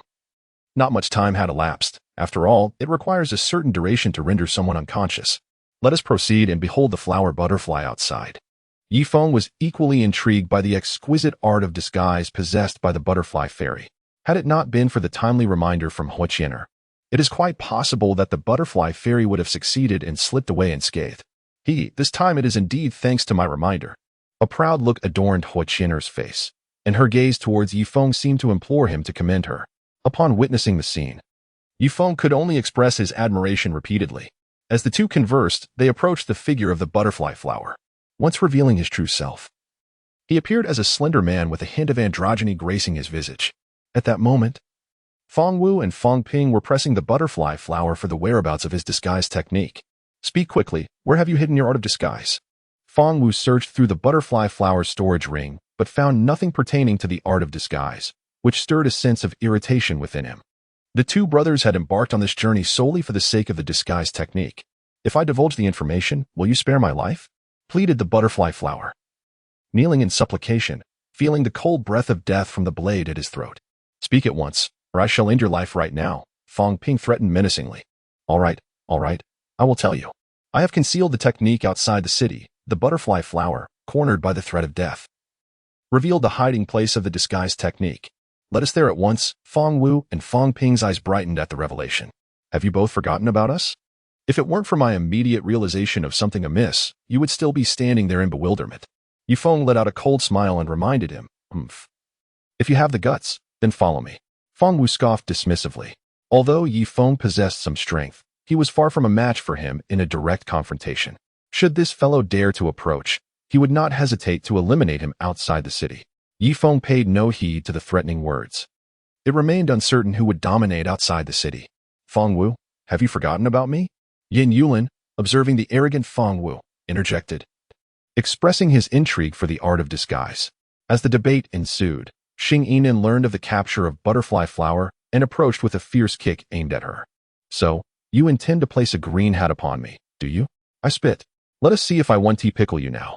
Chapter 57. The Ambush in the Temple. The three brothers of the Hua family. Help me. If he pickles me, then I might as well be dead, Butterfly Flower pleaded. Her gaze lowered. A keen observer might catch a fleeting glimmer of malice in her eyes. Lord City Master, I implore you to show us some leniency. We have need of this individual. Feng Wu and Feng Ping stepped forth to intervene. Consider yourself fortunate, you wretched creature. For the sake of these gentlemen, I shall spare you this time. Xing Yinan scoffed before retreating indoors to seek out his wife. Quickly, depart. If we can locate the secret art of disguise, perhaps you may yet escape with your life, Feng Wu and Feng Ping urged as they escorted Butterfly Flower away from the city masteress residence. Ye Feng, accompanied by Huoqianer, followed closely behind. Initially, he intended to leave Huoqianer at the city lord's mansion, yet after some contemplation, he felt a twinge of unease. Fortunately, Yin Yulin was accompanying them. Although there was a possibility of hostility from this individual, he could still contribute significantly to Huoqianer's protection. What surprised him, however, was that this young master Dai seemed disinterested in the art of disguise, choosing instead to remain alone at the city lord's estate. At that moment, the late hour cast a shadow over the streets, rendering them nearly devoid of life, save for the desolate thoroughfares and the biting cold wind. Feng Wu and Ye Feng maintained a measured distance from one another as they slowly made their way toward the outskirts of the city. How much longer until we arrive? Feng Wu urged impatiently. Soon, just ahead at that dilapidated temple, replied Hua Dai. Ye Feng turned his gaze in the direction of the sound, and indeed, there stood a decrepit temple before them. However, an inexplicable sense of unease suddenly welled up within him. Chinner, stay close behind me and do not wander off. Ye Feng solemnly instructed. Understood. Huoqianer, rarely witnessing such a serious demeanor from Ye Feng, obediently nodded. Bang. Feng Wu arrived at the entrance of the dilapidated temple and forcefully kicked the door open. What a desolate place, you fool. Where have you hidden the items? Feng Wu cursed under his breath. I've forgotten a bit as well. I will search immediately. Hua Hudi scrambled about, desperately looking for the items.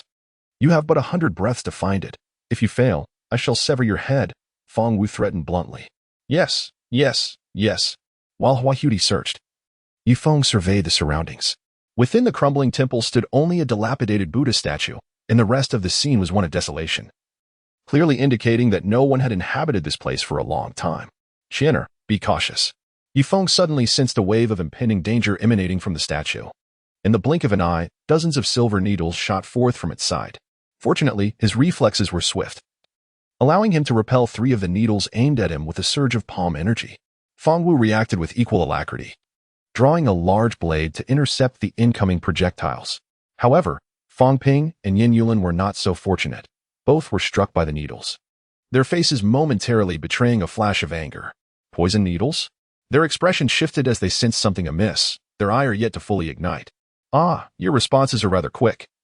Yet only 2 fools have fallen for the trap. A gaunt man emerged from behind the statue, a mocking glint in his eyes as he surveyed the assembly within the temple. When his gaze settled upon Qianer, a lascivious gleam ignited in his eyes. Ha ha ha, it appears we have a lovely little gift delivered right to us. Brother will soon show you the pleasures of being a woman. It was then that the others realized they had walked into an ambush. Their adversaries had evidently been awaiting their arrival. Second brother, my acting skills are quite commendable. Aren't they? I risked my life to lure this bunch out of the city lord's mansion, the man known as Flower Butterfly remarked, ceasing his previous search to turn and regard Ye Feng and his companions with a smirk. He was Flower Butterfly, the 3rd son of the Flower family, and the ambushers included his second brother, the 2nd son of the family. Indeed, let us first eliminate this group. By then, brother should have the city lord's wife in tow. And then ha ha ha. Flower Butterfly's second brother boisterously laughed. With you 2 useless fools, I could handle you all on my own. Feng Wu's expression turned disdainful. 2 mere 3rd-level warriors in the heavenly martial realm truly believed themselves significant. In the face of my absolute power, any scheme is futile. Haha, you fool. If you have the capability, try channeling your spiritual energy. I lit the hypnotic incense in this room before your arrival. By now, you must have inhaled a considerable amount. Flower Butterfly's second brother sneered dismissively. Their specially concocted incense not only induced unconsciousness, but also slowed the flow of spiritual energy within the body, drastically diminishing one's strength. The effects of a typical anti-dizziness pill would be utterly ineffective. What? How can this be? I distinctly took an anti-dizziness pill. Feng Wu's countenance shifted, clearly noting the abnormality within his body. Ye Feng began to channel the spiritual energy within him, and fortunately, he discovered that he was not experiencing any abnormalities. It appeared that the 4th-grade anti-dizziness pill he had concocted was indeed quite effective. However, from the conversation between the 2 men, it was evident that they seemed to have an accomplice. How clever of you. Weren't you the one who enjoyed placing a knife to my throat before? Now the tables have turned. The 3rd son of the Hua family sneered coldly and charged towards Feng Wu and Feng Ping. These 2 scoundrels had tormented and humiliated him previously. Now it was his turn to exact revenge. Boom, boom, boom. The 3 engaged in a fierce battle in an instant. Ha, little beauty, a poisoned fool, and a worthless martial artist. Let's see how they can protect you. The 2nd son of the Hua family declared as he unleashed his aura and lunged at Qianer. However, what awaited him was the formidable blade of Ye Feng. Am I worthless? It is enough to eliminate you. Within Ye Feng's body, the spiritual energy surged forth, and a colossal sword imbued with ferocious power unleashed a terrifying beam of light. The sword's radiance blossomed in the void, akin to the sun piercing through the darkness of night, both dazzling and tempestuous. Boom. The 2nd heir of the Hua family raised his sword to defend, yet he still felt the overwhelming and fearsome might of the strike. Who are you? How could my soul-concealing incense prove ineffective against you? The expression of the 2nd heir began to harden, as the prowess displayed by the figure before him instilled a sense of dread. I possess the capability to eliminate you, waste. With a fierce shout, Ye Feng unleashed a formidable surge of spiritual energy, his offensive becoming increasingly fierce and tumultuous. Do you truly believe that I, Hua Lao heir, am afraid of you? The 2nd son of the Hua family executed a fluid sword technique to counter Ye Feng's assault. Even if he could not match Ye Feng in strength, he was determined to hold his ground until his elder brother arrived, ensuring that none within this vicinity would escape. Chapter 58. The Slaying of 2. The Emergence of Hua Lao. In the Lord's mansion, Xing Yin Nan instructed the maid, Xiao Hong. See to it that the lady rests early. I have matters to attend to.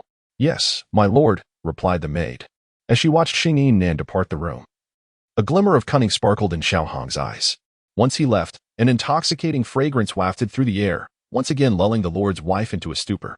Xing Yin Nan, years ago you nearly took my life. Tonight, I shall exact my revenge upon your woman. Xiao Hong sneered coldly, before seizing the lord's wife. He was none other than Hua Laoda, and the real Xiao Hong had been eliminated days prior. Years ago, the three brothers had unwittingly forged a vendetta against Xing Yinan, nearly losing their lives in the process. Over the years, they had diligently trained for vengeance, fortuitously acquiring the art of disguise.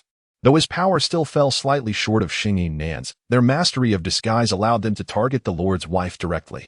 Hua Laoda bundled the Lord's wife into a sack before shouldering it and departing the room. Isn't that Xiao Hong? As young Master Dai stepped out of his chamber, he noticed the furtive Xiao Hong, burdened with something on his shoulder. His instincts warned him that something was amiss. Quietly, he followed, only to discover a hidden passage within the Lord's mansion. This revelation piqued his curiosity further, prompting him to enter the tunnel. At that moment, Hua Laoda, having entered the tunnel, sensed an unusual presence behind him. It felt as though someone was tailing him.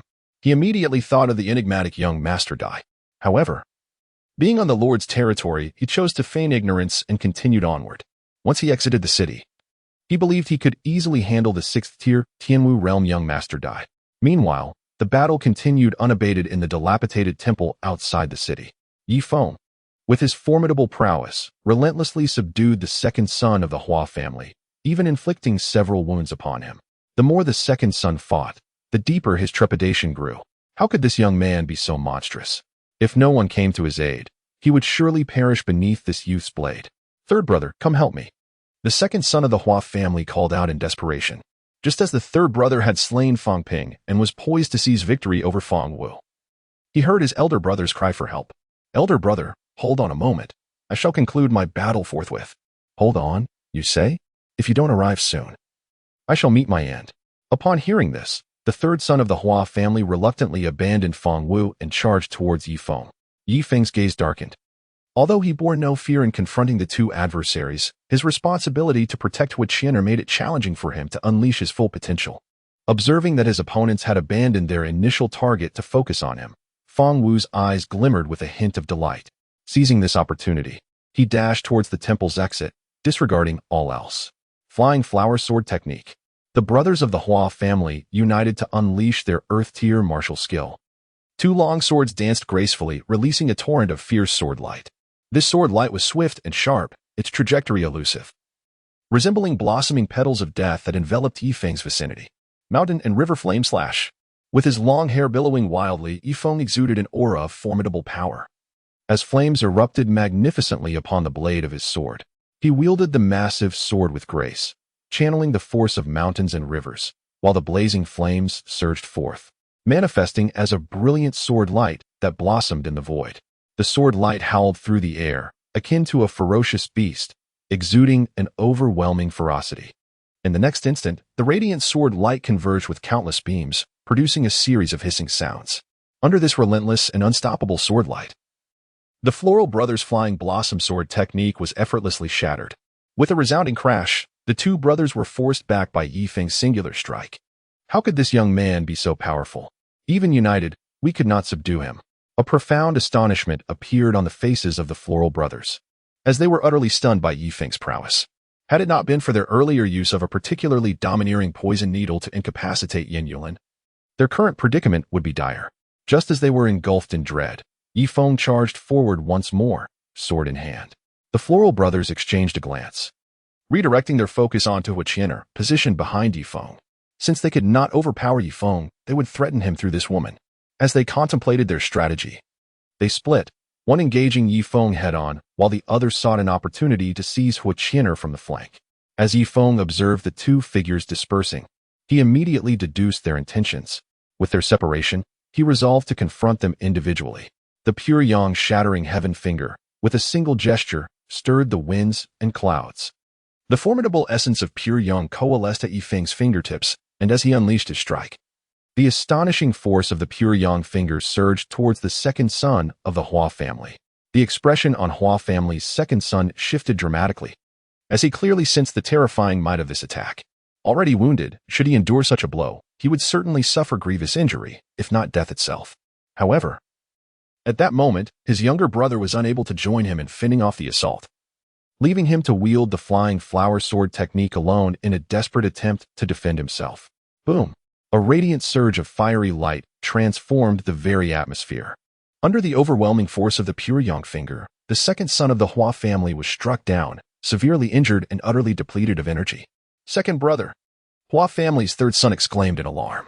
How could he withstand the onslaught of Ye Feng all by himself? You ought to be more concerned about your own safety, came the retort. Ye Feng executed the void stride, advancing towards the third son of the Hua family with an ethereal grace. The heavy sword, imbued with ferocious spiritual energy, was swung relentlessly, each strike more powerful than the last. Freed from the constraints of another's interference, Ye Feng unleashed a tempestuous assault. The resounding clang of the blade echoed throughout the temple. After enduring over 10 brutal slashes from Ye Feng, the third son of the Hua family met his untimely demise within those hallowed walls. Third brother. The second son of the Hua family lay helplessly on the ground, his eyes wide with despair as he witnessed his brother's death unfold before him. Do not rush. You shall soon join him, came the chilling remark. Ye Feng let out a cold sneer and charged at his opponent with his sword. However, at that moment, a formidable aura emanating from outside the temple caused his expression to shift dramatically. Elder brother, save me, cried the second son of the Hua family, sensing the familiar presence. Yet, what awaited him was a ruthless flash of sword light. No. The eldest son of the Hua family, with eyes aflame, cried out in anguish. This man had actually slain his younger brother right before his eyes. Ye Feng gazed at the maid, Xiao Hong, as her expression gradually turned grave. He was not naive enough to believe that this was her true self. You wretched scoundrel, roared the eldest of the Hua family, his aura of the 6th level of the Tianwu realm surging wildly. Within the temple, he once again beheld the lifeless body of his third brother. This individual had audaciously slain both of his siblings. Boom. Accompanied by the eruption of overwhelming energy, the eldest of the Hua family revealed his robust physique. Chapter 59. The Identity of Young Master Dai. Ye Feng subtly retreated, a heavenly fire talisman materializing silently upon his back. Confronted by an adversary of the 6th level of the heavenly martial realm, he was acutely aware of his own inadequacy and thus resorted to this talisman. The destructive power unleashed by the explosion of the heavenly fire talisman was incomprehensible, capable of severely injuring even those of the king martial realm. Within the confines of this somewhat cramped temple, the ensuing blast would undoubtedly affect everyone present in unpredictable ways. Yet, at this juncture, he found himself devoid of alternatives. Just as Ye Feng prepared to unleash his spiritual energy to activate the talisman, a 6th-level presence of the heavenly martial realm emerged outside the temple. Catching him by surprise, it was none other than young Master Dai. You are also a flower butterfly. Surrender at once, young Master Dai proclaimed, his aura surging as he stood poised with his sword. You insolent wretch. I had intended to eliminate him first, but since you are so heedless of your own peril, I shall deal with you first. The leader of the Hua family sneered, a sinister expression crossing his face. The sight of young Master Dai, disguised as a man, struck him as utterly ludicrous. As his words fell, he swung his massive blade, charging towards young Master Dai. In response, young Master Dai danced gracefully with his longsword, executing a swordplay that was light and ethereal, his form reminiscent of a butterfly in flight, delicate and enchanting. Clang, clang, clang. The sounds of clashing blades resonated as the two engaged in a battle of equal prowess. Seeing the two engaged in combat, Ye Feng chose not to depart immediately. After all, although they were not directly aiding him, their efforts were nonetheless beneficial, and he could not simply disregard them. Seizing the opportunity while they fought, Ye Feng finally turned his attention to Yen Yuan. Have you still not managed to suppress the poison within you? Ye Feng furrowed his brow and inquired. This fellow was rendered utterly incapacitated by a venomous needle, leaving him speechless. The poison was overwhelmingly potent. Even the antidote I consumed yielded minimal effect. I must suppress it with my spiritual energy, or else I shall be beyond salvation, Yen Yuan explained through gritted teeth. At that moment, he felt a profound sense of shame. Had it not been for Ye Feng's assistance, he would have perished at the hands of the flower thief that day. Observing Yen Yuan's state, both Ye Feng and Hu Qianer felt disinclined to engage in any further derisive commentary. Ye Feng then approached Feng Ping's lifeless form, contemplating the corpse that had succumbed to the corrosive effects of the poison. Subsequently, he rummaged through the storage rings of the others. Within the storage ring of the second son of the Hua family, he discovered a disguise technique along with over 10 silver needles imbued with lethal toxins. After completing this task, Ye Feng's gaze shifted to the battle occurring outside. You vile wench, who exactly are you? The eldest son of the Hua family, following a fierce confrontation with young Master Dai, was now filled with trepidation, to be precise, a sense of dread. Although both he and young Master Dai were at the 6th level of the heavenly martial realm, the latter's strength and spiritual energy and martial techniques surpassed his own. If this continued, defeat was inevitable. Young Master Dai remained silent, maintaining his relentless assault. "You've forced my hand," the eldest son of the Hua family declared, a glint of madness flashing in his eyes as he consumed a blood-boosting pill.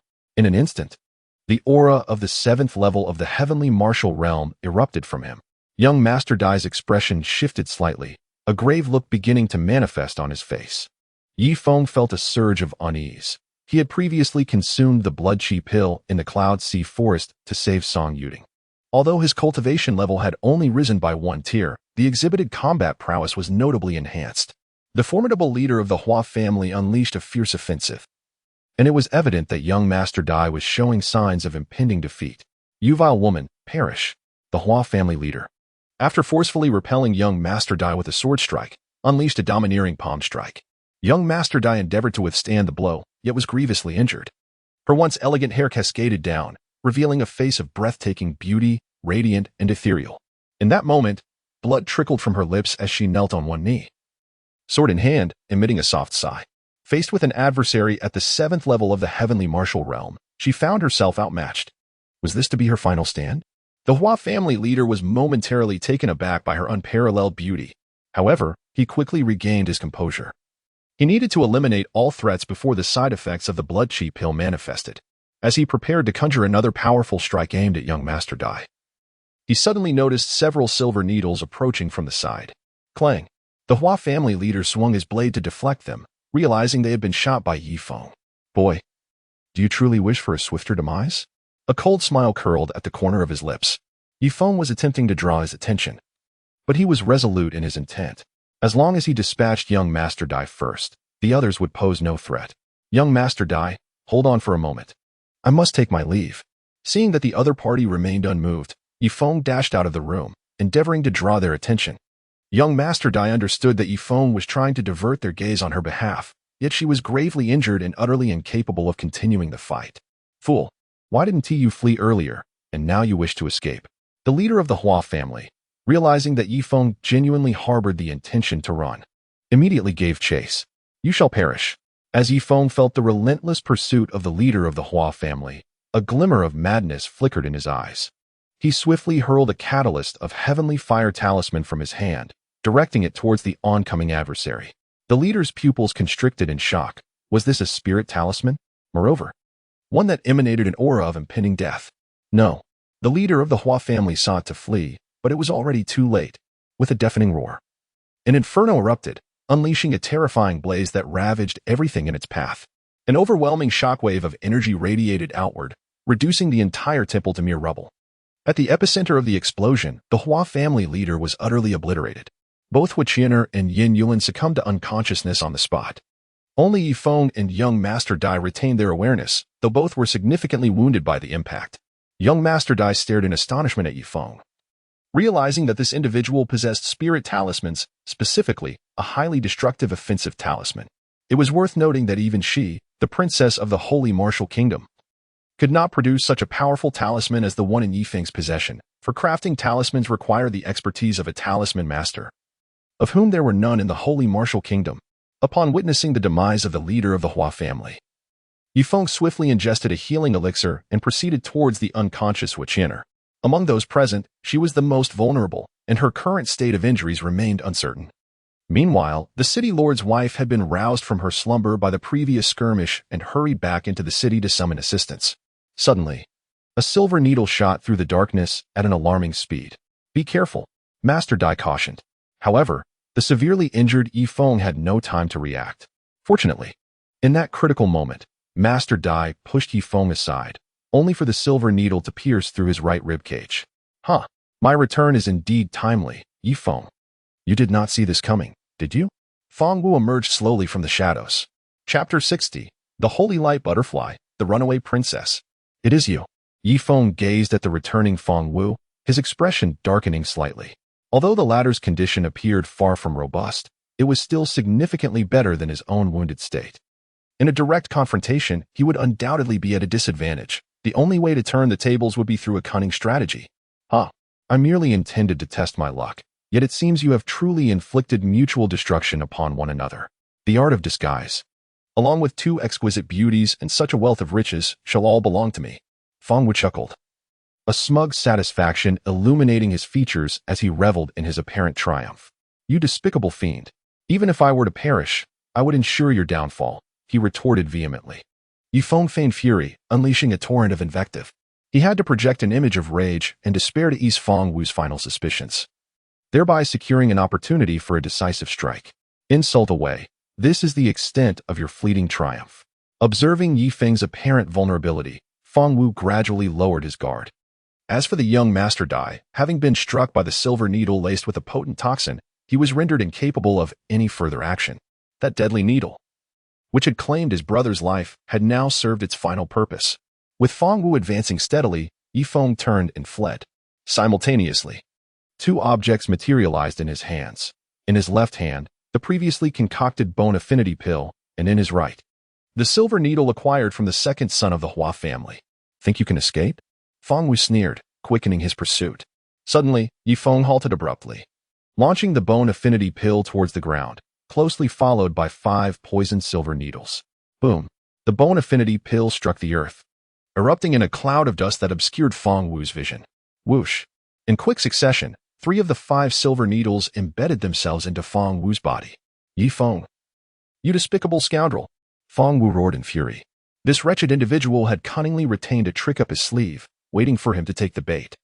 Already affected by the injuries and the mesmerizing fragrance, he now felt the ruthless toxin coursing through him. Without assistance, he was destined to meet his end today. Such is the way to deal with someone like you. Ye Feng let out a chilling smile, remaining ever vigilant to guard against a final desperate counterattack from his adversary. As he swallowed the healing and mana-restoring elixirs, he kept a wary eye on his opponent.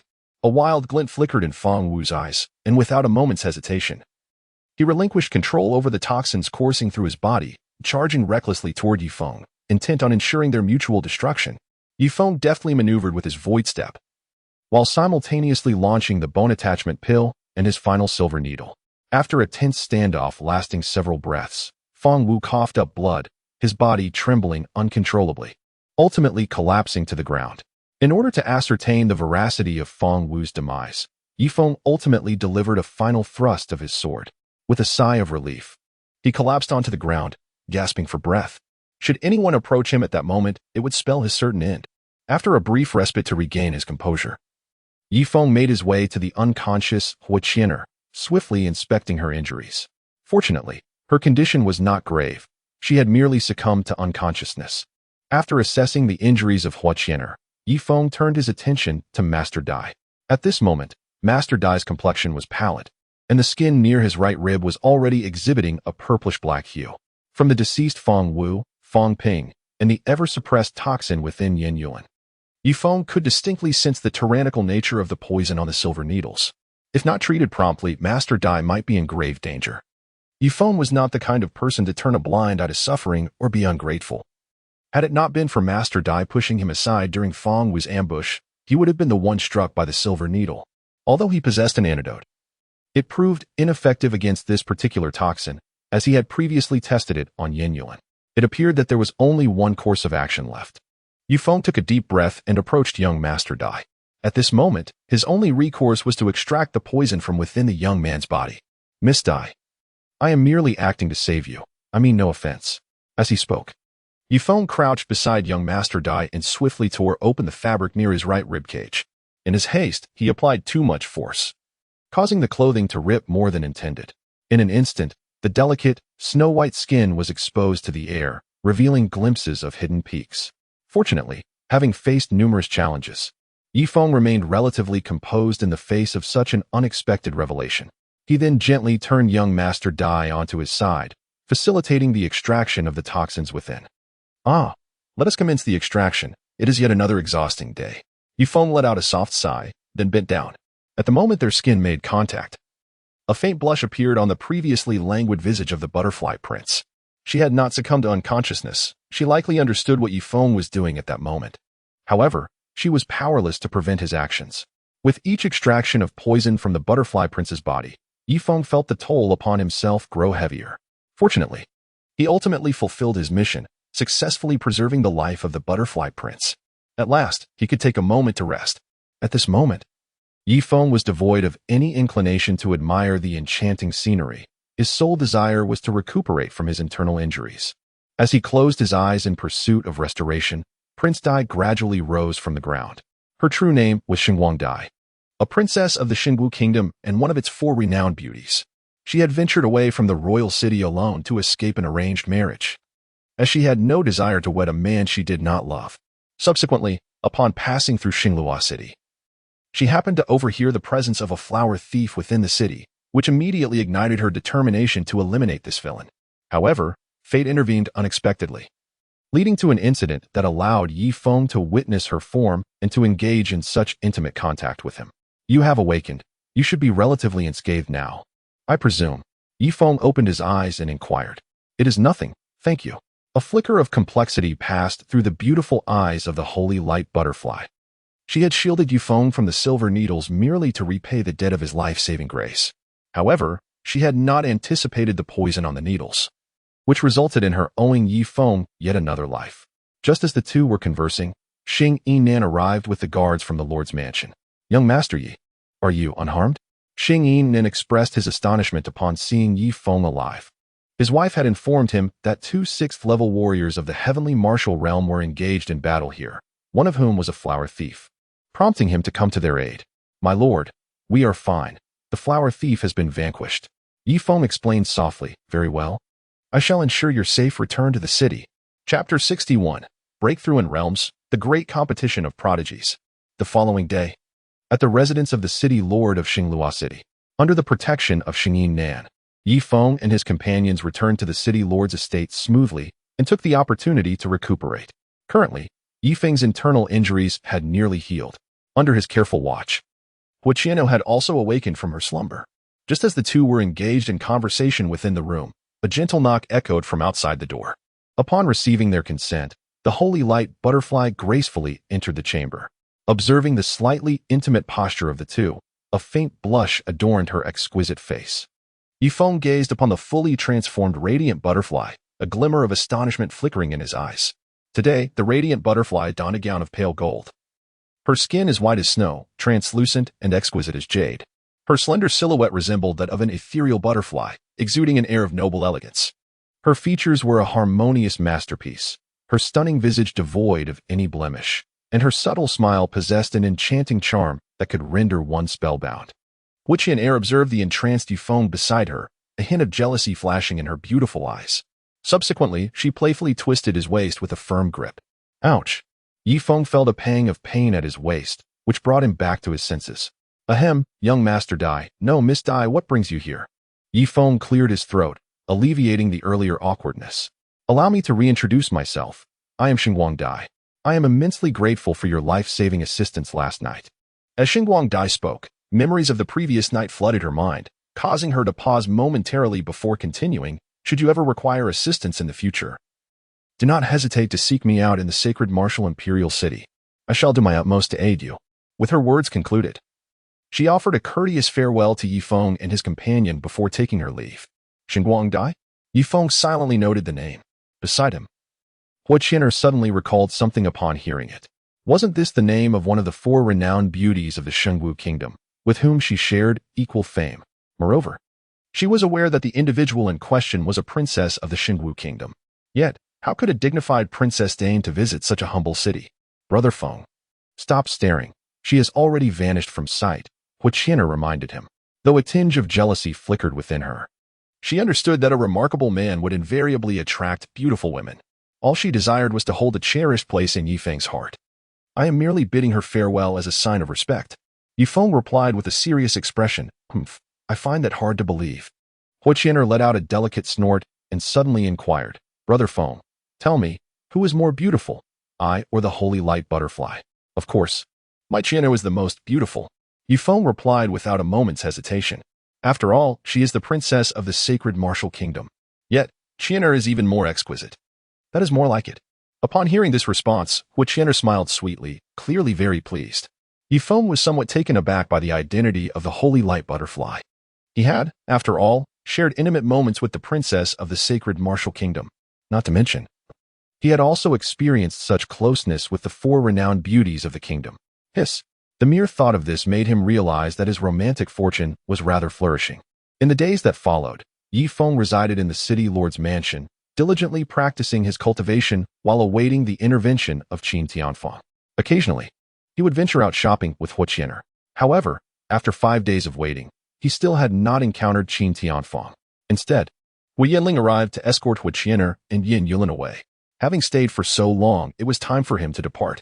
After residing in the lord's mansion for 5 days, Ye Feng felt it was inappropriate to continue his stay. After bidding farewell to the esteemed lord, he set off towards the Yunhai sect. On this particular day, as evening approached, Ye Feng erected a tent in the wilderness to rest. He deliberately chose to reside in the wild, providing Qin Tian with an opportunity to act. Otherwise, he would have departed for Yunhai sect the following day. This old fellow indeed possesses remarkable patience. Ye Feng pondered silently. He could not believe that Qin Beichen would perish because of him, nor that Qin Tianfang would remain indifferent. While Ye Feng rested within the tent, a pair of eyes filled with murderous intent observed him from the shadows, those of Qin Tianfang. Ever since Ye Feng accepted the mission and departed from Yunhai sect, he had been trailing him. However, due to his cautious nature, he refrained from striking immediately, suspecting it could be a trap. Yet, after days of following, his initial doubts gradually dissipated. He could not fathom that Song Yuding would personally safeguard Ye Feng for such an extended period. Ye Feng, today I shall avenge my son, Qin Tianfang suddenly erupted. Like a venomous serpent in the dark night, rushing towards the tent where Ye Feng resided. Ye Feng was suddenly awakened and rushed out of the tent, only to behold Qin Tianfang charging at him with a sword. Ye Feng, perish! Qin Tianfang bellowed, his eyes glinting with ferocity and malice. Ye Feng remained composed amidst the turmoil, firmly believing that Song Yuding would safeguard him from the shadows. Just as the long sword was about to pierce Ye Feng's body, a 3-foot azure blade intercepted Qin Tianfang's assault. A stunning woman clad in blue emerged before Ye Feng. It was Song Yuding. The moment Qin Tianfang beheld her, his expression darkened with disbelief. He could not fathom why Ye Feng, an ordinary man, commanded such personal protection from Song Yuding.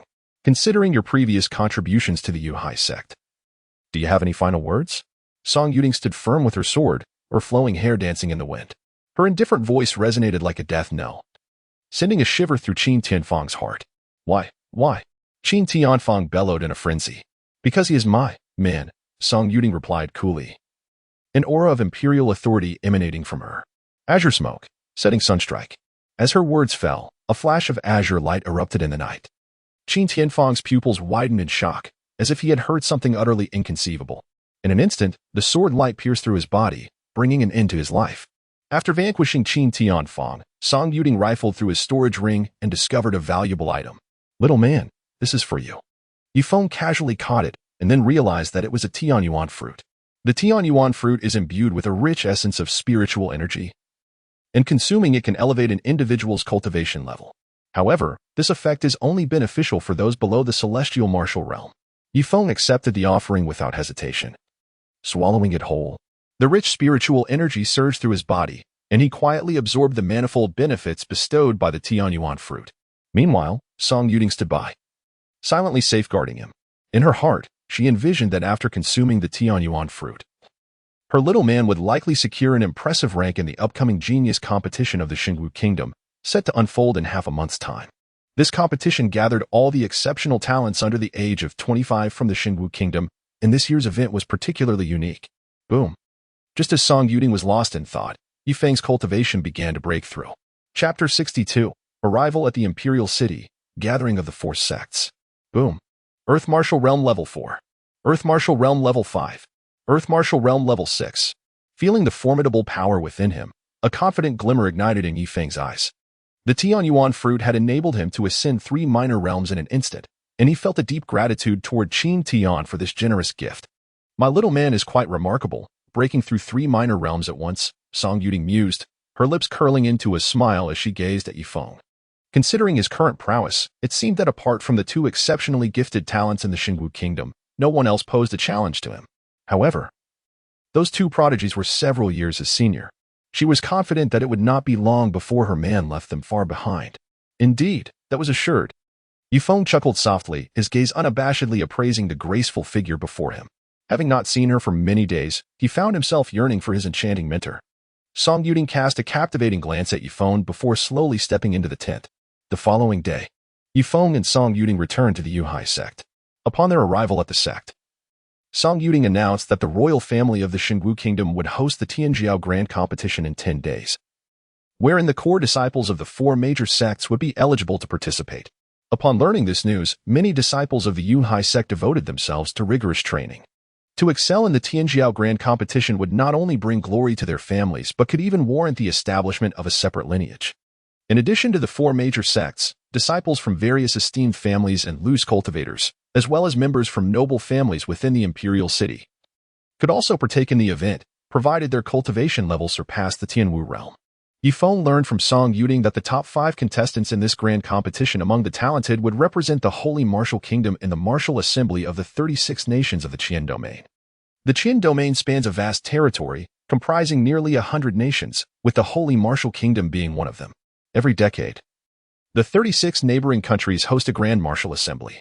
Achieving a commendable rank in this assembly is of immense benefit, both personally and for the nation represented. Little man, if you can secure a position within the top 20 in the Martial Assembly of the 36 nations, I shall grant you a reward. Song Yuding gazed at Ye Feng with tender eyes. This was a matter entrusted to her by the previous sect master of the Cloud Sea sect before his passing. Initially, she had placed her hopes on Su Changxi, but now Ye Feng had also become one of her aspirations. As for winning the championship in the Martial Assembly of the 36 nations, she had never truly considered it, for they were both still young. And the geniuses from other nations, some even more formidable than the Holy Martial Kingdom, were not to be underestimated. That won't do. I must first earn the reward. Ye Feng, with a domineering demeanor, exclaimed, "You mischievous one, cease this." Soon, a span of 10 days had elapsed. During this period, Ye Feng enjoyed a life of remarkable comfort, solidifying his cultivation at the 6th level of the Earth Martial Realm. On this day, which was the eve of the prestigious talent competition, Song Yuding arrived at the Holy Martial Imperial City accompanied by several dozen eligible core disciples from the Yuhai sect. At this moment, the entrance to the Holy Martial Imperial City was bustling with activity, as the royal family had installed a power stone tablet at the gate. Any participant who struck the tablet would receive a corresponding score of combat strength. Goodness, Feng Yuega from the Feng family is quite impressive. Despite being at the 3rd level of the Heaven Martial Realm, he achieved a remarkable score of 65 points. Indeed, after observing for a while, his score stands as the highest. Oh, look, the members of Yuhai sect have arrived. While the crowd engaged in discussion, Song Yuding and her entourage, including Ye Feng, approached the city gate. All eyes turned towards the disciples of the Yuhai sect, as this sect is one of the 4 most prestigious in the Holy Martial Kingdom. And everyone was eager to witness the prowess of its outstanding disciples. Haha, Sect Master Song, you and your party have arrived quite early. Boomed a hearty laugh reminiscent of a roaring flame. The speaker was none other than Hui Yanling, the leader of the Huiyun sect, flanked by Hui Qianer and numerous core disciples of his sect. Sect Master Hua, you are not late either, Song Yuding replied with a gentle smile. The relationship between the Yunhai sect and the Huiyun sect was notably amicable. Previously, when she sought royal-grade beast cores as alchemical materials in the Yunhai forest, she had sought Hui Yanling's assistance in concocting elixirs. As their voices faded, Hui Qianer, in a bold display, broke away from her sect's formation and dashed into Ye Feng's embrace. Witnessing this scene, Hui Yanling's expression darkened. His granddaughter was being overly forward. The countenances of the Huiyun sect disciples soured, as many among them harbored affections for Hui Qianer, who had now nestled into the arms of a stranger. In stark contrast, the disciples of the Yuhai sect stood in stunned silence, acutely aware of Ye Feng's connection with Su Changxi, and now witnessing his close interaction with Hui Qianer. With 2 of the 4 most recognized beauties of the Holy Martial Kingdom gravitating towards him, envy was bound to ensue. Ye Feng regarded the astonished gazes of those around him with an air of calmness. "Young man, what is your name? I wish to engage you in a duel." At that moment, a disciple from the Fire Cloud sect, at the 3rd level of the Heavenly Martial Realm, stepped forward. As soon as his words left his lips, Yin Yulin discreetly tugged at him from behind and whispered a few sentences into his ear. Upon hearing this, the disciple's expression shifted slightly, and the confidence he once possessed evaporated in an instant. You wish to challenge me?" Ye Feng raised an eyebrow, directing his gaze towards the disciple of the Fire Cloud sect who had just spoken. "No, that is not what I meant. I intended to challenge the individual beside you. However, considering the relationship between our two sects, I shall reconsider my decision. The Fire Cloud sect disciple, at the third tier of the heavenly martial realm, exhibited a flicker of uncertainty in his eyes, lacking confidence. Oh, upon witnessing the opponent's wise decision to forego the challenge, Ye Feng resolved not to impose any further difficulties. Look, the members of the Mad Lion sect and the Insha sect have also arrived. Chapter 63. The Ghost Sword sect emerges, talents gather. Ye Feng turned his gaze upon hearing the commotion and beheld two factions advancing toward the city gate, with onlookers parting ways for them. To the left, the faction was led by the formidable Shixingju, the master of the Mad Lion sect. The core disciples of the Mad Lion sect donned resplendent golden lion robes, exuding an air of majesty, with the defeated Shixingju glaring prominently among them. To the right, the faction was led by Yin Wuji, the master of the Insha sect. The core disciples of the Insha sect were cloaked in dreary gray robes, their expressions cold and filled with a sinister aura. Hui Yanling, you old rascal are still alive. Yin Wuji's voice slithered through the air, chilling and mocking. Heh, how could I possibly die before you? Hui Yanling retorted with a derisive laugh. The crowd had grown accustomed to the verbal sparring between the two. Given the deep-seated animosity between their sects, the fact that they had not yet resorted to blows was already a considerable achievement. Old fool, it's a rare encounter today. Shall we have a contest? Yin Wuji's brows knitted together as he cast a cold glance, his voice low and ominous. Very well, that suits me just fine. Our Fire Cloud sect has no fear of you, Hui Yanling replied resolutely, showing no sign of trepidation. At his unspoken signal, Yin Yulin stepped forward from the Fire Cloud sect's ranks, approaching the battle strength stone tablet. All eyes converged upon Yin Yulin. Go for it, senior brother Yulin. The disciples of the Fire Cloud sect cheered. Yin Yulin took a deep breath, unleashing his aura of the 5th level of the heavenly martial realm. Since the training expedition with Hua Qian'er 2 weeks prior, his mindset had shifted, allowing him to break through his previously constrained cultivation. Huh, Yin Yulin shouted.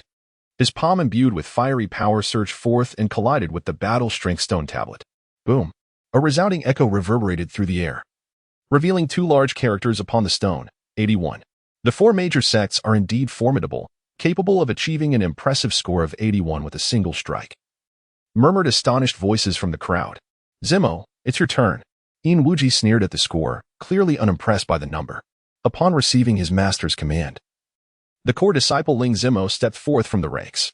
His gaze fixed upon Yin Yulin as he spoke in a low tone, with your level of strength, I hope you don't encounter me during the competition. As his words faded, Ling Zimo unleashed his own 5th level heavenly martial realm aura, striking forth with a powerful palm, inscribing an astonishing number upon the battle strength stone tablet. 89. A wave of astonishment rippled through the crowd. Achieving such a score indicated that Ling Zimo was on the cusp of becoming a top-tier genius, and it was likely that he had not even exerted his full strength. Without needing Hui Yanling's prompting, another core disciple of the Fire Cloud sect, also at the 5th level of the heavenly martial realm, stepped forward. Although Yin Yulin was similarly at this level, his recent breakthrough rendered him relatively weaker compared to his peers. Boom. In the next moment, once again, the number 89 materialized upon the stone tablet of combat prowess. Indeed, it is the genius of the 4 great sects. Their strength is truly formidable. The crowd erupted once more in exclamations of astonishment. At this moment, Ye Feng harbored a flicker of curiosity regarding the extent of his potential combat power displayed upon the battle stone tablet. Should the opportunity arise, he would indeed be inclined to test his abilities. As for the old immortal, let us see who truly prevails during the competition. Yin Wujia, noting the identical combat scores, wore an expression tinged with displeasure. However, Ling Zimo was not the most formidable individual of the Insha sect, nor was the representative from the Fire Cloud sect. The mightiest members of their respective sects were all vying for a coveted position within the top 5. When that time comes, the Insha sect shall have their fair share of challenges, Fire Yanling remarked with a cold smirk. Nevertheless, neither of the 2 teams hastened into the city. Instead, they focused their attention on the Yuhai sect and the Mad Lion sect. Master Song, shall we have our disciples engage in a contest as well? Lionheart Ju inquired with a casual smile. If you wish to compete, then let it be so, came the unadorned response from Song Yuding. Very well, Ling Yun. You shall take the stage, Lionheart Ju commanded. Upon hearing this, Ling Yun from the Mad Lion sect was momentarily taken aback. He was the strongest in the sect, possessing a cultivation level at the 6th tier of the heavenly martial realm, and now the sect leader was calling upon him to demonstrate his prowess. Yes. Yun stepped forward from the ranks, an overwhelming aura emanating from him, causing all present to momentarily pause in awe. With a shout, golden radiance surged from Yun, unleashing a ferocious and terrifying palm strike. Boom!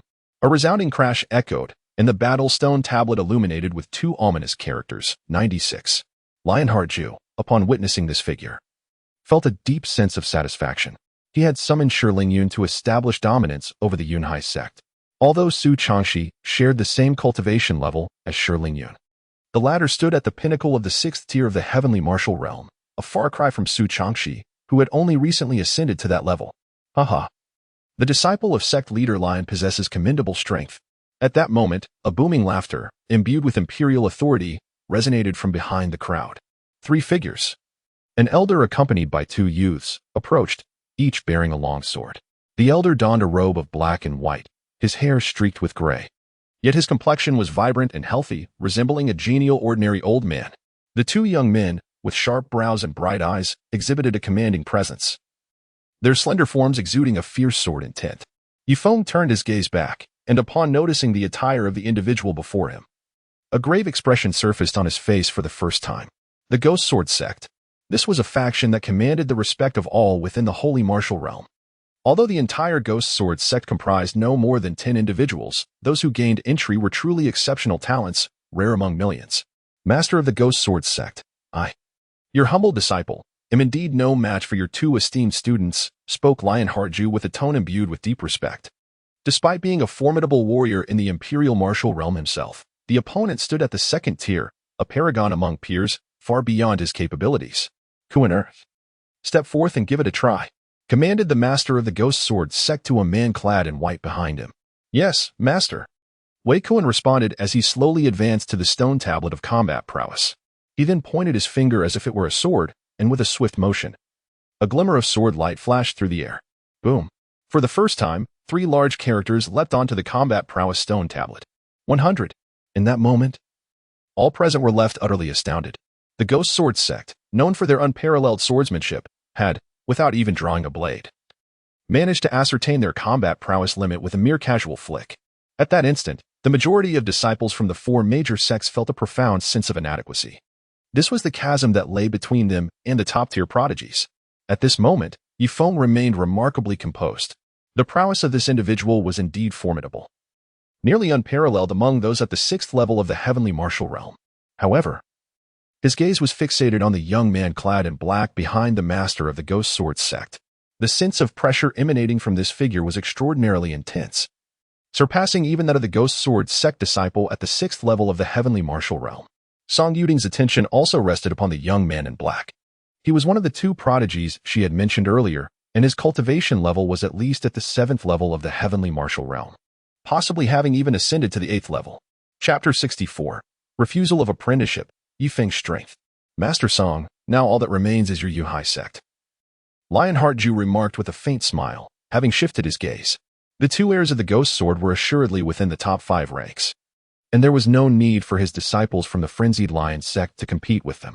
As long as they could outshine the other 3 major sects, he would be thoroughly satisfied. Sheech, why not showcase your abilities?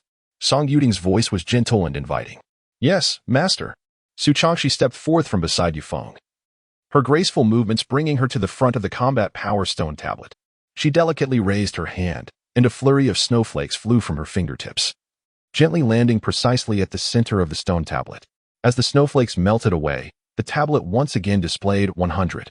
Hiss, yet again the limit of combat power.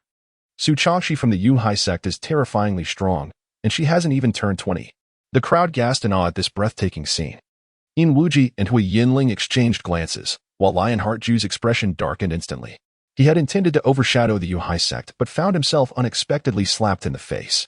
Even the trio from the Ghost Sword sect could not help but cast a second glance at Su Changshi.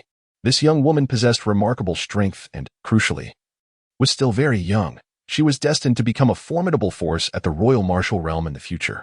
Master Song, your beloved disciple's strength is truly astonishing. I wonder if she has captured anyone's heart, the master of the Ghost Sword sect inquired, his tone both complimentary and inquisitive. He was interested in potentially matchmaking Su Changshi with his own disciple. I already have a man, Su Changshi interjected decisively before Song Yuding could respond.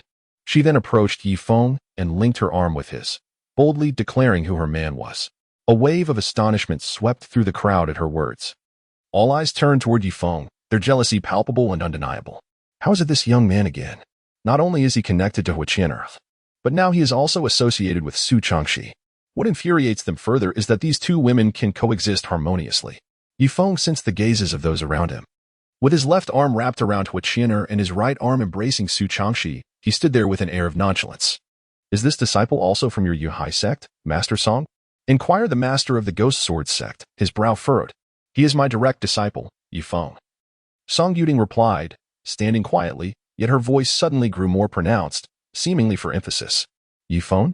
I am indeed curious about his strength. I trust Master Song would not decline a demonstration, the Ghost Sword sect leader stated evenly, though beneath that calmness lay a subtle undercurrent of challenge. At that moment, Wei Kuan's gaze also fell upon Ye Feng, intrigued to see what manner of individual could captivate someone as extraordinary as Su Changshi. Song Yuding did not respond immediately. Instead, she turned her gaze to seek Ye Feng's opinion. If her little man was unwilling, no one could compel him. Master, since everyone wishes to see, I shall indulge their curiosity, Ye Feng finally declared. Ye Feng gradually stepped out from the ranks of the Yuhai sect. As he meandered leisurely, he found himself before the monument of combat prowess, where his aura, resonating with the essence of a sixth-level earth martial realm, began to unfurl. The moment Ye Feng revealed his presence, an air of peculiarity enveloped the spectators. How could one of the sixth level in the earth martial realm be a direct disciple of the sect master of Yunhai sect? Were it not for the presence of so many distinguished figures, they might have erupted in laughter. The Lord of the Ghost Sword sect wore a look of bewilderment, while Wei Kuan's lips curled into a disdainful smirk. Ye Feng paid no heed to the gazes of others as the spiritual energy surged within him. With a single finger, he struck out. Boom. A sound, seemingly ordinary, echoed through the air, causing the hearts of all present to nearly leap from their chests. What? A score of 100? How could this be possible? Hiss. The battle-strength stone tablet must be malfunctioning. Indeed, how could a sixth-level martial artist possibly achieve such a terrifying score? As the spectators beheld this outrageous result, their pupils dilated to the brink of explosion. Hui Yinling, Lionheart Ju, Inwuch, and the master of the Ghost Sword sect were left agape, their jaws nearly grazing the ground, particularly Lionheart Ju, who recalled that Ye Feng had only recently been at the third level of martial arts. How had he soared 3 levels in just over half a month? Wei Kuan and the young man in black from the Ghost Sword sect appeared as if they had seen a ghost. Master of the Ghost Sword sect, my disciple surely meets your discerning eye, does he not? Song Yuding smiled faintly, pride radiating from her expression. Ye Feng, would you be willing to join my Ghost Sword sect? At this moment, the master of the Ghost Sword sect could no longer remain composed. He had encountered countless prodigies, yet none had ever astonished him to such an extent. If Ye Feng were to join under his tutelage, he would undoubtedly become an extraordinary powerhouse, capable of overshadowing the entire Shengwu kingdom. What? The master of the Ghost Sword sect wishes to take Ye Feng as his disciple? Am I not hearing this correctly? Goodness. Isn't it customary for one to undergo rigorous assessments to join the Ghost Sword sect? When did they begin to offer special invitations? Absurd, utterly outrageous. Such a misfortune has fallen upon Ye Feng. The crowd displayed envy and jealousy in their eyes. Were the jealous glances capable of inflicting harm? Ye Feng would have perished 1,000 times over. Song Yuding narrowed her beautiful eyes, her expression icy. She had not anticipated that the master of the Ghost Sword sect would be so shameless as to attempt to poach her disciple at this moment. However, the profound bond between her and Ye Feng was not something that could be easily swayed by another. I am sorry, but I already have a master and will not be joining another sect. Ye Feng gazed at the master of the Ghost Sword sect and resolutely declined with a demeanor that was neither servile nor arrogant. The suggestion that he abandon his beloved for the company of an old curmudgeon was utterly absurd to him. Upon hearing this response, the master's expression darkened, his aged visage betraying a hint of indignation. The Ghost Sword sect, known for being a sanctuary for prodigies, had never made exceptions for anyone. To have made an exception for Ye Feng, only to be rebuffed, was an unexpected affront. The onlookers were astounded. Ye Feng's refusal seemed rather ungrateful. Let us depart. The master of the Ghost Sword sect snorted coldly, leading his 2 disciples into the sacred martial imperial city.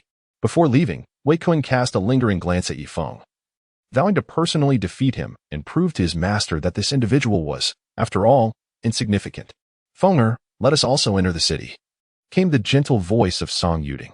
Very well. Ye Feng nodded, leading Hu Qian'er and Su Changxi to follow. Under the guidance of Song Yuding, the entourage of Yunhai sect entered the holy martial imperial city, with the Hui Yun sect trailing closely behind, led by Hui Yanling. Only the members of the Insha sect and the Mad Lion sect remained in the arena. Ling Yun, should you encounter Ye Feng during the competition, it is imperative that you vanquish him, commanded the resolute Lionheart. Yes, sect master, I shall certainly defeat him. Although a grave expression lingered in Ling Yun's eyes, there was little trace of fear. The battle strength monument may be inanimate, yet humans are alive. In a true confrontation where strengths are comparable, one must also rely on experience, skill, and the ability to adapt to circumstances. Chapter 65. Accompanying the sect master on a shopping excursion, the son of the heavenly lord. Brother Feng, I shall accompany grandfather to the residence of the Hui Yun sect now. Please remember to register for the Alchemist Conference, which Qian'er earnestly reminded before their parting.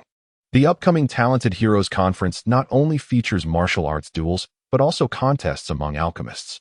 Rest assured, I will, he replied. Ye Feng nodded in acknowledgement, acquiescing to the suggestion. Initially, he harbored little interest in the alchemist competition. However, upon hearing from Hu Qian'er about the substantial rewards for the champion, he contemplated briefly before agreeing. After parting ways with Hu Qian'er and her companions, the members of Yuhai sect, under the guidance of Song Yuding, arrived at the accommodations arranged by the sacred martial royal family.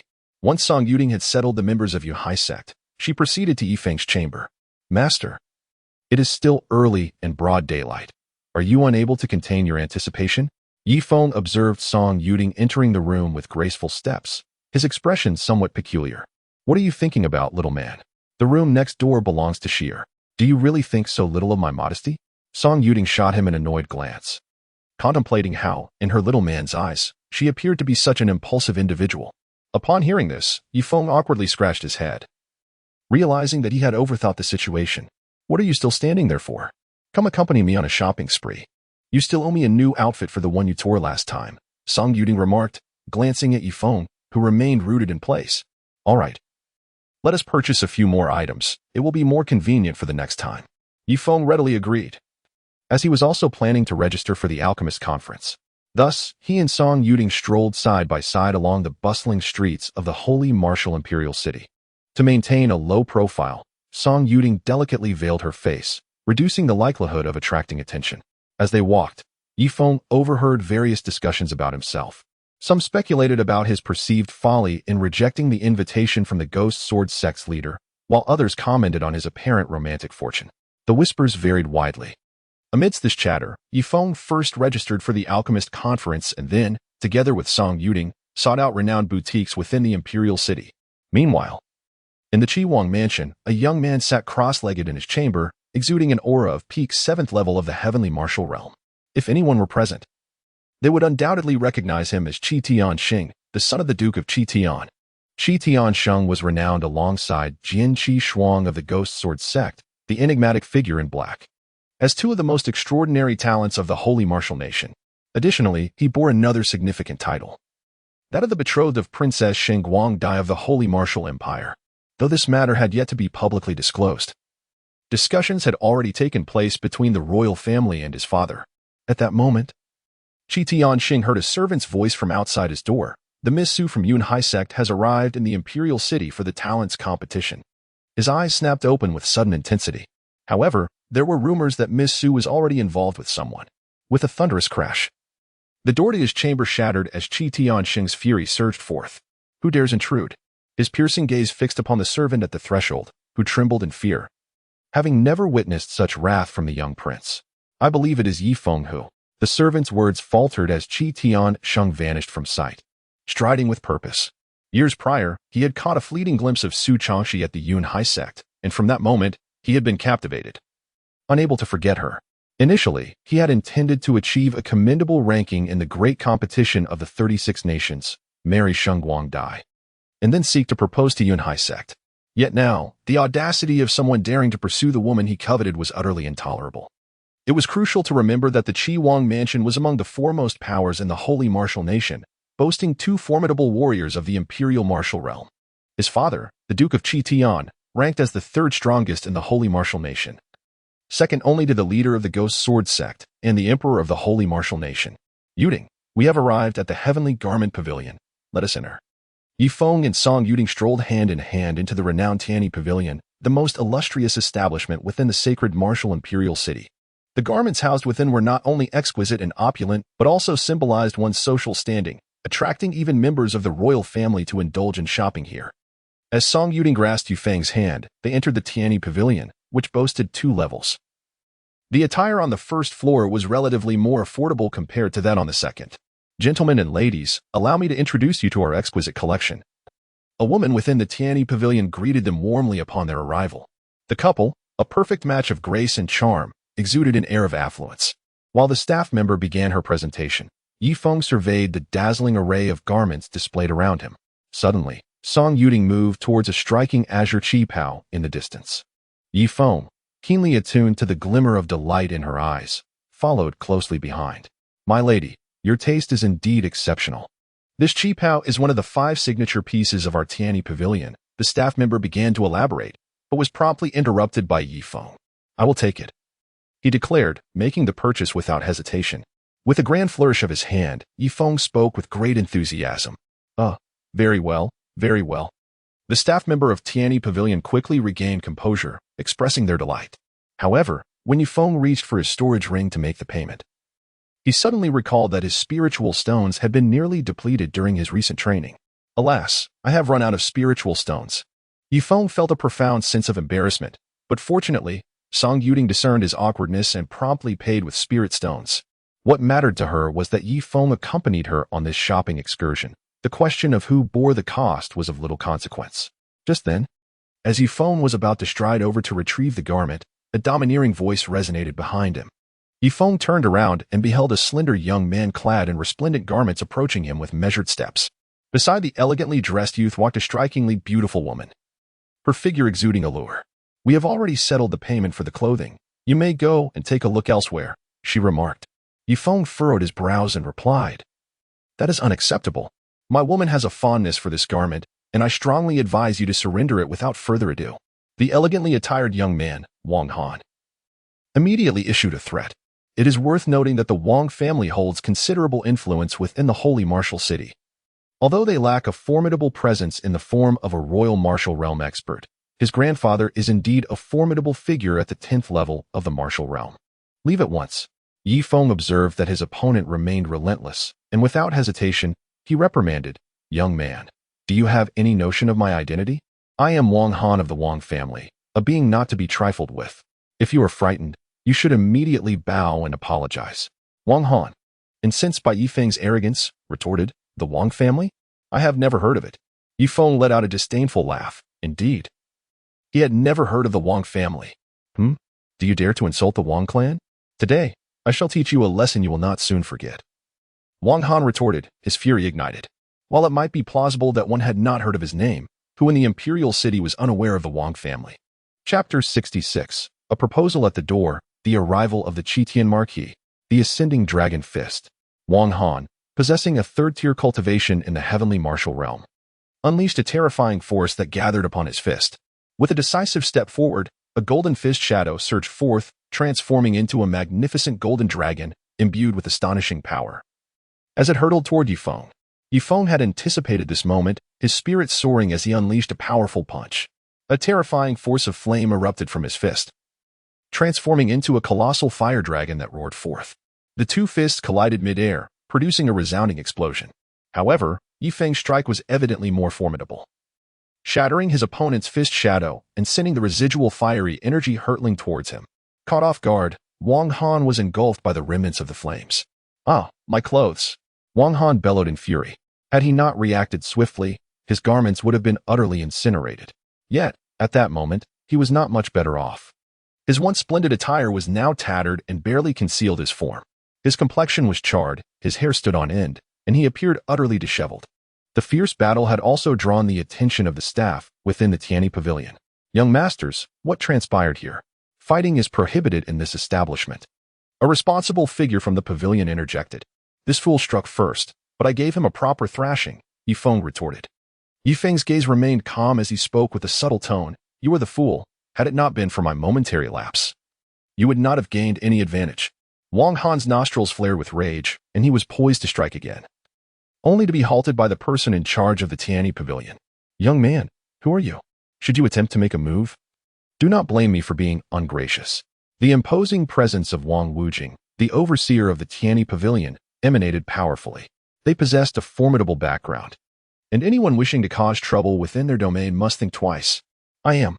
Wang Han began to declare his identity, but upon recalling his disheveled appearance, he swallowed the words back. He understood the royal affiliations of the Tianyi Pavilion, and continuing to act aggressively was unwise. If you have the prowess, meet me outside. Wang Han bellowed, fool. Ye Feng casually uttered 2 words and ceased to engage with the other person. He then removed a cerulean chi pao, intending for Song Yuding to try it on. However, due to Wang Han's interruption, Song Yuding found herself lacking in enthusiasm at that moment. Help me select a few outfits you would like to see me wear, and then we shall return. Her gentle voice floated from her lips. Upon hearing this, Ye Feng's eyes brightened significantly. It seemed he was to be rewarded. Subsequently, he selected a dozen garments of various styles from the Tianyi Pavilion and presented them to Song Yuding. As she gazed upon the clothing, a flicker of embarrassment and annoyance crossed her beautiful eyes. After all, she was a person of some standing, and donning such vulgar attire was beneath her dignity. Yet, upon seeing Ye Feng's eager gaze, her heart softened, and she decided to purchase them all. Hee. Ye Feng chuckled with a hint of anticipation stirring within him. Wang Han, feeling overlooked, was consumed by a swell of frustration. What irked him further was the realization that Ye Feng was nothing more than a pretty boy, relying on women to foot the bill for his clothes. Let's go, Song Yuding remarked, casting a teasing glare at the smug Ye Feng. Ye Feng nodded and followed suit. Upon witnessing Ye Feng's departure, Wang Han immediately rushed out to obstruct his path. Halt! Ye Feng, perceiving Wang Han's incessant annoyance, revealed a flicker of impatience in his eyes. Begone! With the utterance of his command, an overwhelming aura surged forth, pressing down upon Wang Han. Rising Dragon Fist. Wang Han's expression shifted dramatically as he unleashed another strike, his fist resembling a soaring dragon, exuding formidable power. Yet, in the face of a third-tier practitioner of the heavenly martial realm, Ye Feng required merely a subsequent palm strike to easily subdue him. Boom! As Wang Han collided with Ye Feng's palm, his body was sent hurtling backward as though struck by lightning. Ye Feng glanced back indifferently before proceeding with Song Yuding towards the residence of Yuhai sect. Wang Han struggled to lift his head, watching the retreating figures of Ye Feng and the others, filled with anger and resentment. A quarter of an hour later, Ye Feng and Song Yuding successfully returned to the residence of Yuhai sect. However, they were taken aback to find Su Changshi standing at the entrance, seemingly awaiting someone. Master, you have returned. Someone from the Qi Wangfu wishes to see you. Su Changshi exclaimed, her eyes flickering with a hint of joy upon seeing Song Yuding return. Yet, she found it peculiar that Ye Feng had left again just after her master had settled in. Moreover, she had recently noticed that her master and Ye Feng had been growing closer. Someone from the Qi Wangfu? Song Yuding echoed, a trace of bewilderment flashing across her beautiful eyes. The Yuhai sect had no enmity or connection with the Qi Wangfu. What could be the purpose of this unexpected visit? Do you know who it is? Song Yuding inquired, directing her gaze towards Su Changshi. It is Lord Qi Tian, and the other appears to be his son. Su Changshi replied. The look of confusion in Song Yuding's eyes deepened further. Soon, under Su Changshi's guidance, Ye Feng and Song Yuding entered a grand hall. Inside, a middle-aged man with an imposing demeanor sat in a chair, clad in a dragon robe, his robust physique and piercing gaze commanding respect. Ye Feng swiftly discerned that the individual before him was none other than the renowned powerhouse of the Holy Martial Kingdom, Lord Qi Tian. Beside Lord Qi Tian stood a strikingly handsome young man, exuding an air of nobility and confidence. The youth bore a haughty expression, enveloped in a subtle aura of regality. The pressure emanating from him was, in fact, comparable to that of the ghost sword's heir whom Ye Feng had previously encountered. As Ye Feng scrutinized the two, Qi Tiansheng was likewise appraising Ye Feng, his gaze tinged with a palpable hostility. Master Song, it has been quite a while since we last met. You remain as resplendent as ever, Lord Qi Tian remarked, rising to his feet, a rare smile gracing his authoritative visage. I presume this must be your beloved disciple. Today's encounter indeed confirms her beauty is well-deserved. May I inquire what brings you here today, Lord Qi? Song Yuding asked. her expression revealing a hint of perplexity in response to Lord Qi Tian's demeanor. However, upon hearing the mention of Su Changxi, she glanced at Qi Tiansheng beside him, and a sudden realization dawned upon her. As anticipated, Lord Qi Tian's voice rang out once more, laced with mirth. "Ah, Master Song, you may not be aware, but my son has encountered your disciple at Yunhai sect, and he was instantly smitten. Thus, as a father, I have come today to propose." Upon the utterance of the word propose, Ye Feng's gaze darkened ominously, a cold glint erupting from the depths of his eyes. Lord Qi Tian had brought his son to court his beloved. Such matters would ignite the fury even within a mere clay figurine, let alone within him, Ye Feng.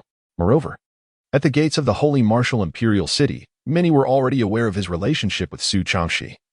He found it hard to believe that the well-informed Lord Qi Tian was oblivious to this. "Lord Qi Tian, I regret to inform you that Shir is my woman." Ye Feng immediately spoke with a deep voice, displaying no fear even in the presence of the formidable Qi Tianho. Su Changxi nestled against Ye Feng, subtly declaring her allegiance to him. Qi Tiansheng observed their intimate demeanor, his expression growing dark with envy. "Master Song, is this truly your disciple? Such lack of decorum, does this junior dare to respond to my words?"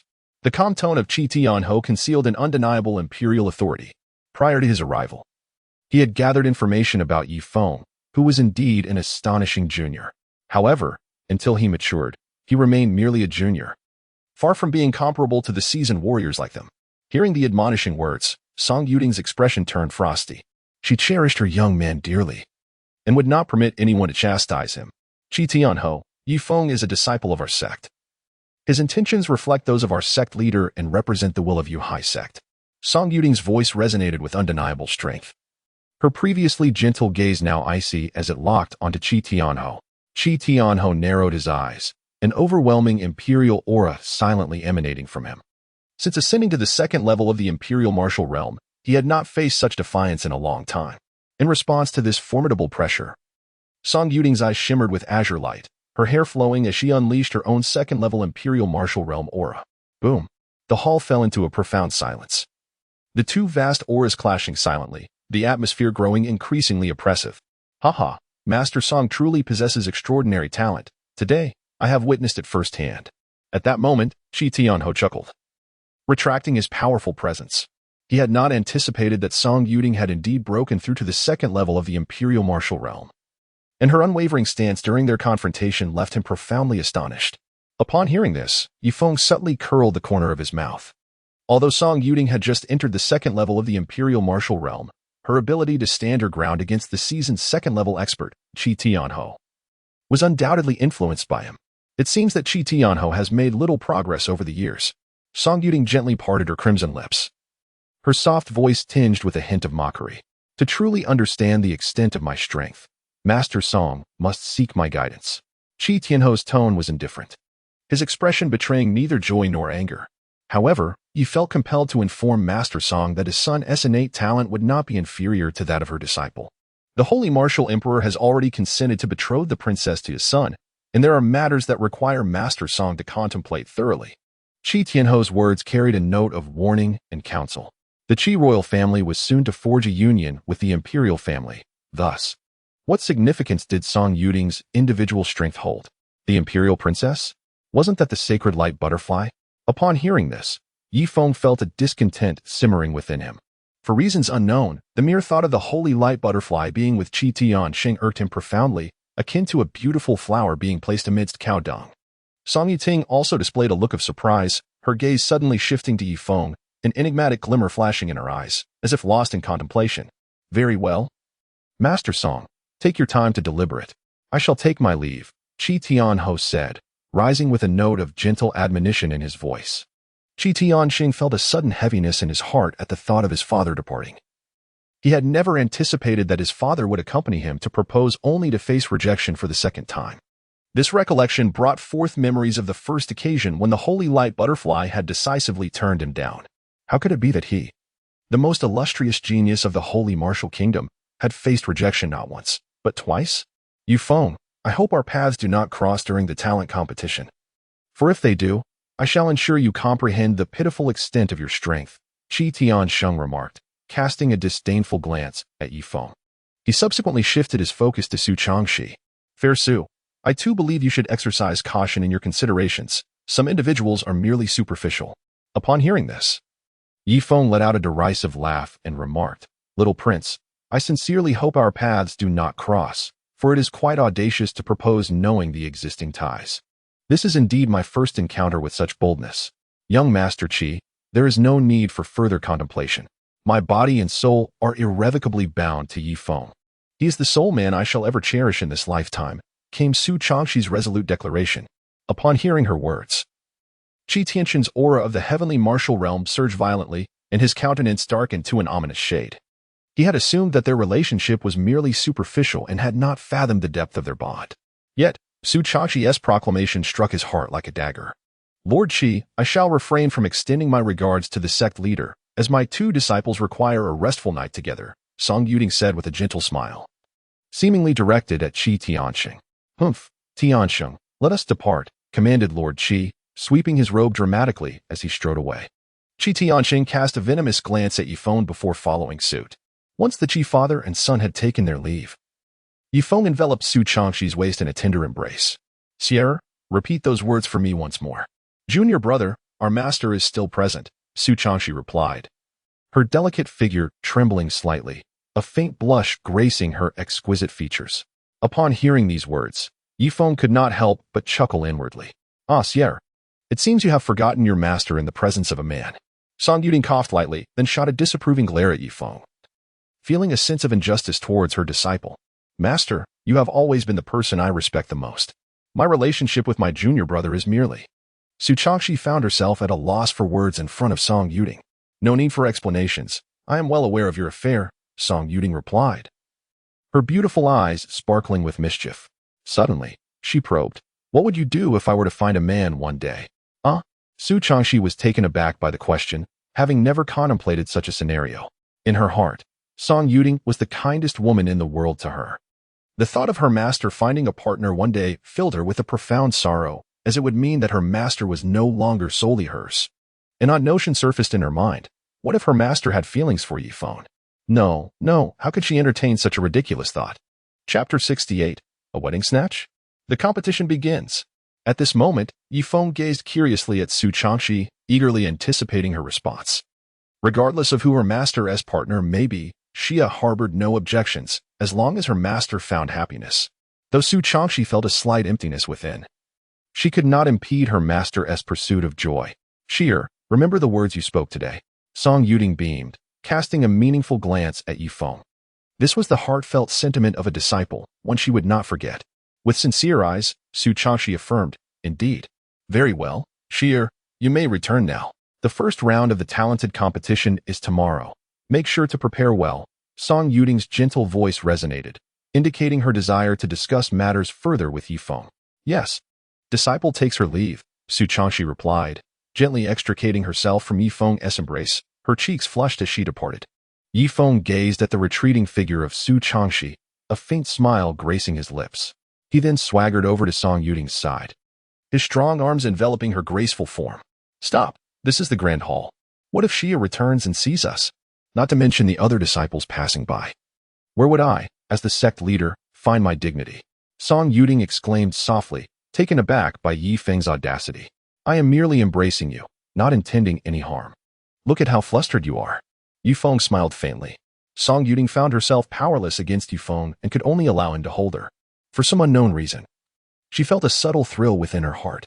Today, the father and son of the Qi family came to propose marriage to Xia. "You must be quite displeased, aren't you?" Song Yuding pressed her red lips together and broached the subject at hand. "Indeed, I feel discomfort, but at present, I lack the confidence to defeat Qi Tianxin, let alone contend with the Qi royal residents." Ye Feng articulated a sense of helplessness regarding the situation. "I possess a modicum of understanding concerning the Qi family and their son. Although I have declined their proposal, it is likely they will not relent. While I could repeatedly refuse on Xier's behalf, I fear their potential for coercion, especially following the marriage between Qi Tianxin and Shen Guangdai." Song Yiting voiced her apprehensions. Faced solely with the Qi royal residents, she believes she can withstand the pressure, supported by her affiliation with the Yunhai sect. However, should a union occur in the imperial court side with the Qi royal house, the Yunhai sect would stand little chance of resistance. At that juncture, The peril would extend beyond Su Changxi and Ye Feng, encompassing her and the Yunhai sect as well. Ting'er, does this imply that you mean? In Ye Feng's gaze, there lingered a hint of inquiry. If possible, do you wish to prevent the marriage, or perhaps even resort to a wedding snatching? Song Yuding uttered an answer that left Ye Feng in profound astonishment. Snatch a wedding? Ting'er, have you lost your mind? Or am I the one who has gone mad? Ye Feng's voice rose a few decibels. When I speak of seizing a marriage, I do not imply a direct assault on the day of the grand wedding. The union between the royal family and the Qi Wangfu is not solely based on the latter's strength. It also places significant emphasis on Qi Tianxing's innate talent and potential. Perhaps you are unaware that Qi Tianxing is not only a prodigy in martial arts, but also excels remarkably in alchemy, having already attained the status of a fourth-tier alchemist. Song Yuding's speech momentarily faltered before she continued, stating that the royal family holds great expectations for Qi Tianxing's future. If someone were to overshadow him entirely, do you think the royal family would not reconsider their stance? Although your Yu family may not attract the royal family's attention, you have me and the Yu Hai sect as your backing, which is not an insignificant advantage compared to Qi Tianxing. Furthermore, if you do not disrupt their relationship, he may eventually turn around and seek to claim your woman. Can you truly endure that? As Ye Feng listened to this discourse, he inevitably fell into a reverie. Song Yuding's words resonated profoundly. It was undeniable that Qi Tianxing, emboldened by the Qi royal residence, exhibited an audacious arrogance today. And with the support of the imperial family in the future, he would undoubtedly become even more unbridled.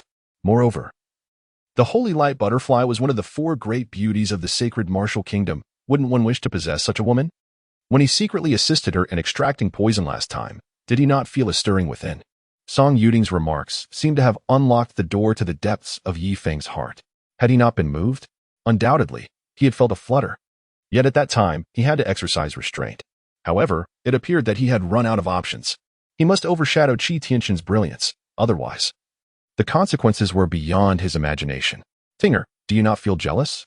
At this moment, Ye Feng felt a peculiar sensation within, as his beloved woman was actually seeking out other ladies on his behalf. Oh, little man, should I become jealous, I might very well drown in it. All I desire is for you to take responsibility. Although Song Yuding spoke with a tone of indifference, Ye Feng could still detect a hint of jealousy woven into her words. Ting'er, you have always held the utmost significance in my heart. Ye Feng tightly embraced the enchanting figure of Song Yuding. I can hardly believe it. You must say this to every woman, she retorted with a playful huff, revealing a charmingly feminine demeanor. Hee, Ting'er, I am eager to see the dress you purchased today. Ye Feng suddenly adopted a playful demeanor once more. You mischievous man. Let us return to our quarters. Today, I have donned this attire specifically for your eyes. The following day arrived, marking the commencement of the grand tournament for the gifted.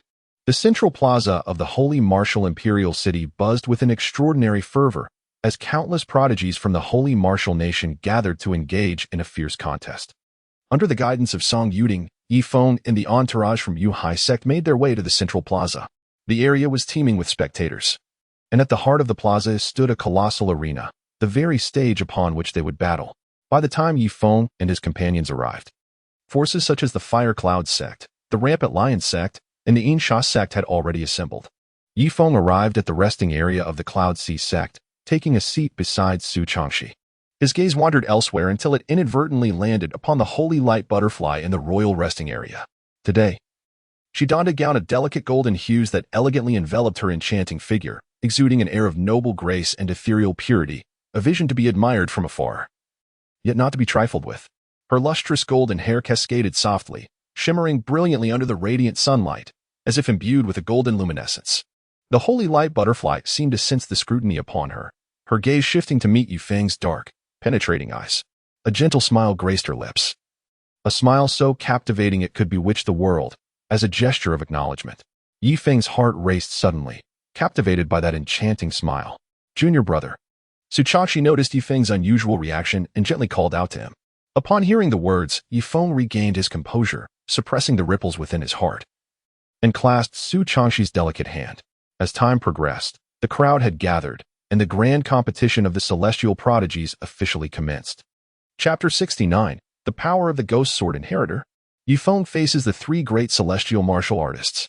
Under the watchful gaze of all, a nobleman from the royal family soared into the air. His bright eyes surveyed the multitude below, and his clear voice resonated through the air. I hereby declare the grand competition of the Holy Martial Kingdom officially open. Today marks the commencement of the first round of matches. The rules for the first round entailed a chaotic melee, with all participants divided into 8 groups. Each group would take to the stage in succession, engaging in combat until only the final 10 remained, signifying the end of that battle. 10 individuals would be selected from each group, culminating in 80 participants advancing to the second round. As the royal man's pronouncement concluded, everyone grasped the rules of the first round. The number of contestants present for the Celestial Prodigies competition exceeded several hundred, with nearly 90% facing elimination in the first round, leaving only 80 to progress. This reality instilled a sense of pressure among many. The first round not only tested strength but also harbored a hint of fortune, unless one's prowess was sufficiently formidable. Now, let us proceed to the drawing of lots. Upon hearing this announcement, Ye Feng and Su Changxi rose together, making their way to the drawing area. After a quarter of an hour, Ye Feng drew Group 2, while Su Changxi drew Group 3. Those who have drawn Group 1, please ascend to the battle stage. The royal man's resounding voice echoed once more, as those assigned to Group 1 stepped onto the arena. Nearly 100 individuals took to the stage, and despite its considerable size, it appeared somewhat crowded. Ye Feng's gaze fell upon 2 figures on the battlefield. One was the radiant butterfly, and the other was the inheritor of the ghost sword, Jian Qishang. At this moment, many eyes were fixed on Jian Qishang, who was hailed as the most formidable genius of the ghost sword sect in a century. The battle commenced. As the words of the royal man echoed, an aura erupted from all present on the stage. The celestial martial realm. Level 8. Observing the aura emanating from Jian Qishang, everyone's pupils constricted in shock. Qi Tiansheng suddenly stood up, his gaze firmly locked onto Jian Qishang.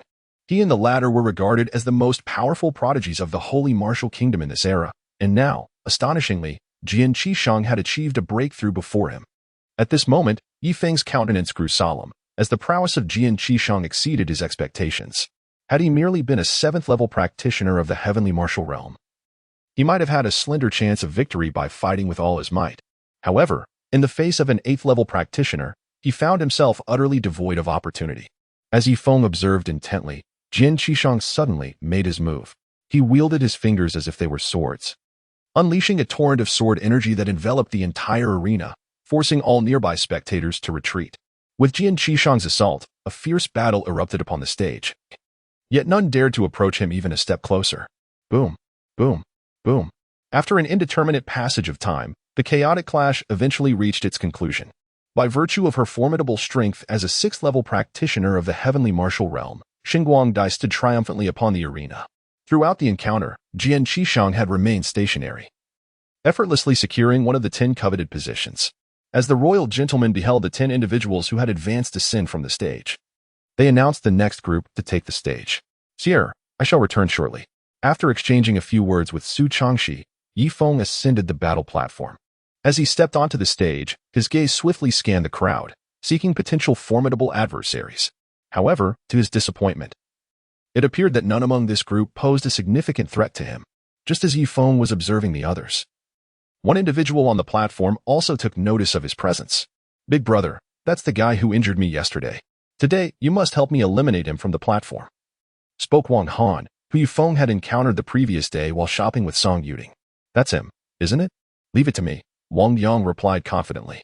As a cultivator at the 5th level of the celestial martial realm, he felt justified in his arrogance. After all, aside from the prodigies Jian Qishang and Qi Tiansheng, the number of individuals reaching the 6th level of the celestial martial realm in this grand competition would not exceed 10. At this moment, Ye Feng also noticed Wang Han and the young man beside him, who bore a slight resemblance. However, he did not dwell on it. Should the other party approach him, he would not hesitate to be the first to send them crashing off the stage. As the battle commenced, the royal man observed that the participants on the arena were ready, and then called for the match to begin. Boom. The aura of the 6th level of martial realm emanated from Ye Feng, yet before he could decide upon his target, trouble had already come knocking at his door.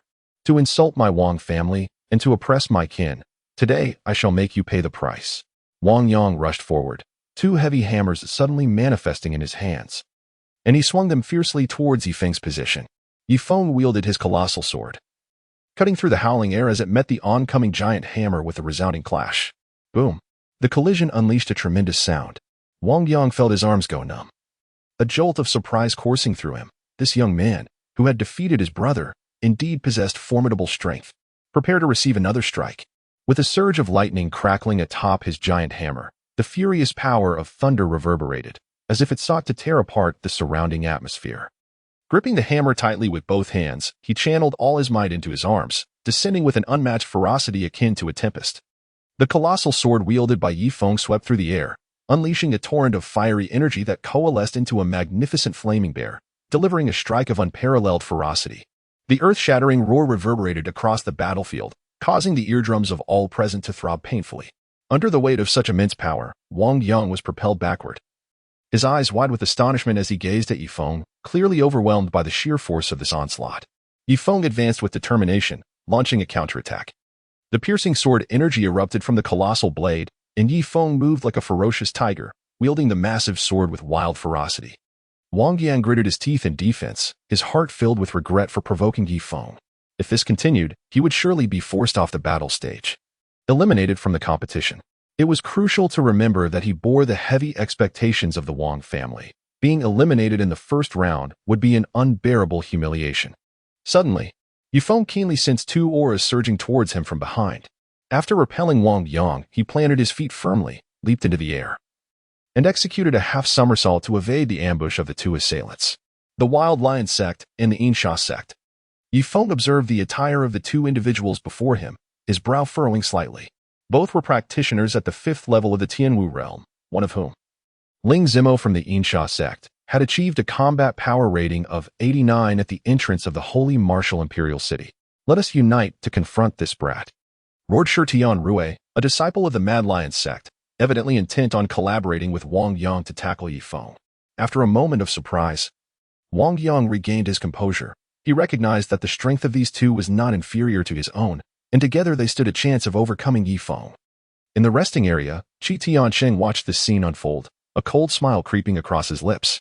It was his father who had persuaded the leaders of the Mad Lion sect and the Insha sect last night, instructing their disciples to join forces against Ye Feng today. Chapter 70. Ye Feng's Dominance. Heroes display their talents. So, you wish to collaborate? Then let us proceed together. Ye Feng remained calm and composed in the face of the three adversaries, even launching a proactive assault. The audacious youth.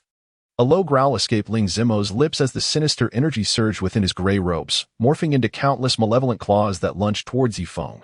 Wang Yang wielded a thunderous hammer while Shi Tianrui brandished a tiger-headed dagger. The two launched a fierce assault from either side. As Ye Feng strode through the void, his colossal sword danced and spun, unleashing a brilliant flash of sword light upon the battlefield. The piercing jet-black blade gleamed like a dagger of the night, effortlessly tearing through the advancing claws of the specter.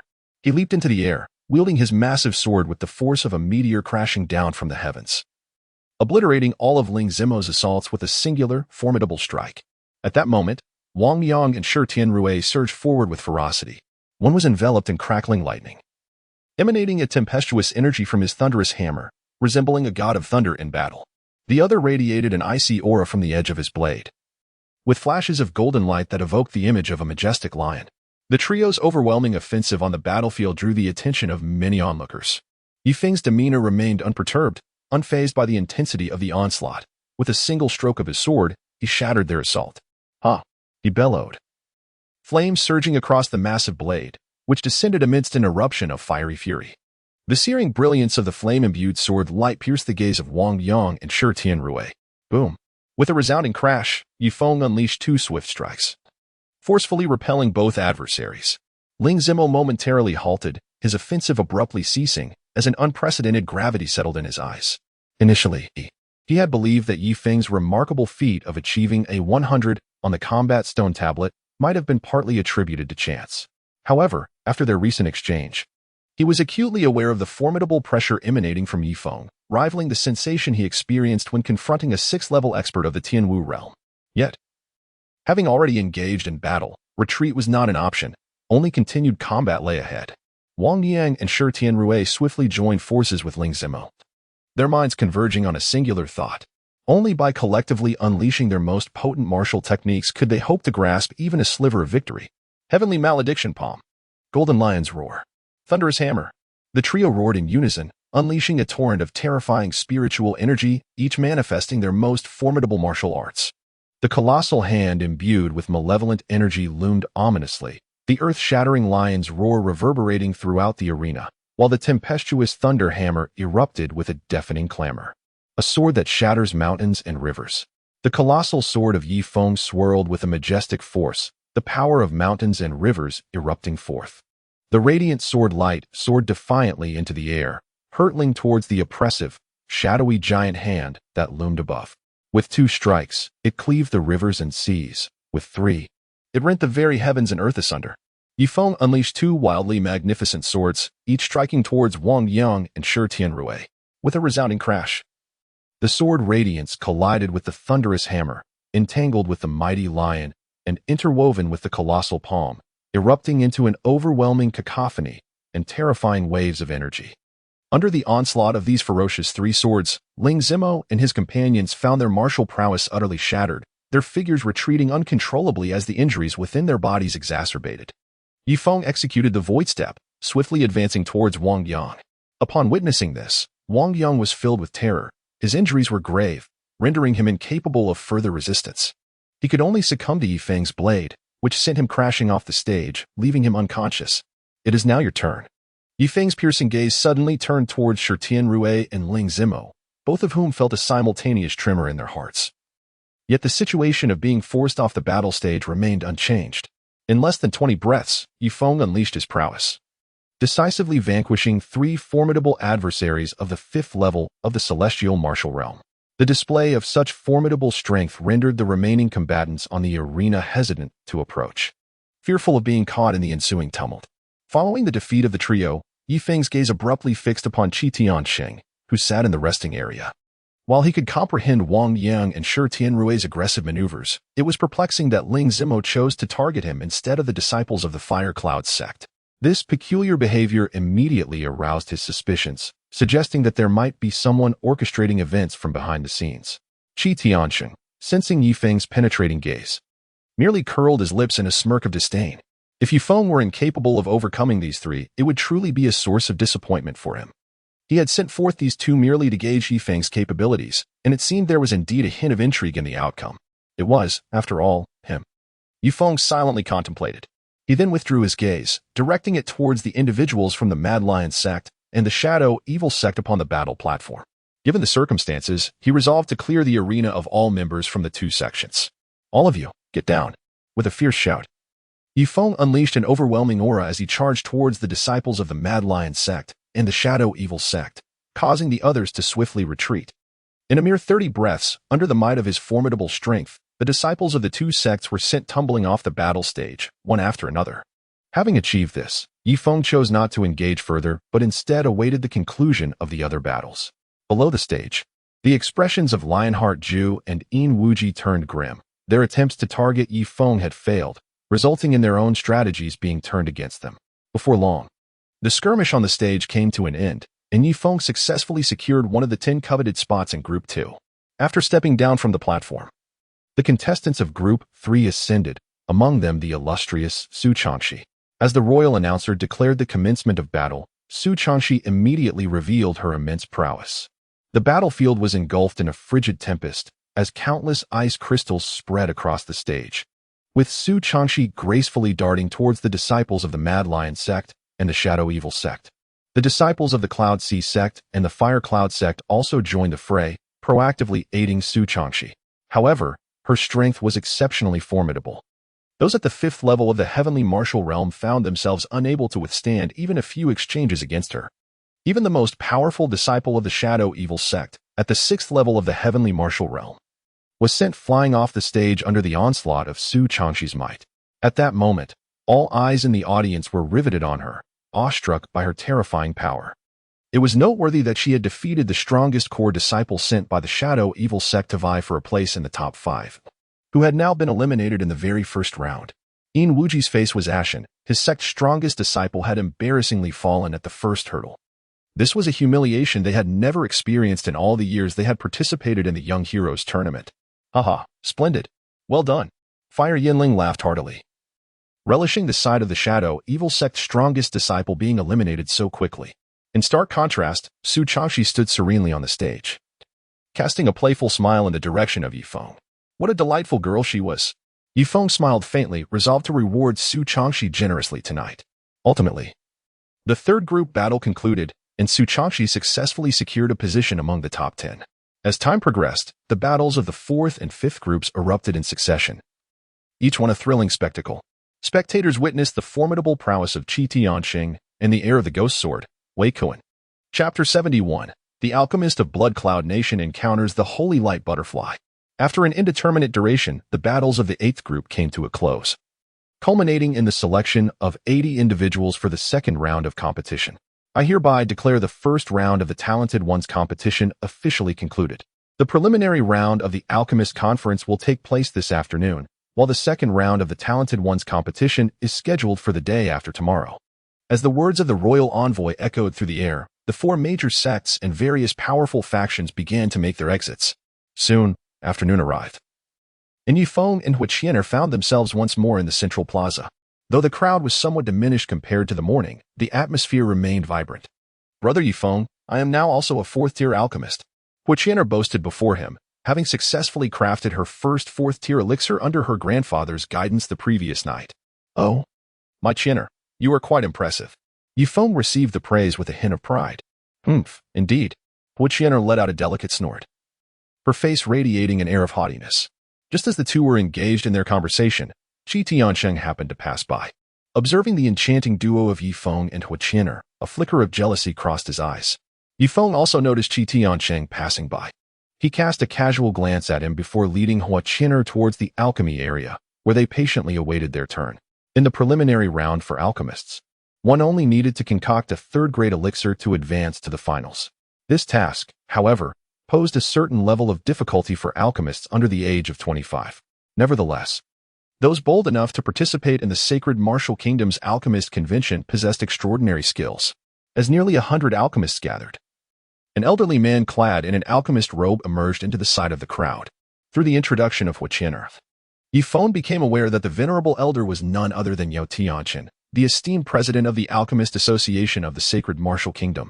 Yao Tianxin and Hui Yanling were the only two sixth-grade alchemists in the Sacred Martial Kingdom. It is presumed that you are all familiar with the rules of the preliminary round. Once I have delineated your respective areas, we shall commence the alchemical process. The duration for refining elixirs will be half an hour. Within this time frame, the successful creation of a third-grade pill will grant you passage into the finals. Yao Tianxin spoke little. After a brief address, he began directing individuals to their designated areas. Before long, the areas were established, and upon Yao Tianxin's declaration, everyone began their alchemical endeavors. Ye Feng took out the alchemy furnace and medicinal materials, settling down to commence the refining process. However, for him, concocting a third-grade elixir was exceedingly simple. Time seemed to elapse without notice until a voice, brimming with arrogance, resonated through the air. I have completed my crafting. It appears the alchemical skills of the people of the Sacred Martial Kingdom are rather lacking. The speaker was a youth clad in purple, slender in build, with an expression of haughty disdain, his words dripping with contempt for the alchemists of the Sacred Martial Kingdom. This young man was named Lin Yan, hailing from the nearby Blood Cloud Kingdom. Do you think that merely producing a third-grade elixir grants you the right to be so conceited? Qi Tianxing, having also completed his third-grade elixir, admonished him. You are Qi Tianxin, are you not? I am aware of you, yet in my eyes, your alchemical prowess still falls short, Lin Yan replied, playfully wagging a finger at Qi Tianxing in an overtly provocative manner. This time Lin Yan of the Blood Cloud Kingdom, shall represent and challenge all the alchemists of the Sacred Martial Kingdom in single combat. A stir rippled through the assembly upon hearing these words. The fact that someone from the Blood Cloud Kingdom dared to attend the Alchemist Conference and make such audacious claims was astonishing. It was well known that the relationship between the Sacred Martial Kingdom and the Blood Cloud Kingdom was far from cordial, making this display of arrogance all the more audacious. Upon hearing Lin Yan's name, Yao Tianxin's expression grew grave. He had heard of Lin Yan in the neighboring countries. Years prior, this individual had been a fourth-grade alchemist. Rumors circulated across multiple nations that were it not for Lin Yan's insufficient cultivation and lack of abundant spiritual energy to support the refinement of fifth-grade elixirs, he would indeed be a fifth-grade alchemist. It seemed this individual had come specifically to bring humiliation upon the Sacred Martial Kingdom. At this moment, Ye Feng had successfully completed the refining of the elixir, and he was quite surprised to discover that someone from the Blood Cloud Kingdom had participated in this competition. Nevertheless, his ultimate goal remained to claim the championship of the alchemist tournament. Arrogant. Do you believe that merely refining elixirs at a faster pace grants you the right to be so boastful? Qi Tiansheng was nearly infuriated by the audacity displayed by his opponent. President Yao, I have completed the refinement of the third-grade elixir. May I take my leave now? Lin Yin disregarded Qi Tiansheng, directing his gaze toward Yao Tianxun. Certainly, Yao Tianxun replied with indifference. Excellent. I hope that during the finals, the alchemist from your holy martial kingdom can exhibit some semblance of skill, rather than merely barking like a certain individual did earlier. Lin Yin, with his hands in his pockets, slowly departed under the watchful eyes of the crowd. Barking? Upon hearing those words, Qi Tiansheng's expression darkened with fury, feeling profoundly insulted. Soon, half an hour had passed, and both Hu Qian'er and Yin Yulin had also successfully refined their third-grade elixirs. Brother Ye Feng, that fellow is exceedingly arrogant. You must teach him a lesson when the time comes, Hu Qian'er exclaimed, her face flushed with indignation. Rest assured, I shall certainly prevail against him. Ye Feng affirmed with unwavering determination. He too believed that this individual was indeed excessively arrogant. However, the audacity to display such arrogance in a public setting undoubtedly signified formidable strength. This was not merely a reflection of the individual, but also represented the dignity of the Blood Cloud Nation. Alongside Lin Yin, there were a total of 34 alchemists who advanced to the finals. Yao Tianxun's calm voice resonated through the air. I must impart to you all a crucial piece of information. Do not underestimate Lin Yin. Should his cultivation be sufficient, he possesses the ability to concoct fifth-grade elixirs. Therefore, on the day of the finals, you must exert your utmost effort, as this reflects the honor of our Xingu nation. After conveying his instructions, Yao Tianxun gestured for everyone to take their leave. Nonetheless, his words cast a shadow of trepidation over the hearts of all the alchemists present. Even Qi Tianxing's countenance bore a grave expression. Fifth grade, indeed. The gentle breeze whispered through the leaves as he skillfully refined fourth-tier elixirs. Recently, he had endeavored to concoct fifth-tier elixirs during his cultivation at the Cloud Sea sect. However, much like Lin Yin, the process required an overwhelming amount of spiritual energy, resulting in his failure. Nonetheless, there was one particular fifth-tier elixir that he felt inclined to attempt. Should he succeed in its refinement, he could decisively trample upon Qi Tiansheng's so-called pride in alchemy, while simultaneously drawing greater attention from the holy martial royal family. Qian'er, let us be on our way. Ye Feng held the delicate hand of Hu Qian'er, intending to depart. However, he suddenly noticed the holy light butterfly approaching from the crowd. Turning slightly, he discovered that Qi Tianxing was standing right behind him. Could it be that the holy light butterfly had come to observe Qi Tianxing's alchemical endeavors? Ye Feng pondered silently. If the two were to share mutual affection, then his plan to abduct the bride would certainly become complicated. At that moment, Qi Tianxing also noticed the presence of the holy light butterfly and began to approach her. Although he had a betrothal with the holy light butterfly, it was merely a formality approved by the royal family. The consent of the individual was still absent. Could it be that the holy light butterfly had gained awareness? Qi Tianxing felt a surge of joy within him and subsequently donned a faint smile to welcome her arrival. Ye Feng, are you available? I need to discuss a matter with you. Just then, the words of the holy light butterfly caused the smile on Qi Tianxing's face to abruptly freeze in place. Chapter 72. The Holy Light Butterfly's Plea, a solo appointment.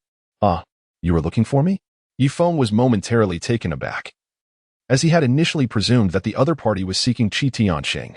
The actions of the Holy Light Butterfly keenly alerted him to the apparent discord between the two individuals. Otherwise, they would have exchanged pleasantries. Indeed, the Holy Light Butterfly offered a faint smile, a smile that could captivate the world. Very well, Qian'er, you may return first. I shall accompany Her Highness the Princess and return shortly. Ye Feng readily agreed, casting a mocking glance at Qi Tianxing. Are you not eager to seize my woman? Then I shall reciprocate by claiming your fiancée. The silent derision made the veins on Qi Tianxing's forehead throb, nearly provoking an outburst. Very well, Hu Qian'er pouted, reluctantly departing. Dire, what is there to discuss with someone like Ye Feng? Qi Tianxing suppressed the fury within him, speaking in a low tone. Young Master Qi, you are not my man, so do not address me so intimately. Moreover, the matters between Ye Feng and myself are not for you to meddle in. The voice of the holy light butterfly was imbued with a chilling intent, starkly contrasting with her previous demeanor towards Ye Feng. At this moment, Ye Feng nearly burst into laughter. The relationship between the two was even worse than he had imagined. Ye Feng, let us depart, the holy light butterfly declared, disregarding the other and leading Ye Feng away from that place. Qi Tianxing gazed at their retreating figures, his heart heavy with discomfort akin to the taste of sorrow. Your Highness, what matters bring you to seek me? Ye Feng inquired once they had distanced themselves. There is no need to address me as Your Highness. Simply call me by my name, the holy light butterfly replied, playfully tossing her golden locks, her demeanor approachable, perhaps due to Ye Feng having saved her life previously.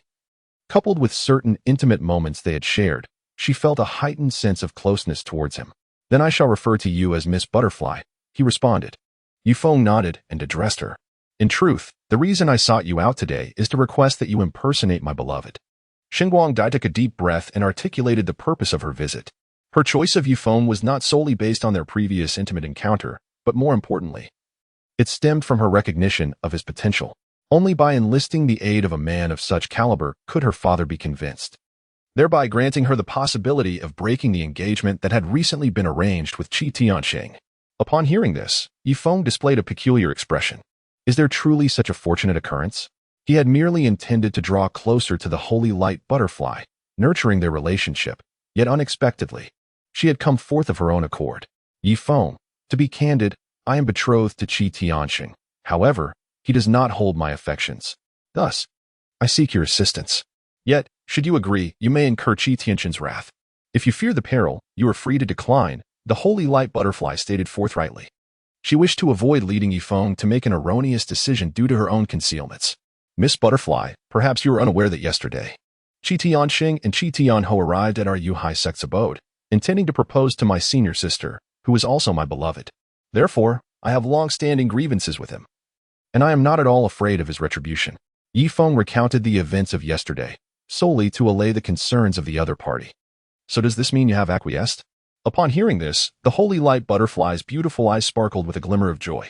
Simultaneously, her impression of Qi Tianxing further deteriorated. This was only natural. Being able to serve as the beloved of Miss Butterfly was something that many could only envy from afar. Ye Feng readily agreed. Very well. Tomorrow my brother will host a banquet for the extraordinary talents advancing to the second round of the competition. You must attend. For it is at that time my brother will announce the betrothal between Qi Tian and myself, the holy light butterfly instructed. Rest assured, I shall be there tomorrow. Ye Feng nodded in agreement. Subsequently, after a mutual understanding with the holy light butterfly, they parted ways. Upon returning to the residence of the Yuhai sect, Ye Feng made his way to Su Changxi's chamber. Junior brother, you've returned. Su Changxi greeted him, her exquisite visage adorned with a gentle smile. I have something important to discuss with you. Ye Feng recounted the matters he had discussed with Song Yuding the previous day, as well as the encounter with the holy light butterfly that had transpired today. Although Su Changxi had remained silent regarding his relationship with Hu Qin'er, there were still words he felt compelled to express. After all, she was the first woman in his life. Junior brother, I wholeheartedly support your endeavors, as long as you hold a place for me in your heart. Furthermore, Master has a point. This matter is crucial to the safety of our Yuhai sect. Proceed boldly. Su Changxi affirmed, resting her head on Ye Feng's shoulder in solidarity.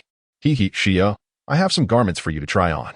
Upon concluding the matter at hand, Ye Feng promptly turned to his legitimate affairs. Ah, junior brother, from whence did you acquire such indecorous attire? It was purposefully purchased for you to wear. Junior brother, this outfit is quite scandalous.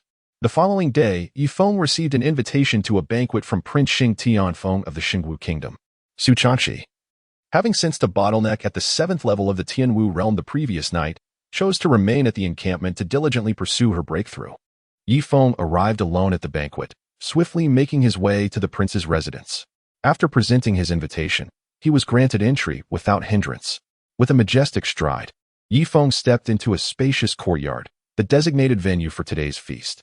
At the head of the table sat Sheng Tianfeng, adorned in imperial robes, his gaze emanating an extraordinary authority, his stature upright, radiating the essence of a sovereign.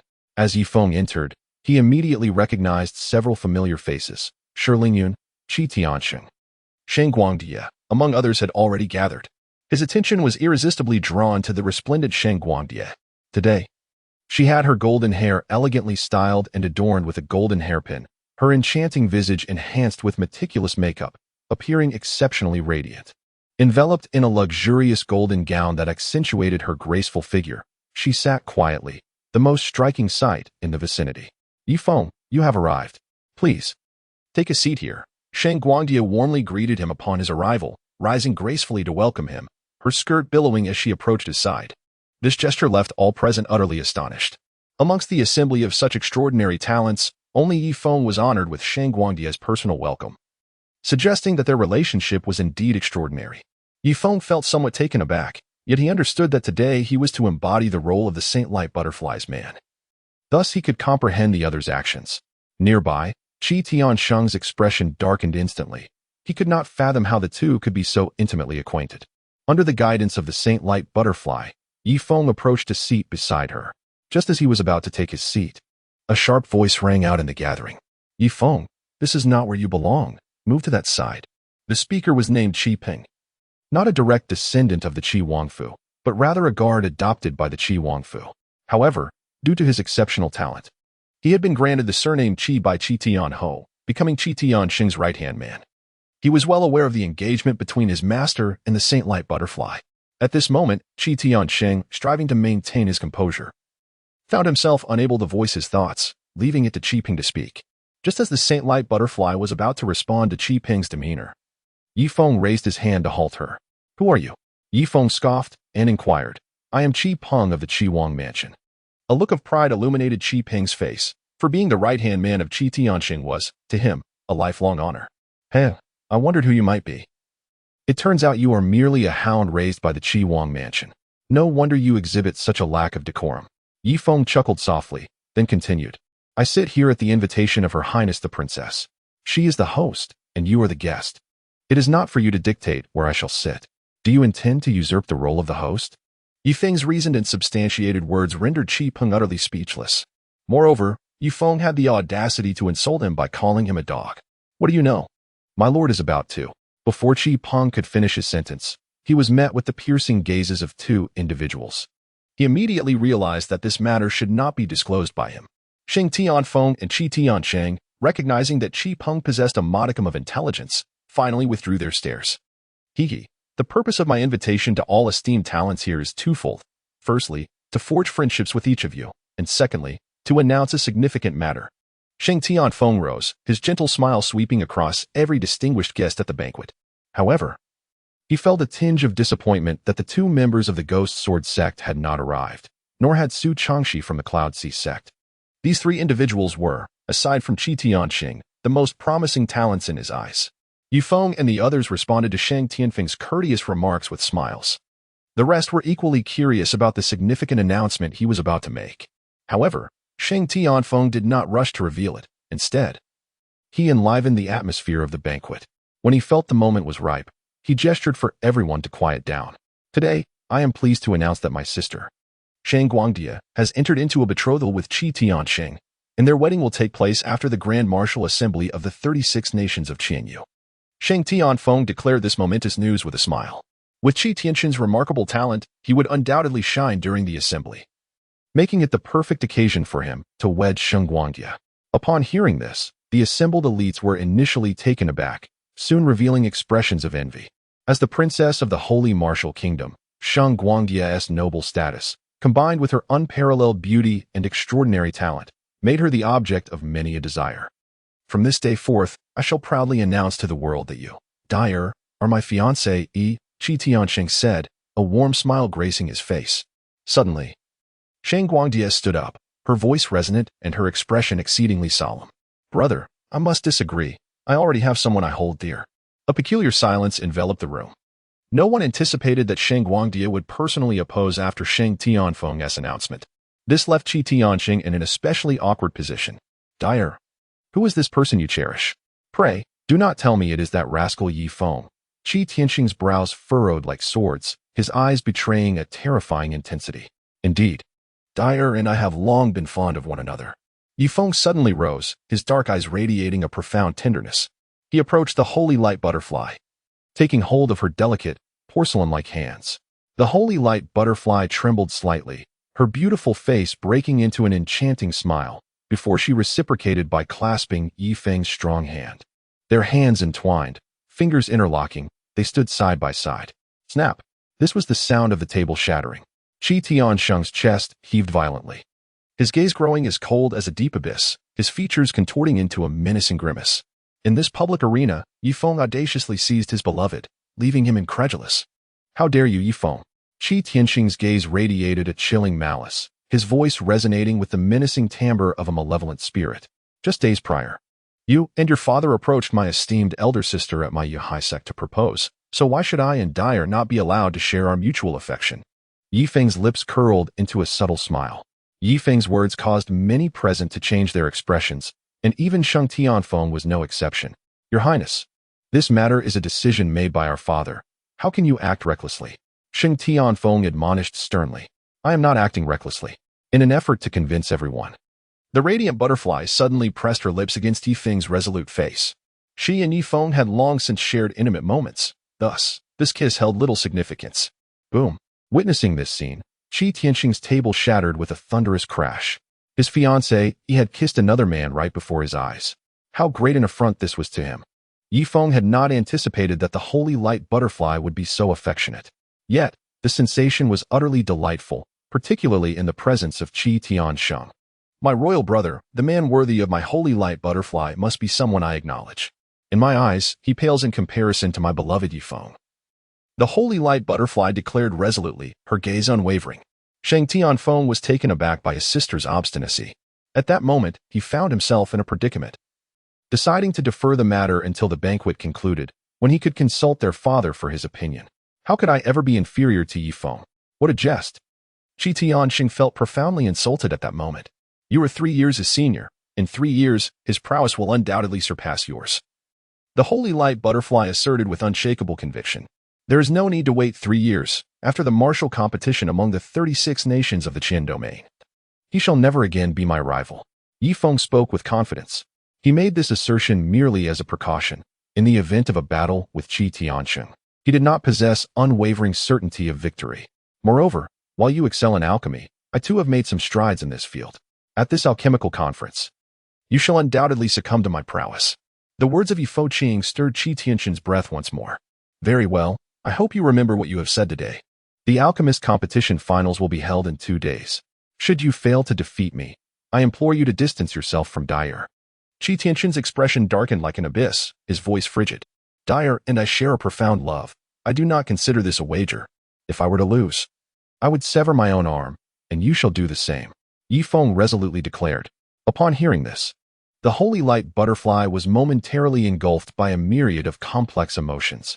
The affair between her and Ye Feng had merely been a transient charade. Yet now Ye Feng was not wagering her as a mere pawn. Instead, he risked his own arm. For any prodigy, an arm is immensely precious. It represents a significant portion of one's future. Ye Feng, your arrogance knows no bounds. You lack the qualifications to compete in the martial assembly of the 36 nations of the Qin domain. What gives you the audacity to boast here? Qi Ping could no longer contain his indignation. At this moment, he felt compelled to step up for Qi Tianxing and impart a lesson to the audacious Ye Feng. By what right? Simply because I can defeat you. If you dare to contest this, then come forth and battle. Chapter 74, Qi Ping's Defeat. Ye Feng's Rise to Fame. Ye Feng's voice was wild and unrestrained, brimming with confidence, akin to a surging tide, tumultuous and powerful. Your Highness, I, Qi Peng, seek to challenge Ye Feng to a duel. I humbly request your permission. Qi Peng's gaze turned towards Sheng Tianfeng, his eyes ablaze with intense combat fervor. He was also a participant in this grand competition, having just reached the age of 25, with his cultivation level at the 6th stage of the celestial martial realm. The matters between you two are personal affairs. This prince shall not interfere, Sheng Tianfeng replied after a moment of silence. He was well aware of Qi Peng's capabilities. While securing a position among the top 5 in this competition might pose a challenge, entering the top 10 was undoubtedly feasible. If Ye Feng could not even defeat Qi Peng at this moment, how could he hope to triumph over Qi Tianxing after the martial gathering of the 36 nations in the Qin domain? Then what are you waiting for? Ye Feng smiled at the holy light butterfly and then stepped out from behind the desk, making his way to a spacious area within the courtyard. Qi Peng rose with an air of pride, positioning himself directly opposite Ye Feng. Their gazes locked, each pair of eyes brimming with mutual animosity. The onlookers eagerly anticipated a display of strength, particularly Shi Lingyun, who was keen to discern the limits of Ye Feng's capabilities. Boom. Two formidable auras surged simultaneously into the air. In the next moment, both individuals charged toward each other, unleashing fierce fist winds that erupted from Ye Feng's clenched fist. Qi Ping's fingers curled, one hand transforming into a claw, as his razor-sharp talons sliced through the air, accompanied by a piercing whistle. The collision of the punch imbued with the power of mountains and seas and the exceedingly sharp eagle claw produced a thunderous sound. As the two forces clashed, the immense recoil forced them both to retreat. Ye Feng stumbled back 3 steps, while Qi Ping was pushed back 5, casting a fleeting glance at his somewhat numbed hand. Qi Ping's expression shifted to one of growing seriousness. This Ye Feng indeed possessed some skill, yet strength was not his forte. Speed was his true mastery and unparalleled swiftness. Prepared to endure another claw? Qi Peng's eagle-like eyes gleamed with intensity as his feet moved with the swiftness of a heavenly eagle, faster than lightning. His sharp talons tore through the surrounding air currents, launching a strike aimed at Ye Feng's throat. Hiss, such incredible speed. I can only perceive a fleeting afterimage. Unable to pinpoint his exact location, how am I to counter this? Exclaimed a 5th-level practitioner of the celestial martial realm. A glimmer of surprise flickered in Feng Tian's eyes. Qi Ping had remarkably honed the celestial movement technique, the heavenly eagle step, to such a level. He was eager to observe how Ye Feng would respond in the face of such extreme velocity. To compete in speed, is it? Ye Feng secretly chuckled to himself. And as the eagle's claw approached with terrifying speed, he deftly sidestepped, evading the fierce strike with astonishing agility. When the claw missed its mark, expressions of shock flickered across the onlookers' faces. To think that such a swift attack could fail, Ye Feng's speed appeared to rival that of Qi Peng. At that moment, Qi Peng was utterly astounded. He had assumed Ye Feng was merely adept in strength, but his speed and reflexes were equally remarkable. Yet, he remained unconvinced that this fellow could evade every single blow. With a series of swift moves, Qi Ping utilized his heavenly eagle step, slicing through the air with remarkable speed, yet he was unable to lay a finger on Ye Feng, not even brushing against the hem of his garment. This realization filled him with profound humiliation. In a fit of anger, as Qi Ping seethed, Ye Feng launched his counterattack. With each step he took, his formidable fist energy descended upon Qi Ping like a torrential downpour. The sound of muffled thuds echoed through the courtyard, a testament to Ye Feng's relentless assault on Qi Ping. Although Qi Ping's heavenly eagle step was swift, Ye Feng's void step proved even swifter. Under the relentless barrage of Ye Feng's strikes, Qi Ping found himself fleeing in desperation, ultimately reduced to a mere target for Ye Feng's onslaught. With a thunderous roar, Ye Feng unleashed a powerful punch infused with the might of mountains and seas, striking fiercely at Qi Ping's abdomen. A spurt of blood erupted from Qi Peng's mouth as he felt a searing pain. Yet, the physical agony paled in comparison to the humiliation that gnawed at his spirit. He could not afford to lose. This battle represented not only his own honor, but also that of Qi Tianxing and, indeed, the dignity of the Qi royal residence itself. Ah! The Sky Eagle Wind God Claw. Qi Ping's face contorted with rage as he bellowed, determined to shatter Ye Feng's arrogance with this strike. Bolstered by the force of the tempest, a claw, so swift that it left no afterimage, shot toward Ye Feng. Under the acceleration of this stormy power, the might contained within the Sky Eagle Claw had become immeasurable. Ye Feng's gaze ascended towards the heavens, unwavering and unflinching, as an overwhelming force of pure yang surged within him. The pure yang shattering sky finger. One finger could stir the clouds. With a thunderous roar, Ye Feng raised his hand, pressing down with a finger that harbored an immense power of pure yang, unleashing boundless might. Boom! A resounding explosion reverberated, shaking the very earth. The talon of the heavenly eagle, bolstered by the tempestuous force, was pierced through by the colossal finger of pure yang. With a spluttering sound, Qi Ping's martial technique was shattered, his body struck as if by lightning. As he fell to one knee, disbelief etched across his face. The surroundings descended into a profound silence. Ye Feng, in terms of speed, strength, and martial prowess, comprehensively overwhelmed Qi Ping. After merely 10 exchanges, Qi Ping had suffered a devastating defeat and was left incapacitated, unable to continue the fight. It is worth noting that Ye Feng's cultivation level was only at the 6th tier of the Earth martial realm. At this moment, Qi Tianxin's expression was exceedingly grim. Qi Ping, this useless fool, had actually lost. This was nothing short of a complete obliteration of his last shred of dignity. Your Highness, I must take my leave due to pressing matters, Qi Tianxing declared, disregarding the expression on Saint Tianfeng's face as he rose to depart. intent on hastily advancing to the 8th tier of the heavenly martial realm. Saint Ye Feng furrowed his brow but chose not to say anything further. What? Have I developed flowers on my face? As Ye Feng returned to the side of the holy light butterfly, he discovered her gaze fixed intently upon him. I had not anticipated that your prowess would surpass my expectations. A ripple of unusual brilliance flickered in the depths of the holy light butterfly's eyes. Even if she wished to defeat Qi Peng, it would not be as effortless as it was for Ye Feng. Thus, it appeared that Ye Feng's strength might indeed overshadow hers. The expression of the lion Lingyun from the Mad Lion sect was exceedingly grave. Previously, he had been brimming with confidence in his ability to vanquish Ye Feng. However, after witnessing this battle, his confidence dwindled to a mere 10%. Come, let us raise our glasses in camaraderie, wishing each of the prodigies the brilliance to shine in tomorrow's contest. Noticing the atmosphere had grown somewhat somber, Holy Sky Wind endeavored to enliven the gathering. Each prodigy raised their glasses in unison, undeterred by Qi Tian's premature departure. As Ye Feng indulged in exquisite delicacies and fine wine, he engaged in playful banter with the enchanting beauty by his side, reveling in utmost delight. Chapter 75. The Defeated Lion Rises, advancing to the top 20.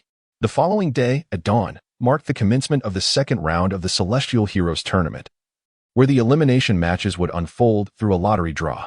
Each participant would face 2 rounds, from which 20 remarkable individuals would be selected to enter the final competition, vying for the coveted 5 spots to represent the Qian domain in the 36 Kingdoms martial gathering. By the time Ye Feng and Su Changxi arrived at the arena, they were already somewhat late.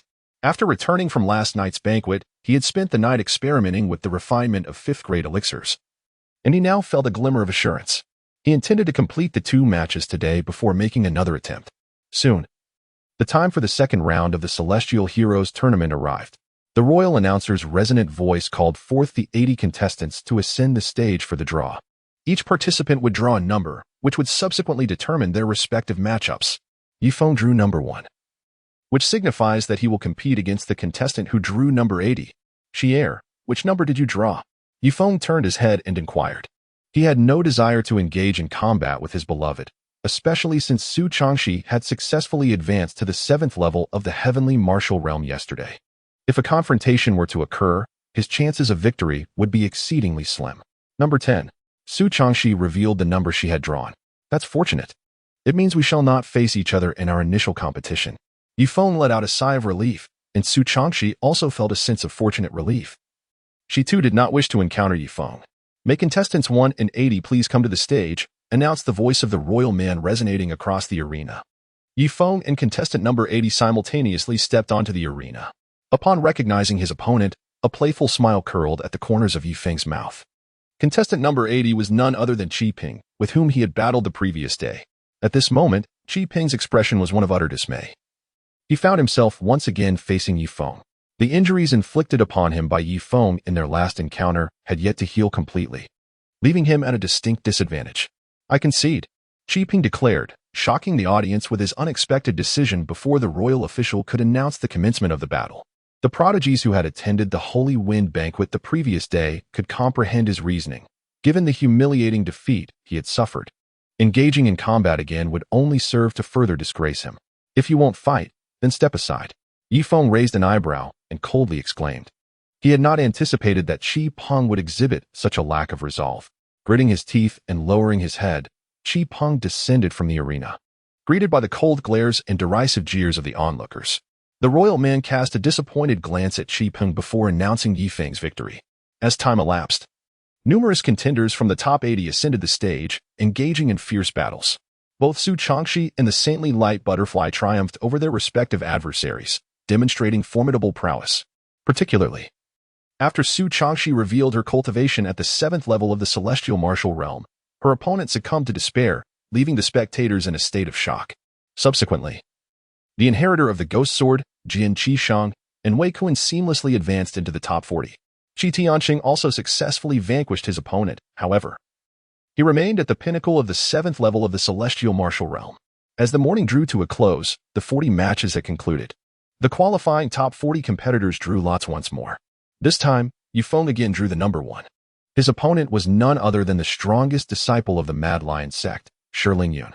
On the arena, the two locked eyes. Ye Feng's gaze radiated confidence, whereas Shi Lingyun appeared less assured. The sect leader of the Mad Lion sect, Shi Xinjue, closely monitored every movement on the stage. Determined that his sect could not afford an early exit, unlike the Insha sect, which failed to reach the finals. The battle commenced, with the royal man's command. Both combatants unleashed their formidable auras simultaneously. Ye Feng gripped the colossal sword tightly, charging forward with great fervor. Waves of piercing sword energy surged around him. With a single swing, he unleashed a torrent of sword energy, the scorching flames along the blade flaring outward. Lion Lingyun let out a thunderous roar, emitting a series of resonant sound waves akin to a frenzied lion, clashing fiercely against the boiling sword energy and the encroaching flames. In the midst of their stalemate, the battleground erupted with a cacophony of piercing sounds. In Ye Feng's eyes, a crimson brilliance flickered as his colossal sword twisted in midair, unleashing a blaze of fiery sword light upon the arena. This fiery radiance, akin to the blazing sun, was blinding and irresistible. With a thunderous roar, the infernal sword light tore through waves of sound, forcing Shi Lingyun to retreat. Lowering his head, Shi Lingyun glanced at the faint scar etched upon his chest. Feeling the blood within him begin to boil, his indomitable fighting spirit fully awakened. He could not afford to lose. He was the pride of the Mad Lion sect, destined for victory. Even in the face of Ye Feng, who instilled a sense of dread within him, he would fight until the very last moment. No matter how minuscule the chance of triumph. Let the battle commence. Shi Lingyun bellowed to the heavens, his combat fervor surging like a lion awakened from slumber, radiating an awe-inspiring aura. Grasping a golden staff, he swung it with fervor, sending forth a golden energy akin to a dazzling arrow, hurtling towards Ye Feng. As Ye Feng observed the resurgence of his opponent's fighting spirit, he too began to engage earnestly. With each powerful stride, the formidable force of the mountains and rivers surged within him, and he unleashed a sword strike that shattered the golden aura. In the next instant, their forms converged, and the colossal sword clashed against the long staff, producing a resonant symphony of metallic sounds. The air reverberated with a series of explosive booms as they exchanged devastating blows. The terrifying spiritual energy rampaging at the heart of their confrontation. The great sword howled while the long staff roared, akin to a frenzied metallic concerto. Unbeknownst to them, they had exchanged countless strikes, leaving the onlookers in a state of astonishment. With a thunderous crash, the shockwave reverberated through the arena, causing Shi Lingyun's hands to go numb as he nearly lost his grip on the staff, his body sent flying by the might of the giant sword. Coughing, he wiped the blood from the corner of his mouth and gradually rose to his feet. With a resounding declaration, Shi Lingyun planted his long staff firmly into the ground, as countless beams of golden light converged upon it, transforming it into a divine needle that radiated an extraordinarily brilliant glow. As he dramatically raised the staff from the earth, a dazzling beam of golden light shot upward into the heavens, followed by a long staff imbued with boundless energy, crashing down towards Ye Feng's position. Mountain and river fiery slash. With his left hand caressing the sword's blade, Ye Feng ignited flickering flames that blazed fiercely. He stepped forward with his right foot, unleashing a torrent of immense power akin to that of mountains and rivers. The forces of nature intertwined with the fiery energy, converging at the sword's tip to manifest a breathtaking beam of light. Slash.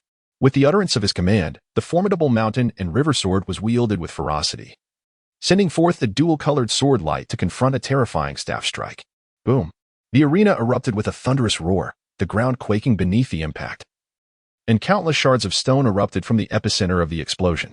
A dreadful wave of energy surged outward, engulfing all spectators present. As the cacophony subsided, Shi Lingyun lay motionless on the ground, with only the long staff standing resolutely in its place.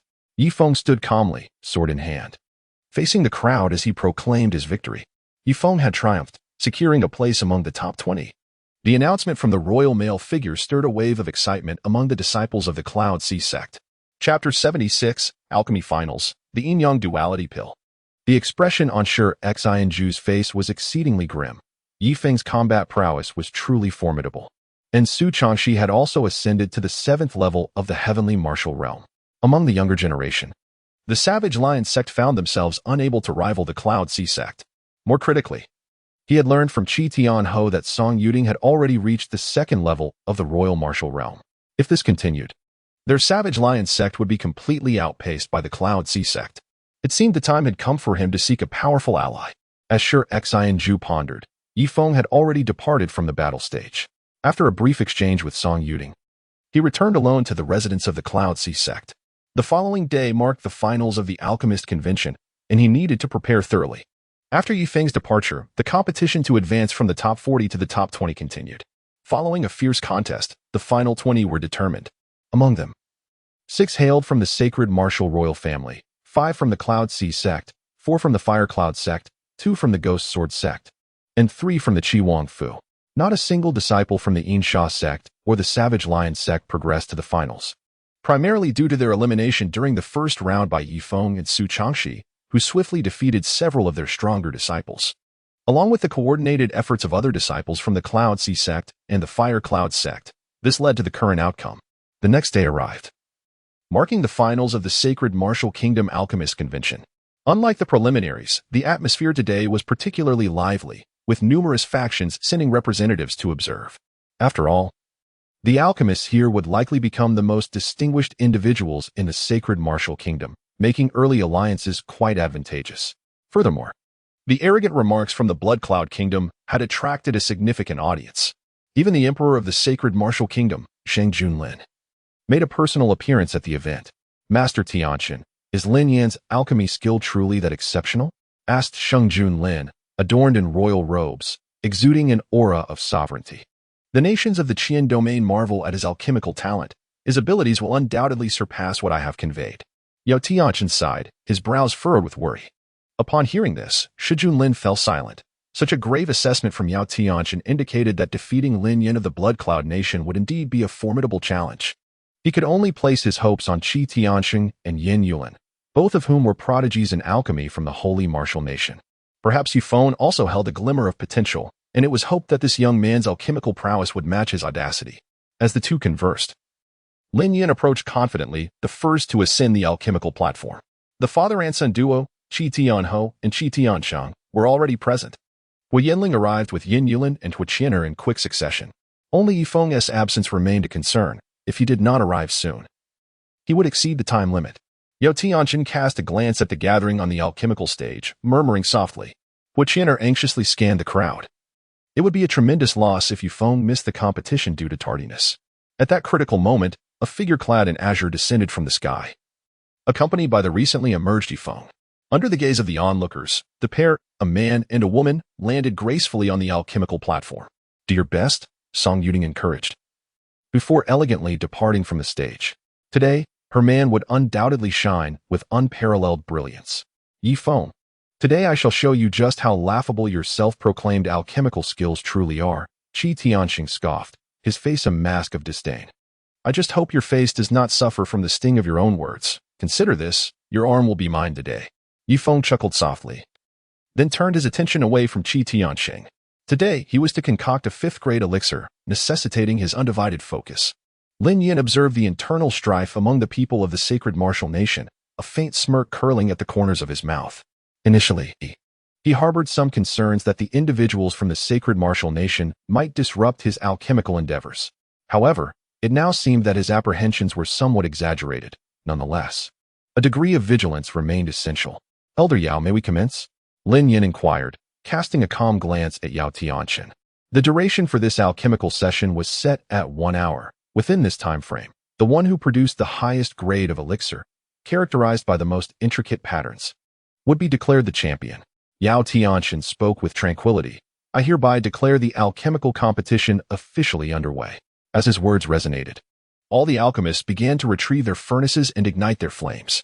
With the infusion of various medicinal herbs, Ye Feng, Lin Yan, Qi Tiansheng, and others entered a state of intense concentration. Ye Feng's current endeavor involves concocting the 5th-grade yin-yang duality pill. The paramount reason for his undertaking lies in the necessity for a flawless amalgamation of both yang and yin energies to successfully forge this elixir. In this intricate process, ordinary alchemists expend an exorbitant amount of spiritual energy to harmonize these two forces and attain a state of equilibrium. However, within Ye Feng resides a reservoir of spiritual energy that inherently contains both yang and yin essences. This unique advantage allows him to conserve a significant amount of spiritual energy during the refinement of the yin-yang duality pill, rendering the creation of a 5th-grade pill feasible despite his cultivation level being merely at the 6th tier of the earth martial realm. Naturally, The crafting of a fifth-grade pill is considerably more complex than that of a fourth-grade pill. Not only does it require a greater quantity of medicinal ingredients, but also the mastery of time and fire control becomes increasingly challenging. Meanwhile, Yu Tianxin noticed something amiss with Lin Yan. It appeared that Lin Yan was attempting to refine a fifth-grade pill, as evidenced by the excessive quantity of ingredients he was incorporating, far surpassing that of a typical fourth-grade pill. Yao Tianxin's observation caused Shengjun Lin to furrow his brow in concern. How audacious of Lin Yan to attempt a fifth-grade pill! What could he possibly be relying on?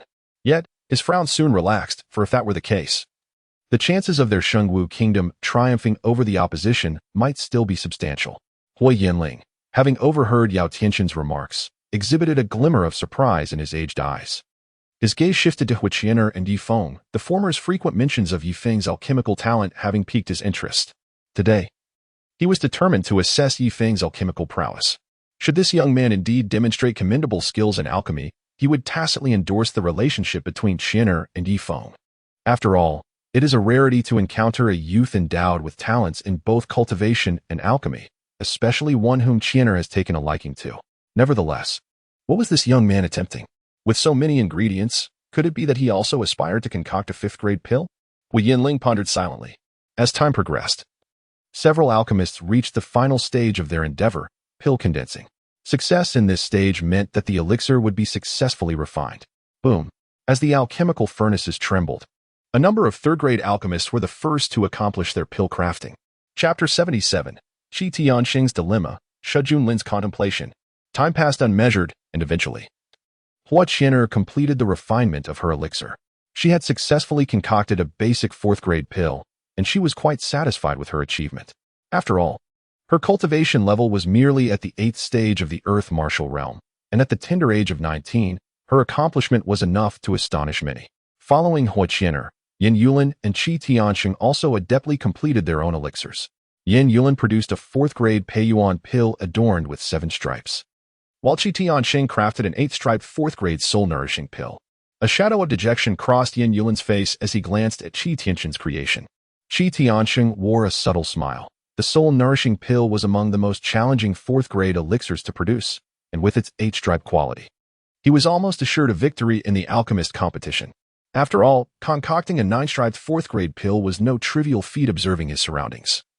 Qi Tianxing noted that Lin Yan and Ye Feng had yet to finish. A cold smirk curled within him at the sight. Both of them were excessively arrogant.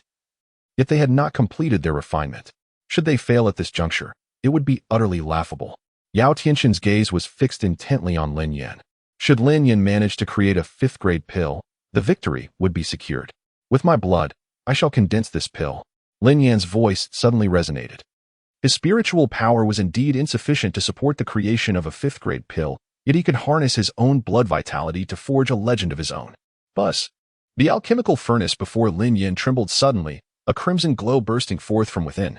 I, Lin Yan, have successfully refined a 5th-grade pill. Clenching the 1-striped 5th-grade Blood King pill in his hand, Lin Yan's disdainful gaze swept across all present. In that instant of the 5th-grade pill's emergence, the crowd stood in stunned silence, jaws dropping in disbelief. Lin Yan, through his cultivation at the heavenly martial realm, had produced a 5th-grade elixir. Moreover, he was a 5th-grade alchemist not yet 25 years of age. Such alchemical prowess left everyone astounded. Qi Tianxin's expression darkened, disbelief flooding his heart. How could someone of his own age manage to refine a 5th-grade pill? This was a bitter pill for the proud Qi Tianxing to swallow. However, at this point, he felt powerless to alter the situation. He only needed to triumph over Ye Feng. Qi Tianxing, open your eyes wide and behold what this pill is.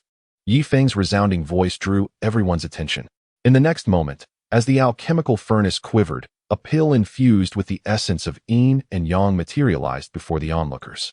This was a 5th-grade elixir, the yin-yang duality pill. Yao Tianxin's old eyes were in tumultuous agitation, and the shock within him was beyond the capacity of mere words to express. A cultivator at the Earth Martial Realm had astonishingly concocted a 5th-grade elixir. Had this occurred in the past, he would undoubtedly have dealt a couple of slaps to the jesting individual. Yet, this surreal spectacle unfolded before his very eyes. Qi Tianxing and Lin Yan also exhibited expressions of profound astonishment, their hearts unable to settle from the upheaval, particularly upon witnessing that this was a 3-patterned yin-yang duality pill. Even someone as extraordinary as Lin Yin was compelled to lower his proud head. The mighty figures of the royal martial realm, including Shi Junlin, Qi Tianhou, and Tui Yinling, were rendered speechless by their astonishment. I hereby declare that the champion of this alchemist competition is Ye Feng, announced Yao Tianxin. Taking a deep breath, he regarded Ye Feng with the gaze one would reserve for a treasure. In all his years, he had never encountered such a prodigious youth. Even if one were to scour the myriad nations of the Qin domain, a second individual like him would be impossible to find. Ye Feng, this is your prize for winning the championship, the Extreme Fire Cauldron, a low-grade heavenly tier alchemical furnace. I hope you will utilize it to create even more miracles in the future, Yao Tianxin praised. Thank you, Senior. Ye Feng took the Extreme Fire Cauldron and approached Hu Qianer. At that moment, Hu Qianer gazed at Ye Feng with admiration. For her disciple had astonishingly refined a fifth-grade elixir, a feat of remarkable prowess. Qianer, when you taught me the art of alchemy, I now present this Extreme Fire Cauldron to you. Ye Feng firmly placed the Extreme Fire Cauldron into Hu Qianer's embrace, still lost in admiration. It was only when she regained her senses that she realized Ye Feng had gifted her the cauldron. In that moment, her heart quivered with delight, and she felt an overwhelming desire to devote herself entirely to him. Haha, splendid. I have decisively accepted Ye Feng as my son-in-law, Hui Yinling exclaimed, her smile radiant. A youth with such monstrous alchemical talent, and one whom her granddaughter ardently admired, he was undoubtedly worthy of her recognition. Among the crowd, the holy light butterfly was filled with joy. Ye Feng had triumphed and become the youngest fifth-tier alchemist in the Holy Martial Kingdom. Such an achievement was sufficient for her father to reconsider the matter of her and Qi Tianxin. Qianer, please step aside for a moment. I have some matters to attend to. Ye Feng gently caressed Hu Qianer's head and advised her. MHM. Hu Qianer obediently stepped aside, clearly aware of the enmity between Ye Feng and Qi Tianxin. Qi Tianxin, having lost the alchemical competition to me, do you intend to sever your own arm? Or shall you choose to breach our agreement? Ye Feng fixed his gaze upon Qi Tianxin, his demeanor unyielding and confrontational. Ye Feng, do not go too far. Qi Tianxin's complexion darkened, his inner fury nearly erupting. This man had thwarted his engagement to the holy light butterfly, and now he demanded that he sever his own arm. Never in his life had he felt so humiliated. Young man, some action should not be taken to such extremes. Qi Tianhou felt compelled to intervene. If his son were to indeed sever his own arm, it would have profound repercussions for the martial affairs of the 36 nations of Qianyu. He could not allow his son to commit such an act. This was a wager witnessed by all, and if your son wishes to retract his word, it matters not to me. However, one who violates their oath. TSK, TSK, TSK.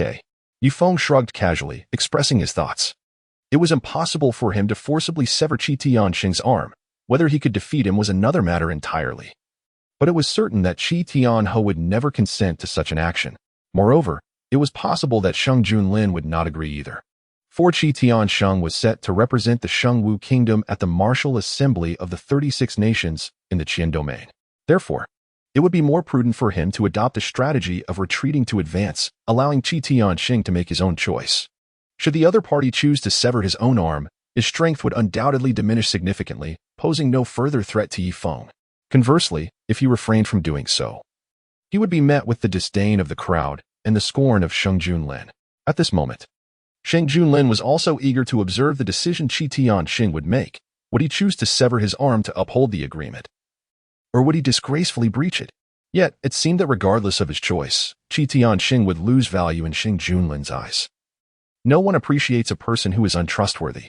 Ye Feng, on the other hand, was indeed a commendable young man, though his close relationship with Dai appeared somewhat insincere. Sheng Junlin murmured thoughtfully, contemplating the necessity of subtly assisting the two in transforming their pretense into reality. Chapter 78. The Endorsement of Sheng Junlin and the Concerns of Song Yuting. Tiansheng, let us depart. Qi Tianhou had discerned Ye Feng's cunning intentions and promptly took his son away. As long as he was present, who would dare to sever his son's arm? Ye Feng watched as the Qi father and son departed, shaking his head faintly. Ye Feng, do strive hard, he murmured. Saint Junlin approached Ye Feng, gently patting his shoulder, leaving behind a profound remark before taking his leave. Upon hearing these words, Ye Feng found himself utterly perplexed, sensing that the holy martial emperor's words carried a deeper significance. What was this about striving for something? Could it be that he was being subtly urged to seize the holy light butterfly?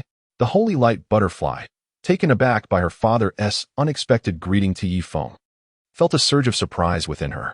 It appeared that her father had begun to regard Ye Feng with newfound seriousness, which meant that her engagement to Qi Tianqing might very well be reconsidered. Ye Feng, congratulations on becoming a fifth-grade alchemist, she said, gracefully dancing her way to his side, a gentle smile adorning her features. So, your beloved is achieving such remarkable feats. Are you not inclined to bestow upon him a token of appreciation? A mischievous smile played at the corners of Ye Feng's lips as he teased. The holy light butterfly was momentarily taken aback, not anticipating Ye Feng's smooth tongue. As her gaze scanned the crowd, she noticed many eyes converging upon the two of them. In order to convince her father, perhaps a kiss would suffice, she mused inwardly. With that thought, she rose onto her tiptoes, and her delicate, rosy lips gently brushed against Ye Feng's cheek. A soft pop resonated in the air. Ye Feng was momentarily stunned. He had merely intended to jest, yet it felt profoundly intimate. By the time he regained his senses, the holy light butterfly had already departed, leaving behind a captivating silhouette reminiscent of a delicate dance. Song Yuding observed this scene with a peculiar expression. In just a few days, the bond between Ye Feng and the holy light butterfly seemed to have transcended the ordinary. Her little man's prowess was indeed remarkable. Hu Yanling was equally dumbfounded. Ye Feng was exceedingly sought after, and he needed to ensure his granddaughter seized the opportunity, preferably solidifying their union by tonight. As the crowd dispersed, Ye Feng returned to the residence of Yunhai sect, preparing for the upcoming finals of the talents competition. Haha, sect master Song. I have only now come to pay my respects. You want to hold it against me, will you? Hu Yanling arrived at Yunhai sect's abode with Hu Qianer in tow. Of course not.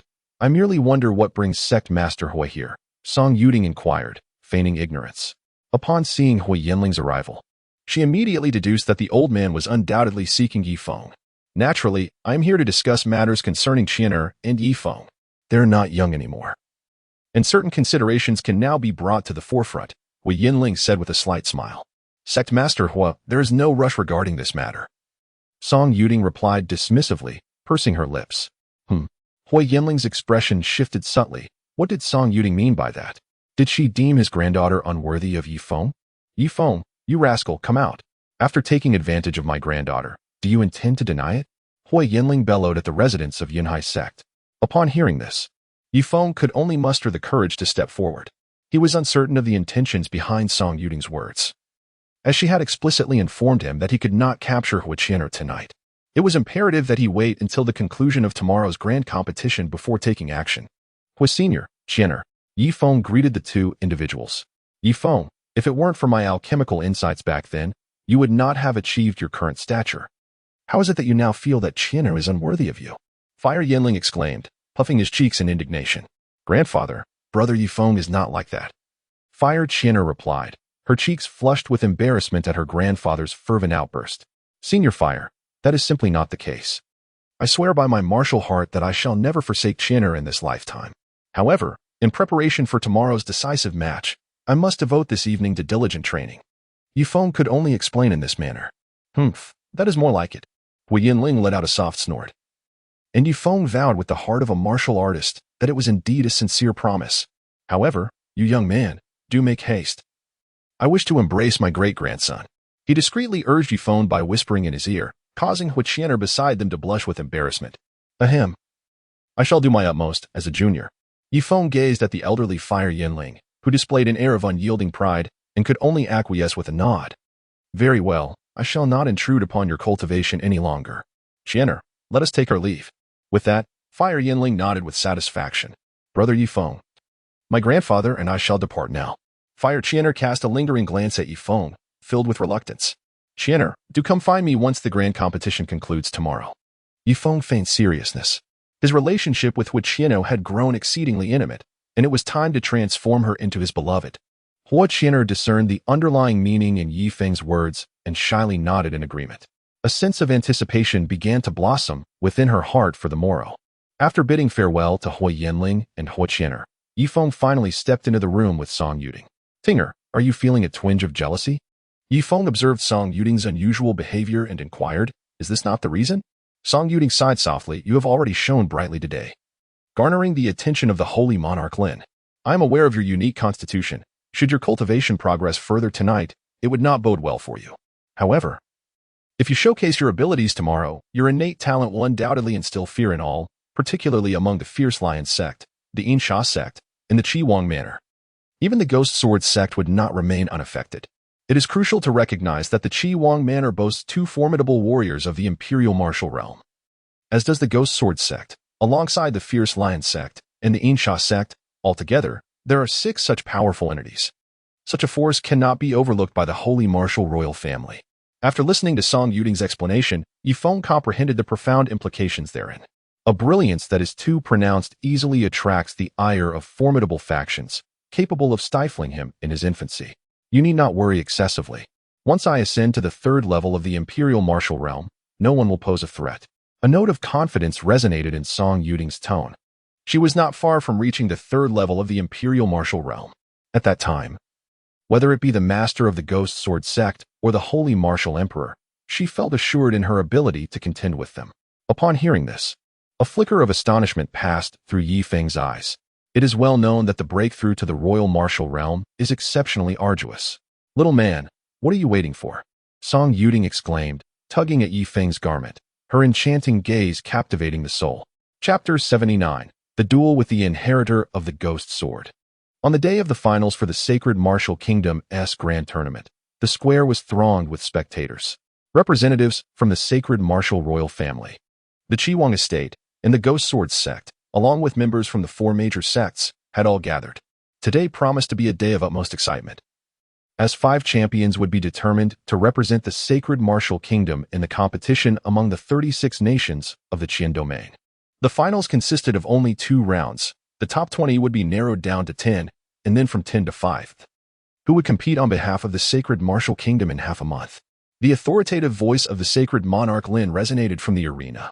The intention of not contending for the championship was to prevent unforeseen circumstances that might arise during the battles among the top 5. As for the rankings, the Qian domain's 36 nations would provide an accurate assessment. Now, let the top 20 contestants draw lots, he announced. With his words, Ye Feng and the others proceeded to draw their lots in turn. Ye Feng drew number 20, which meant he would be the first to compete. His opponent was a 5th-level warrior from the Fire Cloud sect. As soon as they entered the arena, an intense battle ensued. Ye Feng deliberately held back, engaging in a fierce struggle for 10 rounds before finally sending his opponent crashing off the stage. Ye Feng has entered the top 10, proclaimed Sacred Monarch Lin. Following Ye Feng's match, the 2 inheritors of the Ghost Sword, Su Changxi and Xinguang Dai, along with Qi Tianxing, also achieved victory, securing their places among the top 10. Soon after, the draw for the top 10 contestants took place, with all eyes fixed upon the results.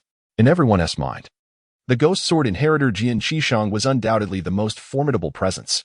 Both Su Changxi and Qi Tianxing were at the 7th level of the martial realm, making them indisputable powerhouses.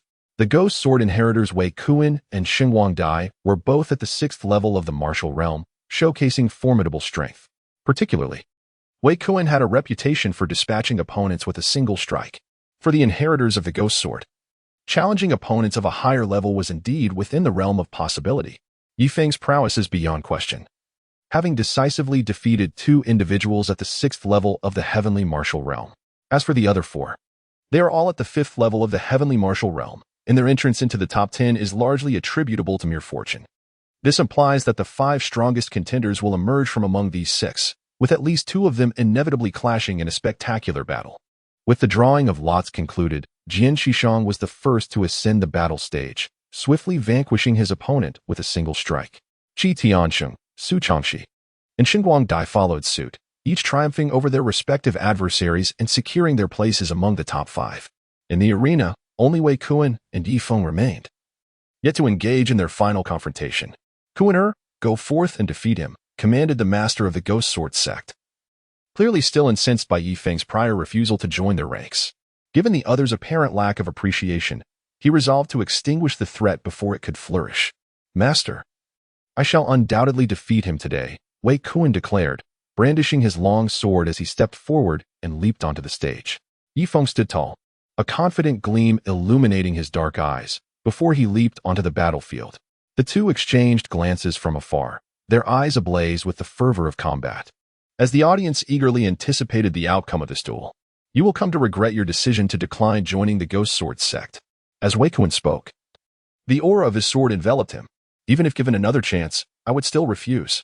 Ye Feng stood firm upon the earth, wielding a colossal sword. His voice calm and devoid of any hint of remorse. Very well, you shall pay dearly for your arrogance today.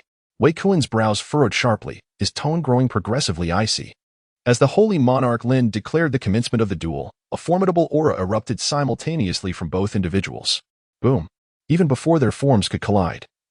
Their presences clashed with palpable intensity. Ghost sword slash. Wei Kuan's eyes blazed with sword light as he wielded his finger like a blade, carving out a streak of inky darkness. The pitch-black sword aura sliced through the fabric of space, resembling a roaring dragon, exuding overwhelming might. On the colossal blade of the leaf wind, flames surged forth as he swung his sword twice, unleashing a cross-shaped blaze of sword light that howled into the air. The two beams of light collided in midair, only to extinguish one another moments later. In this exchange of blows, the two combatants found themselves evenly matched. Do you still dare to envision victory without drawing your sword? A faint sound of disdain escaped Ye Feng's lips. As you wish. Suddenly, the longsword behind Wei Kuan unsheathed, revealing a blade as dark as ink that captured the attention of all present. In an instant, a terrifying aura of sword energy surged towards the heavens, instilling a sense of dread in everyone beneath the platform. It seemed that Wei Kuan might indeed possess the ability to challenge those beyond his level. St. Lord Lin, sensing the overwhelming sword intent emanating from the battlefield, murmured softly. If Wei Kuan alone wielded such formidable power, one could only imagine the terrifying prowess of Sword Seven Wounds. This sword, known as the Demon King Sword, was about to unleash another strike, the Demon Sword Slash. With a fierce shout, Wei Kuan released a torrent of dark sword energy that surged forth from the Demon King Sword. As his blade descended, the obsidian sword radiance once again tore through the fabric of space, akin to a deadly meteor streaking across the night sky. Ye Feng advanced with determined steps, his colossal sword twisting in a fierce display of power that rent the very fabric of the mountains and rivers, clashing violently with the ominous sword light. With a thunderous roar, he parried the strike, resembling a beast unleashed, launching a relentless onslaught. The giant sword howled as flames spread, the boundless force of nature causing the entire arena to tremble with a resonant roar.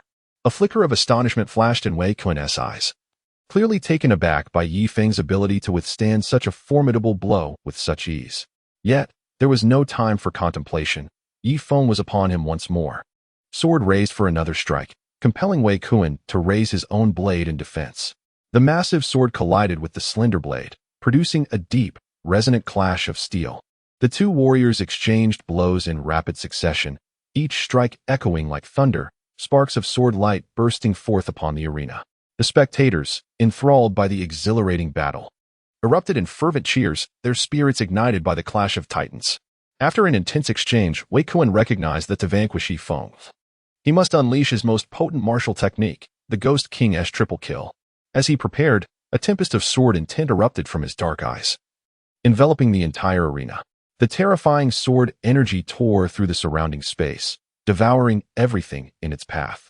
As this cataclysmic strike descended, it seemed as if the world around them had lost all color. Mountain and river fiery slash. With a piercing roar, Ye Feng unleashed a tremendous force as the energies of mountains and rivers intertwined with flames upon his sword. A thunderous boom resonated, sending tremors through the crowd below. Although Ye Feng managed to deflect the formidable strike, the colossal sword in his grasp shattered into two fragments under the overwhelming pressure of the sword's aura. Ye Feng let out a soft sigh, seemingly filled with regret. The treasured mountain and river-heavy sword, gifted to him by Su Changxi, has ultimately met its demise. Your sword is commendable, yet your capabilities fall short. Ye Feng spoke with a calm demeanor, having long discerned that Wei Kuan's Ghost King sword was extraordinary.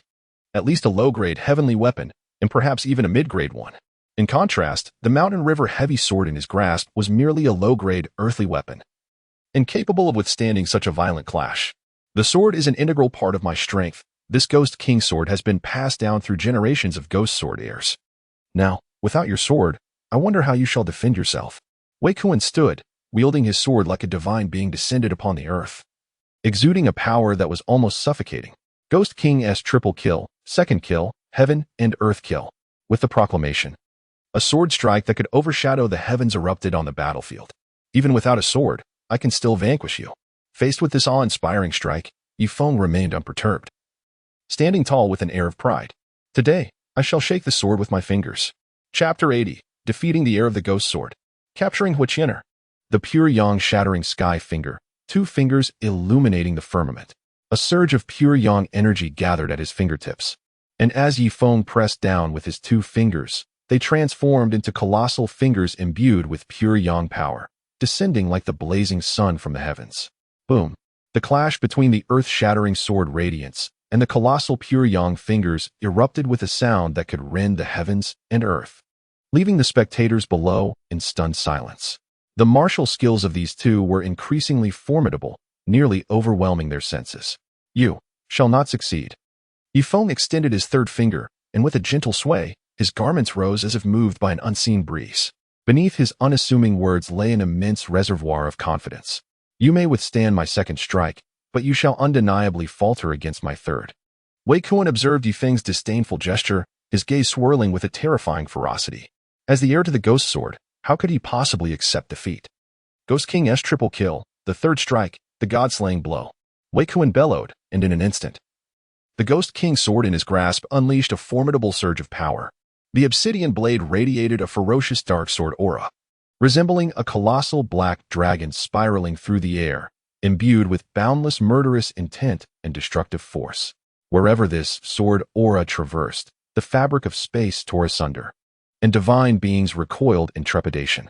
Pure Yang shattering heaven finger, 3 fingers to shatter the heavens and earth. As Ye Feng's long hair danced wildly, a surge of pure yang energy coursed through his body, 3 colossal fingers pressing against the heavens, standing majestically between the earth and sky.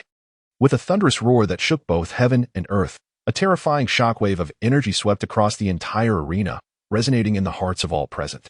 At this moment, only one figure stood proudly on the battleground, Ye Feng. In that instant, the crowd erupted into a frenzy, 1,000 voices filled with astonishment. This was a match of unparalleled brilliance. Ye Feng wielded his finger like a sword, decisively vanquishing the heir of the ghost sword. Qi Tiansheng gazed at the 3 colossal finger imprints left upon the arena, a grave expression finally emerging upon his face. Even he, at the pinnacle of the 7th level of the heavenly martial realm, felt the terrifying aura of Wei Kuan's ghostly divine kill. That strike possessed the true capability to inflict harm upon him, yet astonishingly, it was forcefully shattered by Ye Feng. This individual, merely a 6th level of the earth martial realm, now instilled in him a sense of pressure. The leaders of the Ghost Sword sect, Qi Tianho, and the Saint Lord Lin, as well as other formidable figures of the Emperor martial realm, displayed expressions of shock. This youth is exceedingly extraordinary. Ye Feng has secured the final position. The admiration in Saint Lord Lin's eyes could no longer be concealed. Ye Feng, Jian Shishong, Su Changxi, Saint Light Butterfly, and Qi Tianxing, you 5 shall represent the Holy Martial Kingdom at the Martial Assembly of the 36 Nations in the Qin Domain. Gather at the Holy Martial Palace in half a month's time, where arrangements will be made to escort you to the venue of the assembly," announced Saint Lord Lin solemnly. Yes, all 5 of Ye Feng's companions readily accepted. Well then, I hereby declare that the grand competition of the talented has officially concluded. As his words fell, the Holy Monarch Lin signaled for everyone to take their leave. Ye Feng, please remain for a moment. As Ye Feng was about to depart, he was called back by the Holy Monarch Lin. Reluctantly, he had no choice but to remain in place. After casting a cold glance at Ye Feng, Qi Tianho and Qi Tianxing turned and departed. The master of the Ghost Sword sect also glanced at Ye Feng before temporarily leaving the Holy Martial Imperial City with his 2 disciples. After bidding farewell to Song Yuding and Su Changxi, Ye Feng followed the Holy Monarch Lin into a resplendent palace adorned in gold and jade. Within the confines of this opulent chamber, only he, the Holy Monarch Lin, and the Holy Light Butterfly remained. Butterfly, it seems that Ye Feng is the one you hold dear, the Holy Monarch Lin inquired with serene composure. Indeed, Father, you have witnessed Ye Feng's talents. They far surpass those of Qi Tianxing, the Holy Light Butterfly responded. Her father had summoned both her and Ye Feng to this place, indicating that her betrothal to Qi Tianxing was now irrevocably nullified. Very well, the Holy Monarch Lin declared with unyielding authority, since he is the one you cherish. You 2 shall wed after the martial gathering of the 36 nations in the Qin Domain. The Holy Light Butterfly's beautiful eyes widened in astonishment, her expression a canvas of disbelief. Father, is this not a bit hasty? She cast a meaningful glance towards Ye Feng, urging him to interject. Your Majesty, this truly. Before Ye Feng could finish his words, he was interrupted by the holy monarch Lin. First, you shall address me as father-in-law.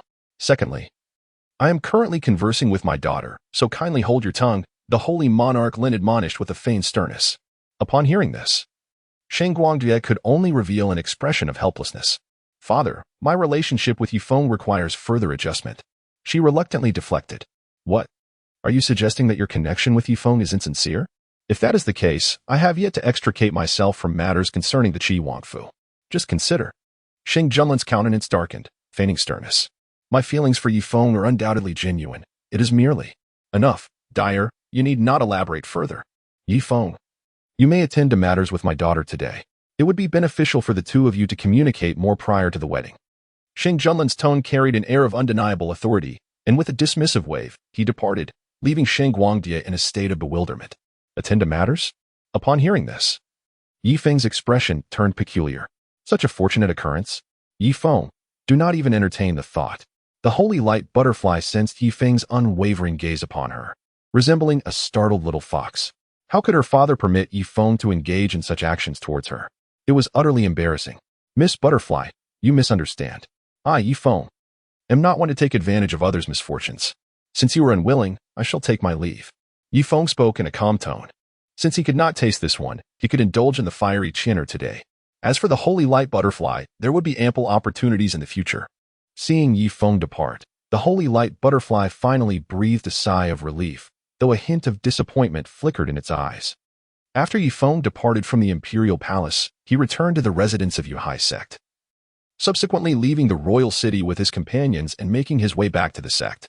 Hu Qianru accompanied Ye Feng to Yuhai sect, while Hui Yinling led the disciples of Hui Yun sect back to their own sect. Qianru, this is my chamber at Yuhai sect.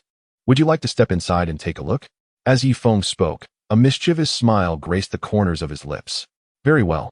Hu Qianru, seemingly oblivious to Ye Feng's intentions, gracefully stepped forward with her delicate feet, entering without hesitation. With a resounding bang, the door closed behind them, and Ye Feng swiftly wrapped his arms around Hu Qianru's slender waist, lifting her effortlessly into a princess carry and placing her upon the bed. Their gazes locked, each reflecting the image of the other. Brother Ye Feng, tonight, Qianru is entirely yours, Hu Qianru softly murmured, her enchanting eyes brimming with intense affection. She had awaited this moment for what felt like an eternity, and at last, her long-held desires were poised to be fulfilled. Qianru, Ye Feng gently called out, then leaned in for a kiss. Chapter 81. Bad News, the Elder of the Desolate.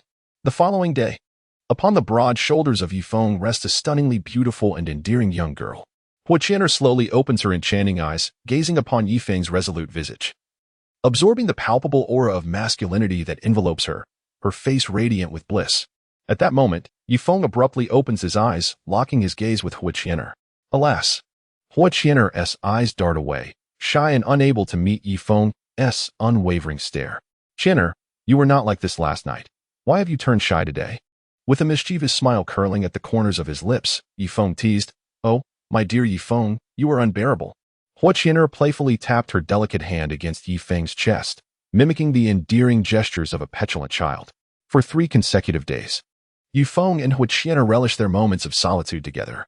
However, on this day, a devastating piece of news reached the Yuhai sect. The Hui Yun sect had come under a fierce assault from the combined forces of the Insha sect, the Mad Lion sect, and the Qi Wang manor. Almost all disciples and elders of the Hui Yun sect had met a tragic fate, and even the sect leader, Hui Yinling, had been gravely injured and imprisoned within the dungeons of the Qi Wang manor. Upon hearing this harrowing news, Hu Qianru's face turned ashen, unable to fathom the reality. The Hui Yun sect, which had been her home for so long and housed many whom she cherished deeply, had vanished in the span of just a few days. Ye Feng, please save my grandfather, Hu Qianru implored, her voice trembling with desperation. In her moment of need, Ye Feng was her sole pillar of support. Do not worry. Qianru, I will ensure your grandfather's rescue, Ye Feng vowed with unwavering determination. Ye Feng gazed upon the haggard visage of Hu Qianru, his heart heavy with sorrow.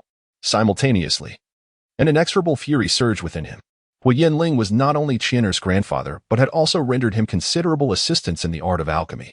Moreover, with the recent massacre of the Hui Yun sect, one could not help but ponder whether the Yuhai sect would be next. Thus, both emotionally and rationally, He felt compelled to rescue Hui Yinling.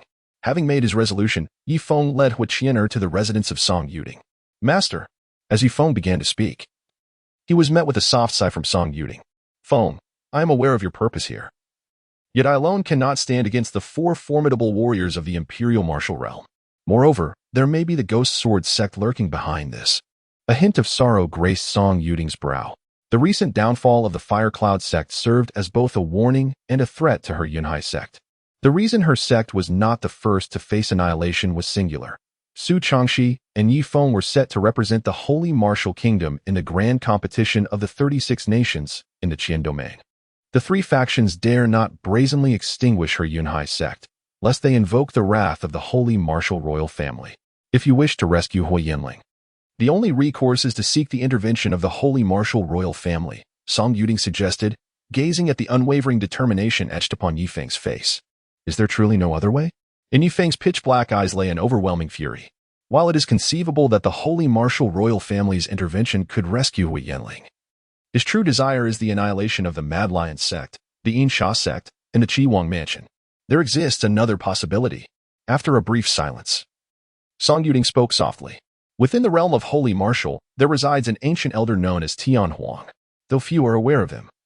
His formidable power is such that even the Emperor Sheng Junlin of the Holy Martial Empire regards him with profound apprehension. It is rumored that should one pass his trials, he would unhesitatingly risk his life to assist you in any endeavor, though this may entail future obligations on your part.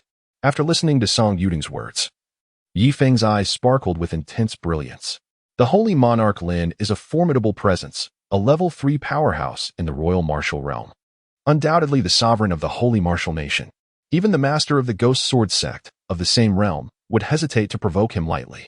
It is not merely that Holy Monarch Lin possesses vast dominion. More significantly, he possesses profound depths of strength.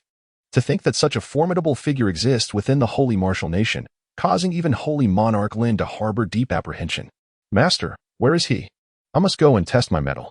Ye Feng's gaze was imbued with unwavering determination. With the assistance of the Elder of the Wasteland, along with Song Yuding and the Yunhai sect, the annihilation of the Yinsha sect and the Mad Lion sect could indeed be accomplished. If you are resolute in your decision to proceed, then I shall accompany you. However, be forewarned that peril may lie along the way, and you must prepare yourself. Cautioned Song Yuding.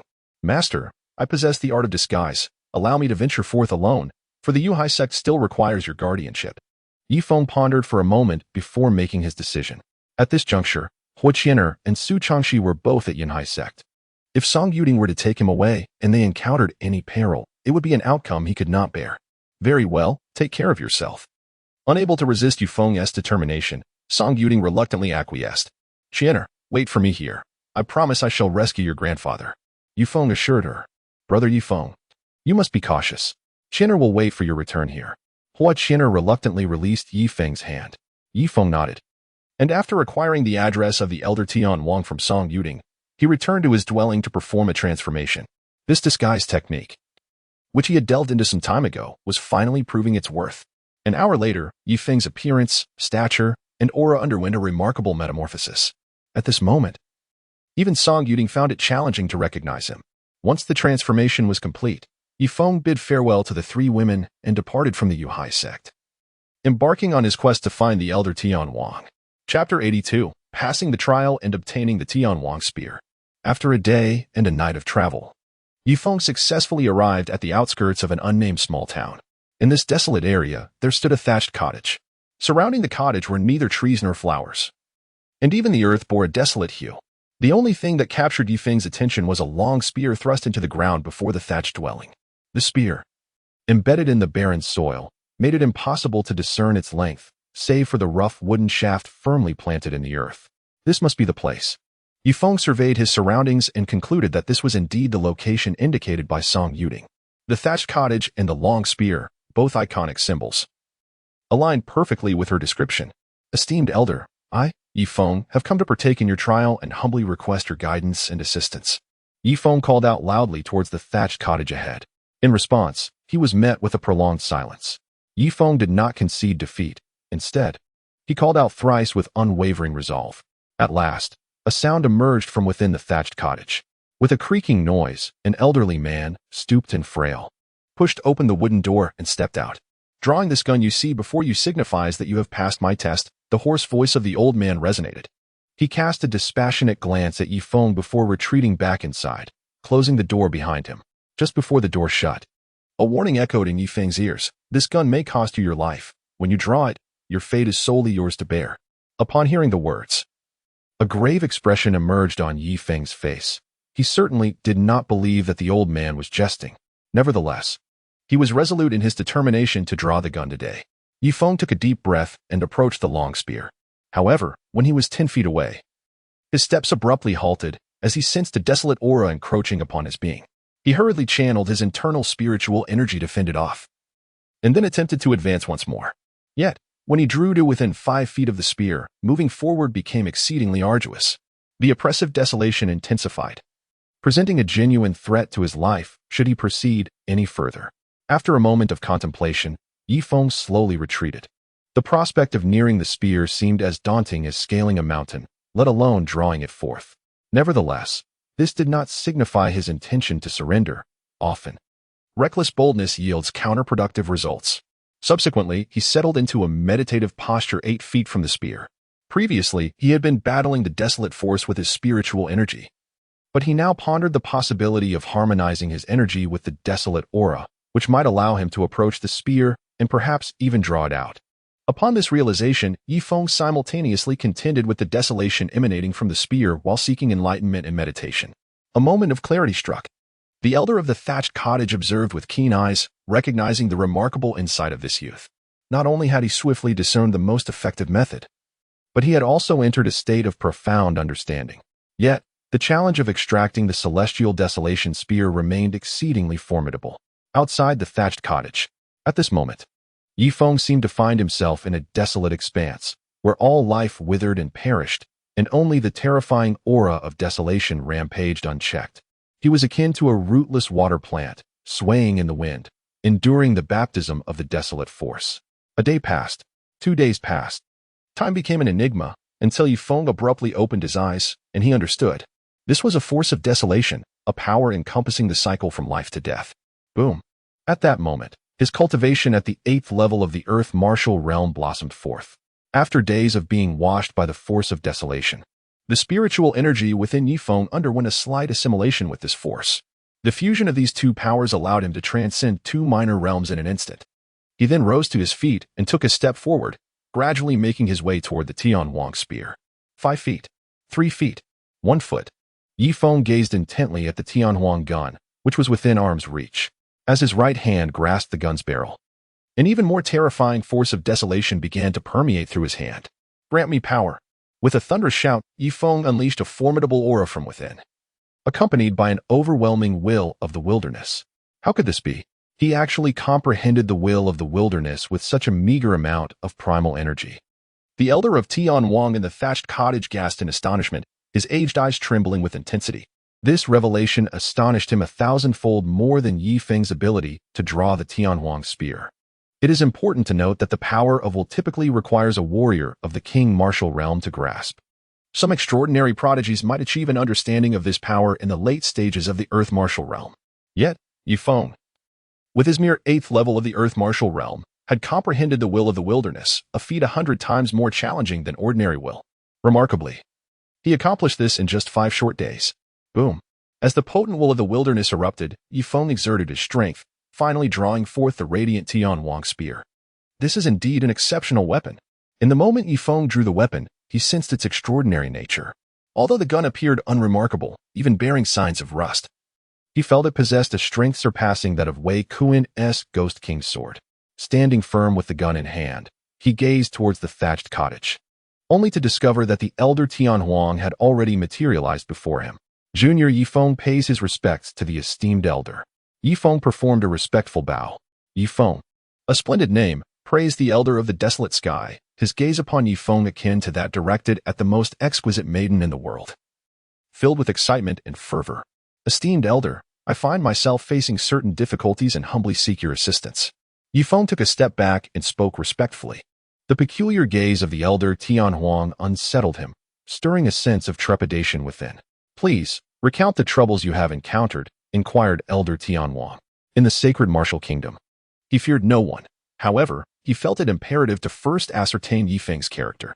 After all, he had awaited many years in this place to find an exceptionally worthy successor for the Huang clan. Although he held Ye Feng's talent in high regard, he knew that without commendable character, such talent would not earn his ultimate endorsement. Ye Feng recounted all the troubles and predicaments he had encountered. Very well. I can assist you, but after the martial arts competition among the 36 nations of the Qian domain, you must undertake a task for me. This endeavor will pose a significant challenge for you, yet it may also present an opportunity. If you agree, I would be willing to risk my very life for you. Spoke the elder of the wasteland. Senior, could you kindly disclose what this task entails? Ye Feng did not respond immediately. Instead, he inquired. This matter I cannot divulge to you just yet, but rest assured, I shall never contravene your true intentions. However, you may find yourself entangled in the conflicts of formidable powers. Nevertheless, apart from myself, no one else shall be privy to your identity. The old man of Tianwang, witnessing Ye Feng's hesitance, felt an increased sense of affirmation within. Very well, I consent. Ye Feng took a deep breath and acquiesced. Although he might find himself embroiled in troubles, as long as his identity remained concealed, he could accept the circumstances. Very well, since you have agreed. I shall bestow upon you the celestial desolation spear. A rare smile graced the face of the elder of desolation. After waiting for a century in the sacred martial kingdom, he had finally encountered a prodigious youth. 8 desolations, tremble, for my clan shall undoubtedly rise again. Come, I shall lead you to slay. Chapter 83. Annihilation of 2 sects, confrontation at the Qi royal manor. Ye Feng and the elder of Tianhuang first returned to the Yunhai sect, as he harbored concerns for its safety. Fortunately, during his absence, the Yunhai sect had not faced any assaults. Master, I have returned. Ye Feng gazed ahead at Song Yuding and the others waiting, smiling as he remarked, It's good to be back. Song Yuding let out a slight sigh of relief, then turned her attention to the elderly man beside Ye Feng. Although he did not exude any visible aura, he emanated a profound sense of pressure that weighed heavily upon her. It appeared that Ye Feng had successfully passed the test set by the elder of the desolate sky and had brought him back with him. Master, let us first eradicate the Mad Lion sect and the Insha sect, and then proceed to the Qi King's residence to rescue the Fire sect master. Ye Feng proposed a plan, having already devised the subsequent strategy during his journey back. Very well. Song Yuding nodded in agreement. In the days following Ye Feng's departure, nearly 1/3 of the disciples from the Yunhai sect who had ventured out for training had gone missing. Through her diligent tracking, she uncovered that this was the work of the Mad Lion sect and the Shadow Fiend sect, who had covertly conspired to assassinate members of her Yunhai sect. In response, under Song Yuding's rallying call, the elders and disciples of the Yunhai sect entered a state of readiness for battle. Under the veil of night, the members of the Yunhai sect launched a swift and decisive assault, traversing 1,000 miles directly to the stronghold of the Mad Lion sect. After a fierce confrontation, with the combined efforts of Song Yuding, the elder Tianwang, and the disciples of Yunhai sect, the Mad Lion sect was utterly annihilated. Regrettably, the sect leader, Lionheart, was absent from the stronghold. Subsequently, they hastened through the night towards the Shadow Fiend sect. By the time the members of the Shadow Fiend sect learned of the obliteration of the Mad Lion sect, the forces of the Yunhai sect were already at their gates. With the formidable prowess of Song Yuding and Elder Tianwang, the Shadow Fiend sect was ultimately vanquished as well. Alas, the sect leader, Yin Wujie, was also not present at the stronghold. The Yunhai sect plundered the remnants of both sects, returning laden with abundant wealth. However, Song Yuding, Elder Tianwang, Ye Feng, Su Changxi, and Huichina set their sights on the sacred martial imperial city. Given that the Qi Wang manor was situated within the imperial city, Song Yuding could not lead the Yunhai sect disciples in a direct assault on the manor. Moreover, she suspected that both Lionheart and Yin Wujie were hiding within its walls. As Ye Feng and his companions arrived at the sacred martial imperial city, news of the annihilation of the Shadow Fiend sect and the Mad Lion sect surged toward the imperial city like a relentless tide. Ye Feng arrived at the entrance of the Qi Wang Fu with 4 companions, his demeanor bold and unrestrained. Ye Feng, what brings you to the Qi Wang Fu? Qi Ping happened to emerge just then, encountering Ye Feng head-on. What brings me here? I have come to exact vengeance. A sinister smile crept across Ye Feng's lips as he thrust his spear forward, aiming directly at Qi Ping's brow. Qi Ping's heart sank in disbelief. He had not anticipated that Ye Feng would dare to strike at the gates of the Qi royal residence.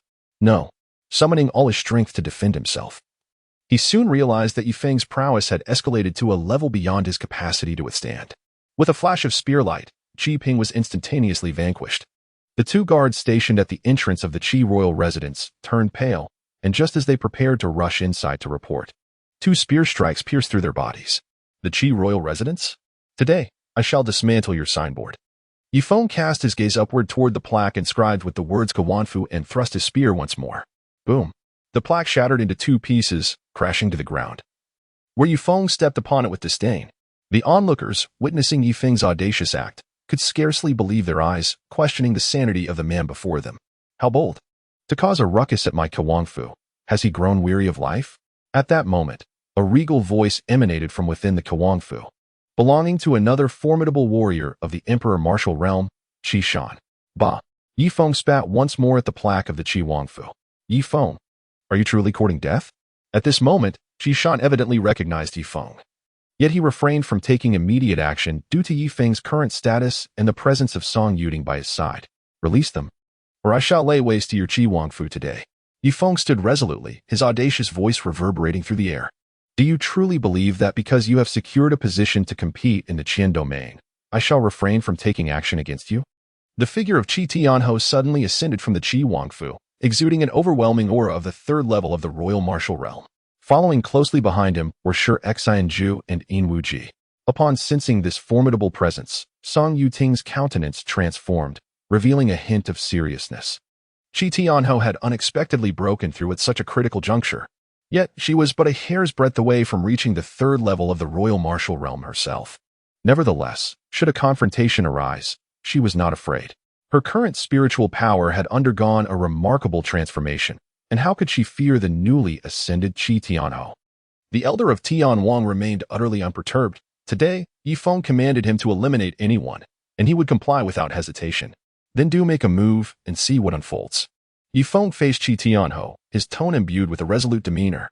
Ye Feng, do not presume that a modicum of talent grants you the right to be so arrogant. Otherwise, the fate of the Fire Cloud sect shall mirror your own, scoffed Lionheart Ju and Yin Wuji. With Qi Tianhou having recently ascended to the third level of the Emperor Martial Realm, dealing with Song Yuding was but a trifling matter. Furthermore, Ye Feng's current brazen conduct provided them with a legitimate justification to confront the Cloud Sea sect openly. Instead of fretting over my fate, perhaps you should be more concerned about the current status of the Lionheart sect and the Insha sect.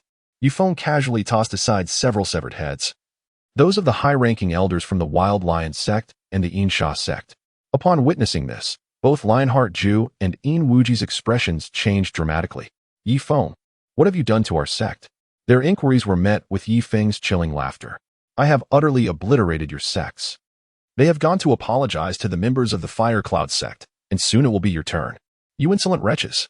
A fierce, murderous intent erupted from the eyes of Lionheart Ju and Yin Wuji. The audacity of Ye Feng to annihilate their sect was unfathomable. Seize Ye Feng. Qi Tianhou's brows furrowed as he issued the command. Previously, he had refrained from acting against Ye Feng due to his unbroken cultivation, should the holy monarch Lin become enraged. He too would face dire consequences.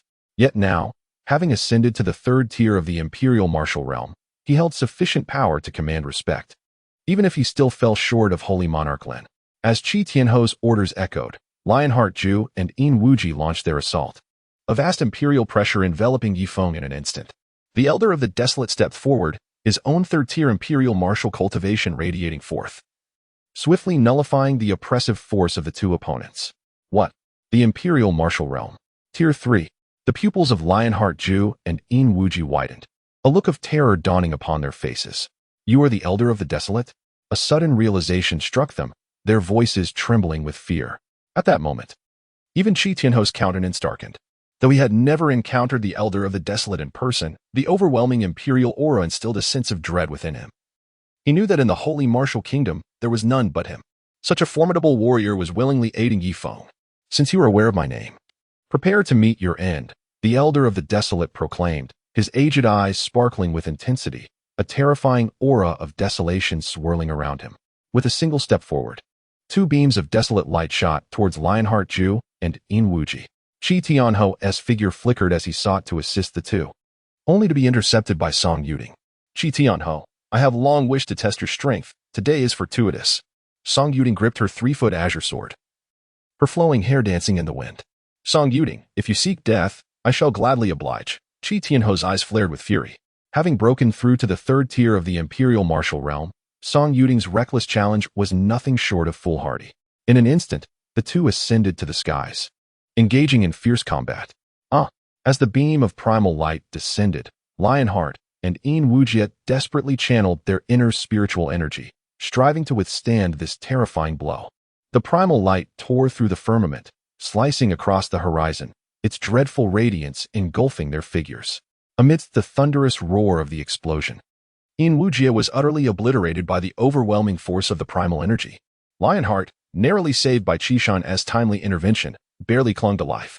He gazed in shock at the Elder of the Desolate, for it was the first time since ascending to the realm of the Emperor Martial that he had truly felt the breath of death. Ye Feng gazed at the elder beside him, marveling at the profound strength he possessed, with but a slight exertion. A formidable warrior of the Imperial Martial Realm lay dead or injured, since the adversary was not yet deceased.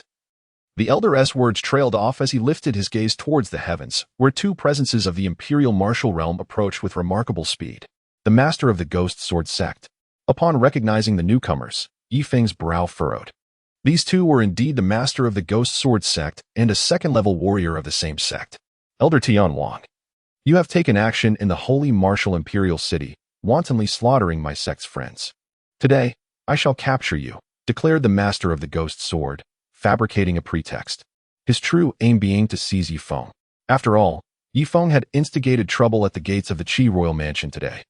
Such behavior would render even the holy monarch Lin unable to overtly favor him. Capture me? You lack the qualifications, retorted Elder Tian Wang, straightening his stooped back, his internal energy surging once more.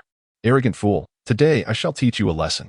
The master of the Ghost Sword unleashed a chilling sword intent, directing a beam of sword light towards Elder Tian Wang. The elder extended his right hand forward, grasping fiercely, causing the sharp sword light to dissipate instantaneously in midair. In the next moment, a cataclysmic battle erupted between them.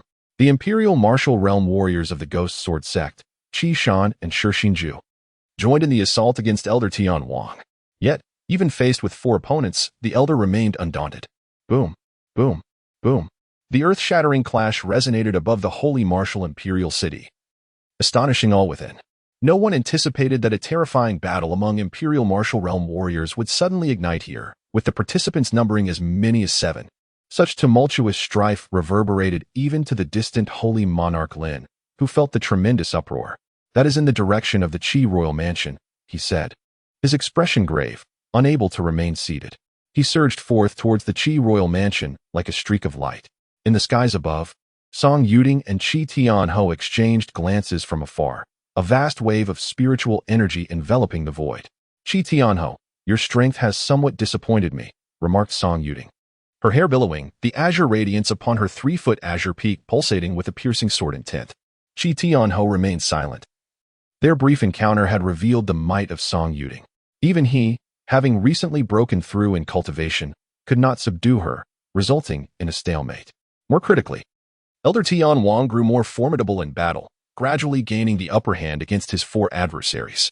Azure smoke, falling sun kill. Song Yuding's form fluttered like a startled swan as she unleashed her powerful sword technique against Qi Tianho.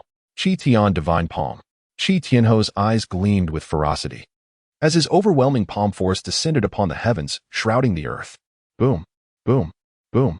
The fierce combat erupted once more. Die, old man. The Elder of the Wasteland stood upon the void, summoning an immense force of desolation that surged forth like a tsunami, shrouding the heavens and causing the galaxy to flood, submerging the 4 leaders of the Ghost Sword Sect within the ocean of spiritual energy. When the waves of desolation receded, only 3 of the original 4 formidable martial emperors remained. The figure of the Lionheart had vanished without a trace, evidently obliterated by the overwhelming power of desolation. The remaining trio found themselves in a rather dire predicament, with Qi Shan's right arm completely gone, and the 2nd-level martial emperor of the Ghost Sword Sect suffering from the corrosive effects of the desolate force, leaving only the leader of the Ghost Sword Sect in relatively stable condition. As the holy monarch Lin arrived, he beheld the tragic demise of Lionheart and the loss of Qi Shan's arm. Cease at once, commanded the holy monarch Lin. his imperial presence resonating through the air like thunder. Yet, no one heeded his call. Specifically, it was Song Yuding and the Elder of the Wasteland who continued their relentless battle. This rendered the holy monarch Lin momentarily awkward, for his words seemed to carry no weight. He then cast a penetrating gaze at Ye Feng before soaring towards him. Ye Feng urged them to halt their conflict. He implored, recognizing that perhaps only by persuading Ye Feng could he bring about a cessation of hostilities. Released the fire sect leader from the Qi Wang mansion. Ye Feng unleashed his cultivation at the 8th level of the Earth Martial Realm, his gaze unwavering as it met that of St. Lord Lin. Upon sensing Ye Feng's aura, St. Lord Lin's eyes narrowed slightly. This young man had remarkably advanced 2 minor realms in merely 10 days, showcasing an astonishing pace of cultivation. Very well. Instruct them to cease their actions, and I shall command Qi Tianho to release the captives. St. Lord Lin responded without a moment's hesitation. Initially, upon learning of Hui Yinling's capture, he had anticipated that Ye Feng would seek his assistance. In that case, he could aid Ye Feng in rescuing Hui Yinling and thereby secure a favor. However, the young man did not approach him. Instead, he created chaos within the imperial city, nearly toppling the residents of the Qi Wang. Master, esteemed elder, please cease hostilities. Ye Feng shouted towards the heavens. The battle in the sky had reached a stalemate, and continuing would yield no benefits for either side. Currently, both the Wild Lion sect and the Insha sect had been annihilated. Rescuing Hui Yinling was now his foremost objective. As for the Qi Wang mansion, it was prudent to let them linger a while longer. Once Song Yuting attained the 3rd level of the Emperor Martial Realm, he would settle the scores. In the sky, upon hearing Ye Feng's voice, Song Yuting and the Elder Tian Huang reined in their momentum and withdrew from the conflict. They approached Ye Feng, standing quietly behind him to guard his flanks. Witnessing this scene, St. Lord Lin's brow furrowed slightly. This young man commanded more respect than he did. Fortunately, the lad still acknowledged his authority. Chapter 85. Rescuing Hui Yinling, the Tiangang Empire. Qi Tianho, release him. The voice of St. Lord Lin carried an undeniable authority. Understood. Qi Tianho took a deep breath, suppressing the fury within. Although he felt a deep reluctance, he had no choice but to comply. Otherwise, St. Lord Lin would harbor discontent, and Ye Feng might resort to unpredictable and reckless actions. Yet, this time, his Qi Wang mansion had suffered a significant loss. Especially as Qi Shan had lost an arm, indeed, a grievous setback. Qian heir, let us go and rescue your grandfather.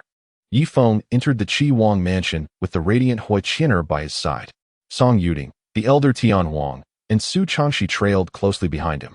The master of the Ghost Sword sect gazed at their departing figures, his heart brimming with murderous intent.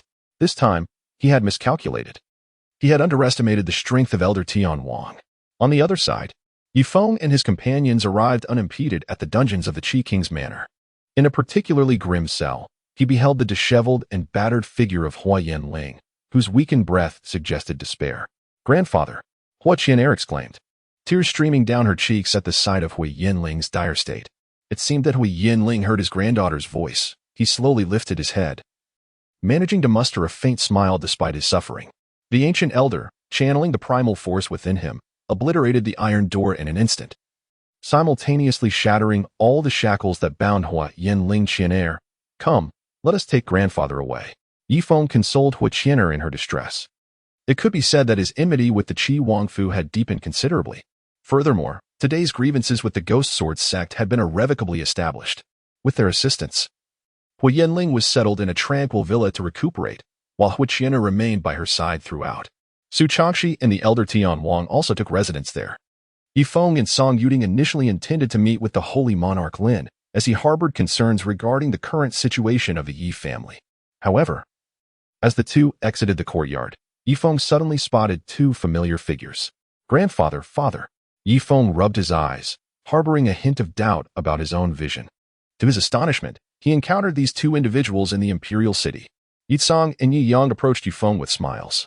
Having heard of Ye Feng's remarkable achievements, including the refinement of 5th-grade elixirs and his representation of the Holy Martial Kingdom at the Martial Assembly of the 36 nations in the Qin domain, they felt immense pride. This brought unparalleled glory to the Yi family, and now all the younger generation looked up to Ye Feng as their role model. Father, grandfather, what brings you both to the imperial city? Upon seeing that the 2 were unharmed, Ye Feng could not help but feel a sense of relief. Thanks to you, my dear Wind. Just a few days ago, Her Highness the Princess sent someone to escort all of us from the Ye family to the imperial city. Ye Feng smiled. He never anticipated that in his later years, he would reside in such an imposing royal city. The princess, Your Highness? Ye Feng revealed a look of realization upon hearing the words. It turned out that the holy light butterfly had brought the Ye family to the imperial city. This unexpected revelation stirred something within him. Feng, it is rumored throughout the imperial city that you are to wed the princess? Ye Feng chuckled softly, leaning closer to Ye Feng. If his grandson were to marry the princess, the Ye family would undoubtedly flourish.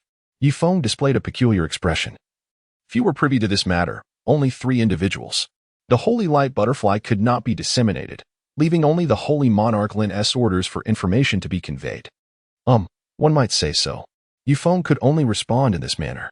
He discerned that the holy monarch Lin was attempting to bring the two of them together, while the holy light butterfly exhibited a slight reluctance towards marriage. As for his current predicament, he was at a loss and could only let things unfold naturally. And what of the young lady Qianer? On Yi Sanlao's age visage, a glimmer of excitement surfaced as he inquired once more. Qianer is also my woman, I shall not forsake her. Ye Feng answered truthfully. Upon hearing this, Ye Feng was even more astonished. His grandson truly possessed remarkable talents. He then turned his gaze to Song Yuding, who stood behind Ye Feng. This woman was equally captivating, possessing an extraordinary beauty.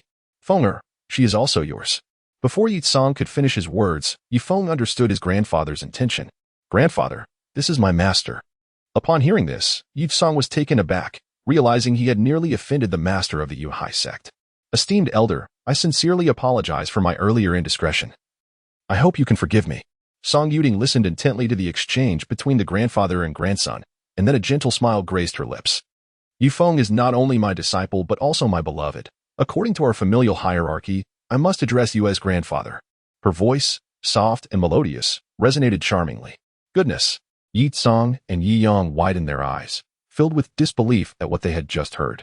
The master of the Yunhai sect was, astonishingly, the woman of his grandson. His grandson truly possessed remarkable fortune and capability. Ye Feng was taken aback by Song Yuding's audacity to voice such sentiments directly. Nevertheless, he instructed his father and grandfather to keep this matter under wraps for the time being. Subsequently, under the guidance of Ye Feng, the quartet made their way to the current residence of the Yi family for a brief tour. That evening, Ye Feng and Song Yuding took up lodging at the Yi household. The following day dawned. Within the annex of the Yi family, Ye Feng embraced Song Yuding's voluptuous figure, gently inhaling the faint, alluring fragrance emanating from her flowing tresses. Tinger, when shall you transcend to the 3rd level of the imperial martial realm? There are but 4 days remaining before our departure to the 36 nations of Qianyu for the martial gathering. His desire to eliminate Qi Tianho and the master of the Ghost Sword sect before their departure lingered in his heart. Little man, it is not so simple, she replied, casting a captivating glance at Ye Feng, her enchanting gaze reminiscent of autumn's gentle waves. I have exerted myself tremendously, yet it is evident that I shall not reach that level before the martial gathering in Qianyu. Upon hearing this, Ye Feng inwardly lamented the unfortunate timing, realizing that he would have to wait until the conclusion of the martial gathering in the Qian domain. By the way, Tinger, could you enlighten me about the affairs of the 36 kingdoms within the Qian domain? A flicker of curiosity gleamed in Ye Feng's eyes. Having never ventured beyond the borders of the Shengwu kingdom, he was filled with intrigue about the realms beyond. The Qian domain comprises 36 nations classified by strength into 4 superior empires, 12 intermediate nations, and 20 inferior ones. Our Shengwu kingdom is one of the 20 inferior nations. In 4 days, you shall be escorted by an envoy from the Tiangang Empire to assemble in their territory, after which you will proceed to the venue for the martial assembly alongside the representatives of Tiangang. The Tiangang Empire is one of the 4 prominent empires, and our Shengwu kingdom, along with the Shuiyun kingdom and 6 nearby nations, are considered vassal states of Tiangang. Song Yuding elucidated softly. Are we truly vassal states? What is the prowess of the Tiangang Empire? Ye Feng was encountering this information for the first time, thus his inquiries were particularly numerous. Although we are nominally a vassal state, foreign nations do not interfere in the internal affairs of the Shengwu kingdom. The Tiangang Empire possesses slightly greater strength compared to the Shengwu kingdom, yet the disparity is not substantial. Beyond the Qian domain lies the Baohuang, a realm where true powerhouses congregate. Song Yuding explained this with remarkable patience. Baohuang? Upon hearing this, Ye Feng recalled the Elder of the Endless, pondering whether he might be from the 8 desolations. Moreover, regarding the forthcoming martial gathering, I fear I cannot accompany you. Otherwise, it may lead to certain complications. Hearing this, Ye Feng looked at Song Yuding with a puzzled expression, awaiting her explanation. Within the Tiangang Empire, there exists a formidable figure known as the Tiangang King, whose talent is extraordinarily exceptional. During the martial arts competition I attended, he secured the 9th position among the 36 kingdoms. He once fervently pursued me, but I rejected his advances. If I were to appear now, he would likely become entangled with me once more. As Song Yuding spoke, she delicately lifted Ye Feng's chin with her jade-like finger, her lips curving into a smile as she added, I fear you might feel a tinge of jealousy, little man. The Tiangang King? Ye Feng quietly took note of this, but did not overly concern himself with it. Should this individual dare to covet his woman again, he would undoubtedly ensure the other's demise in the future. He chuckled. Continue. Tinger, I shall keep listening. Chapter 86. Strategizing the Radiant Light Butterfly. After Ye Feng and Song Yuding had just finished their conversation, they heard Yu Song's voice from outside the door. Fenger, if you've completed your important tasks, hurry up and come out. The Holy Martial Emperor has arrived. A glimmer of surprise flashed in Song Yuding's beautiful eyes as she was helping Ye Feng don his attire. It seems the Holy Monarch Lin has personally come to seek out Ye Feng, indicating how much he values her young man. Ye Feng was taken aback by the unexpected visit from the Holy Martial Emperor to the Ye family. He had unknowingly garnered such prestige. After the two assisted each other in donning their garments, they proceeded to the grand hall of the Ye family. At that moment, the Holy Sovereign Lin was seated at the elevated position of the hall, engaged in conversation with Yu Song and Yi Yang, who sat to his left. He appeared remarkably affable, devoid of any imperial arrogance. Upon noticing Ye Feng's arrival, the three ceased their discourse. Esteemed relatives, I wish to discuss a matter with Ye Feng, so I kindly ask that you excuse yourselves for a moment. The Holy Sovereign Lin spoke in a congenial tone. Upon witnessing the situation, Yu Song and Yi Yang discreetly departed. After sensing the gaze of the Holy Monarch Lin, Song Yuding hesitated for a moment before also taking her leave. Your Majesty, what brings you here? Ye Feng inquired with a composed demeanor as he observed the departure of several individuals. What else could it be? It is, of course, concerning you and Dyer. You were previously brought here by Dyer to masquerade as her beloved, were you not? Holy Monarch Lin revealed a look of concern. Ye Feng was about to refute when he was interrupted by the Holy Lord Lin. Do not be hasty in your denial. Am I not well aware of my daughter's feelings? Ye Feng, realizing that their secret had been unveiled, could only nod in acknowledgement. I have come today specifically to assist you. Based on my recent observations, it is evident that Dyer harbors feelings for you. Otherwise, she would not have made the effort to bring the members of the Ye family to the imperial city after the destruction of the Firecloud sect. However, she may be resisting this connection due to the betrothal that has been imposed upon her. Her reluctance stems from the marriage contract I have assigned to her, rather than any aversion towards you. Therefore, you should take the initiative to engage with Dyer more frequently. In certain aspects, be bold in your actions. Yet ensure you maintain a sense of propriety and do not overstep your bounds. The Holy Monarch Lin analyzed thoughtfully. Upon hearing this, Ye Feng's expression turned peculiar.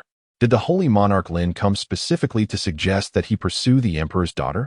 Your Majesty, are you so eager to marry off your daughter? Ye Feng's inquiry left the Holy Monarch Lin quite perturbed. How could he not be anxious? If this immensely promising young man were unable to become his son-in-law, he would be compelled to slap himself 10 times. I must ask, do you have any affections for Dyer? The Holy Monarch Lin stated bluntly. Ye Feng nodded slightly. The two had shared intimate moments and had endured life and death battles together, making it impossible for them to feel no affection for one another. Moreover, the recent actions of the Holy Light Butterfly, which brought the Ye family to the imperial city, stirred something deep within him. This is settled then. You shall spend the night in Butterfly's palace to deepen your bond. In exchange, I will ensure the protection of the Ye family while you participate in the martial assembly in Qianyu. The Holy Monarch Lin stated earnestly. Well, very well then. Ye Feng pondered for a moment before acquiescing, realizing that the terms were undeniably in his favor. You truly are one to take advantage while feigning innocence.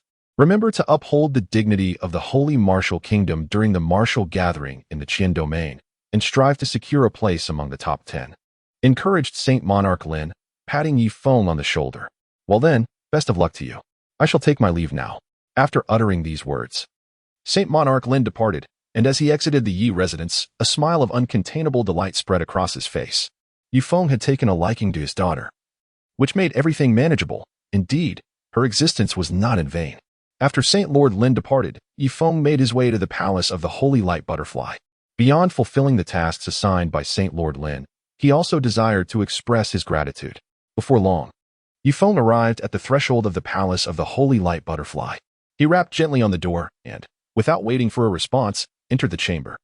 Upon noticing someone had entered unannounced, the butterfly maiden furrowed her delicate brows.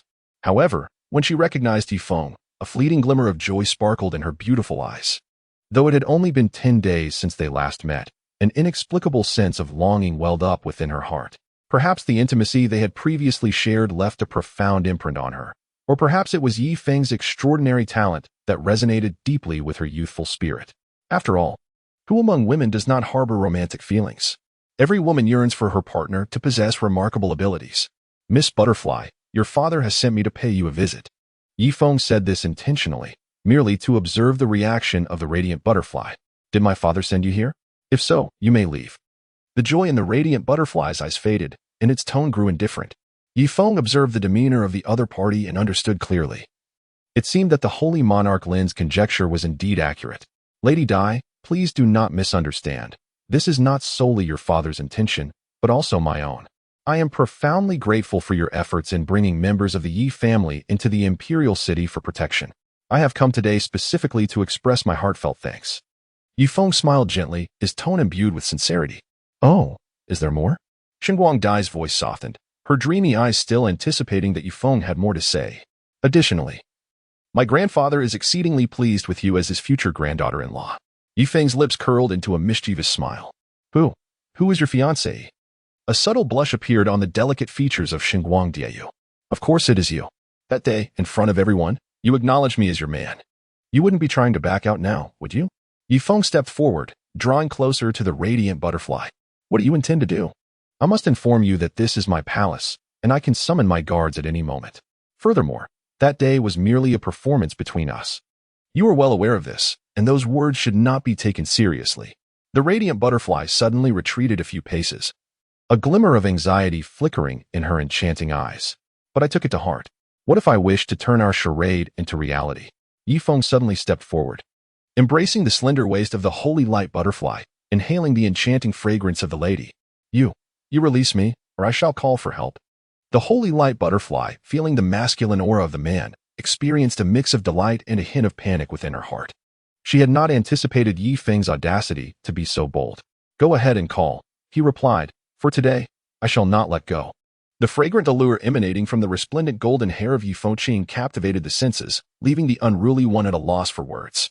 In that moment, she found herself speechless, unsure of how to respond. Yet, deep within her heart, she felt no resistance. Instead, a fluttering sensation akin to that of a startled fawn took hold. As time progressed, a delicate blush graced her swan-like neck and her exquisite visage, lending her an ethereal beauty. Ye Feng gazed at the captivating beauty before him, unable to resist the urge to kiss her. Ah! The holy light butterfly's enchanting eyes widened momentarily, leaving her mind in a state of bewilderment. Chapter 87. Visitors from the Tiangang Empire. You scoundrel! The holy light butterfly clenched her delicate fist and struck Ye Feng's chest. Her first kiss had been so abruptly taken from her. Observing the harmlessness of her retaliation, Ye Feng wore a subtle smile. He had seized such a significant advantage, and the holy light butterfly only appeared slightly bashful, rather than angry. It seemed that the princess harbored quite a fondness for him. Seizing the moment, he decided to stay overnight. However, he refrained from any overtly excessive actions, instead gradually nurturing their intimate relationship. Soon, for days slipped by in the blink of an eye. During this time, Ye Feng not only deepened his bond with the holy light butterfly, but also visited Su Changxi, Wu Qian'er, and Hui Yanling. Hui Yanling's injuries were slowly healing, and it seemed she would soon return to her peak condition. On this day, Ye Feng received a message from the holy monarch Lin, instructing him to head to the holy martial palace. He surmised that the envoys from the Tiangang Empire had arrived, so he set off for the palace accompanied by the holy light butterfly and Su Changxi. Upon their arrival, they encountered a middle-aged man clad in black armor. The man's aura was robust, his demeanor exuded valor, and he radiated an overwhelming presence. Behind him stood two groups of individuals, one of which included Qi Tianxing and Jian Qishang, whom Ye Feng recognized. It appeared that Qi Tianxing had significantly strengthened his aura, seemingly having broken through to the 8th level of the heavenly martial realm. Though Ye Feng did not recognize the other group, he could surmise there were distinguished individuals from other nations. The Black Envoy, these three are our Holy Martial Kingdom's prodigies attending the Qianyu 36 Kingdoms Martial Assembly. Holy Monarch Lin announced upon seeing Ye Feng and the two women. Names and cultivations, Black Chunbin stated coldly, casting a glance at the trio. Su Changxi, 7th level of the Heavenly Martial Realm. Holy Light Butterfly, 6th level of the Heavenly Martial Realm. Ye Feng, 8th level of the Earth Martial Realm. The three introduced themselves and revealed their respective cultivations. Black Chunbin raised an eyebrow, evidently pleased with the two women's prowess. With Jian Qishang and Qi Tianxing both at the 8th level of the Heavenly Martial Realm, this cohort from the Holy Martial Kingdom was formidable, even surpassing many mid-tier nations. Yet, what was this about having an Earth Martial Realm participant? Is there no one left in your Holy Martial Kingdom? Sending an Earth Martial Realm individual to participate in the Qianyu Martial Assembly. Are you not afraid of disgrace? The individuals from the Blood Cloud Kingdom erupted in laughter. Previously, when Jian Qishang and Qi Tianxing showcased their formidable prowess, they left the onlookers utterly astonished. It is worth noting that the contingent from Blood Cloud Kingdom participating in the Qianyu Martial Assembly comprises merely one individual at the 7th level of the Heavenly Martial Realm and 4 at the 6th level. At last, they have found a reason to mock the Holy Martial Kingdom. Esteemed Envoy, I propose that the Holy Martial Kingdom replace their representative. If they truly lack capable individuals, our Blood Cloud Kingdom would be willing to send someone in their stead. Such incompetence is indeed a disgrace to your esteemed self. The speaker, named Xue Chuan, is a 6th level practitioner of the Heavenly Martial Realm from Blood Cloud Kingdom. He finally discovered a sense of superiority in front of the representatives of the Holy Martial Kingdom. Shengjun Lin remained silent, merely casting a derisive glance at this pompous fool from Blood Cloud Kingdom. Similarly, Qi Tianxing and Jian Qishang were unresponsive, despite their grievances with Ye Feng. They could not deny his considerable strength. At the very least, he was not someone this fool could provoke. You, step forward. Ye Feng pointed at Xue Chuan and coldly remarked, who dares to speak to him in such a manner? It is well known throughout the Holy Martial Kingdom that he has secured his position among the top 5 through sheer strength. You dare to command me to step out? Xue Chuan was momentarily taken aback, clearly not expecting such audacity. Even He Chunbin was quite surprised, yet he chose not to intervene. Rather intrigued to ascertain the true capabilities of this individual, who had been sent by the Holy Martial Kingdom to participate in the Martial Assembly of the 36 nations. Are you not only blind, but also deaf? Ye Feng's gaze was piercing, his demeanor commanding. Very well, I shall witness the prowess that fuels your audacity. A glint of cold light flashed in Xue Chuan's eyes. If he did not properly teach this opponent a lesson today, he would write his name backward. As Xue Chuan stepped forth from the ranks, Ye Feng's aura surged, and with a single stride, an overwhelming pressure bore down upon Xue Chuan. The latter's expression shifted slightly, a hint of seriousness crossing his features. This young man seemed to possess genuine skill. However, no matter how formidable a practitioner of the Earth Martial Realm might be, he would not be intimidated. Blood slaughter palm. Xue Chuan bellowed, as countless forces of blood slaughter began to coalesce in his palm. With a fierce thrust of his hand, a colossal palm imbued with potent energy surged toward Ye Feng. Ye Feng's lips curled slightly, revealing a hint of disdain intertwined with mockery. He refrained from employing any martial techniques, instead unleashing a palm imbued with ferocious power. Within this strike, he infused a trace of terrifying primal energy. Boom! The two forces collided, and the blood-red giant palm was utterly shattered by Ye Feng's blow. The violent force struck Xue Chuan, propelling his body through the air until he crashed against a stone pillar within the palace. Witnessing this scene, the other 4 members of the Blood Cloud Nation stared wide-eyed, their hearts engulfed in a lingering shock. He Chunbin's expression shifted dramatically. A practitioner of the Earth Martial Realm defeating one of the Sky Martial Realm with a single strike. What kind of prodigy was this? How could a worthless individual, incapable of enduring even my palm strike, still have the audacity to bark here? Ye Feng stood with one hand casually resting behind him, his garments billowing as if stirred by an invisible breeze. The piercing sound reverberated in the air, instilling a profound sense of humiliation in the fallen Xue Chuan. Yet, at this moment, he dared not utter a single sound, fully aware of the grave injuries that plagued his body. Pray tell, does the Blood Cloud Nation lack even a single worthy fool? If so, why not step forth and defend him? Ye Feng pointed at the 7th-level expert of the heavenly martial realm from the Blood Cloud Nation, provoking him. This individual, known as Shui Yuan, is the current prince of Blood Cloud Nation. However, in the face of Ye Feng's taunt, he lacked the courage to step forward, the third strongest among their ranks. Shui Chuan was unable to guarantee a victory with a single strike against Ye Feng. If he were to engage in battle and be defeated, it would bring great shame to Blood Cloud Nation. If necessary, the four of them could join forces to confront Ye Feng. Seeing that his opponent remained indifferent, Ye Feng once again unleashed his audacious words. You, a prodigy from the Blood Cloud Nation, cannot contain himself, he thought, just as he was about to speak, but was halted by Shui Yuan. Useless, not even daring to fight. I believe you 5 slots would be better served by our sacred martial nation. At least they possess some courage. Ye Feng sneered disdainfully, his smile laden with sarcasm. Very well, your abilities are commendable. Haichunbin stepped forward to alleviate the tension in the atmosphere, simultaneously acknowledging Ye Feng's prowess. Chapter 88. Arrival at the Heavenly Gang Empire. The flotation of Wolf Xianzhou. As Ye Feng approached the members of the Tian Gang Empire, he refrained from engaging further with the despicable minions of the Blood Cloud Kingdom. Accompanied by the Holy Light Butterfly and Su Changxi, he made his way into the ranks. However, as he passed by Jian Qishang and Qi Tianxing, an unmistakable glint of coldness flashed in their eyes, particularly Qi Tianxing, whose gaze seemed to yearn to devour Ye Feng on the spot. Upon emerging from his secluded meditation, the first piece of news he encountered was the rumor that the Holy Martial Emperor intended to betroth the Holy Light Butterfly to Ye Feng. This grievance over the theft of his beloved must be avenged. Noticing Qi Tianxing's intense stare, Ye Feng's lips curled into a subtle smile, and he suddenly turned, embracing the delicate figure of the Holy Light Butterfly. Dearest, how did you feel last night? Ye Feng's voice was unabashed, evidently intended for Qi Tianxing to hear. The sacred light butterfly trembled slightly, startled by Ye Feng's unexpected action. She offered only a feeble resistance before surrendering to his embrace.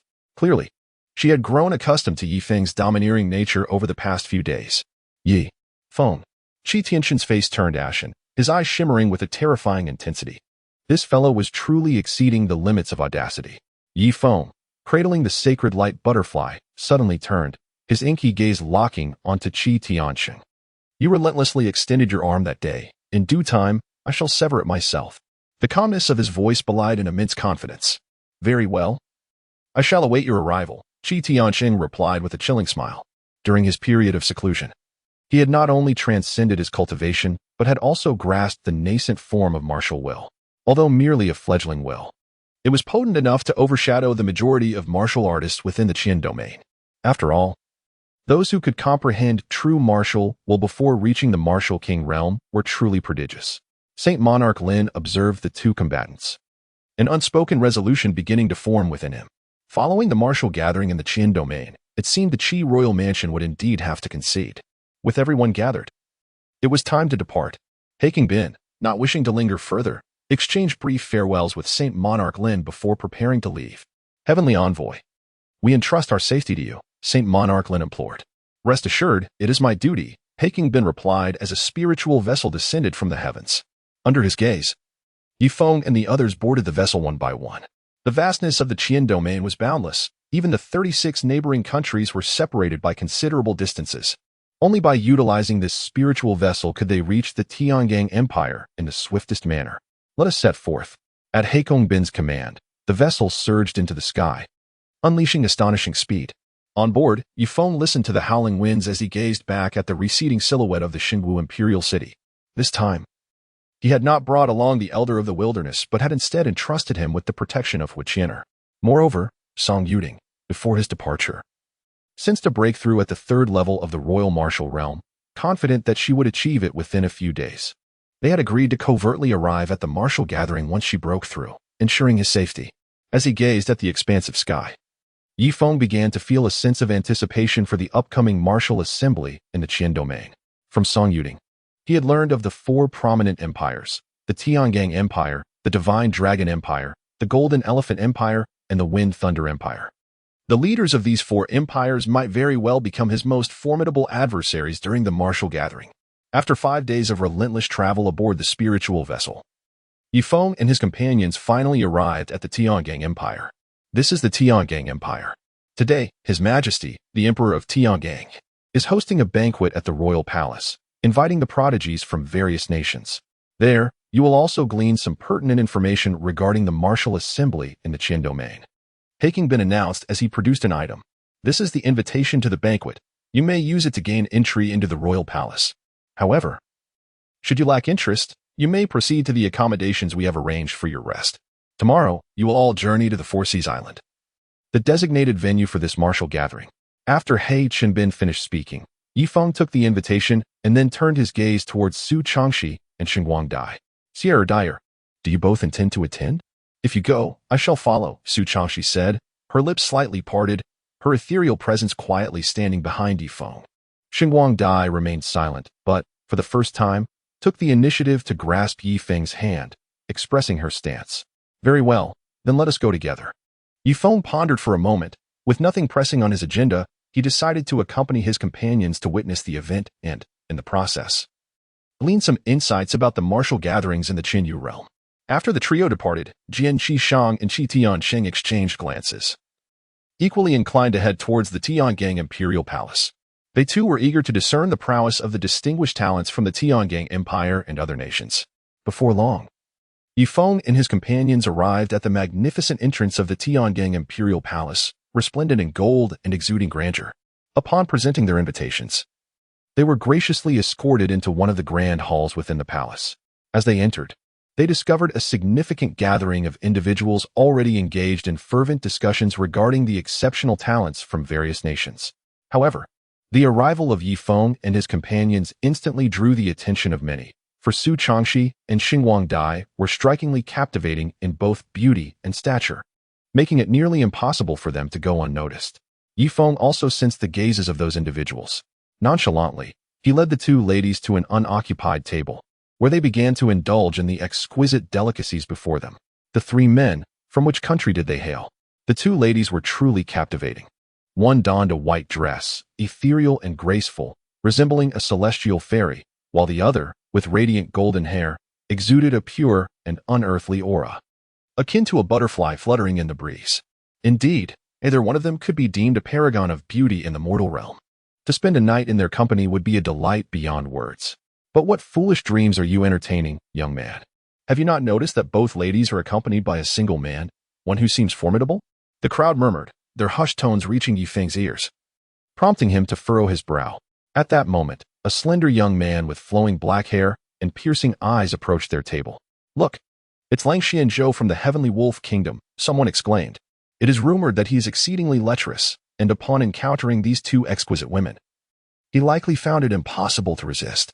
Should he lack any influence or power, he would be in dire straits, for the Heavenly Wolf Kingdom is of respectable standing, and Lang Xianzhou has attained the 8th level of the Heavenly Martial Realm, with his father, the Heavenly Wolf King, being a renowned figure at the peak of the 3rd level of the Imperial Martial Realm. As the crowd speculated, Lang Xianzhou had already drawn near to Ye Feng's table, smiling as he regarded Su Changxi and Xinguang Dai. He did not anticipate that at the Qinyu martial meeting, he would encounter two enchanting beauties who stirred his heart and nearly drove him to madness. This rekindled the fervor within him that had lain dormant for months, and he vowed to possess these two ladies. As for Ye Feng, he was entirely disregarded. Chapter 89. The Celestial Prodigy, Yun Jingtian. My dear ladies, I am Lang Xianzhou from the Heavenly Wolf Kingdom. May I inquire about your esteemed names? Lang Xianzhou asked with courteous charm. I'm afraid it is inconvenient for me to disclose that, Su Changxi replied coolly, promptly rejecting him. Upon hearing this, Lang Xianzhou's expression darkened slightly before he regained his composure. The more he was rebuffed, the more his desire for conquest intensified. Moreover, he found her icy demeanor particularly appealing. Perhaps it would create a striking contrast during their battles. From which kingdom do you hail, my lovely ladies? I harbor no ill intentions. Merely a desire to make your acquaintance, Lang Xianzhou continued, his tone gentle, reminiscent of a refined young gentleman. I'm sorry, but that is also not convenient for me to share.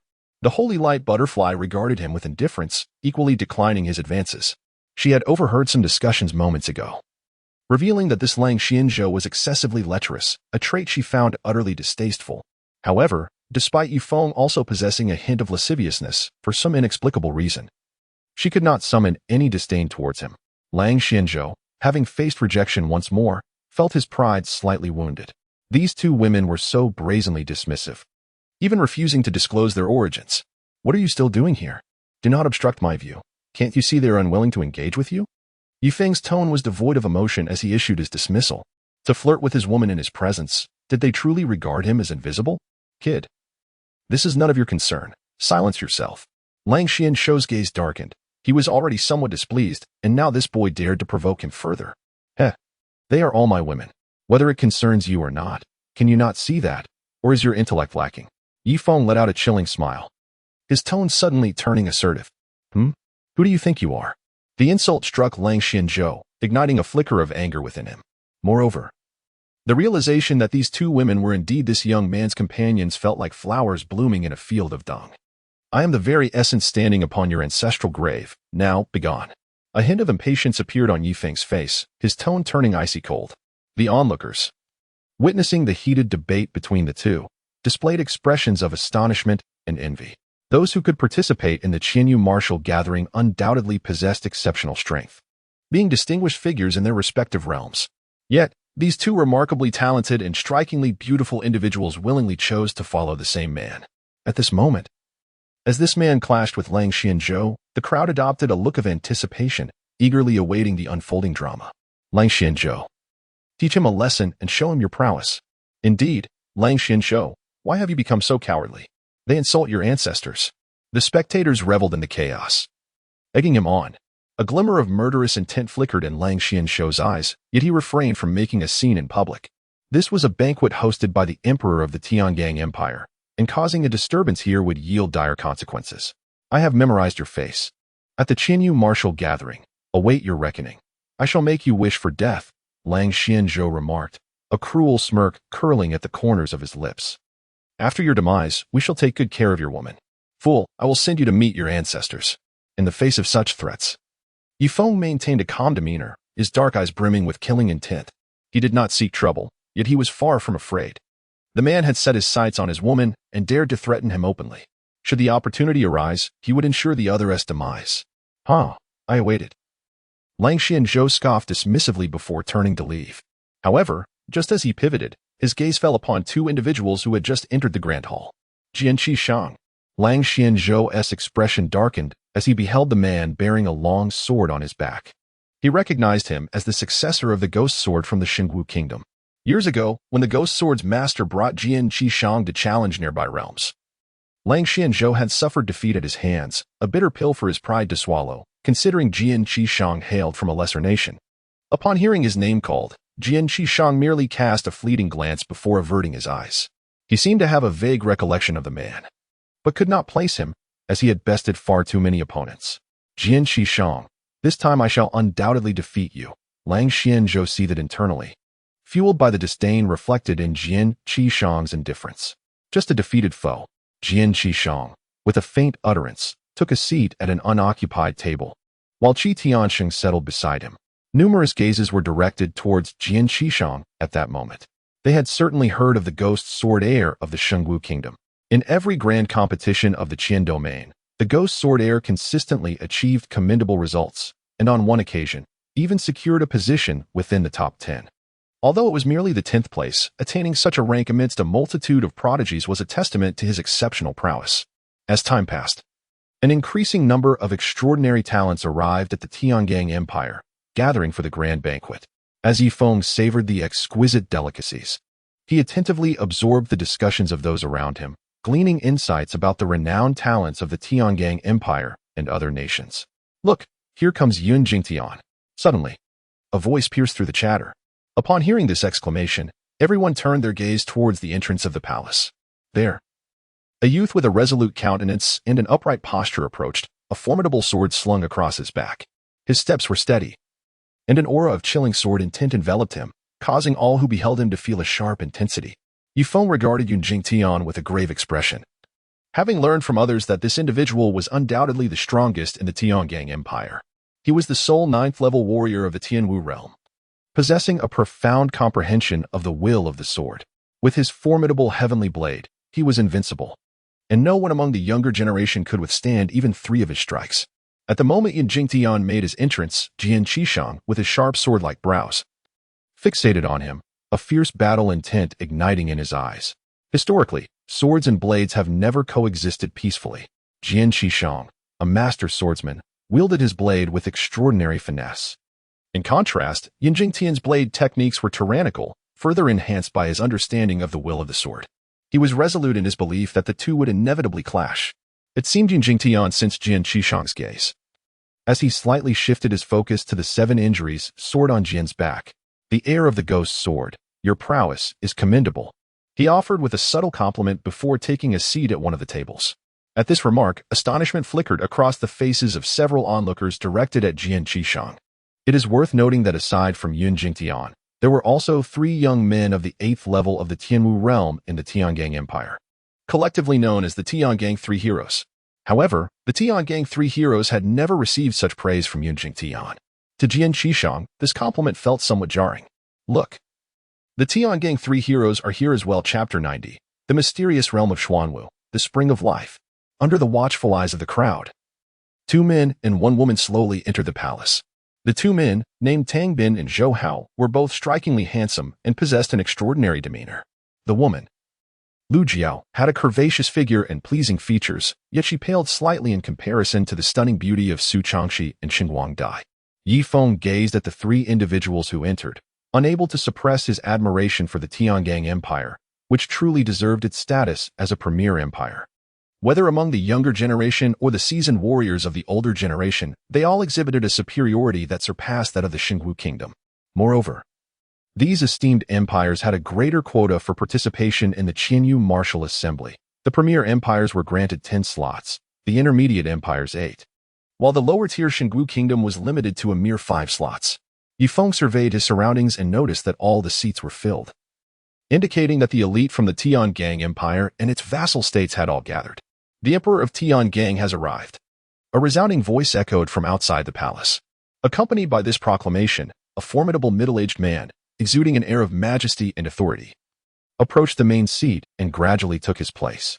This man was none other than the Emperor of Tiangang, a 5th-level powerhouse in the royal martial realm, standing at the pinnacle of the Qin domain.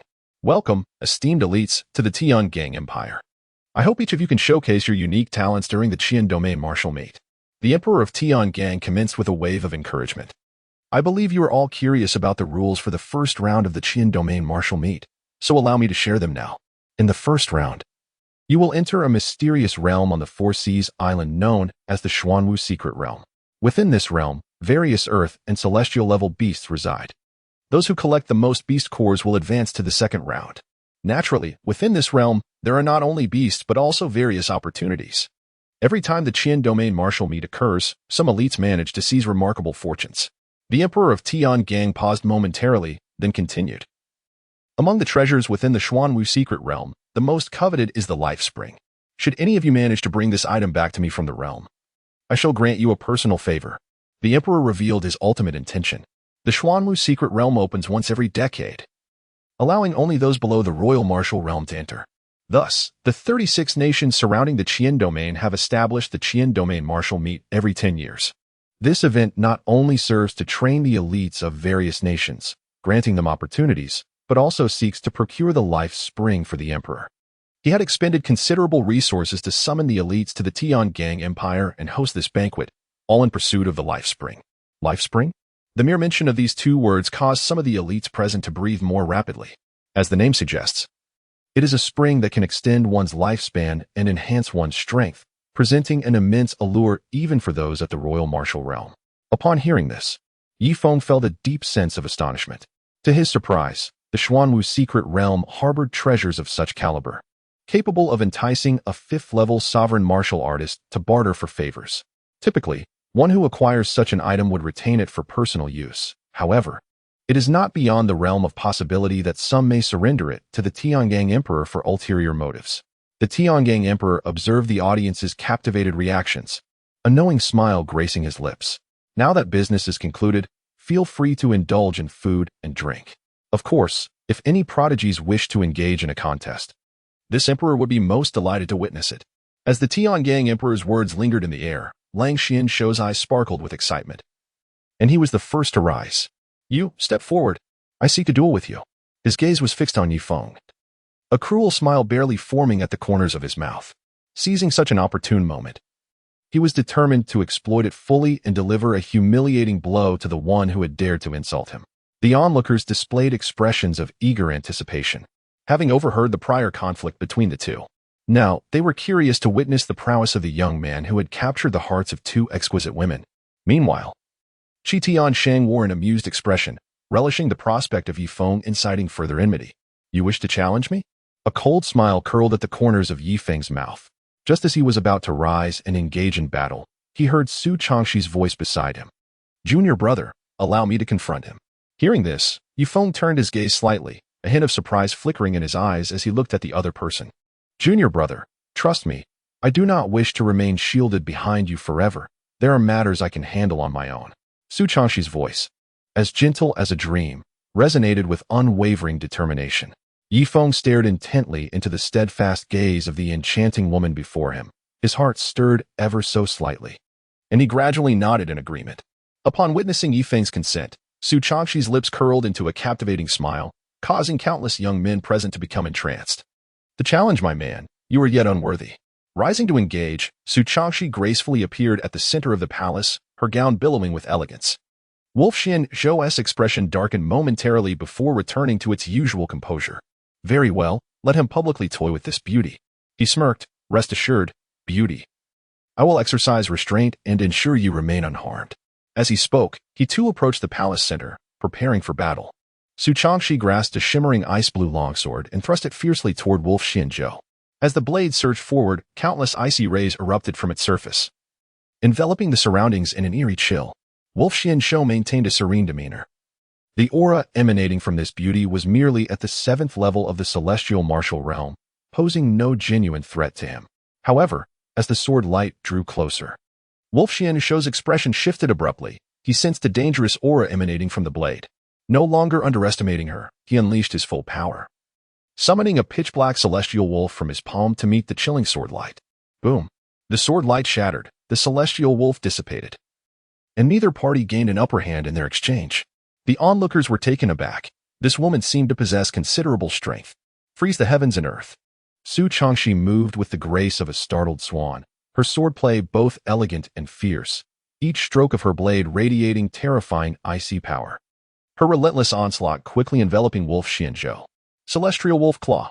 A flicker of rage appeared in Wolfshin Zhou's eyes as he formed his hand into a claw, tearing through the air with an extraordinarily sharp celestial wolf claw. Boom, boom, boom. The celestial wolf claw shredded through numerous shards of ice, yet the icy power seemed boundless, as if it would never cease. After several exchanges, the audience's astonishment transformed into sheer shock. A woman at the 7th level of the celestial martial realm had managed to suppress a man at the 8th level, Wolfshin Zhou. Even Ye Feng, who had previously sparred with Su Changxi when he was at the 6th level of the earth martial realm, was taken aback. It dawned on him that she had intentionally held back during their previous encounters. Celestial Wolf Triple Claw. Enraged beyond measure, Wolfshin Zhou found it utterly humiliating to be dominated by a woman of the 7th level in front of a crowd. As the terrifying celestial wolf claws tore through the fabric of space, aimed at Su Changxi, his pupils constricted. What did he behold? The power of the ice will. Chapter 91. Su Changxi's strength, the demands of the heavenly sovereign.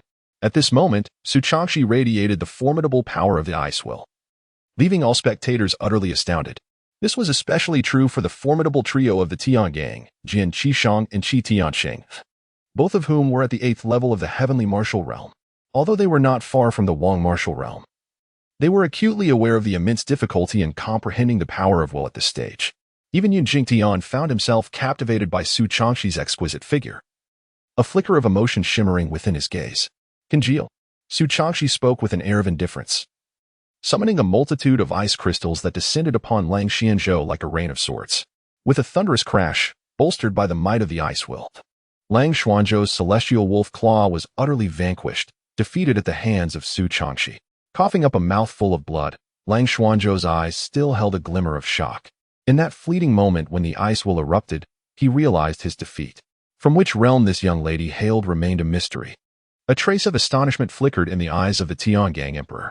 Indeed, this girl was a prodigy. Alas, her youth was a drawback, for otherwise She would have been one of the most formidable contenders for the championship of the Qian Domain's martial gathering. Sacred martial nation, Su Changxi, she uttered her name softly. And with a graceful sweep of her skirt, she returned to Ye Feng's side, sitting quietly like a devoted wife. Ye Feng smiled faintly, feeling a sense of pride in his woman.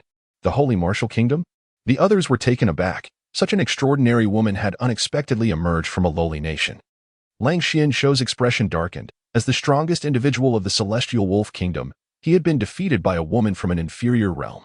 At that moment, he had no desire to trouble Ye Feng further and returned to his seat, engulfed in silence. Yet, he etched this humiliation firmly in his memory, attributing it entirely to Ye Feng. Indeed, the holy martial kingdom had produced such a stunning woman. It seemed this generation had a promising chance of breaking into the top 10. The celestial emperor remarked with a faint smile. Following the contest between Su Changxi and Lang Xianzhou, several other prodigies stepped forward to engage in friendly sparring, keeping their exchanges light. At that moment, a voice from outside the palace announced, "Your Majesty, the celestial king requests an audience." The celestial emperor's eyes flickered with a hint of curiosity.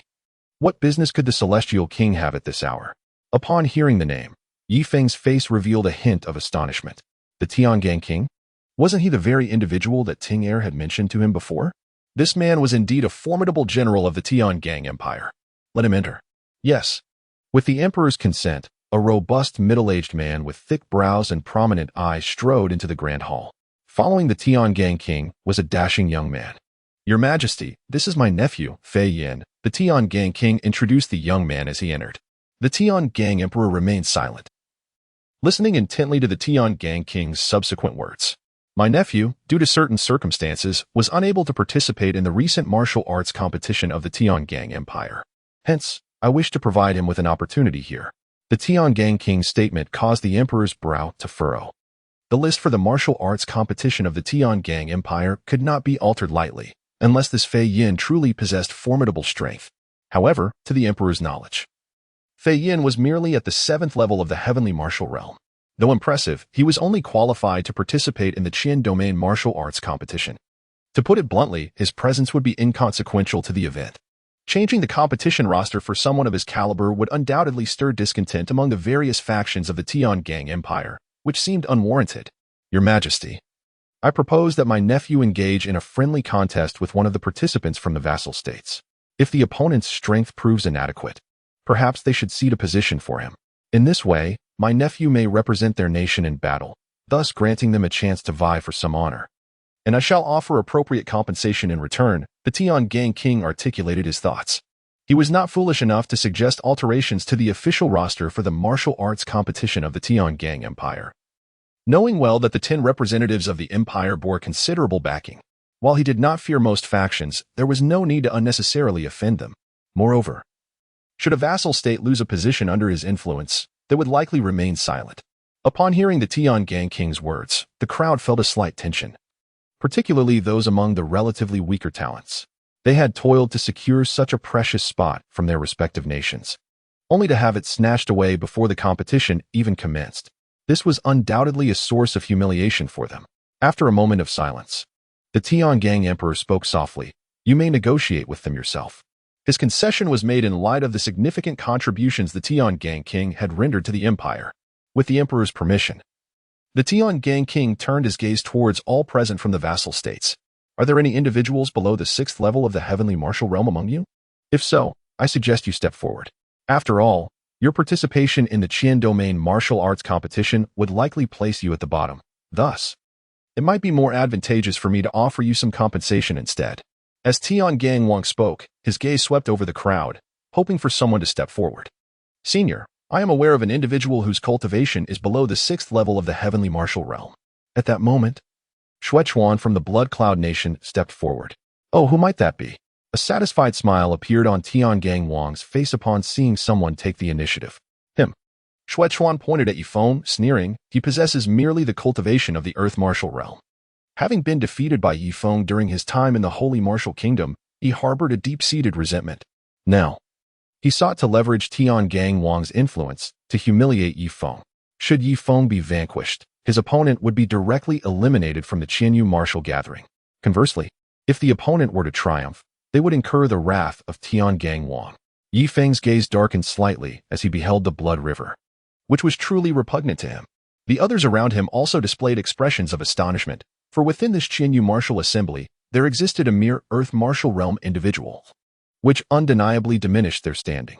Furthermore, such a delicate youth managed to win the allegiance of Su Changxi, a paragon among women. Many speculated that Ye Feng might be a prince of the Shengwu kingdom, who had secured his eligibility to participate through influential connections. Come forth, young man. Will you concede willingly, or shall you engage in a bout with my nephew? The Tiangang king declared with a commanding tone. Encountering an individual who had relied on connections to gain entry into the Qianyu martial assembly, he found himself with a legitimate reason to seize the opponent's position. Ye Feng slowly rose and made his way to the center of the palace. Why does everyone presume that his lowly status makes him an easy target? He had no intention of stirring trouble, yet the relentless demeanor of this Tiangang Wang was truly provoking, as if he believed Ye Feng to be without temper. He is a defeated foe of mine. Your nephew's choice to select him for battle is indeed a commendable one. However, should you choose me, the consequences will be far from what you desire. Ye Feng warned expressionlessly. What a joke. You, having sneaked in through the back door to participate in the martial arts meeting, are still so arrogant.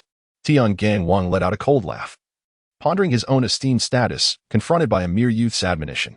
If it had been anyone else, where would his future dignity be placed? Indeed, you, a mere novice in the earth martial realm, dare to act so haughtily. Your position still lies in my hands, where it can truly realize its worth. Fei Yin stepped forward from behind Tiangang Wang, casting a disdainful glance at Ye Feng. Very well, however, during the contest, swords and blades are blind. Should any unforeseen incident occur, I trust Tiangang Wang will have no objections. Ye Feng's eyes shimmered with a terrifying fierceness. This so-called heavenly Gang King, having chosen enmity, need not fear the consequences of his actions. Should you manage to defeat my nephew, I shall overlook whatever transpires. The heavenly Gang King displayed a scornful expression, letting out a derisive laugh. If you manage to inflict harm upon me, I would be willing to kneel and bow my head before you. Fei Yin held his head high, exuding an air of arrogance. Ye Feng gazed at the two individuals brimming with confidence, a glimmer of madness flickering in his eyes. Then why don't you come over and meet your demise? Chapter 92. Feudal Flames, Arrival at the Four Seas Island. The sound of Ye Feng's voice resonated like the roar of a great bell, leaving everyone present momentarily stunned. This young man certainly exuded an air of arrogance. Fei Yin, who had originally worn a smile, immediately clouded his expression with darkness. Very well, since you are so oblivious to the consequences. Today I shall demonstrate that not everyone can be offended. Stepping forward, he made his way to the center of the palace, his eyes gleaming with a malevolent light. Flames swirled around him, crackling with fierce intensity. Flame Sky Palm, with his stride, a colossal palm of fire, imbued with immense heat, surged forth. Where the giant palm passed, an endless blaze unfurled, resembling a grand avenue of heavenly fire, magnificent in its might. The heavenly desolation gun materialized in Ye Feng's hand, its origin shrouded in mystery. An overwhelming surge of spiritual energy coursed through his entire being, converging at the tip of the heavenly desolation gun. Bang! As Ye Feng stepped forward, the earth trembled, and a beam of gunfire, compressed to its utmost limits, erupted forth. This flicker of gunfire resembled a colossal beast of the wild, unleashing an unimaginable force that obliterated the fiery giant's grasp, extinguishing all flames in its wake. What? Fei Yan's eyes widened in sheer horror. His Yin Tian palm had vanished inexplicably. Moreover, that flicker of gunfire was hurtling towards him at an astonishing speed. Drink! Fei Yan bellowed, desperately channeling his inner energy to forge a barrier of flames, attempting to thwart this awe-inspiring gunfire. However, an alarming scene unfolded before him. The magnificent gunfire effortlessly annihilated the fiery barrier he had constructed and struck him with tremendous force. Boom! Fei Yin spat blood violently, his body akin to one struck by lightning, collapsing to the ground like a lifeless dog. This heart-stopping spectacle left all the talented individuals present in utter astonishment. What had they witnessed? Fei Yin, a 7th-level master in the heavenly martial realm, had been defeated by an 8th-level practitioner in the earth martial realm with a single shot. This was undoubtedly the most shocking sight they had ever beheld in their lives. Yun Jingtian, along with the renowned Tiangang trio and Lang Xianzhou, were expressions of profound disbelief. This revelation was 1,000 times more shocking than witnessing Su Changxi comprehend the essence of ice. Yinner. The Tiangang king rushed forward to assess Fei Yan's condition, but the findings cast a pall over his face. The internal organs were displaced, and all meridians were severed. It could be said that Fei Yan's life as he knew it was utterly ruined. Moreover, without timely intervention, he might even face the threat of death. Brat, how dare you cripple my nephew? The Tiangang king radiated a terrifying aura, instilling a profound chill in all the talented individuals present. Is this truly the end? I merely fired a single shot. Isn't Fei Yan a 7th-level prodigy in the heavenly martial realm? He truly lives up to his name, existing as a mere waste. Ye Feng spread his hands, wearing an expression of innocence. Furthermore, both of you, the uncle and nephew, previously stated that any unforeseen circumstances would not be pursued. So you cannot hold me accountable. When faced with the strike of a formidable warrior in the heavenly martial realm, I must certainly give my utmost effort. Ye Feng's tone bore an air of innocence, yet his words dripped with sardonic mockery. At this moment, the Tiangang king felt an overwhelming rage bubbling within him. Amir Jr. not only incapacitated his nephew in his presence, but also dared to ridicule him openly, leaving him with a profound sense of humiliation. However, in such a public setting, if he were to strike against this junior, not only would he risk the Emperor of Tiangang's disapproval, but he would also undoubtedly tarnish his own reputation irreparably. Humph. The Tiangang king let out a disdainful snort, grasping the severely injured Fei Yan, ready to depart. Yet, suddenly, Ye Feng's voice echoed behind him. Tiangang king, you mustn't be too petty. Surely, you don't intend to seek vengeance on me tonight, do you? Ye Feng's words caused Tiangang Wang to pause, nearly triggering another bout of rage within him. He indeed harbored such thoughts. Yet now that the conversation had laid everything bare, he could no longer act upon them. Tiangang Wang, you must not lay a hand on him before the martial assembly in the Qin domain. The Tiangang emperor issued a subtle warning. Should Ye Feng meet his demise prior to the assembly, the repercussions for the Tiangang Empire would be exceedingly dire. After all the prodigies from the empire's vassal states were currently observing. Your Majesty, I shall not act impulsively, Tiangang Wang replied, and then he departed with a determined stride. The emperor's message was unmistakable. No harm should come to Ye Feng before the martial assembly, after which he would no longer intervene. Ye Feng certainly discerned the underlying implications of the words spoken, yet he harbored no regrets about incapacitating Fei Yan. He was on the verge of being bullied to the extreme and could not remain indifferent, allowing himself to be slaughtered like livestock. Moreover, even if he had not eliminated Fei Yan, it would not have guaranteed that trouble would not find him, nor that attempts on his life would cease. Not far away, Lang Xianzhou and Qi Tianqing regarded Ye Feng with cold smiles, certain that this young man had gravely offended the king of Tiangang and was undoubtedly doomed. Junior brother. Ye Feng, Su Changxi, and Xinguang Dai gazed at him with expressions filled with concern. It is important to note that the king of Tiangang possessed the formidable cultivation of a 4th-level royal martial realm expert, making him one of the most elite figures among the royal martial powerhouses of the Tiangang Empire. Offending such an individual would certainly lead to considerable complications and pose a threat to one's life. Do not worry, these are merely trifles. Ye Feng grasped the hands of the two women, offering them comfort. Prior to undertaking his endeavors, he had contemplated the matter. Should he acquire the life spring within the Xuanwu secret realm, he would be safeguarded by the heavenly Gang Emperor. Furthermore, if he were to attain first place in the Qianyu Martial Assembly, it was plausible that some formidable warriors from the Emperor's realm would seek to recruit him. Naturally, these were merely desperate measures born of necessity. He firmly believed that where there is a will, a way will emerge. Well then, let us conclude today's banquet. The heavenly Gang Emperor declared, casting a profound glance at Su Changxi and Ye Feng. The remarkable performance of the duo today had left him utterly astonished. At dawn tomorrow, you shall embark together to the Four Seas Island, where you will engage in martial contests with the other 3 great empires and their subordinate nations. You may now return to your respective lodgings to rest. As the emperor's words echoed through the hall, many prodigies rose to take their leave. Ye Feng gazed coldly at the departing figures of the Blood Cloud Kingdom, a subtle glimmer of murderous intent flickering in his eyes. The individuals from the Blood Cloud Kingdom had caused him to offend the heavenly Gang King, and he would undoubtedly settle this score. Sheer Dyer, let us return to our residence. Ye Feng, holding the hands of the two maidens, departed from the banquet. The following morning, after a night of rest, Ye Feng escorted the two ladies to the gathering point. Here, all the prodigies from the Tiangang Empire and its vassal states had assembled. Well, everyone is present. Board the spirit vessel and prepare for departure, commanded the Emperor of Tiangang upon seeing the full gathering. As each prodigy stepped onto the spirit vessel, it soared into the sky, heading towards the Four Seas Island. After a lengthy journey of half a day, Ye Feng and his companions finally arrived at their destination, the Four Seas Island. Here, they would engage in the most exhilarating competition among the 36 nations. Chapter 93, The Beautiful President, Yu Linglong. The Four Seas Island is surrounded by the sea on all sides, yet it remains remarkably vibrant. Not only is the competition among the 36 nations taking place here today, but it is also the headquarters of the Four Seas Commerce Association. The Four Seas Commerce Association is a significant commercial entity within the Qian domain, with its influence spanning across the 100 nations of the domain. Ye Feng descended from the spirit vessel, casting his gaze upon the throng below, a surge of heroic spirit swelling within him. Suddenly, another spirit vessel soared through the sky, brimming with youthful figures.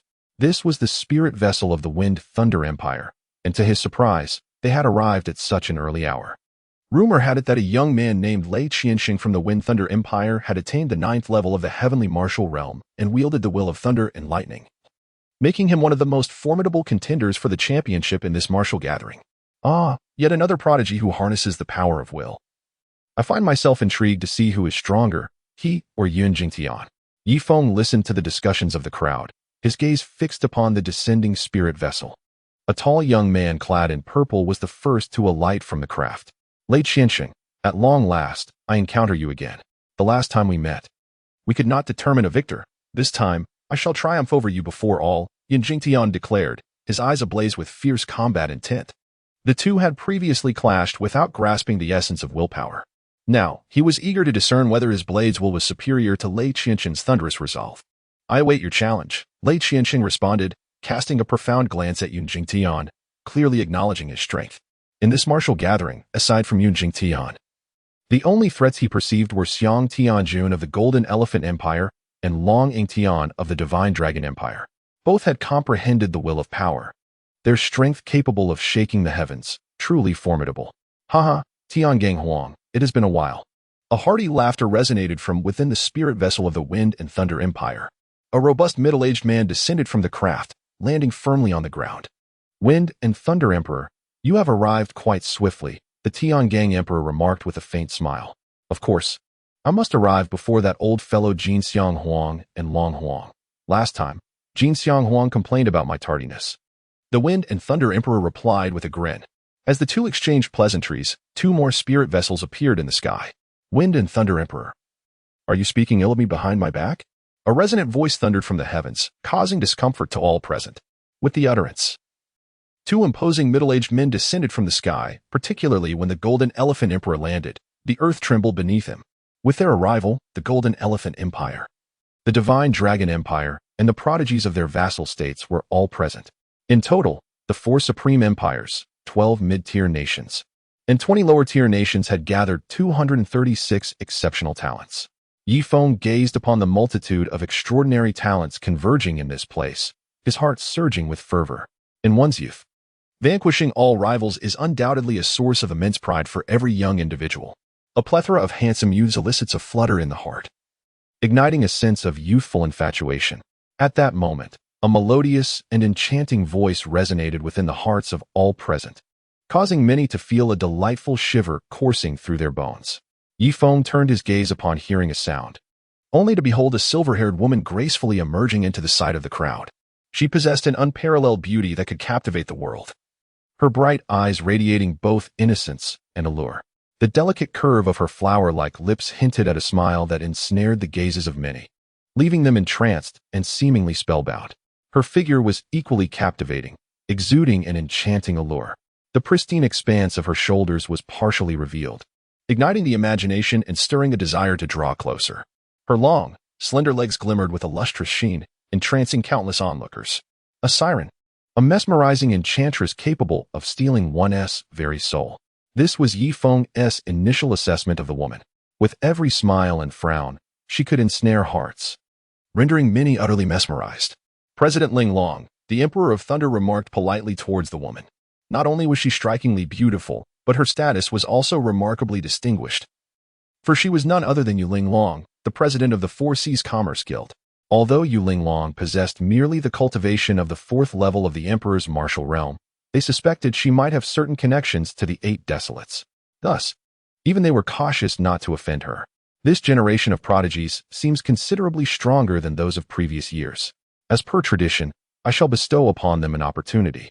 Yu Linglong's enchanting gaze swept over every prodigy present, a faint smile gracing her lips. Very well, then please lead the way, President Linglong. The Emperor of Thunder responded with utmost courtesy. This woman had suddenly appeared on the Four Seas Island 15 years ago, establishing the Four Seas Commerce Guild. In those 15 years, the guild had spread throughout the 100 nations of the Qian domain, a testament to her remarkable skill and power, which commanded their respect. An opportunity? Upon hearing this, Ye Feng felt a twinge of confusion, yet he chose to follow. As he gazed at the enchanting silhouette of Yu Linglong, a thought emerged in his mind. How splendid it would be to share a night of passion with this captivating enchantress. Hiss! Ye Feng has ceased to entertain further thoughts. Soon, under the guidance of Yu Linglong, Ye Feng and his group of prodigies arrived at the foot of a lofty platform. Ye Feng's gaze fell upon the scene before him, and he discerned that by merely traversing the 9-tiered steps, one could ascend to the elevated platform, upon which seemingly rested a jug of wine. Was that wine the coveted reward? Just as Ye Feng pondered this, Yu Linglong turned back with a smile, gracefully stepping forward with her delicate jade foot, traversing the 9 steps to reach the high platform. As long as you can ascend this 9-tiered platform, you shall receive the reward I hold, she proclaimed with a playful glimmer in her eye, lifting the jug from the platform to introduce it. This wine is named Linglong wine. Consuming it can solidify your foundation and enhance the spiritual energy within. It is said that some who have partaken in this wine have even grasped the nascent form of martial will.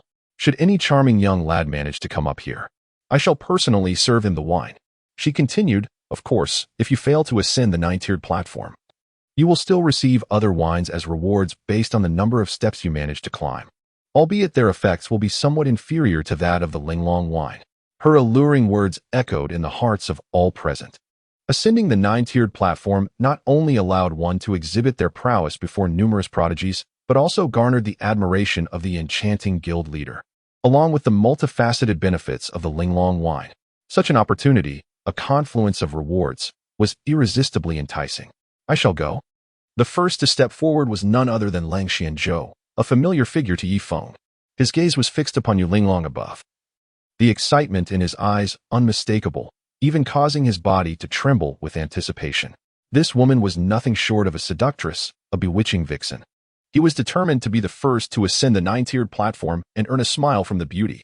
I shall await you up here, she teased, igniting a fervor within Lang Xianzhou's veins. With a bold step, he advanced, placing his foot upon the first tier. Chapter 94. Ascending the 9-tiered steps, Ye Feng's epiphany. Boom. The moment Lang Xianzhou's foot landed on the first tier, an overwhelming force of gravity bore down upon him.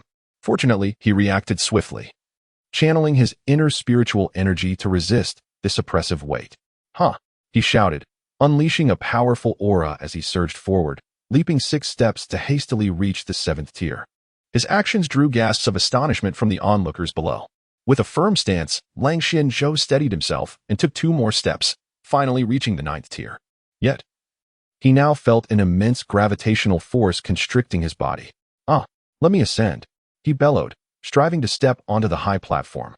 But that single step felt like an insurmountable chasm, preventing him from overcoming the barrier. Very well, you may descend now. Yu Linglong discerned that Lang Xianzhou had reached his limit, and subsequently tossed him a flask of a lower-grade Linglong wine. Although Lang Xianzhou felt a sense of reluctance, he recognized that he had exerted himself completely and could only accept the spiritual elixir before retreating. Following Lang Xianzhou, many other exceptional talents from various nations stepped forward, eager to take their chances. However, most could only ascend to the 5th layer, with the 6th layer proving to be the utmost challenge. Those who managed to reach the 7th and 8th layers were exceedingly rare. In that moment, Lang Xianzhou found solace within himself, for he had achieved the best result thus far. Sire, dear, shall we give it a try as well? Ye Feng proposed to the 2 women. All right. Su Changxi and Xinguang Dai nodded in agreement and ascended the steps alongside Ye Feng. Ye Feng stepped forward, ascending the 1st tier of the platform. Soon, an immense force began to bear down upon him. Initially, he contemplated using his spiritual energy to counteract this pressure. But a vivid recollection of the moment he wielded the Tianshu spear suddenly dawned upon him, leading him to abandon the thought of resistance. He allowed the weight of gravity to envelop his body. Meanwhile, atop the high platform, Yu Linglong observed this intriguing spectacle, pondering whether this young man was merely arrogant or possessed a deeper intent. Bang! Ye Feng took another step, advancing towards the second tier of steps. The overwhelming force of gravity relentlessly assailed his corporeal form, evoking a rather uncomfortable sensation. Su Changxi and the starlight butterfly glanced back at Ye Feng, their eyes betraying a hint of palpable astonishment. Ye Feng's prowess is well known to the two of them. It is inconceivable that she could even ascend to the second level. You may proceed without concern for me. Ye Feng endured the oppressive force of gravity, his gaze resolute. Upon hearing his words, Su Changxi and the holy light butterfly ceased their hesitation, ascending step by step. With a determined stride, Su Changxi, enveloped in a protective aura of spiritual energy, successfully reached the 9th level. However, as she attempted to ascend the elevated platform, she distinctly sensed a surge of pressure. With a resonating hum, the force of the ice will blossomed within her, propelling her forward as she took another step towards the platform. In a thunderous burst, bolstered by the power of the ice will, Su Changxi shattered the constraints of gravity, becoming the first to set foot upon the high platform. Exclamations of astonishment erupted from the prodigies of the Dragon Empire, the Golden Elephant Empire, the Wind and Thunder Empire, and others. Even Lei Qiansheng, Long Yingtian, and Xiang Tianjun were left in awe. They had not anticipated that someone within the Tiangang Empire had comprehended the power of will. To their surprise, the first to ascend was a strikingly beautiful young lady. Yu Linglong's eyes sparkled with astonishment as she handed a flask of exquisite wine to Su Changxi. "Thank you, senior." Su Changxi expressed gratefully as she accepted the precious wine.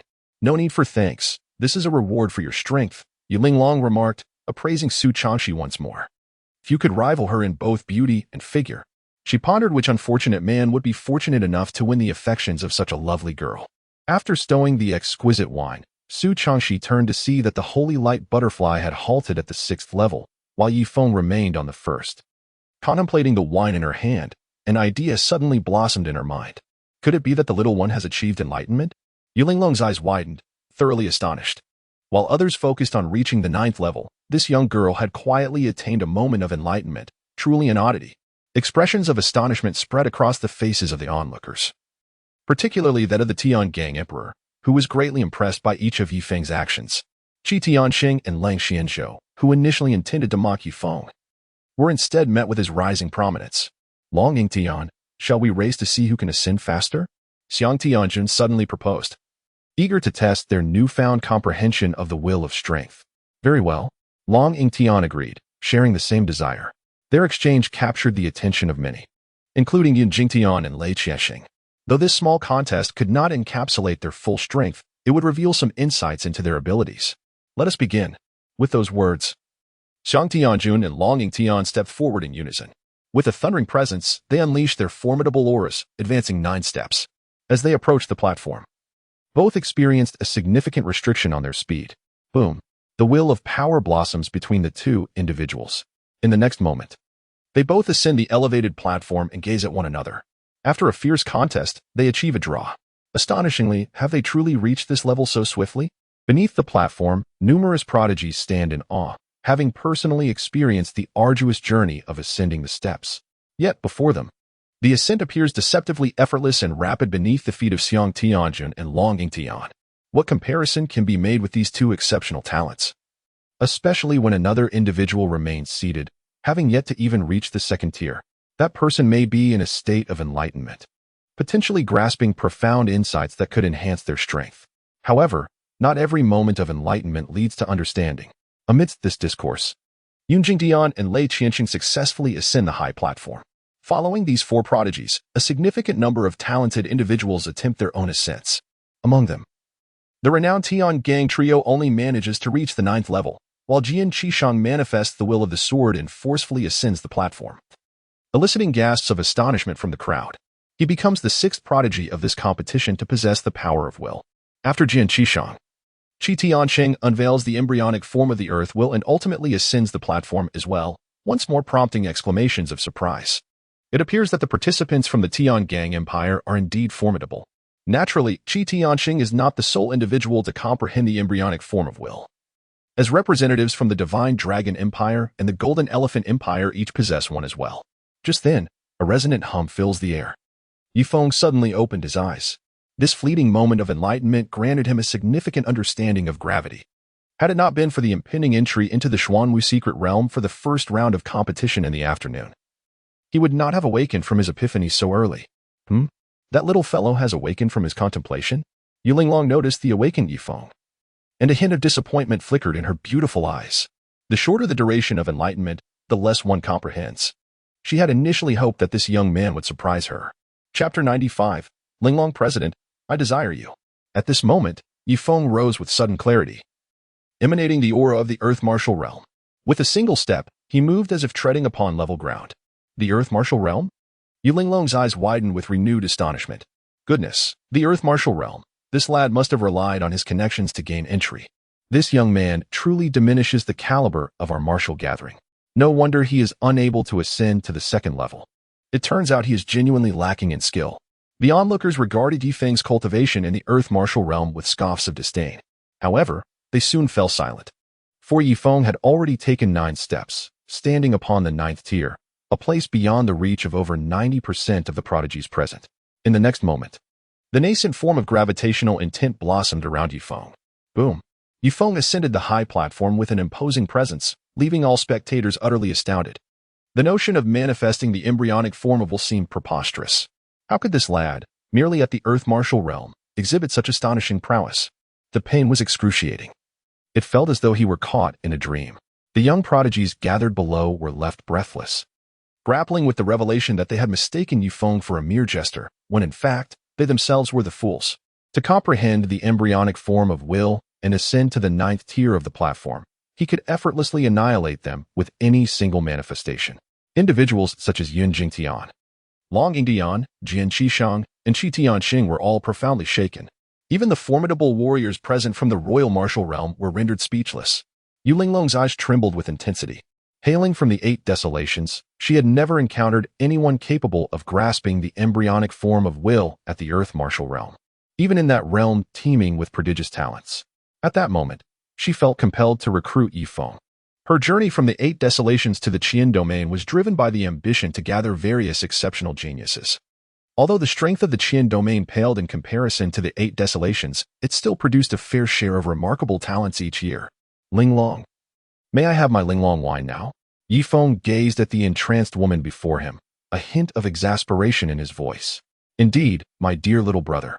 You have truly astonished me, Yu Linglong remarked, gracefully swaying her enchanting figure as she approached Ye Feng, a smile gracing her lips. Ye Feng gazed at the enchanting woman before him, diverting his eyes after accepting the exquisite wine. In such close proximity, he feared he might lose control. His youthful innocence lingered, hinting at a certain shyness. I wonder if you would be interested in joining the Four Seas Chamber of Commerce. Whatever your desires may be, my dear sister can fulfill them, Yu Linglong whispered softly into Ye Feng's ear, her voice a tantalizing secret meant only for the two of them. The mellifluous tone sent a sudden rush of breathlessness through Ye Feng. Fortunately, he quickly stifled the stirrings within him, taking a slight step back to reassess Yu Linglong with a penetrating gaze. After a brief silence, he boldly inquired, what if I were to want you? This was Ye Feng's audacious probe. He was in dire need of a powerful and trustworthy ally to serve as his support. The Four Seas Chamber of Commerce was undoubtedly a commendable option, yet he remained uncertain of its reliability, thus daring to risk inciting Yu Linglong's ire with his probing question. If she would willingly barter her own body, she could hardly be deemed a dependable stronghold. Yu Linglong was taken aback by Ye Feng's audacity. Countless suitors sought to possess her, yet none had ever uttered such words in her presence. Here stood a young man of the Earth Martial Realm, bold and unrestrained. You desire me, do you? Yu Linglong refrained from responding, merely offering a scornful smile, her voice turning as frigid as ice. Ye Feng was thoroughly content with this silent response. It demonstrated that Yu Linglong was, at the very least, a person of principle. Otherwise, she could have chosen to feign politeness or keep him in suspense. Turning away, Ye Feng descended from the high platform with the Linglong wine in hand, casting not a single glance back. Should he encounter an insurmountable dilemma, perhaps he could seek assistance from the Four Seas Chamber of Commerce. As Yu Linglong observed Ye Feng's nonchalant departure, a hint of confusion flickered in her beautiful eyes. Despite the clarity of her earlier refusal, his carefree exit left her somewhat perplexed about this young man. Nevertheless, her desire to recruit Ye Feng had already dissipated at that moment. Miss Dai. May I exchange this Linglong wine for the spirit wine you possess? At that moment, Su Changxi extended her Linglong wine, wishing to trade for the spirit wine held by the Holy Light Butterfly. Miss Su, what do you mean by that? The Holy Light Butterfly's eyes flashed with a trace of bewilderment, for the spirit wine in her possession was evidently superior to that of her counterpart. I have only recently broken through to the 7th level of the heavenly martial realm, and even with the Linglong wine, another breakthrough is simply unattainable. Furthermore, having grasped the power of will, I would not fear encountering an 8th level practitioner within the Xuanwu secret realm. Conversely, Miss Dai, your 6th level cultivation may lead you to face numerous dangers. Should anything unfortunate occur, my junior brother would be distressed. Su Changxi's soft murmur revealed her concerns. The Holy Light Butterfly stared at her in astonishment. In her eyes, Su Changxi was an exceptionally gifted woman, even more so than herself. Yet this stunning individual showed such profound care for Ye Feng. It was evident that she and Su Changxi were rivals in affection. She could not be naive enough to believe that the other was unaware of her relationship with Ye Feng. Is he truly worth such devotion? The Holy Light Butterfly questioned internally. There is no question of worth. I am willing to do this for him. Su Changxi's gentle voice stirred something deep within the Holy Light Butterfly. What are you two discussing? At that moment, Ye Feng also descended from the high platform. Nothing much. Just a casual chat with Miss Dai. Su Changxi swiftly exchanged the spirit wines between them, just as she was about to consume the spirit wine in one gulp. Ye Feng seized her wrist. Junior brother, you. Su Changxi's expression reflected her confusion. You drink my wine. Give me the one in your hand. Ye Feng cast a deep glance at Su Changxi, his voice imbued with an unmistakable authority. Junior apprentice, I believe this wine is exquisite. Before Su Changxi could finish her sentence, Ye Feng seized the cup from her hand and drank it in one swift motion. What a splendid wine! Ye Feng exclaimed in admiration, recognizing that the wine indeed contained a significant amount of spiritual energy. While it was insufficient for him to achieve a breakthrough, it would certainly enhance his cultivation. Dai Shi each of you take a flask and drink swiftly. Ye Feng placed the exquisite wine cork into Su Changxi's hand.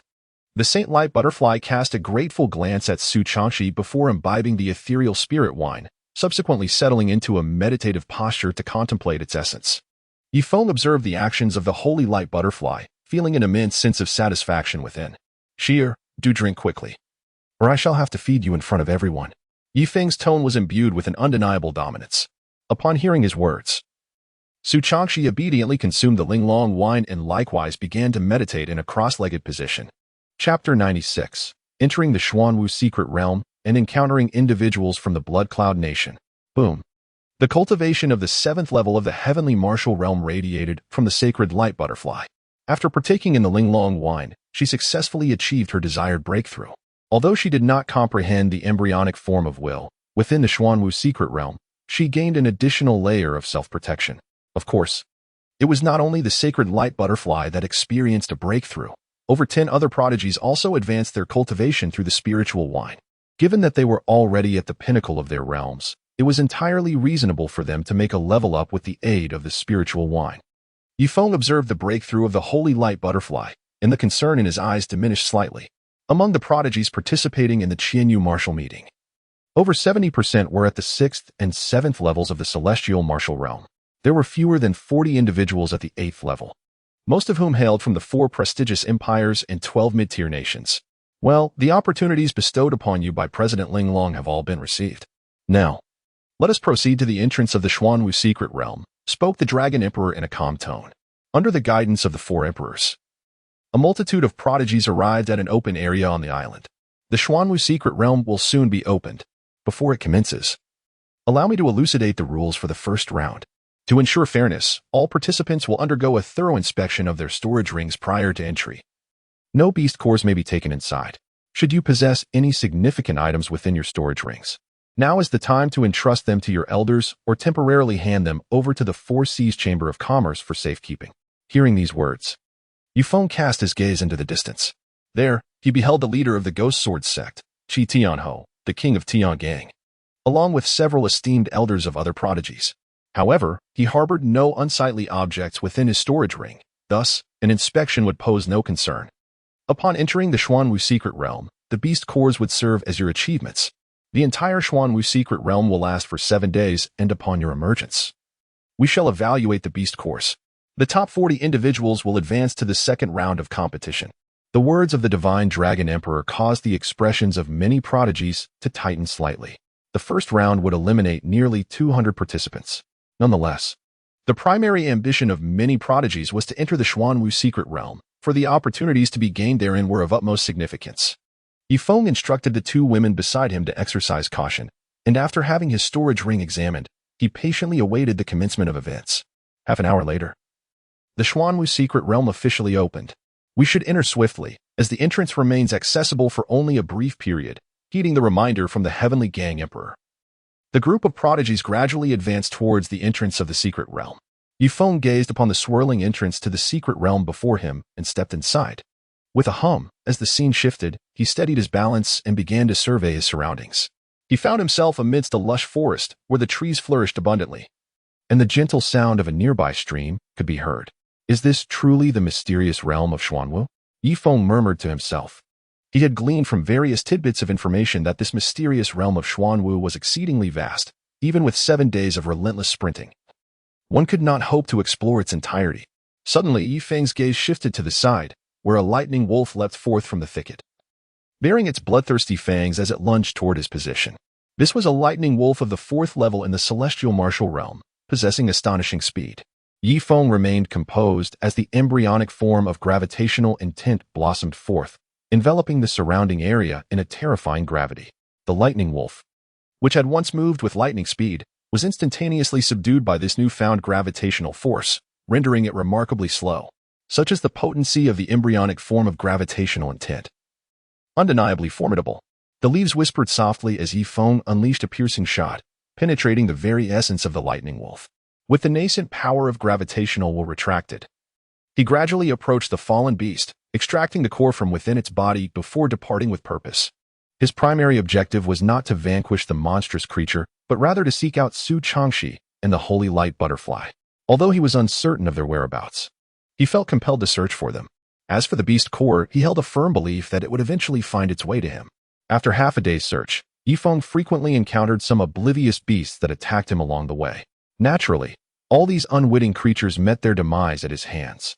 During this journey, he also inadvertently stumbled upon several precious alchemical herbs, all of which he collected with ease. Is that the sound of a battle? Ye Feng suddenly heard sounds emanating from ahead and instinctively quickened his pace, rushing forward.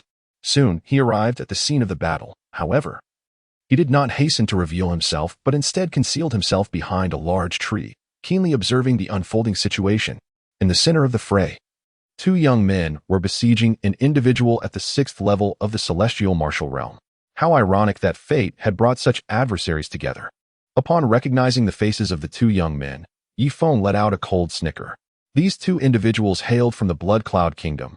One was Shui Chuan, who had previously incurred his wrath by offending the Heavenly Gang King, and the other was the Prince, Shui Yuan. Encountering them within the depths of the Xuanwu secret realm presented a perfect opportunity to claim their lives.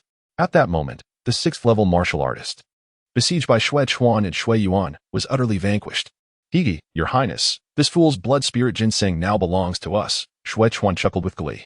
The blood spirit ginseng was indeed a prized possession. Consuming it would enhance one's vitality, nourishing the body and extending one's lifespan.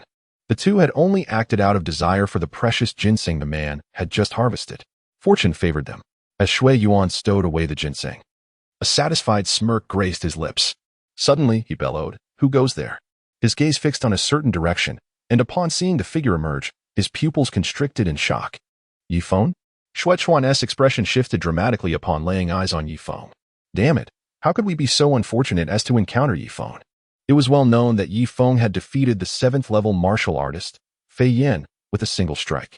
Even if he and the 7th level prince, Shui Yuan, joined forces, they would still not stand a chance against him. Indeed, you 2 are fortunate to have crossed paths with me.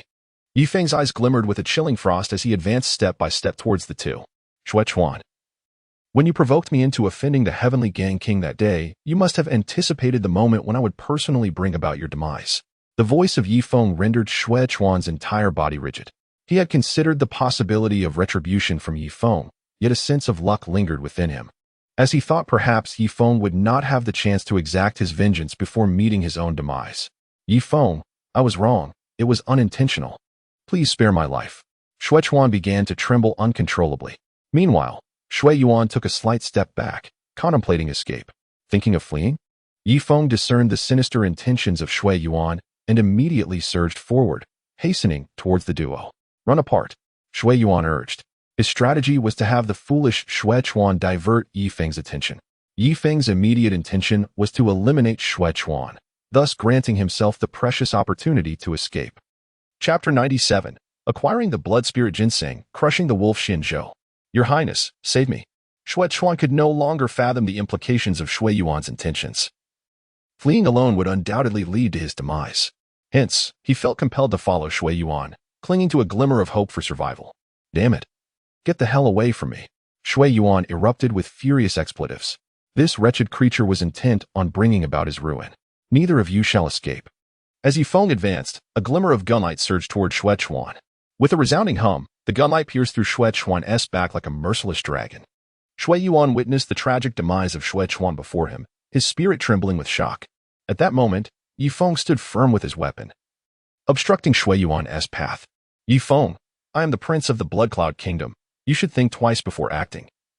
Lest you bring trouble upon the holy martial kingdom, Shui Yuan warned, his face as pale as a sheet of paper. Huh? If I spare your life, will you refrain from causing trouble? With a cold sneer, Ye Feng unleashed the Tianhuang spear, its fierce radiance once again surging forth. Boom! The violent energy contained within the spear struck fiercely against the body of Blood Abyss, delivering a devastating blow. Ye Feng, our Blood Cloud Nation will not let you escape. Blood Abyss roared with a twisted face. Yet, what awaited him was the piercing thrust of the Tianhuang spear. Sizzle! Ye Feng, his expression impassive, drew forth the tip of his gun, causing a sudden spurt of blood to cascade forth. He swiftly seized the storage ring from the hands of Blood Abyss, discovering within it a considerable number of spirit stones and elixirs, alongside 7 beast cores and a singular blood spirit ginseng. Subsequently, he rummaged through Blood Chuan's storage ring before departing from the scene. Within the depths of the Xuanwu secret realm, the slaughter of prodigies is neither prohibited nor can it be, as the relentless pursuit of various treasures inevitably incites manifold conflicts. After eliminating 2 individuals from the Blood Cloud Kingdom, Ye Feng continued his journey until darkness fell, at which point he decided to halt his progress. He sought a suitable place to rest, and took the opportunity to consume the blood spirit ginseng. Ye Feng murmured softly to himself. Recognizing that within the mysterious realm of Xuanwu, there resided formidable celestial-level beasts, the encounter with whom would undoubtedly pose significant challenges.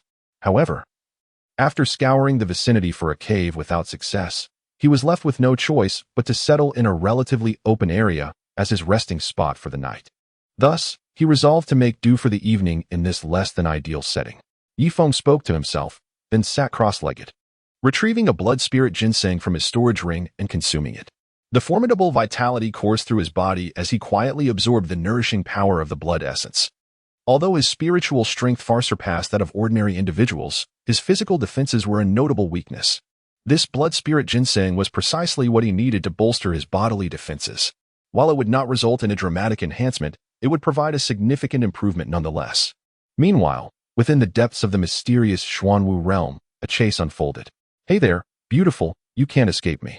You might as well submit willingly, Wolf Xinzhou exclaimed, his eyes gleaming with excitement as he pursued the golden-haired woman ahead. He had not anticipated such fortune on the very first day in the Xuanwu realm. He would encounter the stunning woman by Ye Feng's side. Tonight, he intended to relish in his triumph and make Ye Feng aware of the consequences of crossing him. The holy light butterfly, glancing back at the relentless Wolf Xinzhou, felt her heart sink. Had she not achieved a breakthrough just before entering the Xuanwu realm, she might have already fallen victim to his vile intentions. Yet, her condition was hardly better. Her once resplendent gown was now marred by claw marks, exposing patches of her pristine skin. A deep claw mark from a vicious wolf marred her back, a sight both shocking and alarming. As her injuries worsened, she could hardly endure much longer. The 2 figures danced through the forest, enacting a harrowing chase. Ye Feng suddenly opened his eyes. Having just absorbed the effects of the blood spirit ginseng, he was struck by a voice that seemed somewhat familiar in the distance. This sound bore a resemblance to that of Lang Xianzhou. An ominous premonition welled up within Ye Feng's heart, compelling him to rise abruptly and dash towards the source of the voice. In less than 20 breaths, he beheld a familiar figure. At that moment, The holy light butterfly resembled a fragile, near-extinct creature, evoking both heartbreak and pity. Lang Xianzhou, you shall meet your end. In the depths of Ye Feng's obsidian eyes, a murderous intent surged. As he surged forward, he leaped into the air, the Tian Wang's spear resembling an annihilating weapon piercing through the heavens. Ye Feng. The holy light butterfly caught sight of Ye Feng's figure, and in her despairing gaze, a glimmer of hope emerged. Lang Xianzhou's expression darkened, yet he stood undaunted, unleashing two razor-sharp celestial wolf claws to counter this frenzied assault. Boom! A resounding echo reverberated through the night. Hold on, butterfly. Once I have vanquished him, I shall tend to your wounds. Ye Feng swiftly caught the light butterfly, who was on the verge of falling, and gently placed her injured form beside a grand tree. You, be careful, she said, gazing up at the towering figure before her, her heart filled with a sense of security. Do not worry. Ye Feng turned away, his originally gentle eyes suddenly transforming into a fierce glare, an overwhelming intent to kill raging around him. Ye Feng, your arrival is timely. Allow me to incapacitate you first, and then I shall make you witness the torment of your beloved at my hands. Wang Xianzhou sneered coldly. Though Ye Feng possessed considerable strength and had grasped the rudimentary form of gravitational intent, he stood at the pinnacle of the 8th level of the celestial martial realm. Apart from those few prodigies who had comprehended complete intent, there were hardly any who could instill fear in him. You might as well descend into hell and dream, he taunted. As Ye Feng's words fell, a resounding boom erupted. The rudimentary form of gravitational intent radiated forth, enveloping the entire area in its oppressive embrace. Wang Xianzhou's expression shifted, although he had previously experienced the weight of gravity atop the 9-tiered platform. He had not compared Ye Feng's rudimentary gravitational intent with that of the platform. Yet, this first-hand experience began to darken his countenance. With a thunderous force, Ye Feng thrust forth an earth-shattering strike. Under the weight of gravity, Wang Xianzhou felt as though he were a living target. A deafening blast resounded as he was forced to retreat, his internal energy surging tumultuously. The next moment, the power of the will of desolation erupted forth in his fury. Ye Feng held nothing back. He intended to utterly crush Wang Xianzhou, this wretch. What? The power of intent? Wang Xianzhou's eyes widened in horror, his mind reeling in disbelief. The fear coursed through him as he realized that Ye Feng had not only grasped the rudimentary form of gravitational intent, but had also comprehended a complete form of intent he had never before encountered. An overwhelming sense of dread spread within him. Wretch, do you think yourself powerful? Prepare to meet your end. As Ye Feng stepped forward, a force of desolation potent enough to obliterate all surged forth from the Tian Wang spear. Chapter 98. The Giant Shin Turtle, News of the Fountain of Life. Lang Xianzhou was struck by a spear, collapsing to the ground like a lifeless dog, emitting a painful howl. His once proud strength was utterly crushed by Ye Feng's 2 shots. My father, will not let you escape. Lang Xianzhou struggled to lift his head, uttering his final words. I have already offended the Heavenly Gang King. Why should I fear your so-called Heavenly Wolf King?